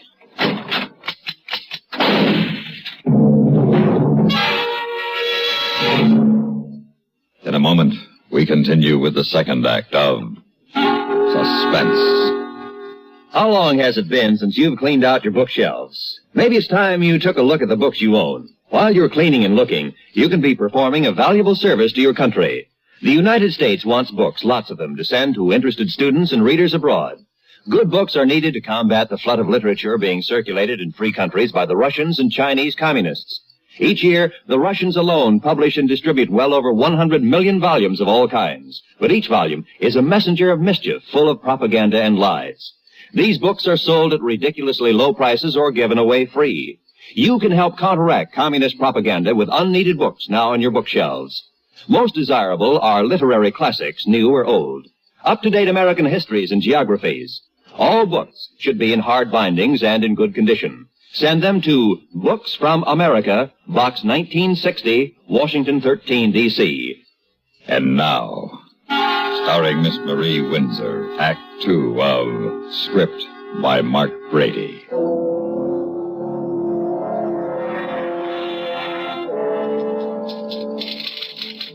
I am compelled to finish Mark's script.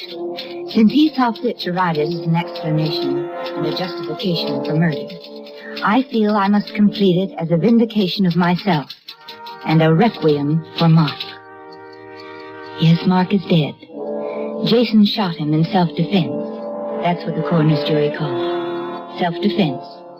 And now I must defend myself from the things Mark thought about me. I was innocent. That night on the beach, I was innocent. Oh, Jason, isn't it beautiful? Unto thy very feet, bright damosel, the westering moon this night has flung his carpet bright. How lovely. Who wrote that? I did, just now. I know. Let's go swimming. Why not? I would if I brought a suit. What difference does that make? None, I suppose, really, only... You worried about what people will say? Why, there isn't anybody within 5 miles of this cove. Go ahead. All right. You can undress behind that rock. Oh, not me. That water looks too cold. Oh, come on, Jason. I'll watch. You will not? I mean after you're in the water. Well, all right. Now turn your back and close your eyes and don't open them until I tell you to. Jason was right. It was cold. But it was wonderful and strange and terribly exciting. And it was over all too soon.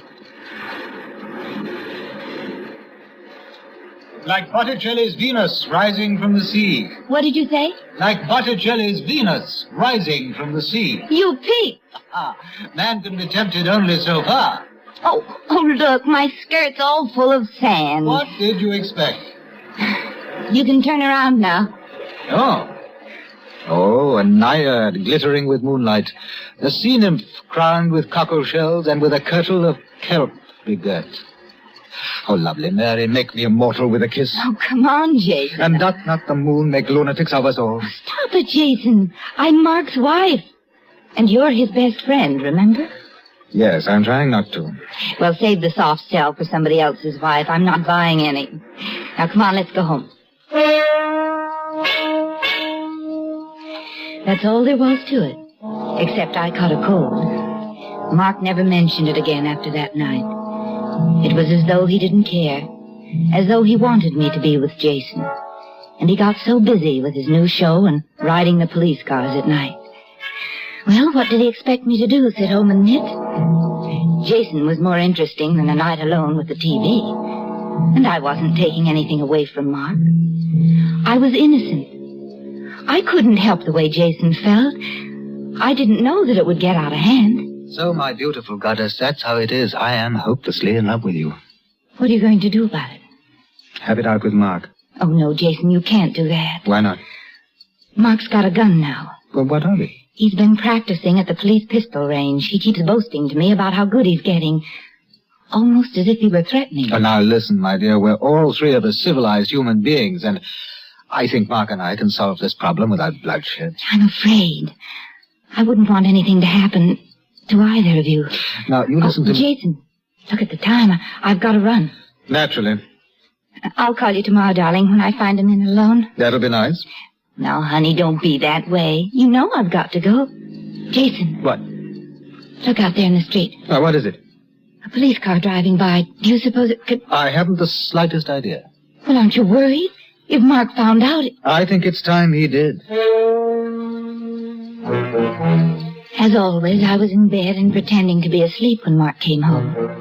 He didn't say anything, and I couldn't tell if he'd been in the police car that drove by Jason's house. But I didn't worry too much, because before I went to bed, I had taken all the bullets out of his gun.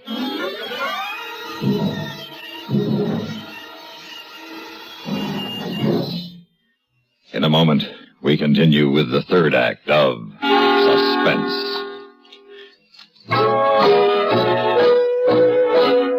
Be sociable, look smart, keep up to date with Pepsi, drink light, refreshing Pepsi, stay young and fair and debonair, be sociable, have a Pepsi.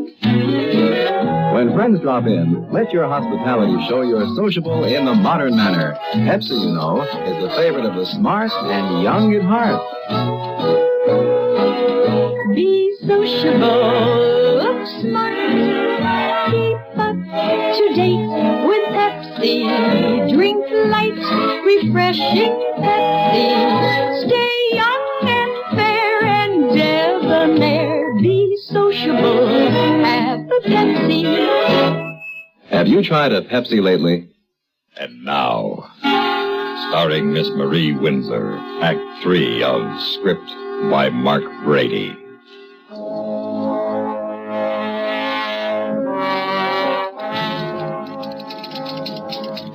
Mark's script deserves a better end than Mary has given it. A truer end. An ending on a high note of tragedy. For tragic indeed it is. What Mary has carefully omitted in her attempt to lay the blame for Mark's murder on me is what happened the next morning when I was awakened by a frantic pounding on the door and opened it to admit a Mary on the edge of hysteria. Oh, Jason. Mark knows all about it. That's good. I'm glad. And he's going to kill you. Oh, now, that does not sound like Mark. You don't know. He's got that police gun. And he's acting like a crazy man. He threatened me with it. I ran out of the house. Oh, Jason, I'm so afraid. Now, Mary, get hold of yourself. Oh, but what are we going to do? Well, first, we're going to have a cup of coffee. I can never think in the morning until I've had a cup. That's him. Murder by telephone? Well, that's a safe way. Hello? Oh, good morning, Mark. Yes. Yes? I see. Well, will you give me time to scrape my face and put on a pair of slacks? Say an hour? Okay. See you. You're not going over there. Why not? He'll kill you. He didn't sound as though he were contemplating murder. He was very calm. Said he wanted to talk to me. He won't talk. He'll shoot first, and then it'll be too late to talk. Do you have a gun? Yes. That little pearl-handled automatic. Is it loaded? Of course not. Well, load it, darling. And promise me you'll use it if you have to. Well, a woman as beautiful as Mary can be pretty persuasive. And a man would have to be made of more Spartan stuff than I to refuse her when she mixes warm tears of terror and concern with her other rich endowments. I loaded the gun. I went to Mark's apartment to find that Mary's concern was not overstated. As I walked in, he swung the police gun at me and pulled the trigger. I fired, and Mark dropped dead. I didn't know his gun was empty. Now I know he didn't know it was empty. And now I know who really murdered him. Beautiful, beautiful Mary. The kind of woman men will always kill for. It's almost dinner time. She isn't back yet from a luncheon date. With a girlfriend, she said. But I rather imagine it was with the young attorney who represented me at the inquest. Very bright chap with a mind quite different from Mark's or mine. I'm sure Mary's having fun picking it. But I'm not making any effort to confirm my suspicions. I'll know soon enough. Only this time I'll be sure Mary doesn't unload my gun. Well, here it is. Mark Brady's last script. And in many respects, his best. At least I hope they'll agree down at the studio.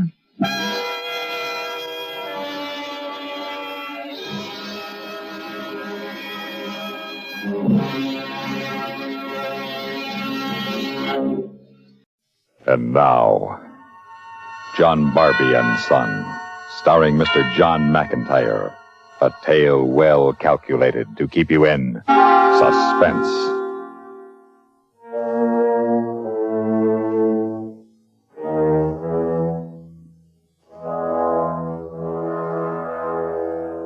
I'm afraid, Mary.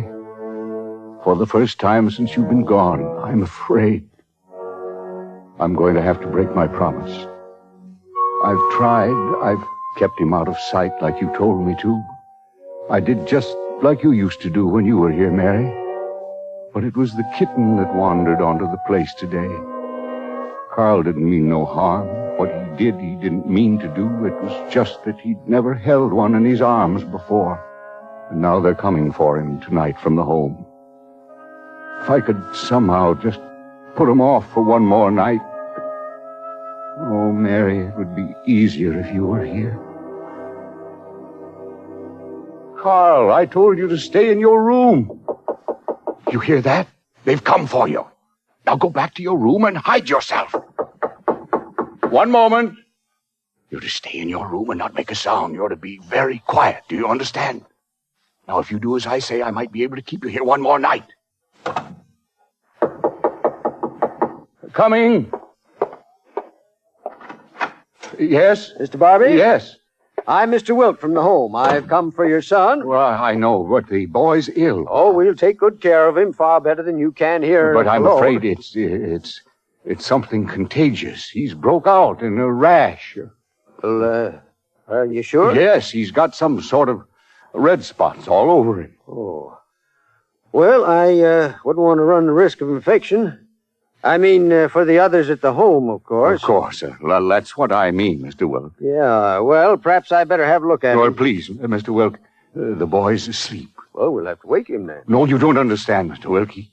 He's miserable since he knows he has to go.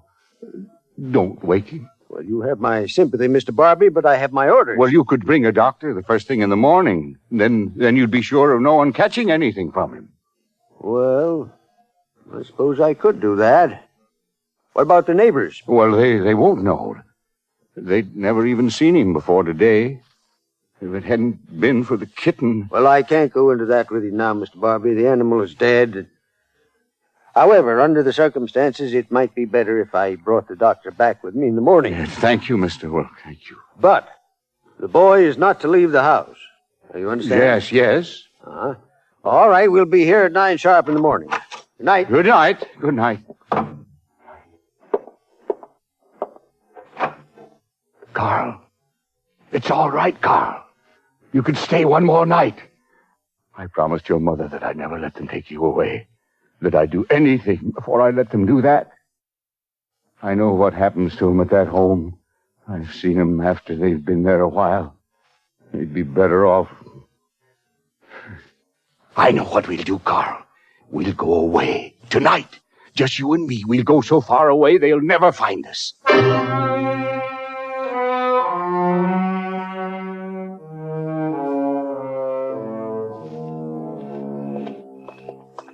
Here comes a truck, Carl. Listen carefully. You're to hide in the bushes by the side of the road here. I'm going to flag him.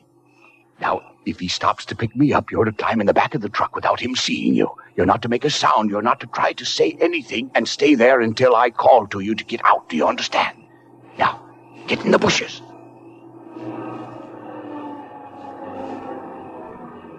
Hello, senor.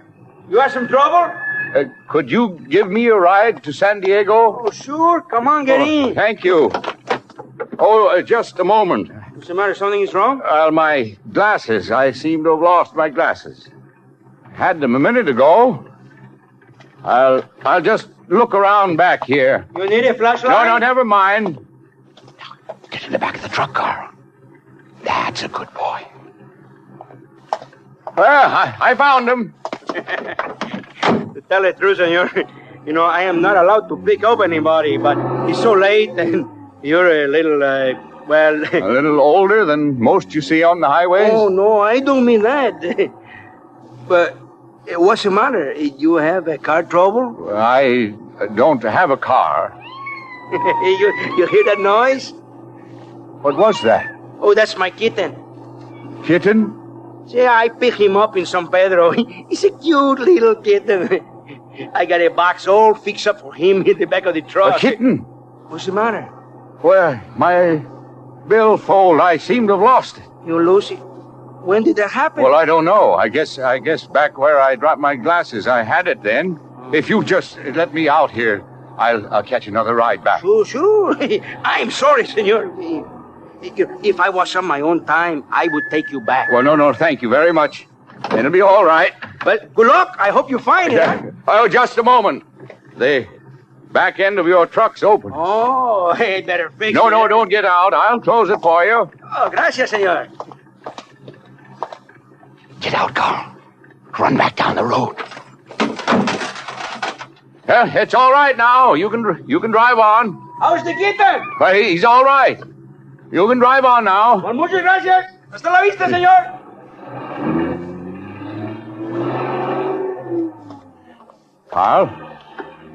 Carl, you don't have to hide anymore. He's gone now. You're a good boy, Carl. You did just like I told you to. And you didn't touch the kitten at all, did you?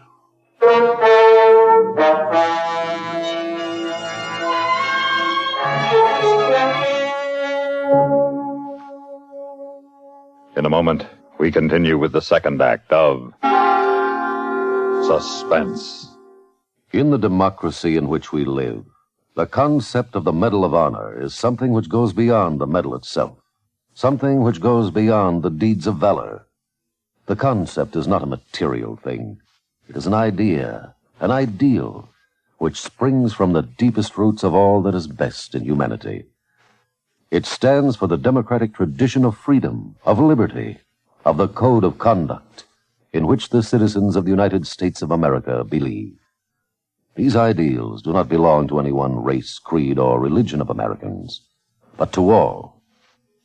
Private First Class Sadao S. Munimori of the 100th Infantry Battalion of the United States Army proved the validity of these ideals on April 5th, 1945.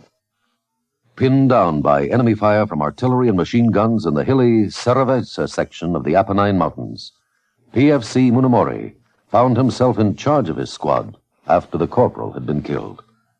During a lull in the shelling, the men advanced, but were forced to take cover from machine gun fire. Grabbing some hand grenades, PFC Munimori rushed forward and demolished the enemy machine gun nest. Again, the men advanced, but another machine gun forced them to take cover. Munimori continued his assault with grenades and destroyed another machine gun. The enemy opened up with grenades. Munimori crawled back for more ammunition to a shell crater that shielded two of his men. As he reached the edge, an enemy grenade bounced off his helmet and into the crater. He immediately dove into the crater and smothered the deadly grenade blast. For saving two lives at the cost of his own, Private First Class Sadao Munimori was awarded the Medal of Honor. Devotion to his men and to his duty exemplified the highest ideals of the Code of Conduct. And now, starring Mr. John McIntyre, Act 2 of John, Barbey and Son.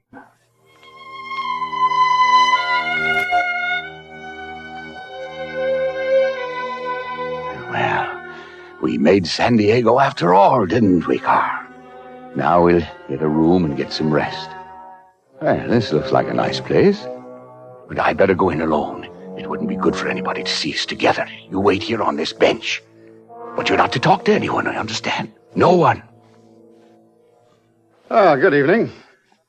I'd like to have a room, please. You're lucky. I've got just one single left.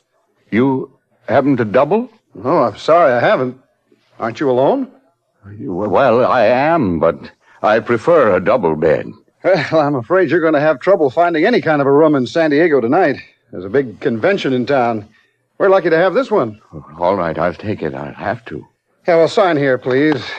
It's not really a small bed. It's 3/4 size. Here's your key. Oh, that's fine. Thank you. Oh, could you tell me, is it on the ground floor? Well, no, it isn't. Had you wanted it on the ground floor?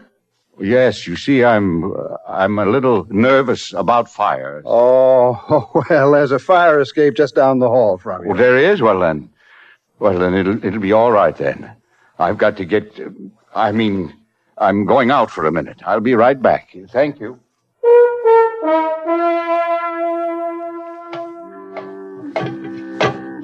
I'm right behind you, Carl. And nothing to be afraid of. You've never been on a fire escape before, have you? Fun, isn't it? It's only a little ways now. Here, take my arm. Here we are. Now you stay back until I look in the window first. See if anyone's in the hallway. It's all right. Now, come on, I'll help you through. Someone's coming. Stay out there. No, Carl, stay out there on the fire escape. Don't make a sound. Oh, Mr. Wilson. Oh, hello. Well, aren't you in the wrong end of the hallway? Well, yes. Can't you find your room? Well, yes, but I was just looking around. Oh, the fire escape. Yes, Yeah, I see. You wanted to try it out, huh? Well, I am a little nervous. Yes, well, I understand. Would you like me to show you how to get out on it? No, thank you. I've been out there already. You have? Well, you feel better about it then, huh? Yes, thank you. Well, is there anything else I can do for you? No, I'll be getting to my room now. I guess we better close this window. That fog's getting pretty thick. I'll close it. Well, good night, Mr. Wilson. I hope you sleep well. Good night.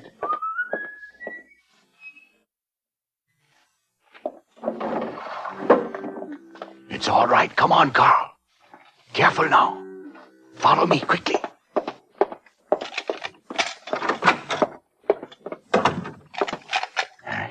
You hungry, Carl? I'll get us something to eat. Then we'll get a good night's rest.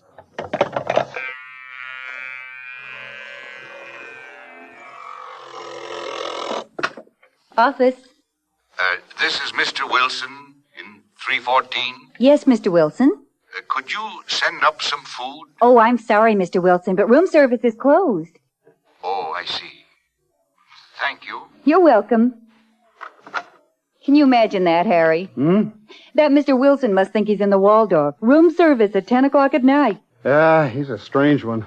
I found him upstairs in the hallway trying out the fire escape. When? A couple of minutes ago. Well, how'd he get up the stairs? He didn't come through the lobby. He didn't? No, I'd have seen him. Well, then he must have gone up by the fire escape. Do you suppose he's got someone up there with him? Well, it's happened before, but not if I know anything about it. I'm going to go... Oh, Mr. Wilson, you going out again? Yes, to get something to eat. Oh, well, have a nice dinner. Thank you. Miss White, have the boy take the board. Let's you and I go upstairs. We'll have a look around while he's gone. Frank? Yes, ma'am. You saw the old man that just went out the door? Yes, ma'am. Well, we're going up to his room. If he comes back before we return, ring twice to warn us. Yes, ma'am. Why are you knocking? I have a feeling someone's in there. Well, if there is, they're not coming to the door, not if he sneaked them into the hotel. Suppose you're right. Guess I'd better unlock it. Nothing unusual here. Look at this bundle. What do you mean? And this boy's cap. Well, it might be his. He wasn't wearing a cap when he came in, and he wasn't carrying a bundle. No, he wasn't. I'll look in the closet. That's Frank. The old boy couldn't have eaten that fast. Maybe Frank's made a mistake. I'll see. Yes, Frank? All right, we'll get out of here. He says he's carrying a package. Probably brought something back to eat here in the room. Well, come on, Miss White. We better get out of here. We better go down the stairs. He'll probably be coming up in the elevator. Miss White. What's the matter? You've walked off with the cap. Oh, goodness, I have. I didn't realize. Well, what'll we do? Shall I go back? No, I don't think you'd better. He'll be up there any minute. Well, maybe he won't miss it, and we can put it back if he goes out again. Yeah, come on.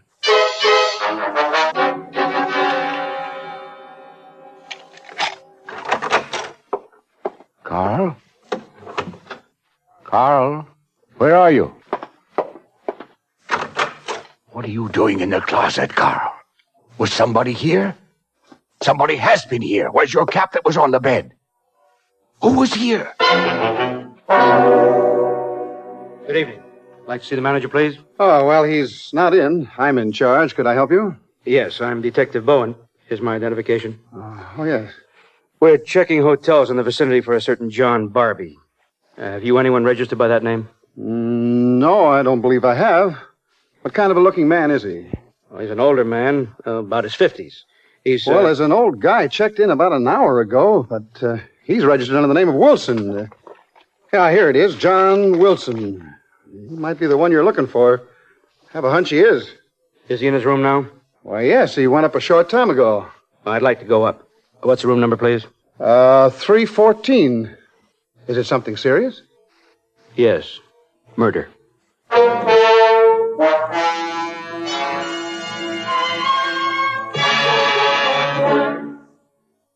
In a moment, we continue with the third act of Suspense.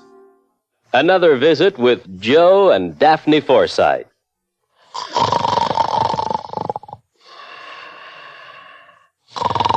Joe.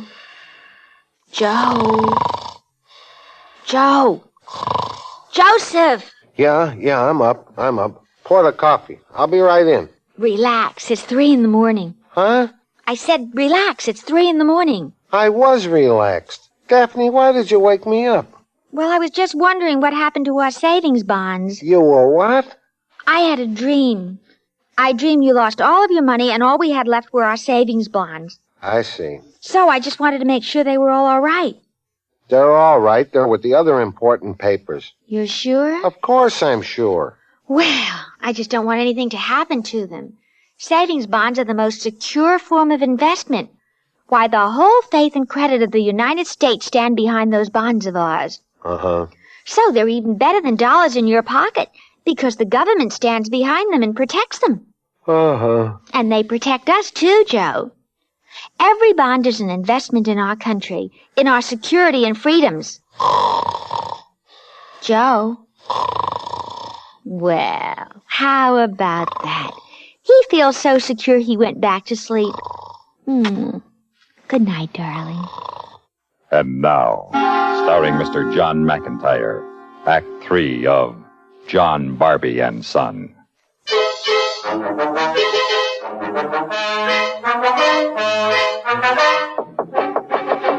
Mr. Wilson.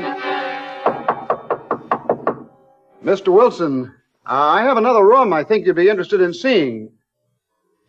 I don't think anyone's in there. You have a pass key? Yeah. All right, open the door. Yeah, buddy. It's all right. I have a gun. I stand back out of sight.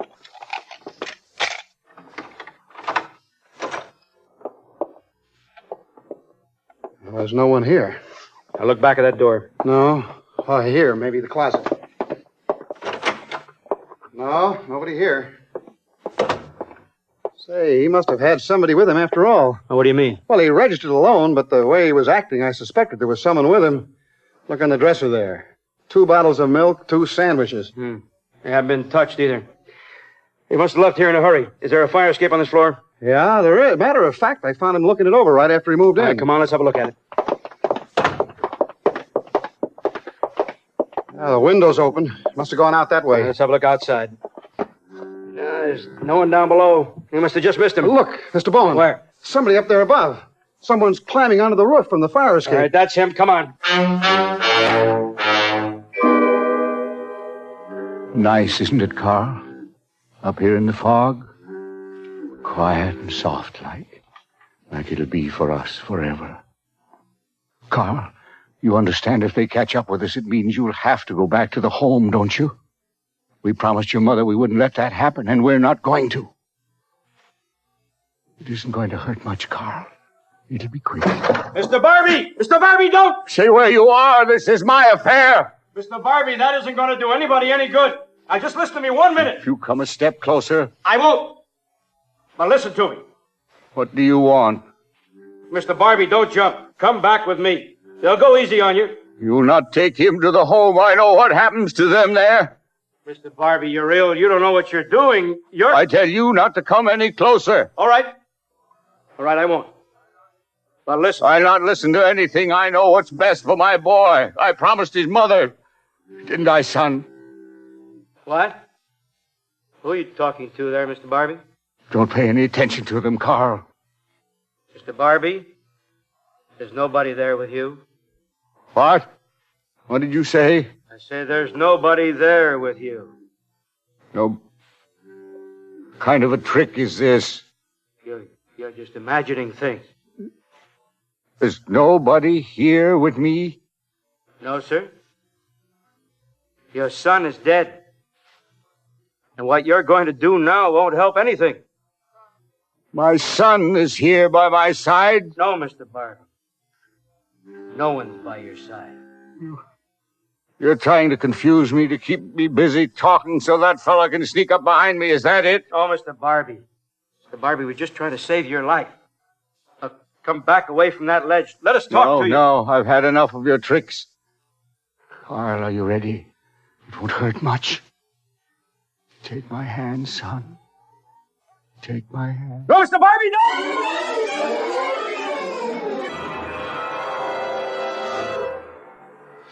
Poor guy. He said he was wanted for murder? Yeah. Yeah, he killed his son this evening. The authorities are going to take the boy away to a home. I guess his mind just snapped. Well, it's probably better this way. Because he thought the boy was with him. Right to the end.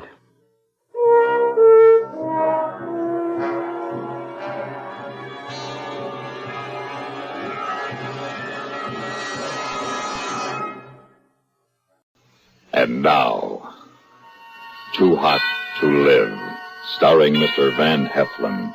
A tale well calculated to keep you in suspense.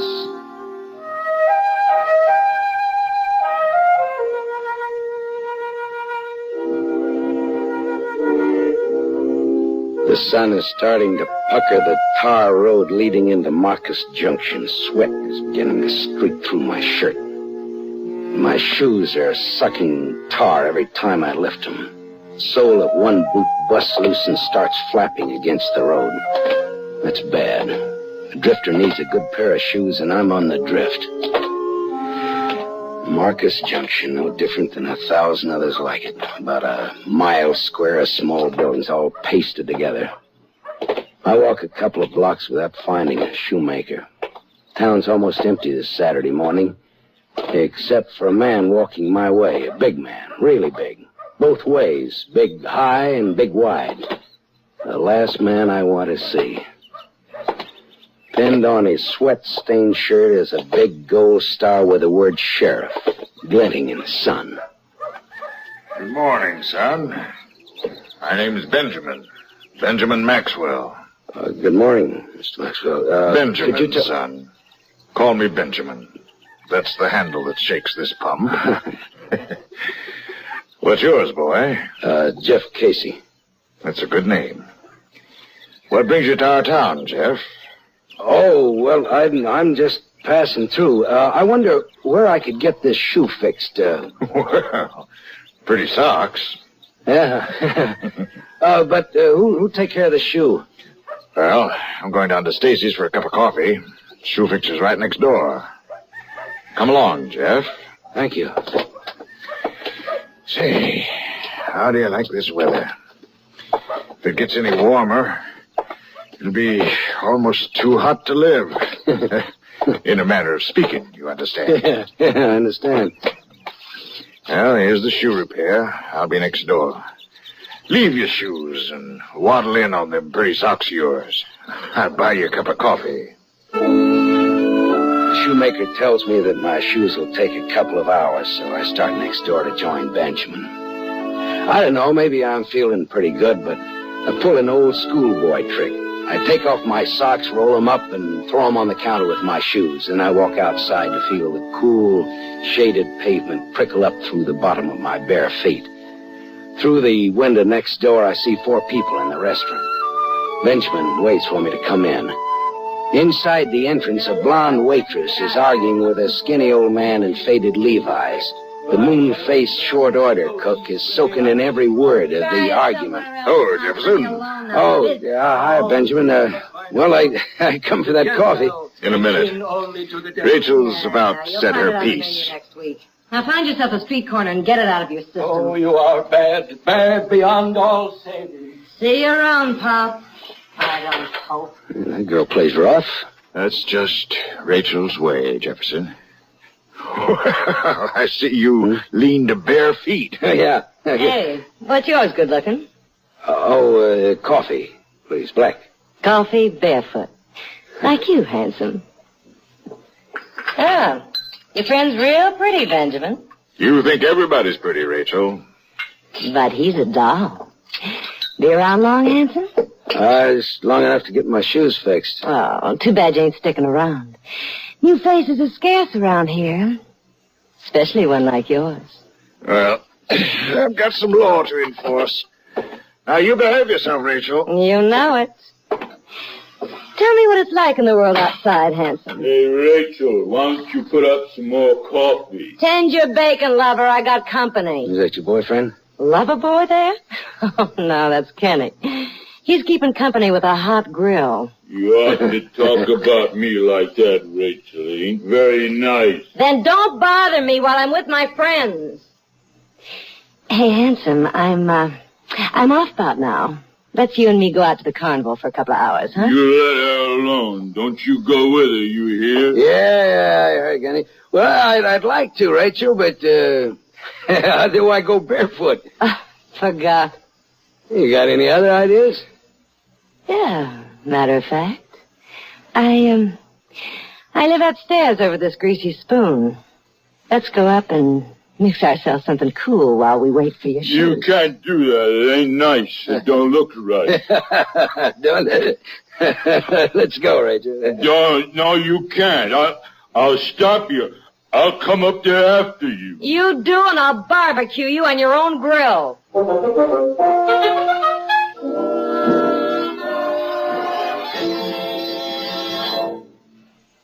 In a moment, we continue with the second act of Suspense.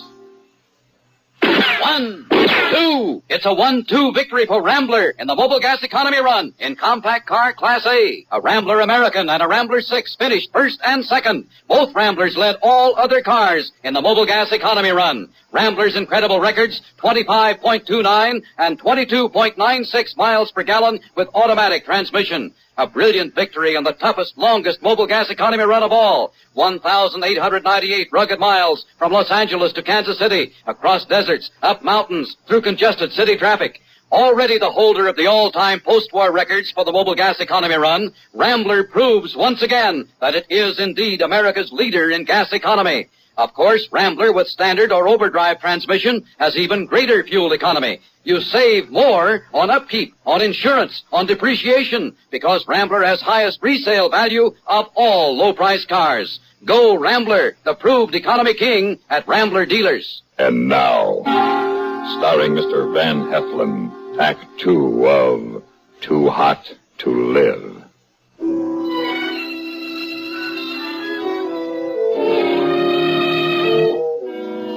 Be it ever so humble, this is home. It's a little small, ain't it? Let's kick out a wall or something. The windows don't help much, but the drinks will. Hey, why do you have to lean into the kitchen? Why don't you just walk in? Fresh varnish on the floor. The heat don't let it dry. Long reach for long drink. Well, it's a long day. Here you go, handsome. Don't you believe in mixing anything with your drinks? What for? The cubes will melt. What do we drink to, handsome? The heat. The heat. Cools you off, don't it? It burns its way down and explodes in my stomach. My pores open and the perspiration oozes out. It goes down fast, and then another and another. I'm going numb. The heat, no food. The thing's moving around and around, slow and then faster and faster. And then the black rolls in, soft, hot blackness. And I pass out.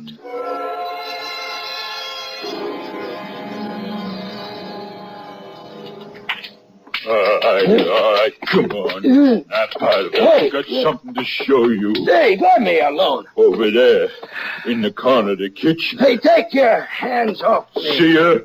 That's how I found her. You beside her and your filthy hands still tied around her throat. You killed her. You killed Rachel. It doesn't make any kind of sense. The bathroom door is open. I stagger toward it, stepping on broken glass. Pain, stinging. Remembering bare feet. The open shower waiting for me. I turn the handle of cold water and half throw myself into the shock of the stream. I'm coming out of it. Coming to. What did he...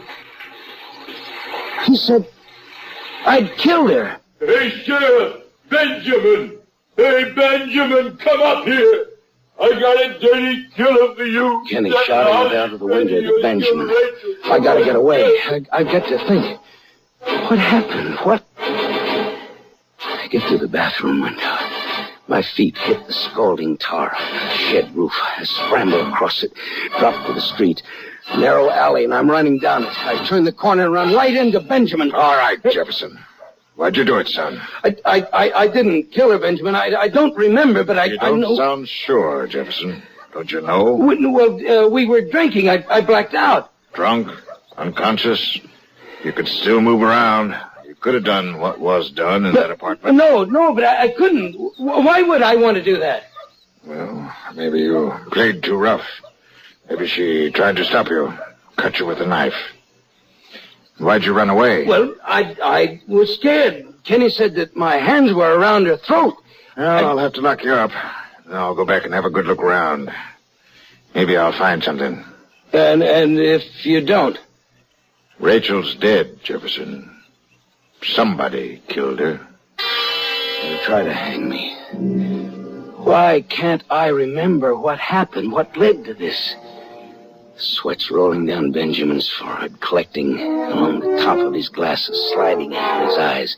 They smart and snap shut. I slap at his glasses, knocking them off his face, and grab for his gun. His arm comes down fast, hard, chopping at my hand, numbing my arm. And the gun falls to the road. I run, hopping up and down, lopsided. Jefferson! Come back here! You can't get far! Jefferson! You'll never get away from me!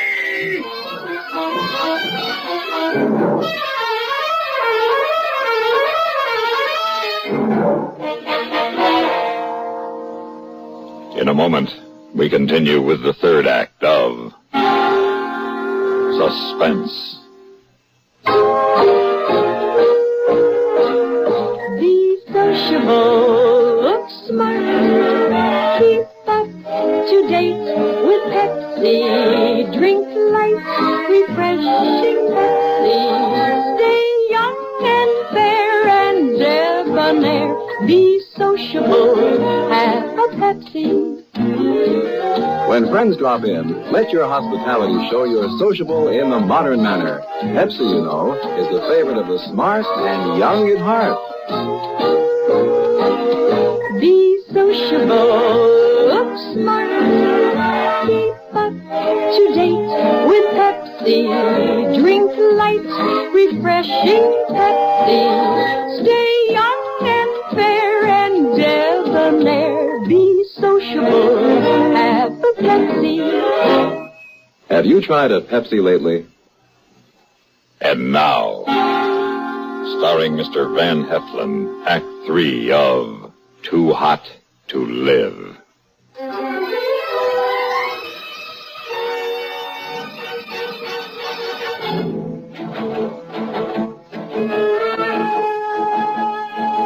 I'm running again down the burning street, out to the end of town, toward the railroad. I run till my legs slide away from under me, and then crawl, dragging a body that has no feeling, a dead weight that robs my arms of their strength. Finally, steel rails glisten ahead, and I lay sprawled out, heart and lungs going crazy in my body. I can't go any farther.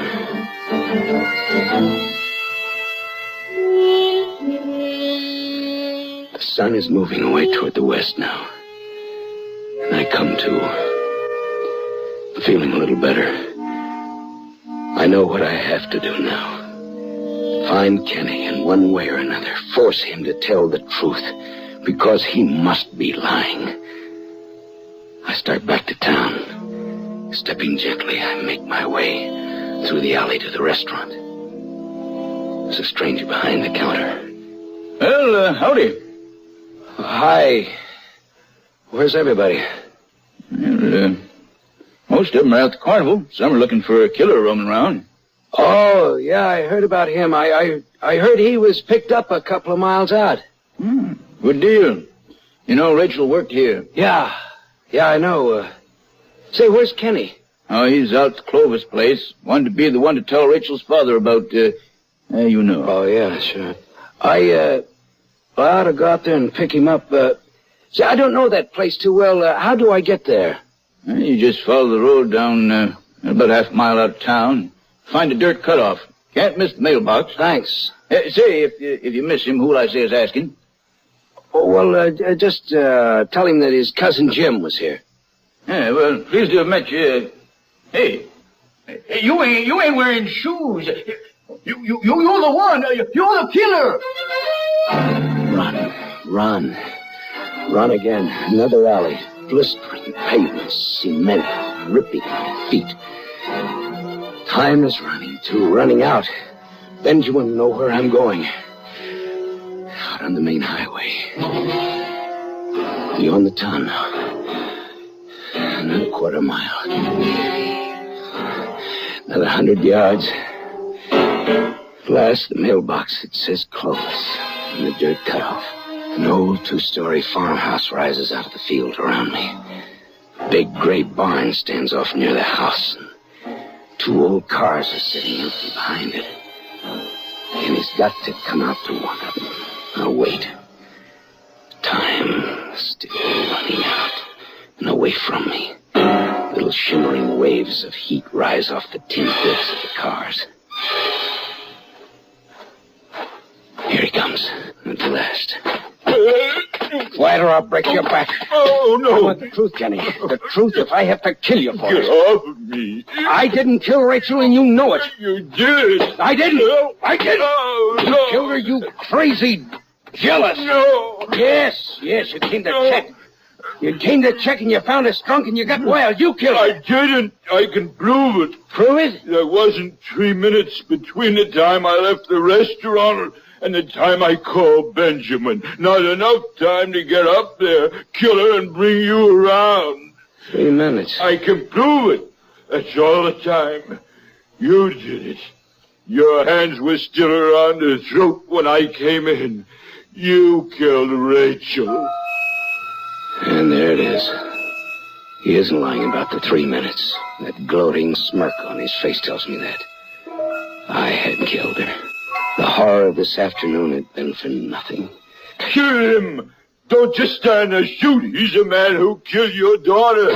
He stands there watching. A skinny old man in faded Levi's. A double-barrel shotgun's cradled in his arm, but he just looks at me. A wild fire striking out of the black pupils of his eyes. Shoot him! He killed your daughter. She was no daughter of mine. He killed Rachel. Your father. I thought that was some kind of a nickname of hers. When she was calling you Pop. She was born to me, and I named her Rachel from the Bible. But she was the daughter of Satan. I'm sorry, Mr. Clovis. Shoot him. Because of him, Rachel is dead. She turned away from me. But within me, the voice was strong.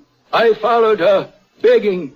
In the place where she lived. I'm sorry, I was drunk. I was crazy. In that apartment, the stench of drink like an evil cloud. You lying there drunk with the devil's fever. You were there? Shut up, you old fool. And it came to me like a voice from on high.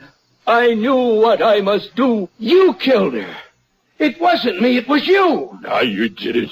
You couldn't keep your mouth shut. You knew he did it, Kenny. You tried to make me believe that I'd been the one. Why? You and tramps like you, always keeping her from me. You didn't care. You laughed at me, made Rachel laugh at me. I passed the old man when I went up. I knew as soon as I walked into the room. And you tried to blame this on me. Why not? It wasn't that old man who killed her. You killed her, and you'll die for it. Give me the gun. Oh, no, Kenny. Not now. Turn around, mister. Turn around and see it when it happens. Pull up your gun, Kenneth. No. No.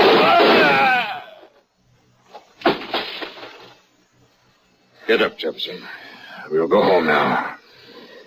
I never thought I'd be so glad to see you, Benjamin. If you hadn't been so eager to run, I could have saved your feet a lot of wear.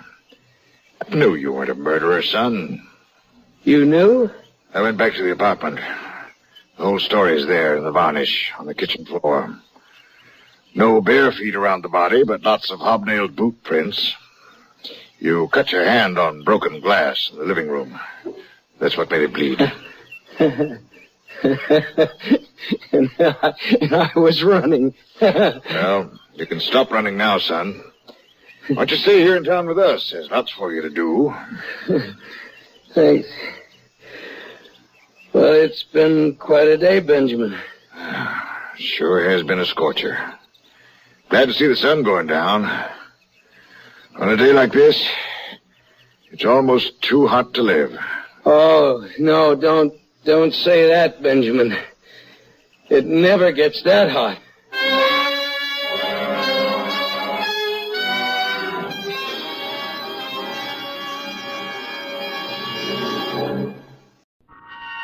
See How He Runs, starring Mr. Jim Backus.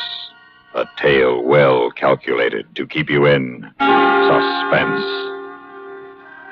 Late evening paper. Read all about it. Hey, Evening Poppy. paper. A dime. Hi, Mr. Parker. Hey, that's a half rock. You got 40 cents change coming. Poppy, I'll bet you can hear the difference between a $10 and a $20 bill hitting the ground. To run a newsstand this town, you have to. People just as soon cheat me as anybody else. Being blind don't make me an exception. Here you are, Mr. Barker. That's a 40 cents change. Keep it. No, I can't do that. Go on, keep it. Maybe I could put it on a number for you, Mr. Barker. You know me, Poppy. Never play the numbers.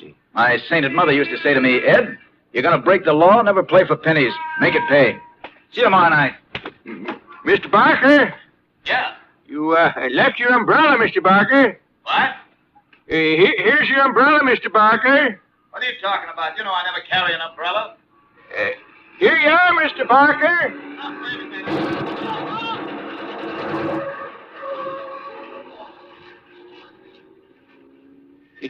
Mr. Barker?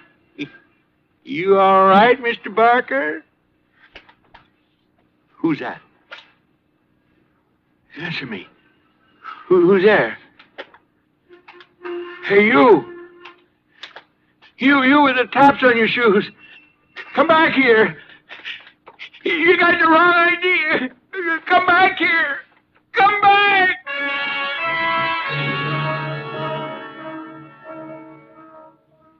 Give us some names. You can be a big help to us, Poppy. Boys. Poppy's been blind since he was 14. How am I supposed to tell you who rubs out Big Ed Barker when I can't see them? Think you're nice, young fellas. Let a poor old man go home and get his rest. All right, Poppy, knock it off. This isn't a couple of housewives you're trying to set up for a touch. We got your record laying right here on the desk in front of us. 1938, arrested and convicted for petty theft. 1943, arrested and convicted for an attempt to defraud. That was the year you posed as a blinded war veteran. 1949, arrested and... All right.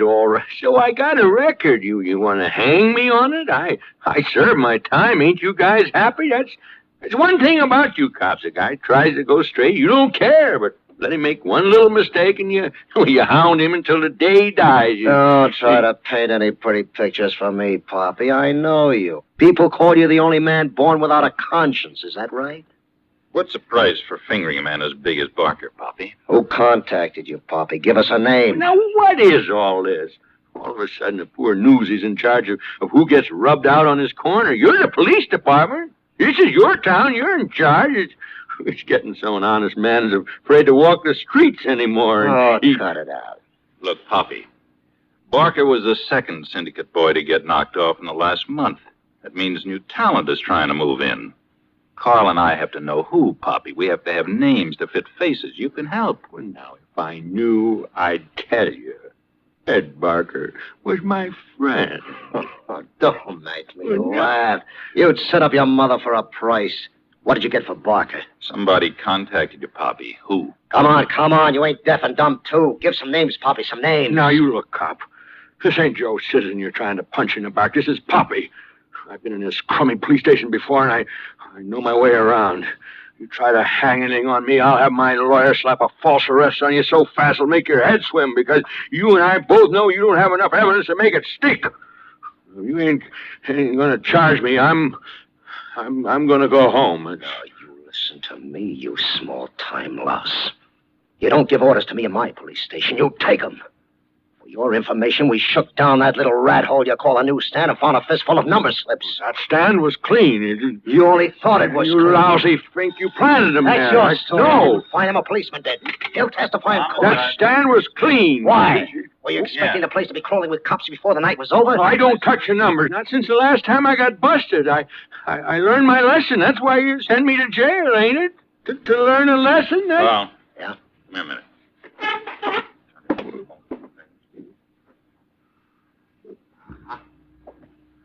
Okay, Poppy.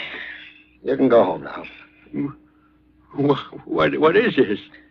Take a good look at our little friend here, Al. This is probably the last time we'll see him alive. What are you talking about? Word just came over the phone, Poppy. Somebody must have seen you finger Barker.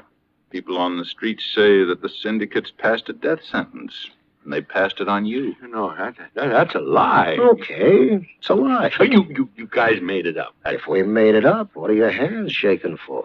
It's a straight scoop, Poppy. If you go back out on the street now, you're dead.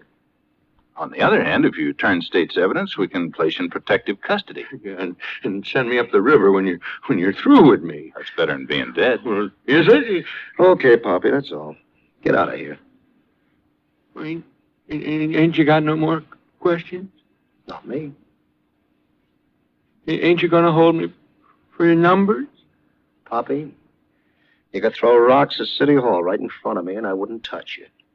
You're going right back where you wanted to be all along, back on the streets. In a couple of days, you'll be out of my hair forever. Well, what are you waiting for? Ain't nobody gonna take me home? You know the way. Well, at least lead me to the front door. I can't find it by myself. You know your way around this crummy station. You said so yourself. So find the door yourself.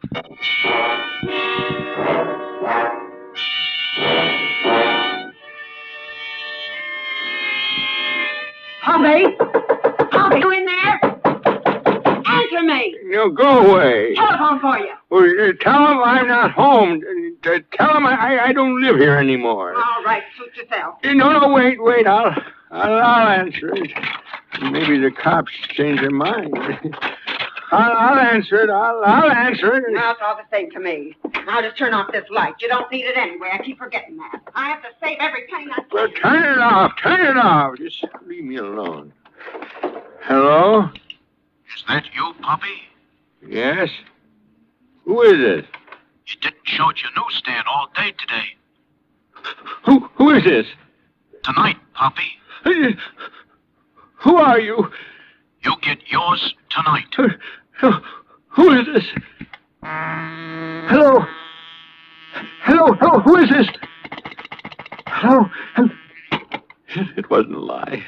Oh, I'm marked. They called to find out where I am. You'll be here in a minute. I've got to get out of here. Could have called because... Bobby. Is that you, Bobby? Poppy? Yeah. You come here a minute, boy. Why are you hiding there by the phone?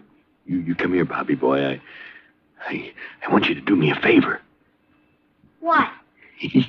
Come here and I'll tell you. Tell me here, why don't you? Oh, here's a whole quarter for you. I want you to run to the store. Can I keep the quarter? Yes. Bless your little heart. All for yourself.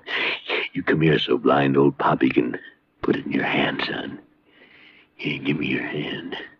Oh, my arm! Shut up. Or I'll kill you. Feel that? That's a switchblade knife, and one more peep out of you, and I'll cut your little head off with it. No, you listen to me. Just do as I say, and you won't get hurt. One word, or you try anything funny, and I'll cut you to little pieces. You understand, Bobby? Yes. You know where that old Morton warehouse is down by the river? Yes. Oh, we're going there. Why? Never mind why. You just come with me. You hurt my arm. I'll hurt you a lot more than that if you don't do as I say.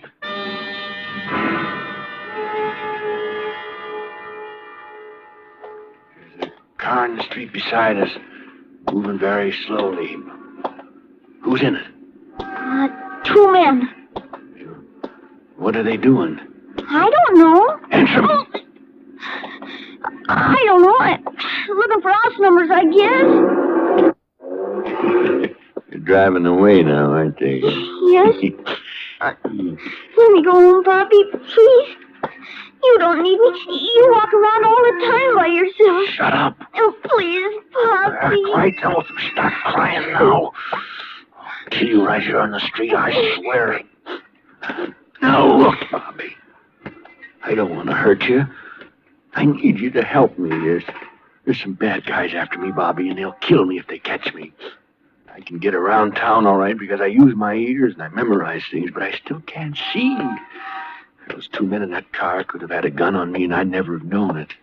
That's why I need you, Bobby. I need your eyes to see with. Are they like the bad guys on television? Yeah, that's right. Have you got a gun in the warehouse? No, Bobby, but I can hide there. I own that warehouse, Bobby. Lots of people think I'm just a poor old blind man, but I've got lots of property in this town. More than people who drive big cars. I save my money, Bobby. That's the difference. Why are the bad guys after you? Because I'm a good guy. If they don't get us on the way, we'll be safe. And I need you to see who's behind us and things like that. Okay? Okay. Listen. There's someone walking behind us with taps on his shoes. What does he look like? Oh, he's not a bad guy. What does he look like? He's just one of the big kids with a black leather jacket. That's the idea, Bobby. You keep your eyes open and we'll make it. Okay.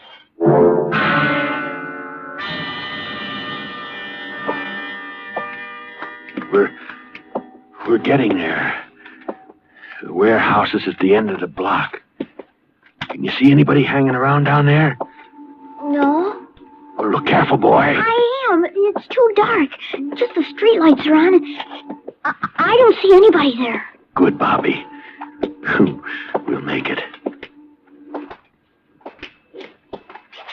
Listen. What? Two men are walking behind us. What do they look like? Oh, they're so far back it's hard to see. And now they're under the streetlight. What do they look like? Oh, they look like bad guys. Yeah, well, we'll walk faster. And you tell me if they walk faster.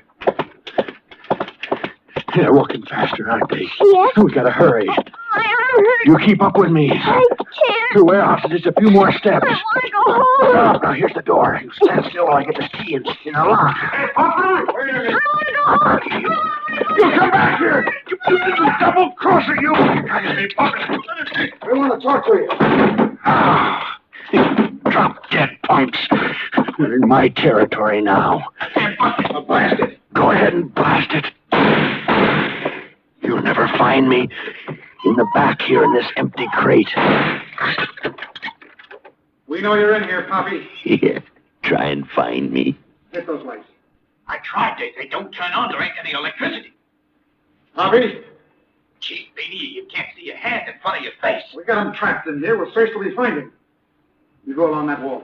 Gee, Brady, this place gives me the creeps. What's the matter? You scared of a blind old man? No, I just can't Well, see. you got any matches? Yeah. Well, light 'em. Go ahead. Go ahead for all the good it'll do you. What's that? A rat. A big furry rat. Oh, God. Let it run over me again. I can't stand them.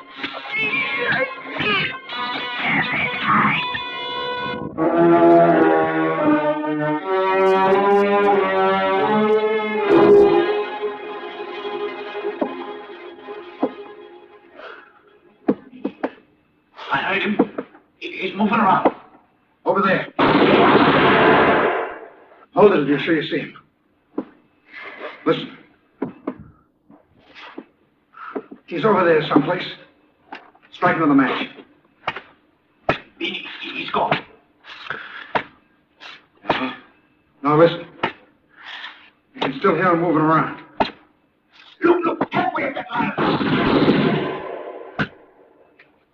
Light another match. I ain't got no more. Come on. Come on, move to where we see that ladder. We can get him easy now we know where he is. He was climbing to that catwalk up there. We'll nail him up there. He's got no place else to go.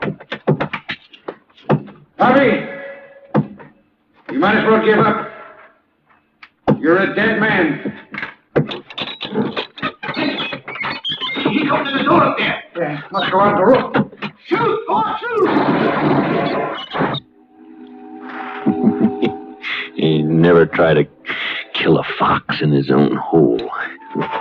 By the time you dumb punks figure out how to get me out, I'll be over on the roof of the building next door and down through that condemned tenement and out the back way. Parapet between the two should be right about here. Yes, that's right. That's funny. I can't feel anything on the other side of the parapet. Did I get turned around? No, it should be right here. You feel it on the edge and hear someplace now. What was that? Somebody's up here. I hear you. Who are you? Answer me. No, stay away. Look. I'll pay you. Give me a chance. I got money, and I'll pay you. Tell me what they paid you, and then I'll pay you double. No! Stay away from me! Stay away from me!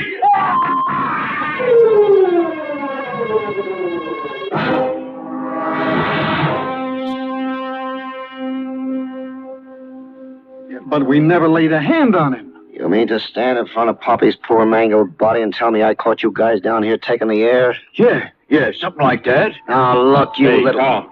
Yeah? Come here. What is it? Looks like they're leveling. They couldn't have pushed him off. The only way onto that roof is the door from the catwalk. Poppy had barred it from his side. He was all alone up there. You ain't trying to tell me he jumped. Poppy wasn't the type. I don't know. Either that or he ran for the edge and